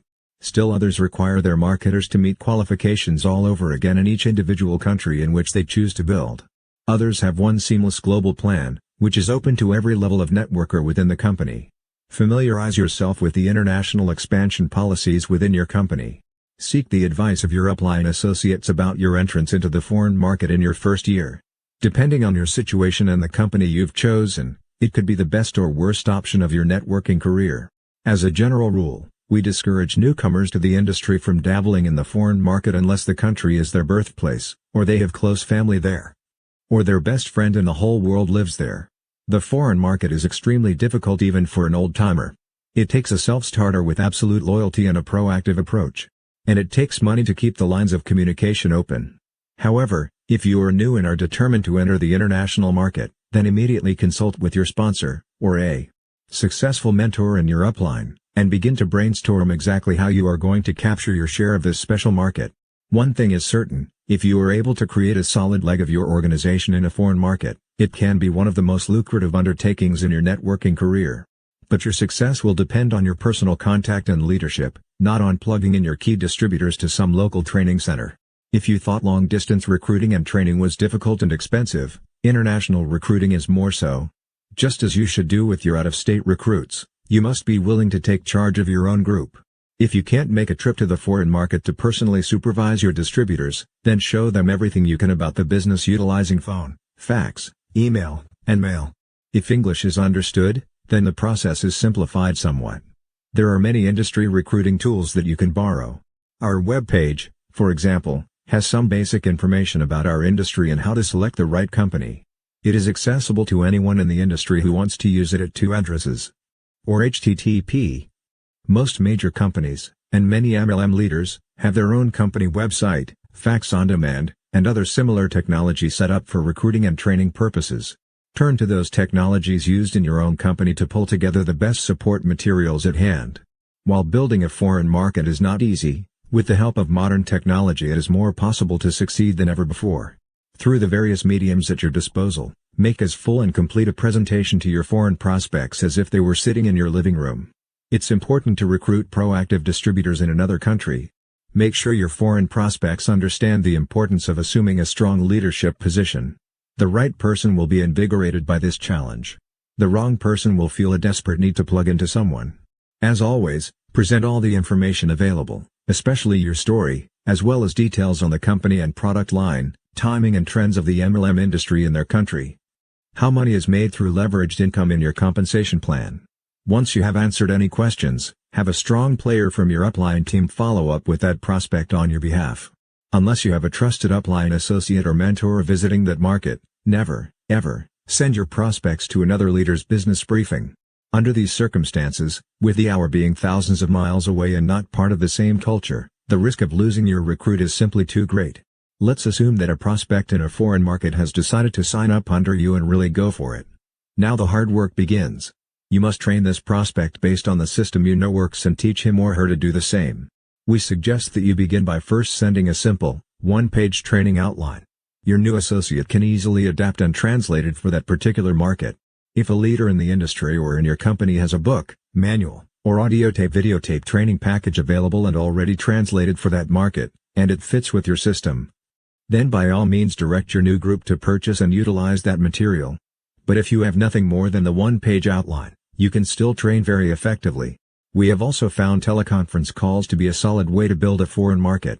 Given the fact that telephone systems are not as advanced in other countries as they are in the United States, this is not always an easy undertaking. But no one said this business would be easy. If you have a leader in that country willing to go to the trouble to set up weekly teleconference calls, take full advantage of it. These weekly calls are a tremendous support mechanism. If language is a barrier, and an English-speaking leader is needed on these first calls, use simultaneous translation by someone who is bilingual. But whatever you do, keep control of your new group. Start them out right, keeping the system simple and easily duplicated. Impress on them the importance of using your system if they are to be on your team and supported by you and your upline. Reassure them that you will notify them when upline leaders visit their country, and that eventually all materials will be translated for them. But the value of getting set up early is self-evident. Our message is a simple one: if you unload the plug-in pistol and take back control of training your own recruits, you will elude countless problems that are of growing concern in our industry. Losing distributors to other leaders simply won't happen to you if you avoid the welfare mentality and choose a self-sufficiency mindset. By protecting yourself and your downline from conflicting systems, you can avoid misfires which cripple new distributors. Take charge of your own organization and teach your people a simple system, which they in turn can duplicate with their recruits. Use your upline for support, but don't expect anyone to recruit and train your people for you. Summary: the plug-in pistol fires each time a network marketer signs up a new distributor long distance and then plugs in that recruit to any local training meeting that is available in that particular city. Select the long-distance leader or group to whom you entrust your new frontline associate with the same scrutiny that you would use to choose the daycare provider for your own child.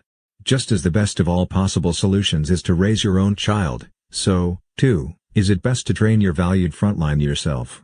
Plugging in your new distributors to just any citywide training, especially during their formative first year in the business, can create confusion and cause irreparable damage to their careers. Conduct your own training with your long-distance distributors by 1. Faxing them a one-page outline of your system. 2. Answering all their questions over the phone. 3. Getting a commitment that they are willing to follow your system exclusively. As your new associates move through the process, continue their training by 1. Requesting that they purchase a short manual that expands on the one-page outline. 2. Reviewing the short manual with them over the phone. 3. Recommending to them 1 or 2 motivational tools. 4. Offering to coach them once a week. 5. Conducting individual personal strategy training sessions over the phone. 6. Recommending that they order a complete training manual once they prove to be serious business builders. 7. Closing prospects for them and being available and supportive whenever they call. When coaching downline associates, suggest what you want them to do right rather than reminding them of what they're doing wrong. Only after you have your new distributors solidly on track should you agree to their attendance at citywide meetings in their locale. The first time your family and friends are introduced to network marketing, they should see the presentation in a private setting. When recruiting long distance, stay personally involved with your new prospects. 1. Do a mini presentation by phone, fax, email, or mail. 2.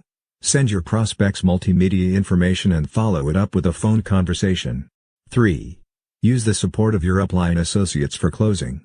If closing your new long-distance prospect is impossible, check out the kind of meetings being held in that area and encourage your prospect to attend only the business presentation portion of the best meeting. The preeminent purpose of network marketing has always been to consume and distribute quality products by word of mouth, while paying network distributors what they are worth, thus enabling them to live quality lives. You can preserve the integrity of our industry by affiliating only with those companies that will terminate even a big hitter who breaks the rules, by inviting honest people into your organization, and by training your new distributors to respect the structural integrity of our industry. Some unscrupulous marketers attempt to destroy the structural integrity of our industry by unethically inducing other distributors' prospects, who attend meetings unaccompanied, to join their own downline by implying that they cannot be successful without local support, which, of course, is a myth. The myth of local support implies that distributors are limited to recruiting in their own city with no potential for global expansion, which is totally contrary to the nature of MLM.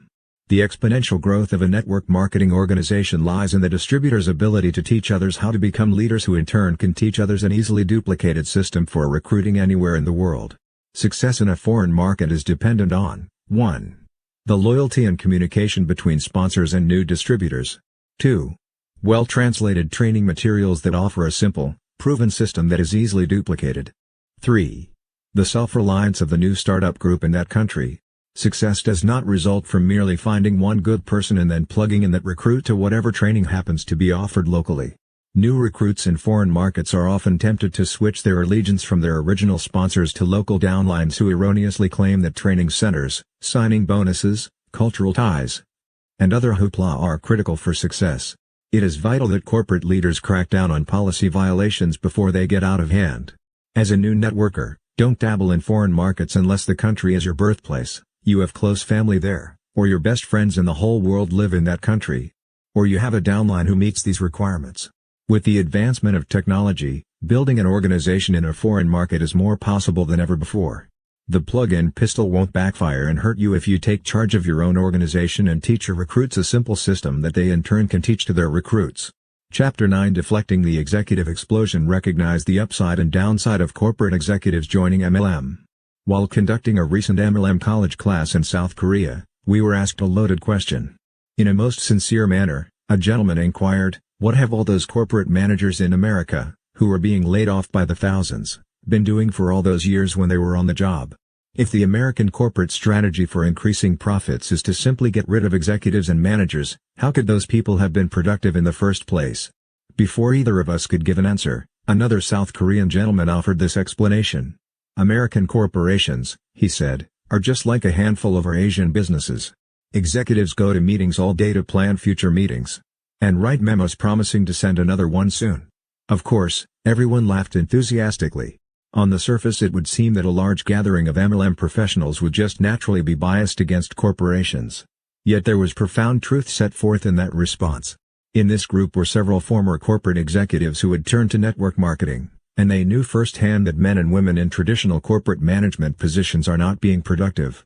Memos and meetings do not profits make, the Yarnell's 39th law. We have friends who, after struggling to earn their MBA degrees, joined marketing divisions of Fortune 500 companies and then worked hard for as long as a decade before being promoted into management. Once promoted, they began attending meetings and writing memos. We certainly realize that there are corporate managers who assume tremendous responsibilities and work long hours. But many don't. That's why it's possible to lay off thousands and yet increase profits. Theoretically, if we were to go into a company and terminate 20% of the management, the bottom line would be negatively impacted. But in most cases, the profits are enhanced. That's why downsizing has become the darling of Wall Street. Investors love to see the companies in which they have invested begin to lay off their employees because it generally results in an increase in stock values. Never before have so many high-powered executives been downsized out of their professions. In the last decade, many of them have been attracted to the financial independence and flexible lifestyle offered by the MLM industry. First-year distributors will undoubtedly find themselves engaged in a battle brought on by this change in global economics. We call it the executive explosion because of the monumental convergence of such a huge new pool of displaced corporate executives into network marketing. Generally, these are men and women who made a great living in corporate America, graduated from the finest MBA programs, weathered the first 2 decades of management cuts, but ultimately found themselves fired from the very position for which they slaved for years. Not only are they competent, well-trained, and polished professionals, but they are also quite effective at playing the corporate politics so prevalent in traditional business. We recognize that corporate executives, business owners, and men and women in specialized fields come to our industry with one invaluable asset: respect. Most people have a high regard for the education, experience, and expertise of management executives and, because of their credentials, distributors will be inclined to listen to what they have to say. But as the executive explosion continues to gain momentum, traditional businessmen and women will also create problems as they attempt to carry many of their former practices into the network distribution industry, practices that simply won't work in our business. In this chapter, we will point out the advantages to our industry as former executives continue to join, but also recommend solutions to the challenges they bring to the industry, which inevitably will have an impact on every distributor's effectiveness. And these challenges will extend not only to the entire downline, but often to the upline as well. Advantages gained by corporate executives joining MLM beginning in the late 70s and continuing right into the greedy 80s. Thousands of corporate managers turned to the network marketing industry for entrepreneurial jobs. But never has there been a greater influx than in the last decade. No longer regarded as the little lady's part-time, home party plans, network marketing has gained increasing momentum and grown into a respected industry in the 90s. Meanwhile, prices for franchises have soared amidst overkill legal fees and inevitable government interference. Both the low downside and high upside potentials of MLM are being discovered by an increasing number of white-collar professionals, college graduates, college professors, successful corporate managers, chief executive officers, physicians, dentists, healthcare specialists, CPAs, attorneys. The credibility of the industry is building under the influence of this sophisticated new generation of professional networkers. As more professionals join network marketing, the trade press is reporting on our industry and individual companies in a much more positive light. Network marketing is being discussed in such leading publications as the Wall Street Journal, Forbes, Success, Working at Home, Chicago Tribune, and by the Associated Press, as well as in a wide range of regional newspapers and special interest publications. This credibility is also extending into the university sector.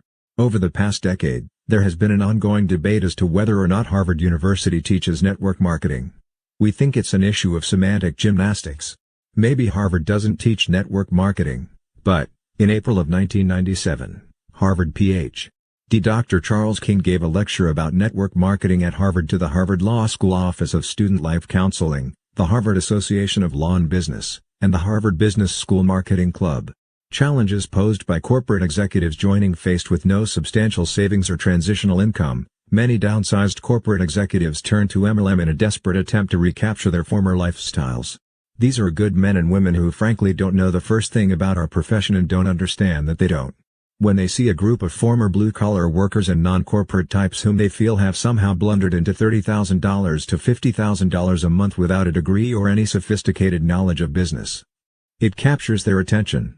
They figure that if people with less education and experience can achieve that kind of wealth, then there is no limit to what they can do, especially with their credentials.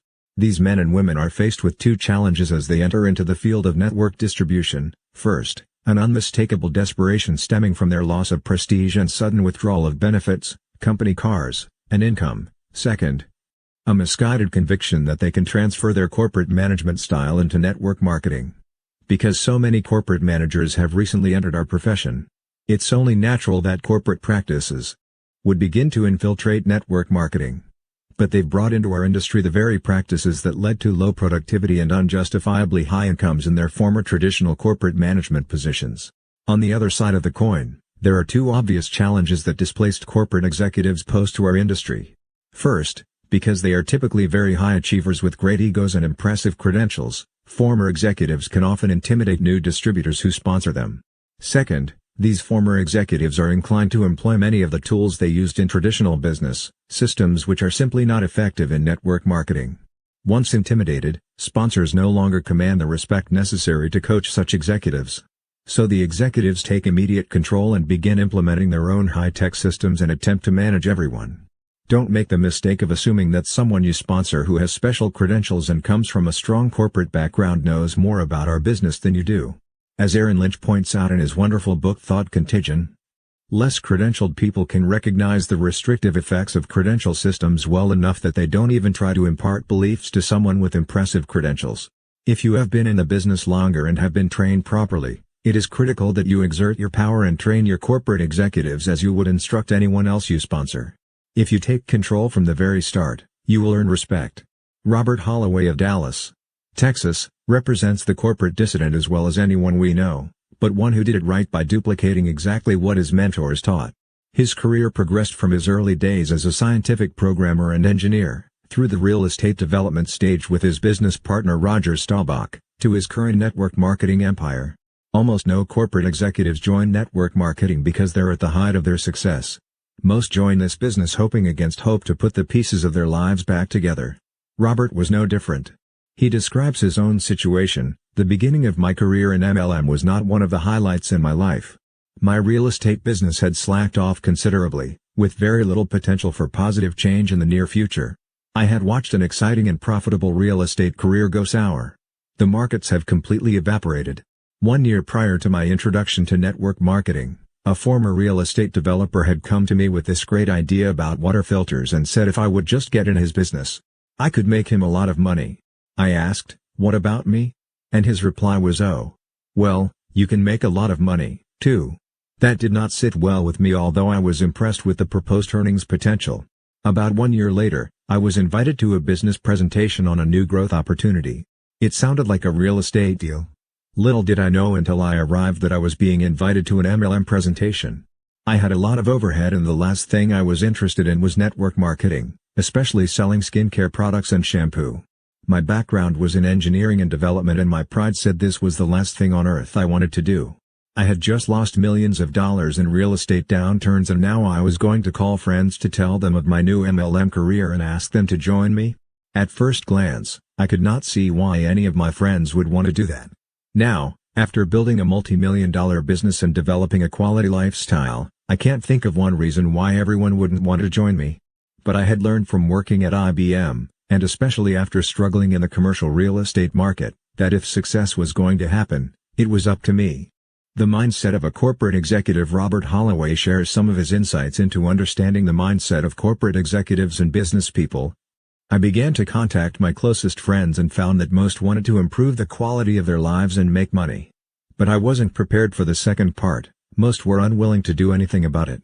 I found that most people had come to accept their fate in life: layoffs, downsizing, corporate mergers. They had very little hope and no dreams to follow. They were not happy where they were, but the fear of doing something that might further erode their situation was greater than the anticipation of the positive results from taking charge of their lives. Many corporate people today can't envision themselves being successful in a new venture because they see themselves, in many cases, totally unhappy in their chosen fields. How could MLM improve their status? The answer, of course, is that their personal future is yet to be written. Why not direct the future in a way that brings continued, expansive growth as opposed to stagnation and confused regrouping? The challenge is to understand that our job is not to find people and change them. Our task is to find the ones who have already come to the conclusion that they need to change and then get them the information they need to satisfy their research.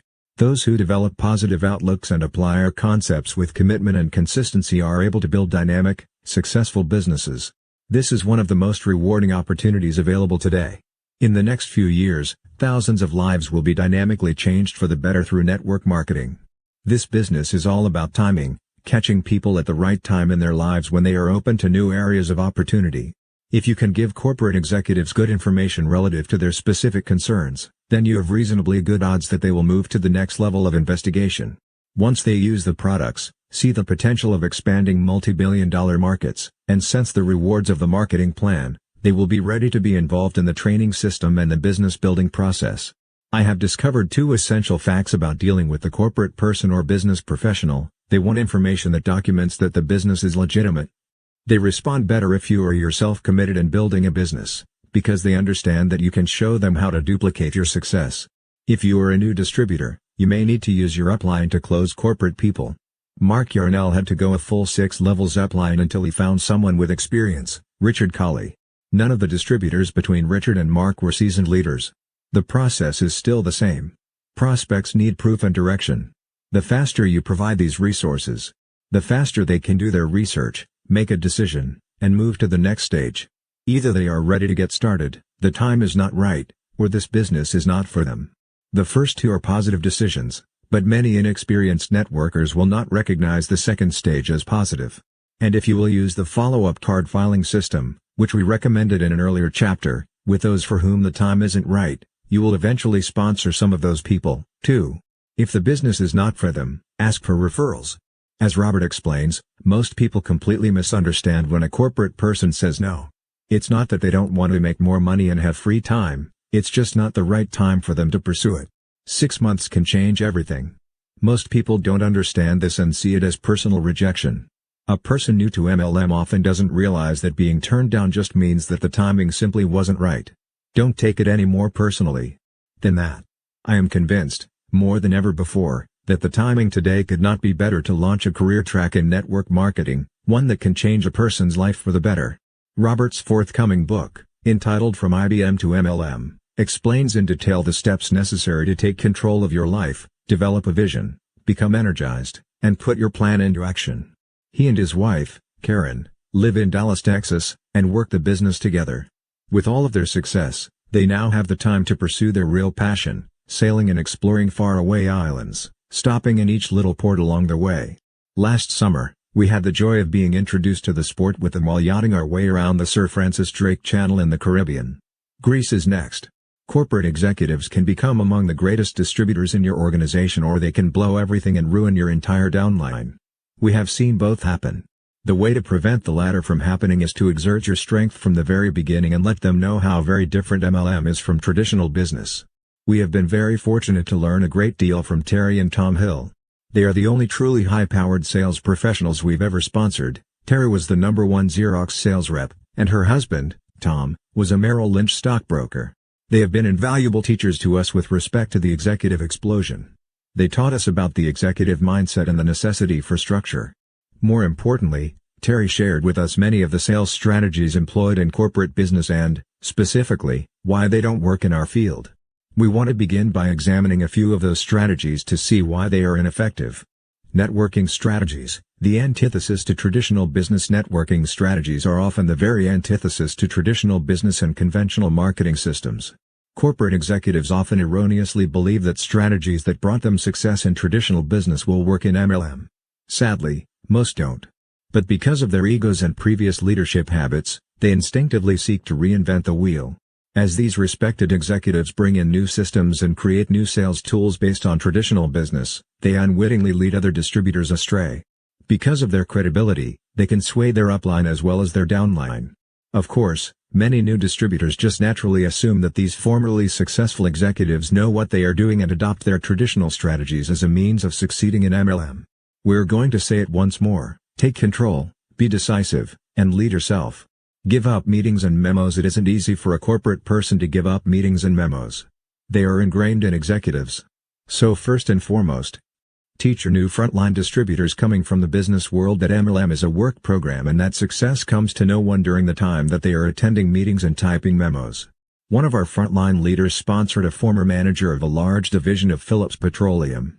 Within the first week we started getting lengthy memos, either faxed or emailed to our home, detailing the amount of work he was preparing to do. One day we called him and thanked him for the memos, but explained that it wasn't a valuable use of his time. He was crestfallen by our comment. To him, memos were life. He quit after 2 weeks. He didn't understand that memos mean nothing in our business. Action is the only thing that counts. New distributors, especially from corporate America, must be taught from day one that product usage, prospecting, and recruiting are what lead to success. Memos and meetings are time wasters. Replace high-tech systems with personal storytelling. The most common mistake by corporate professionals is the overuse of high-tech systems in building a network marketing business. While current high-tech communications seem very advanced, they can also be a rather cold, sterile way to relate to others, and simply don't prove effective in our business. Many corporate professionals who join the simple, Home-based business of network marketing will try to structure it to look like the business world from which they came. They want to create slideshows, use projector overheads, and give computer-generated PowerPoint presentations. They will try to assemble formalized presenters and printed charts, rewrite manuals, and generally mimic the activities that were relevant in their former position. Some will even set up offices. For a former corporate executive, the most difficult aspect of our business to grasp is that MLM is designed to be something that all folks can do. If you try to turn it into an exclusive country club or corporation, you defeat the very essence of network marketing, which is about having significant numbers of people in your organization, prospecting, recruiting, along with using and sharing the products and services. Make certain that every step you take can be duplicated by the very least skilled in your organization. If done properly, ours is a business that sends prospects home thinking to themselves, I can do that. I have a living room, and a VCR, and friends who need more money and time with their families. I really believe I can do this business. This is a business of storytelling and sharing personal ups and downs. Traditional business instructs you to emphasize your strengths and past successes. To break down the walls of resistance, network marketing teaches you to share your vulnerabilities, the circumstances leading to your hitting bottom, as well as your successes. It is generally the downtimes that open the door to network marketing for many people, but more importantly, it is hearing a very personal story that makes other people relate to you as a real person. It is very difficult for typical corporate executives to share their weaknesses with others. They have rarely, if ever, been encouraged to do so. But it is the emotional, passionate, personal side of this business that creates its deeply human appeal.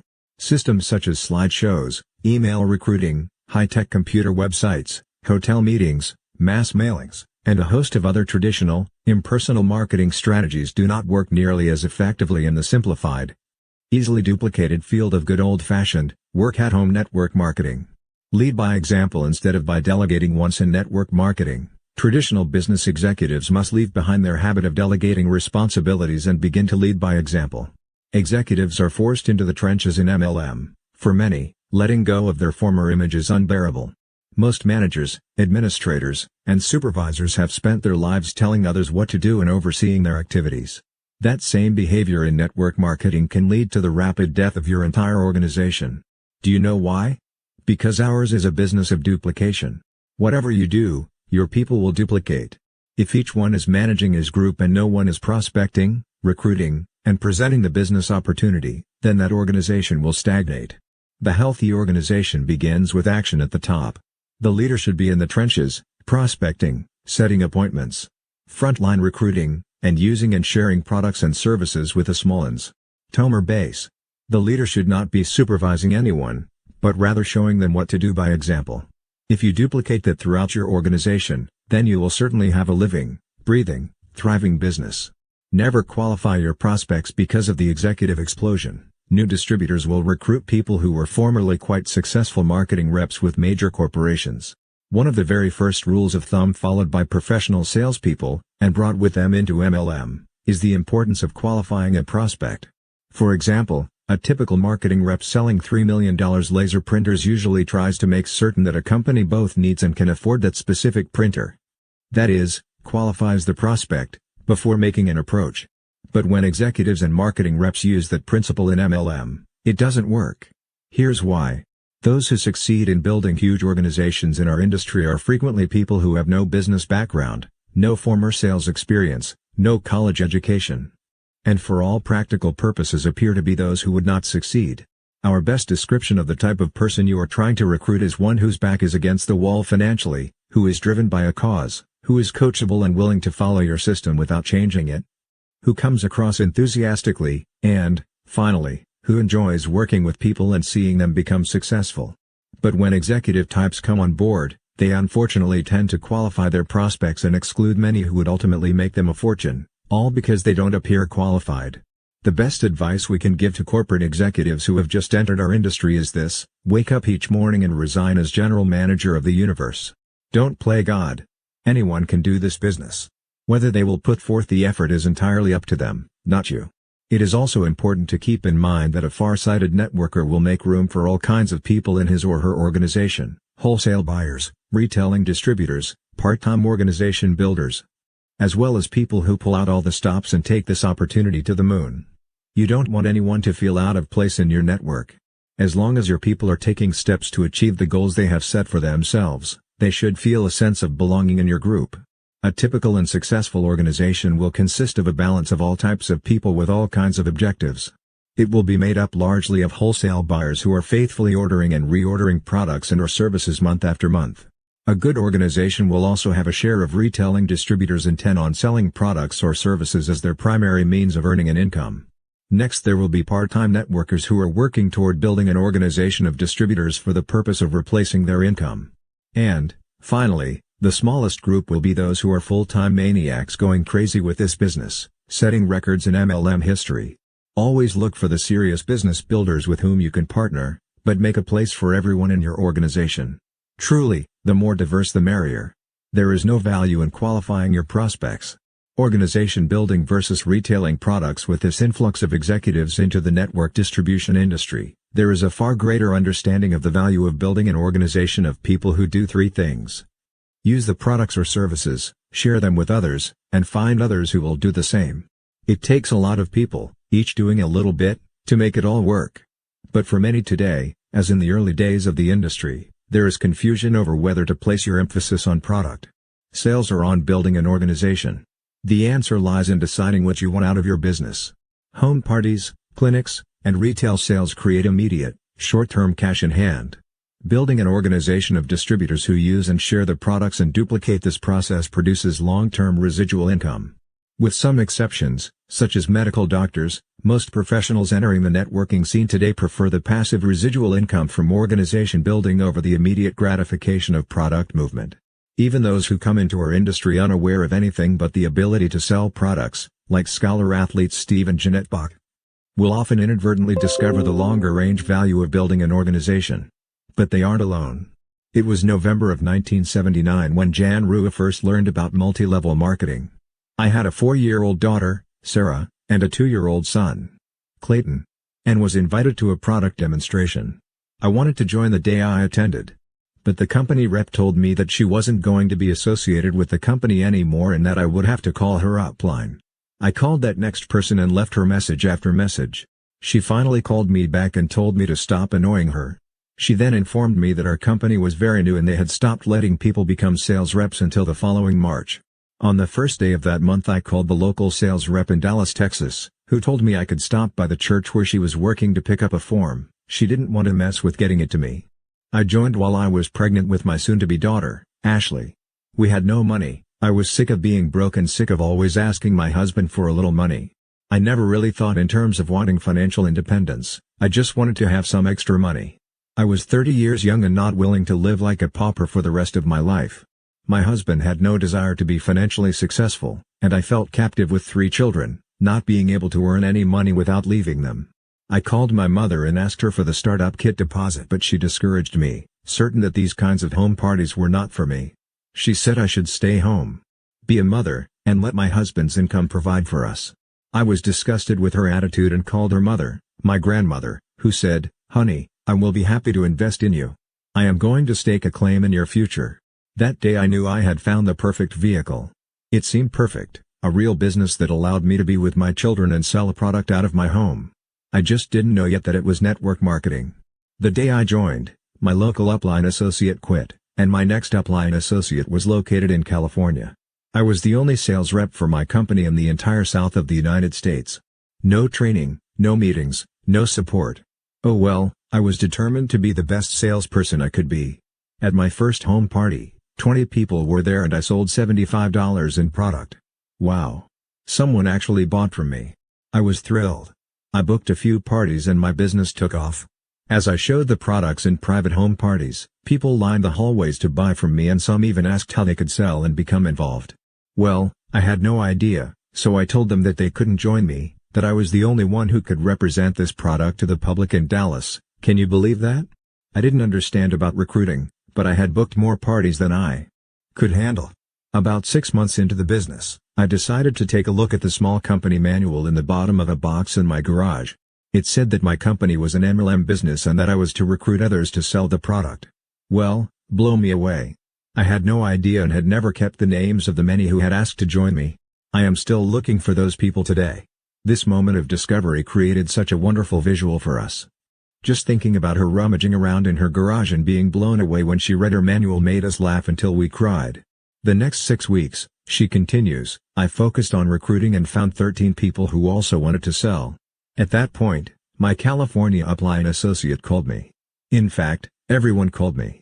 In 1980, those 13 distributors made me the top recruiter in the history of the company.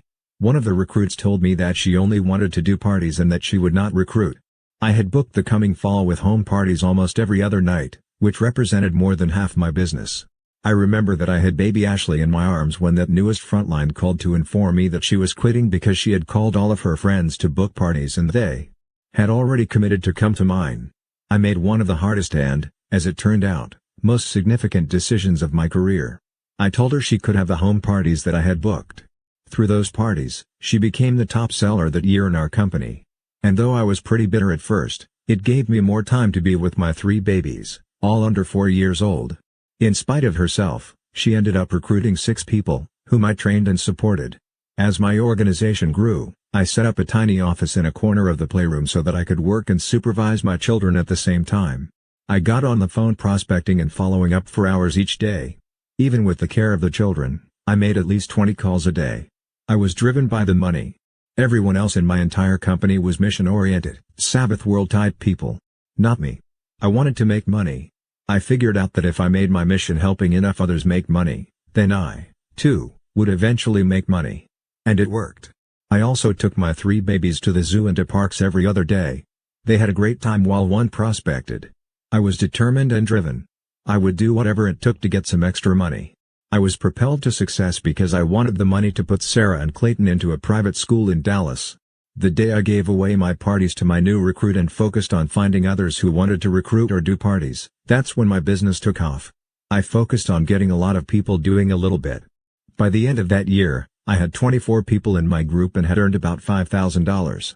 By the following January, almost everyone quit. I just started all over again. I can't believe I stuck it out. My children and my business were my entire world. They both flourished, but my marriage did not. I'm sure none of you can relate to that. I survived divorce, mega debt, single parenting, the death of my grandmother, the death of my upline, miscarriages, along with the ups and downs of being the head of a growing MLM organization. I thank God every day that someone recruited me into MLM. My parents have moved from Texas and now live close by. My mother became one of my sales reps. My children have turned out to be wonderful young adults, 2 have now completed college. I got to stay home and now my family and many others in my downline are reaping the rewards.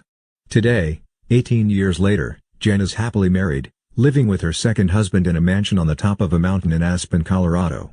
Through network marketing, she has become a millionaire with over 7,000 people across the nation selling almost $10 million a year. She is the author of 3 best-selling books in MLM. The Working at Home. September 1997 issue of Success magazine featured her rags to riches story. Her motto in those early years was "Lead me, follow me or get out of my way." It is still her motto today. Many distributors come into this business because they fall in love with the line of products and want to make money telling everyone about them. Organization builders, particularly those who understand business, love to have retailing distributors as part of their group. But we owe it to everyone to make sure they know that the option is always there for them to elevate their goals through duplication. The day Jan gave away her home parties to one of her frontline associates is the day her business began to take off. Why? Because Jan accidentally blundered into one of the cornerstone principles of multi-level marketing: we elevate ourselves by lifting up others. And it is interesting to us that it all began when an unselfish grandmother refused to accept mediocrity for her granddaughter and chose to invest in her future. God bless that darling lady. Building a network organization full-time, having left the world of traditional business behind, the first challenge to a networker who was formerly a big businessman, as Mark is fond of saying, is the loss of his pride. A lowered self-image is the greatest challenge to former corporate people. Even though they were overworked and or underpaid and are laid off or about to be, still, in their former life, they were somebody. With a title and a fancy office to prove it. Now, they are at the bottom of the rung and have to prove themselves through productivity, and that can be scary. The first step in sponsoring and training corporate executives or business people is to be sensitive to the fact that they are probably at the most vulnerable place in their lives. They may still have the old bravado in their talk, But don't be fooled by it. They need you right now. Show them your strength and lead them through the steps to be successful, pointing out the blatant differences between the world of network marketing and their former world of traditional business. Encourage them with your every word. As product manager for a major Wall Street investment firm, J. Prim supervised 56 branches throughout California. Although he was given a great deal of independence as the only manager in his firm on the West Coast, he can still recall the adjustments he had to make as he transitioned into full-time network marketing. In January of 1989, when Jay signed up with his company, the stigma of MLM was much greater than it is today. As Jay explains, it was really tough, and I took a lot of heat from my friends, who thought I was crazy. My father continually dropped hints, in those early days, about my getting back to a real job. Jay left the glamour of the Transamerica building in San Francisco for a bedroom office in his home. On a bad day, even he questioned what he was doing. Even if he was miserable in corporate America, he could hide behind the prestige of a job that at least looked wonderful. Then, as Jay describes, there was the urgency. I had allowed myself exactly 1 year to replace a six-figure income. I was sick of being battered by corporate America. The more I did, the more they expected. Now I was running my own show and I was excited. I was accountable only to myself and no one else. I had to deal with all of the usual preconceived notions about this industry. I thought of myself as being a resource for people. Basically, I just looked for prospects who saw this business the same way I did, as a major global opportunity. I was driven to succeed. I thought nothing back then of putting in 10 to 12 hours a day, 6, and sometimes 7, days a week. We lived and breathed this business. I worked closely with my upline associate, Mark Barrett, and we were recruiting machines. I was in one room on the phone setting appointments, and he was in the other doing his part of the presentation to my people. The biggest problem most corporate people experience in making the transition into network marketing is the total lack of structure. I was accustomed to being fairly self-reliant, but many new distributors miss not having someone tell them what to do. Mark handled this by throwing corporate types, like me, to the wolves. Since my previous position was as a trainer, he played off my strength. By the first week, I was doing presentations before I even felt like I knew what I was doing. It was baptism by fire and it was the best way for me. The busier I was, the happier I was, while caught up in the frenzy of those early, desperate days. 1 year later, Jay had replaced his income. 6 months after that he had multiplied it 5 times again. Today, Jay lives just outside of Boulder, Colorado, with his wife, Betty, and their 2 children, Jason and Ashley. He and Betty travel extensively to Asia, and other parts of the world, to support their downline. He works from home, in an environment where his children have never known it any other way. They've grown up with the misguided notion that most dads work from home and spend most of their time with their family. What a concept. We're certain that when Jason or Ashley find out that other dads go to offices and write memos all day, they will have a similar response to Jan Rua, well, blow me away. Building a network organization part-time. Building a part-time network marketing organization while holding down a full-time job presents many challenges. Part-timers must often deal with their boss's negative reactions, their spouse's skepticism, all the while maintaining an equilibrium throughout the process. Any one of these is enough, all by itself, to destroy the possibility of success. Sandy Ellsberg describes her doubts about her husband's initial pursuits in MLM. One evening, my husband, Bill, told me to get all dolled up because we were going to a hotel. I decked myself out in my highest heels with ankle straps, adorned my hair with oleanders and off we went. When we arrived, he waltzed me into a room full of 300 people, right up to a front seat on the aisle where a guy in plaid polyester pants and a dark brown polyester jacket with white top stitching told me I could make $28,000 a month working part-time. Instinctively, I folded my arms, crossed my legs, and closed my mind. After growing up in a city project and working long hours for 10 years as an elementary school teacher, I couldn't even imagine the seemingly obscene numbers this guy was throwing at me. I leaned over to Bill and said, "Look, Buster, the Brooklyn Bridge is sold. We just opened our own clinic, and now you want me to waste my energy on this?" But Bill said, "Honey, I want to do this. If you're not going to support me, at least don't resist." And he added, "Just be positive for 6 months." So for 6 months I barely saw my husband. My father used to call every few days and ask how we were doing. Arid Bill was never around. When the first check came, and it was a little over $100, my father declared, "Follow him, he's got a girlfriend." But I kept my promise and the next month wasn't much better, just over $300. The month after that, the check was up to $500, but he was still spending all of that and more getting the business off the ground, and he was still gone every night and weekend. I accused him of ruining our marriage. He reminded me about the 6-month deal. The next check was $1,100, then $2,200. At the end of 6 months, it was up to $3,800 and he was still doing it part-time, putting in full days at the clinic. In all the years I taught school, I had never taken home more than $1,000 a month. At this point, I started to get ideas. "Honey," I said, "I could write a little training program for you so you wouldn't have to keep repeating the same thing over and over and people could make a fast start. And, let's make a nice little handbook, just like I do for my first graders. That way everything will be simple and easily duplicated." And you know what? In 90 days our check doubled. When we made $7,000 in 1 month, suddenly I could see how $28,000 a month could be possible. That's when I got it. That is what it took for me to become a believer. I had to experience the process firsthand. I had to hold my skepticism at bay long enough to allow success to happen. I will always be grateful that Bill held me to my promise to reserve judgment for those 6 months. And as promised, MLM showed me the money. In many cases, people with full-time occupations can start slowly by making smaller sacrifices. This is what Tony Neumeyer chose to do and he has definitely reaped the benefits. Real estate provided a very good living, however, I had time poverty and was always at the beck and call of others. I was working 12 to 14 hours a day, 6 or 7 days a week, and my time was not my own. My job was running me. In order to make time for my network marketing business, I had to make some real choices. I decided to get up an hour earlier each day to get some of my real estate paperwork out of the way. I also chose to put some of the activities I loved, particularly baseball and golf, on hold for a while. Getting up an hour earlier 5 days a week was a simple decision. I knew I would gain over 20 hours a month or a full work week every 2 months. I knew the leveraging and compounding of time would pay huge dividends in a relatively short period. The key was to use that time effectively. Within a few months, my organization had developed across 3 time zones.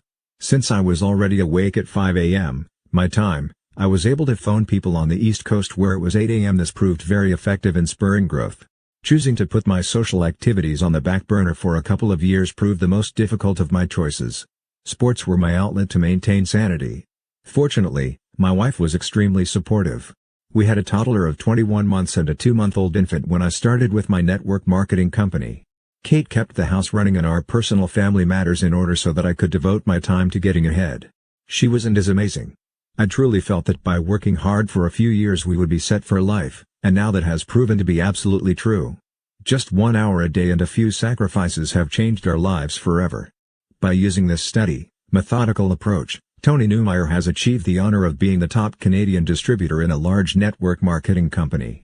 Building a network organization as a single woman. There are hundreds of thousands of single women like Jan Rua in network marketing. Their struggles to build an organization while accepting their other responsibilities, as wives, mothers, and female executives, have been valiant. Today, there are just as many flocking in from corporate America. As president of the company, while still in her 20s, Carmen Anderson was responsible for the sale of a chain of restaurants and the accompanying real estate. She put in 16-hour days and 7-day weeks with employees, FICA, overhead, food costs, paperwork, and meetings. As Carmen describes her experience, after completing my projects with this company, I had the good fortune to have an entrepreneurial friend who knew me during my tenure as an executive. She told me there was a better way: find the right vehicle, work hard for a few years, and create leverage so you will be paid whether you work or not. I'd always worked very hard at any job I'd had anyway. So, I went to a meeting. Wow. My first impression was these people are happy. And they are earning incredible money. I was definitely open to the opportunity and decided to try the company's products. In 2 days, the products had relieved some serious concerns and discomfort I had been experiencing. I looked and felt better. Immediately, all my friends who had the same concerns were introduced to the products. I was sharing, not selling them, and felt really good about being able to help my friends. Next thing I knew, I was off to Hong Kong sharing the products and business with people there when our company expanded internationally, then Australia, then New Zealand. In Hong Kong I met the man who later became my husband and he finally got me back to America. We now have 2 babies, a boy and a girl just more than a year apart. And guess what? I have a global business based in my home here in Alabama while I take time to enjoy my children throughout the day and spend quality time with my husband. I'm happy and fulfilled. Life just doesn't get any better. Carmen and her husband, Joel, live with their children in Sheffield, Alabama, and keep a condo in New York. They also have a marvelous yacht in Boca Raton where we welcomed in a memorable new year with them. Sandy Ellsberg's experience, once she was left on her own to build an organization, epitomizes that of so many women in our industry today. After some moderate success with our first MLM company, our fortunes took a decided turn for the worse. Bill developed a chronic debilitating illness that prevented him from working the business. Then we discovered that the MLM company in which we'd invested so much of our energy and hopes and dreams had let us down. About 7 years after starting our first MLM business, we'd reached a serious crisis. I was 41 years old and 9 months into a high-risk pregnancy with a 4-year-old child in tow. My ankles had swollen to the size of thighs, Bill was still very sick and we had no health insurance. We were worse than broke. Broke would have been easy. With our credit ruined and over $250,000 in debt, we didn't even have enough cash to buy a large package of diapers at the supermarket. Talk about scared? If I'd seen a light at the end of the tunnel, I'd have thought it was an oncoming train. But, like Mary Pickford said, failure is not in the falling down, but in the staying down. Just in time, a friend introduced me to another networking opportunity, and I set out in my beat-up Volkswagen van, without heat, air conditioning, or a radio, driving up and down the 405 interstate doing home parties. When it was cold, I put on a pair of woolen booties to keep my feet warm while I drove. When it was blistering hot, I kept my makeup in a little ice chest in back of the van to keep it from melting. I didn't have the money to run ads. I couldn't buy a fax machine. Heck, I couldn't even put more than $5 worth of gas in the car at once. But I knew from previous experience that this industry delivered. I was willing to go into the gold mine with my pick and shovel and dig as long and hard as I must in order to succeed. And guess what? After that first month, I'd earned a bonus check of $7,000. What's more, I also pocketed about $4,000 in cash from retail sales.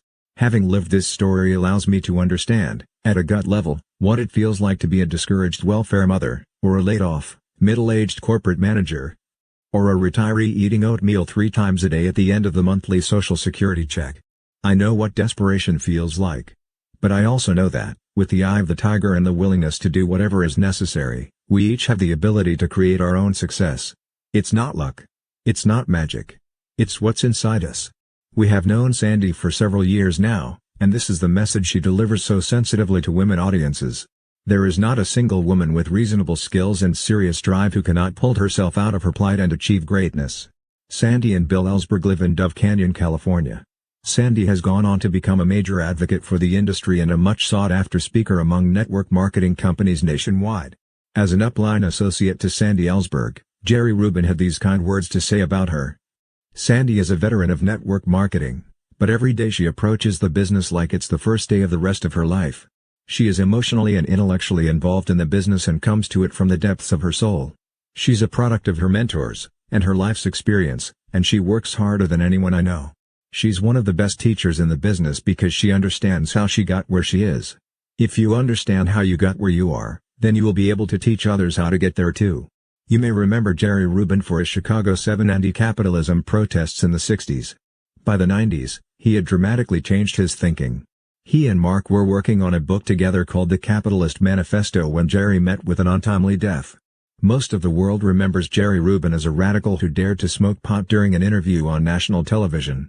But we remember him sitting in our living room in Reno just a few months before his death, moved by the quietness of our environment, so contrasting to his own. The real Jerry was a sensitive man who had become a caring capitalist. He was prepared to do whatever it took to help others rise to their full potential through the very system of capitalism that many of us ridiculed in the 60s. We miss him dearly. Single women are pouring into the network distribution industry because it is the last bastion of free enterprise. Whether you are coming from the corporate world, because, like Terry Hill, Jay Prim, or Carmen Anderson, you found a better alternative to corporate America, or you're a homemaker, like Jan Rua, who is sick and tired of being broke and dependent on her husband, or your back is against the wall, like Bill and Sandy Ellsberg, you can build a networking business. All of these success stories have two things in common: they went the extra mile in the early stages to make it work. When it stopped working, as life deals us all setbacks from time to time, they put their makeup on ice and started over. Supplanting executive attitudes with more and more defectors leaving traditional businesses and corporate positions to follow the call of network marketing. We should all do our best to keep the typical executive attitudes from carrying over into the network distribution industry. Seek personal development over monetary gain. It seems fair to say that most executives are preoccupied about how much money they are making, where they stand in the income structure among their peers, and, in most cases, worried that wherever they are isn't high enough. They are often distressed about the many side effects of their profession: 60-hour weeks, stress-induced coronaries, layoffs, mergers, and hostile takeovers. Network marketing has had a transforming effect on many businessmen and women in this regard. Gary Leland, of Temecula, California, had been a dentist for 27 years. He describes his own transformation. "Dentistry was initially good to me, but, about 1987, things started to change. HMOs, OSHA, liability problems, all started to make life difficult. I stuck my head in the sand. After all, dentistry would never fail me. Dentists are supposed to make big bucks. It continually became harder to make ends meet, and one finally began to look for something else to do. But every business out there looked like built-in failure to me. Network marketing wasn't even in my vocabulary. I would never stoop to that." In August of 1995, while I was attending a dental seminar, one of the other dentists there mentioned a network marketing company to me. That definitely wasn't for me, but when I heard they had dental products, I thought maybe I could sell them. Ultimately, I came to love the products and agreed to go to one of the company's leadership seminars. By December of that year, I found myself not only selling the products, but also enrolling several of my colleagues in the company. With great difficulty, I managed to sign up 13 others, but, by February, all of them had quit. I was batting zero. Out of desperation, and fortunately for me, I attended another company-sponsored leadership seminar, and one of the leaders in my upline volunteered to coach me. It was from that moment forward, at the ripe old age of 52, that I started to discover an entirely new life philosophy. Network marketing was first and foremost about personal growth and development. Through a number of seminars and the cultural influence of my fellow networkers, today I am a different person. My business is exploding, my relationship with my wife, Dixie, and my family is at an all-time high, and my outlook on life has changed from pessimistic to optimistic. Although I still practice dentistry part-time, I no longer feel like a dentist with all the worries and preoccupations that go with being one. I now feel like a network marketer with an opportunity that can benefit everyone.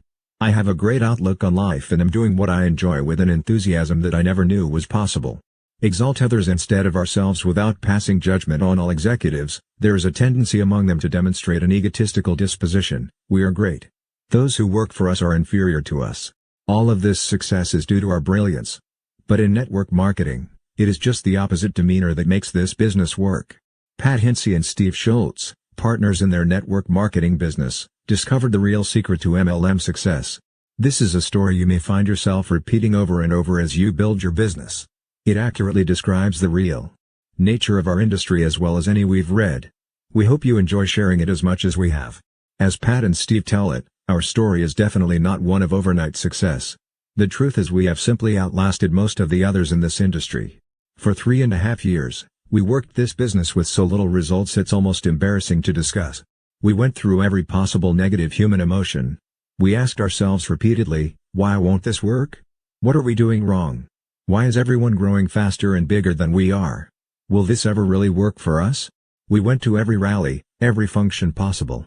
But even those seemed to be more depressing than exciting because all we ever heard were the tremendous stories of success about other people. Just once, we would have loved someone to stand up and say, I drove 3 hours last night and got stood up. Now that would have made us feel great. If there is one thing we have learned about this business, it's how easy it is to put yourself down. Just compare your success to the success of others.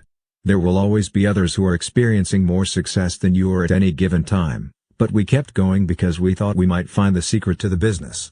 We lasted long enough to do just that. We traveled 8.5 hours to a rally intent on finding the secret.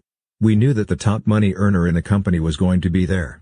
We got there early so we could find out from him the key to making this business work. We found him and started asking a barrage of burning questions. How do you do this? How did you make it work? What is the secret? His answer was a bit surprising. He said, I really didn't do it. I've got good downline people, they have actually done it. Why don't you ask them? So we did. But they said, we really didn't do it, we have good downline people, they have actually done it. Why don't you ask them? So we did. But they said, we really didn't do it, we have good downline people. So we came away from that meeting understanding that no one actually does this business. It's just something you give away to other people. So we went home and tried to find some other people we could give it to. And it worked. The law of large numbers will rescue the persistent. We kept trying long enough to eventually find others to whom we could give it, people who knew what they were doing. They were actually making their organizations grow. We got excited and started exalting them, telling everyone about their success. Then they found others to give it to, who started having more success than they were. Incredible. We started pointing to their success and others got inspired by what they were seeing. Over the last 3.5 years, all we have managed to do is stumble across a few others to whom we have given this opportunity and they were able to do the same. Today, we have thousands of people across the country trying to give this business away as a gift to others. Oh. We get the chance to stand up in front of many people and take credit for it, but really, we didn't do it. Steve is a former teacher and Pat is a former sales rep for a paper company. Today, after 7 years, they are among the very top income earners in their company. We are talking millions and millions of dollars a year. During the early years before it all started working for them, though they never seriously considered quitting, they developed a philosophy about starting over that they explain in this way. Even today, we continue the practice of starting over again as if we had no one in our downline. It helps us stay focused on what really makes this business work: persistence. The one thing we've learned is that failure cannot handle persistence. First-year distributors, in particular, must avoid the temptation to follow the high-powered systems brought to our industry by former corporate executives during the executive explosion. Be sure to show empathy toward those leaving the corporate world in droves to join our industry. Despite outer appearances, many of them are scared and vulnerable. By leaving behind the security of titles and structure, they are faced for the first time with the awesome responsibility of self-reliance. Give them straight answers to their questions, teach them the system of duplication like you teach everyone else, and, if the timing is right, they will do it. Or, rather, they will not do it, but give it away to others who will do it. And in turn will give it away to others. In the words of Ignatius Joseph Firpo of Truckee, California, what we have done for ourselves dies with us. What we have done for others remains, and is immortal. Summary. The executive explosion refers to the huge influx of corporate executives joining our industry, bringing with them the same management styles that led to low productivity and unjustifiably high incomes in their former careers. These executives face two challenges as they enter the field of network distribution. 1. An unmistakable desperation stemming from their loss of prestige and sudden withdrawal of benefits, company cars, and income. 2. A misguided conviction that they can transfer their management strategies from traditional business into network marketing, an industry without managers. Most upline distributors have a high regard for the education, experience, and expertise of corporate executives and are naturally inclined to listen to what they have to say. In light of the respect they carry, former corporate executives pose two obvious challenges to our industry. 1. As high achievers with great egos, they often intimidate the very distributors who sponsor them. 2. Even though many of the tools they used in traditional business are simply not applicable to our industry, they try nevertheless to introduce management styles and high-tech approaches into our business, which can sidetrack both their upline and downline associates.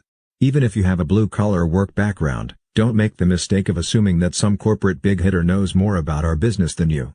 When teaching former corporate executives, take control in your training and teach them how different our MLM business is from traditional business. Given the fact that many former corporate execs are discouraged after their departure from traditional business, your task is merely to sift out those who seriously desire change and are at the right time in their lives to join MIA. The quicker you can provide corporate people or business professionals with information about the upside potential of our business, the faster they can do their research and make one of three decisions. 1. They are ready to get started. 2. The time is not right. 3. This business is not for them. New distributors, especially from corporate America, must be taught from day one that product usage, prospecting, and recruiting are what lead to success. Memos and meetings are time wasters, as are the creation of slideshows, presenters, overheads, and charts. While traditional business encourages people to emphasize their strengths and past successes, network marketing teaches people to also share their vulnerabilities, the circumstances that lead them to MLM, in order to break down the walls of resistance. It is generally this down experience that opens the door to network marketing. Telling your personal story is what makes other people relate to you. They want to hear why you've chosen this industry as a solution to your former problems.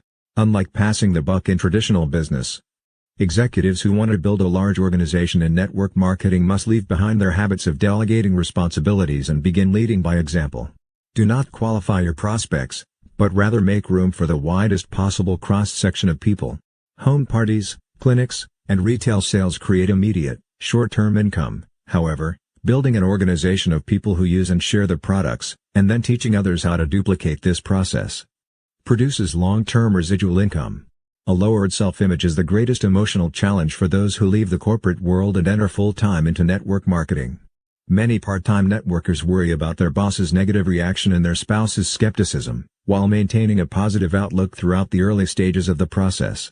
There are hundreds of thousands of single women in network marketing struggling to build organizations while meeting all their other demands as wives, mothers, and female executives. But there is not one with average skills and strong drive who cannot achieve greatness. Network marketing can have a profound effect on many business people after they discover that, first and foremost, our profession is about personal growth and development. Unlike the corporate work environment, there are no threats to an executive's position in network marketing if he exalts his downline. A profound truth about our industry is this: possessive clinging will never lead to success. Only by giving the business to others will you ultimately receive huge rewards in the remarkable world of network marketing. Conclusion. For the first half of our careers, prior to meeting, falling in love, and becoming husband and wife, each of us was dedicated to building our respective organizations in the only company either of us has ever represented. For the past 6 years, we have striven diligently to be goodwill ambassadors for the entire network marketing industry. Our colleagues understood our desires to elevate the stature of our profession. Even our company president has encouraged us in this endeavor. We've been honored to speak at a number of conventions. Other MLM company presidents, such as Richard Brooke, have allowed us to coach their best leaders. Many of the very top money earners of our industry have attended our college certification course, which was founded at the University of Illinois at Chicago by Dr. and Mrs. Charles King and us several years back with the cooperation of their innovative Dean of Business, Dr. Paul Usleding. It's now being taught internationally.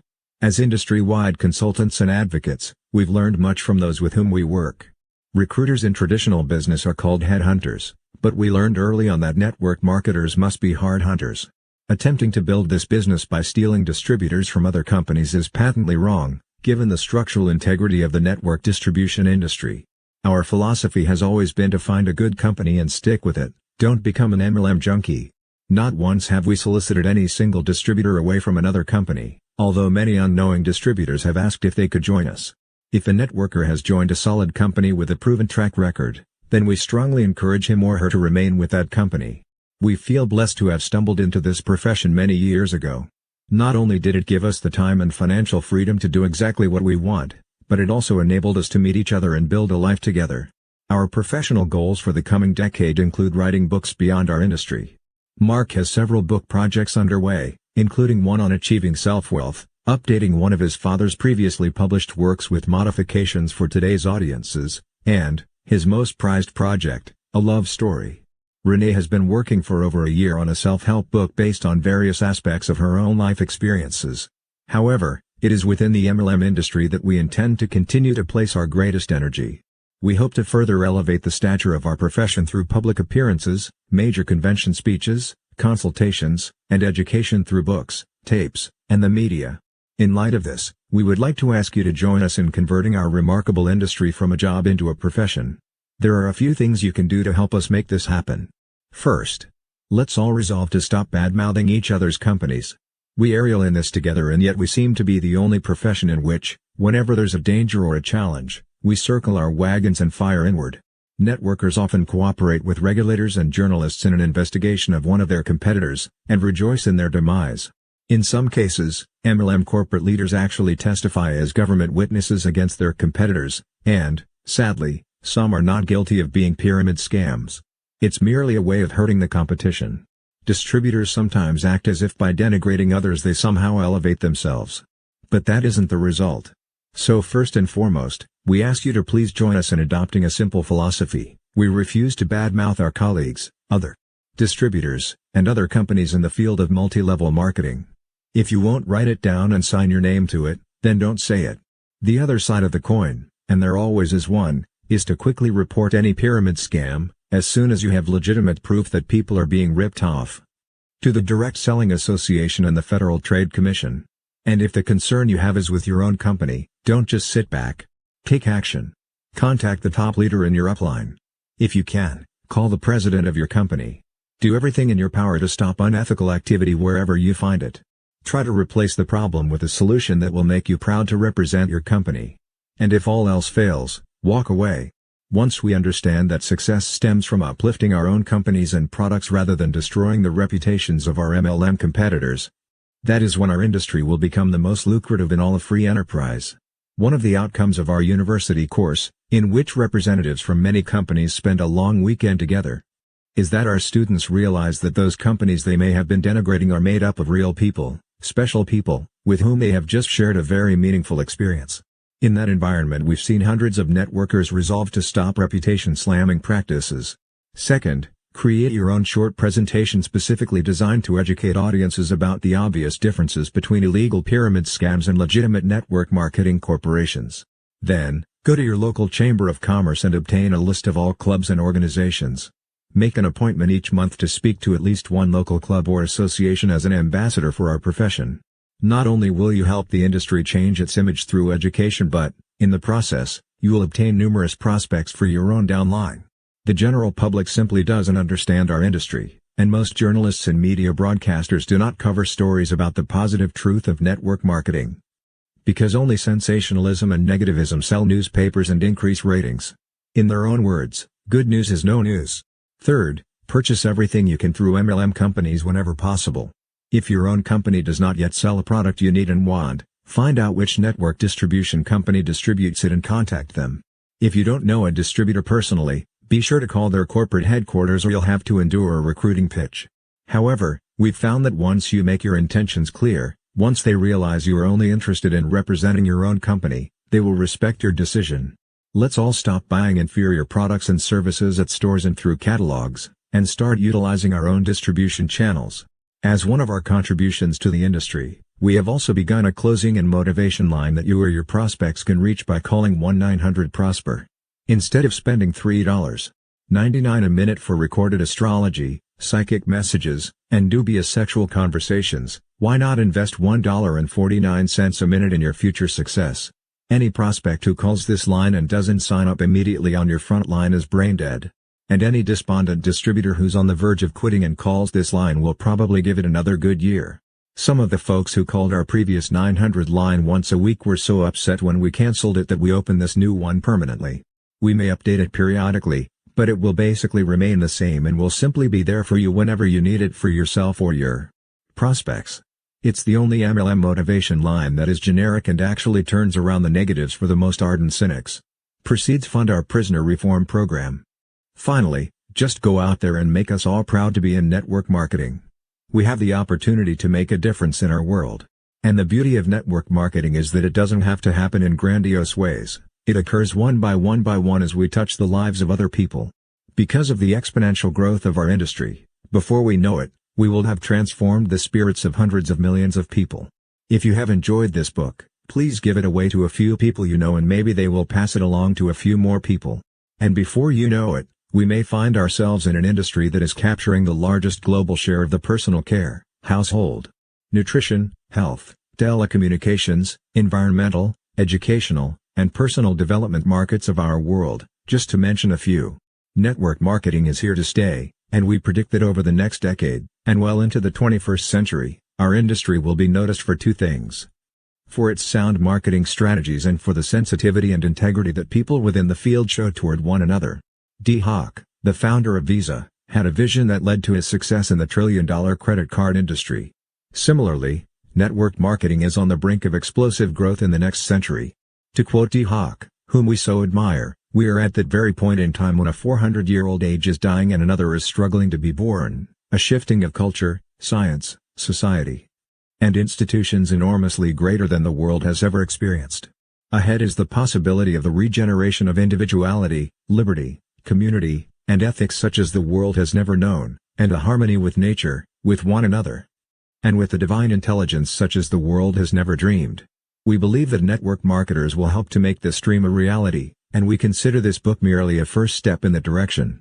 In fact, as we literally edited these final words, the ink hardly dry. We were introduced to a new concept that is the culmination of decades of research into human empowerment and peak performance. Leaders in the cognitive sciences like Dr. Albert Bandura, President Emeritus of the American Psychological Association, and Steven Pinker, Director of the Center for Cognitive Neuroscience at MIT, have documented the fact that human destiny knows no limits. This bold, new world of highly technical, academic research suggests that the key to unlocking the inherent potential within everyone may lie, not in the mere acquisition or competency tools similar to the ones presented in this book, but in a more cognitive, personal change. These visionaries suggest that self-efficacy combined with competency development, i.e., promoting the specific skills necessary to accomplish a given task, may be the true key for unlocking the power within us all. And according to them, both proficiencies can be learned and duplicated. Although we have but scratched the surface of these cutting-edge techniques, we have been sufficiently intrigued to join with other leaders from several countries in the formation of a synergistic think tank consulting firm called 21st Century Global Trust. Together, we are meticulously exploring this body of evidence in order to create a blueprint for enhanced performance, with the goal of helping millions of network marketers rise to their fullest potential. For we believe our industry, in which the barriers to individual greatness and personal empowerment have been lifted, is the last bastion of free market capitalism. We are an infant industry, and the only reason we still exist, given the challenge empowered individuals pose to big government, is that we developed our profession too rapidly for the professional ruling class to seize control, though many of us have suffered from their past attempts. As an industry, we must not only quadruple our membership in the next decade, but also employ strategies that will empower grassroots participants to prosper as meaningfully our top 3%, those of us who have achieved the financial and time freedom first envisioned by our founders. We believe that empowerment giants like Lou Tice and Dr. Bandura are absolutely correct in their assessment of the positive benefits of techniques that combine mastery of task performance with exercises in self-efficacy. And we intend to create and launch programs that will capitalize on these new mental applications. We all stand at the dawn of a fresh millennium, caretakers of a bold, new, limitless profession, one that can bolster economic freedom throughout the world and create a beautiful and worthy future for our grandchildren. But we must demonstrate in the 21st century that a much larger percentage of people who join the ranks of network marketing have an equal chance to prosper in our profession. And we now believe that the tools needed for such widespread prosperity are within our grasp.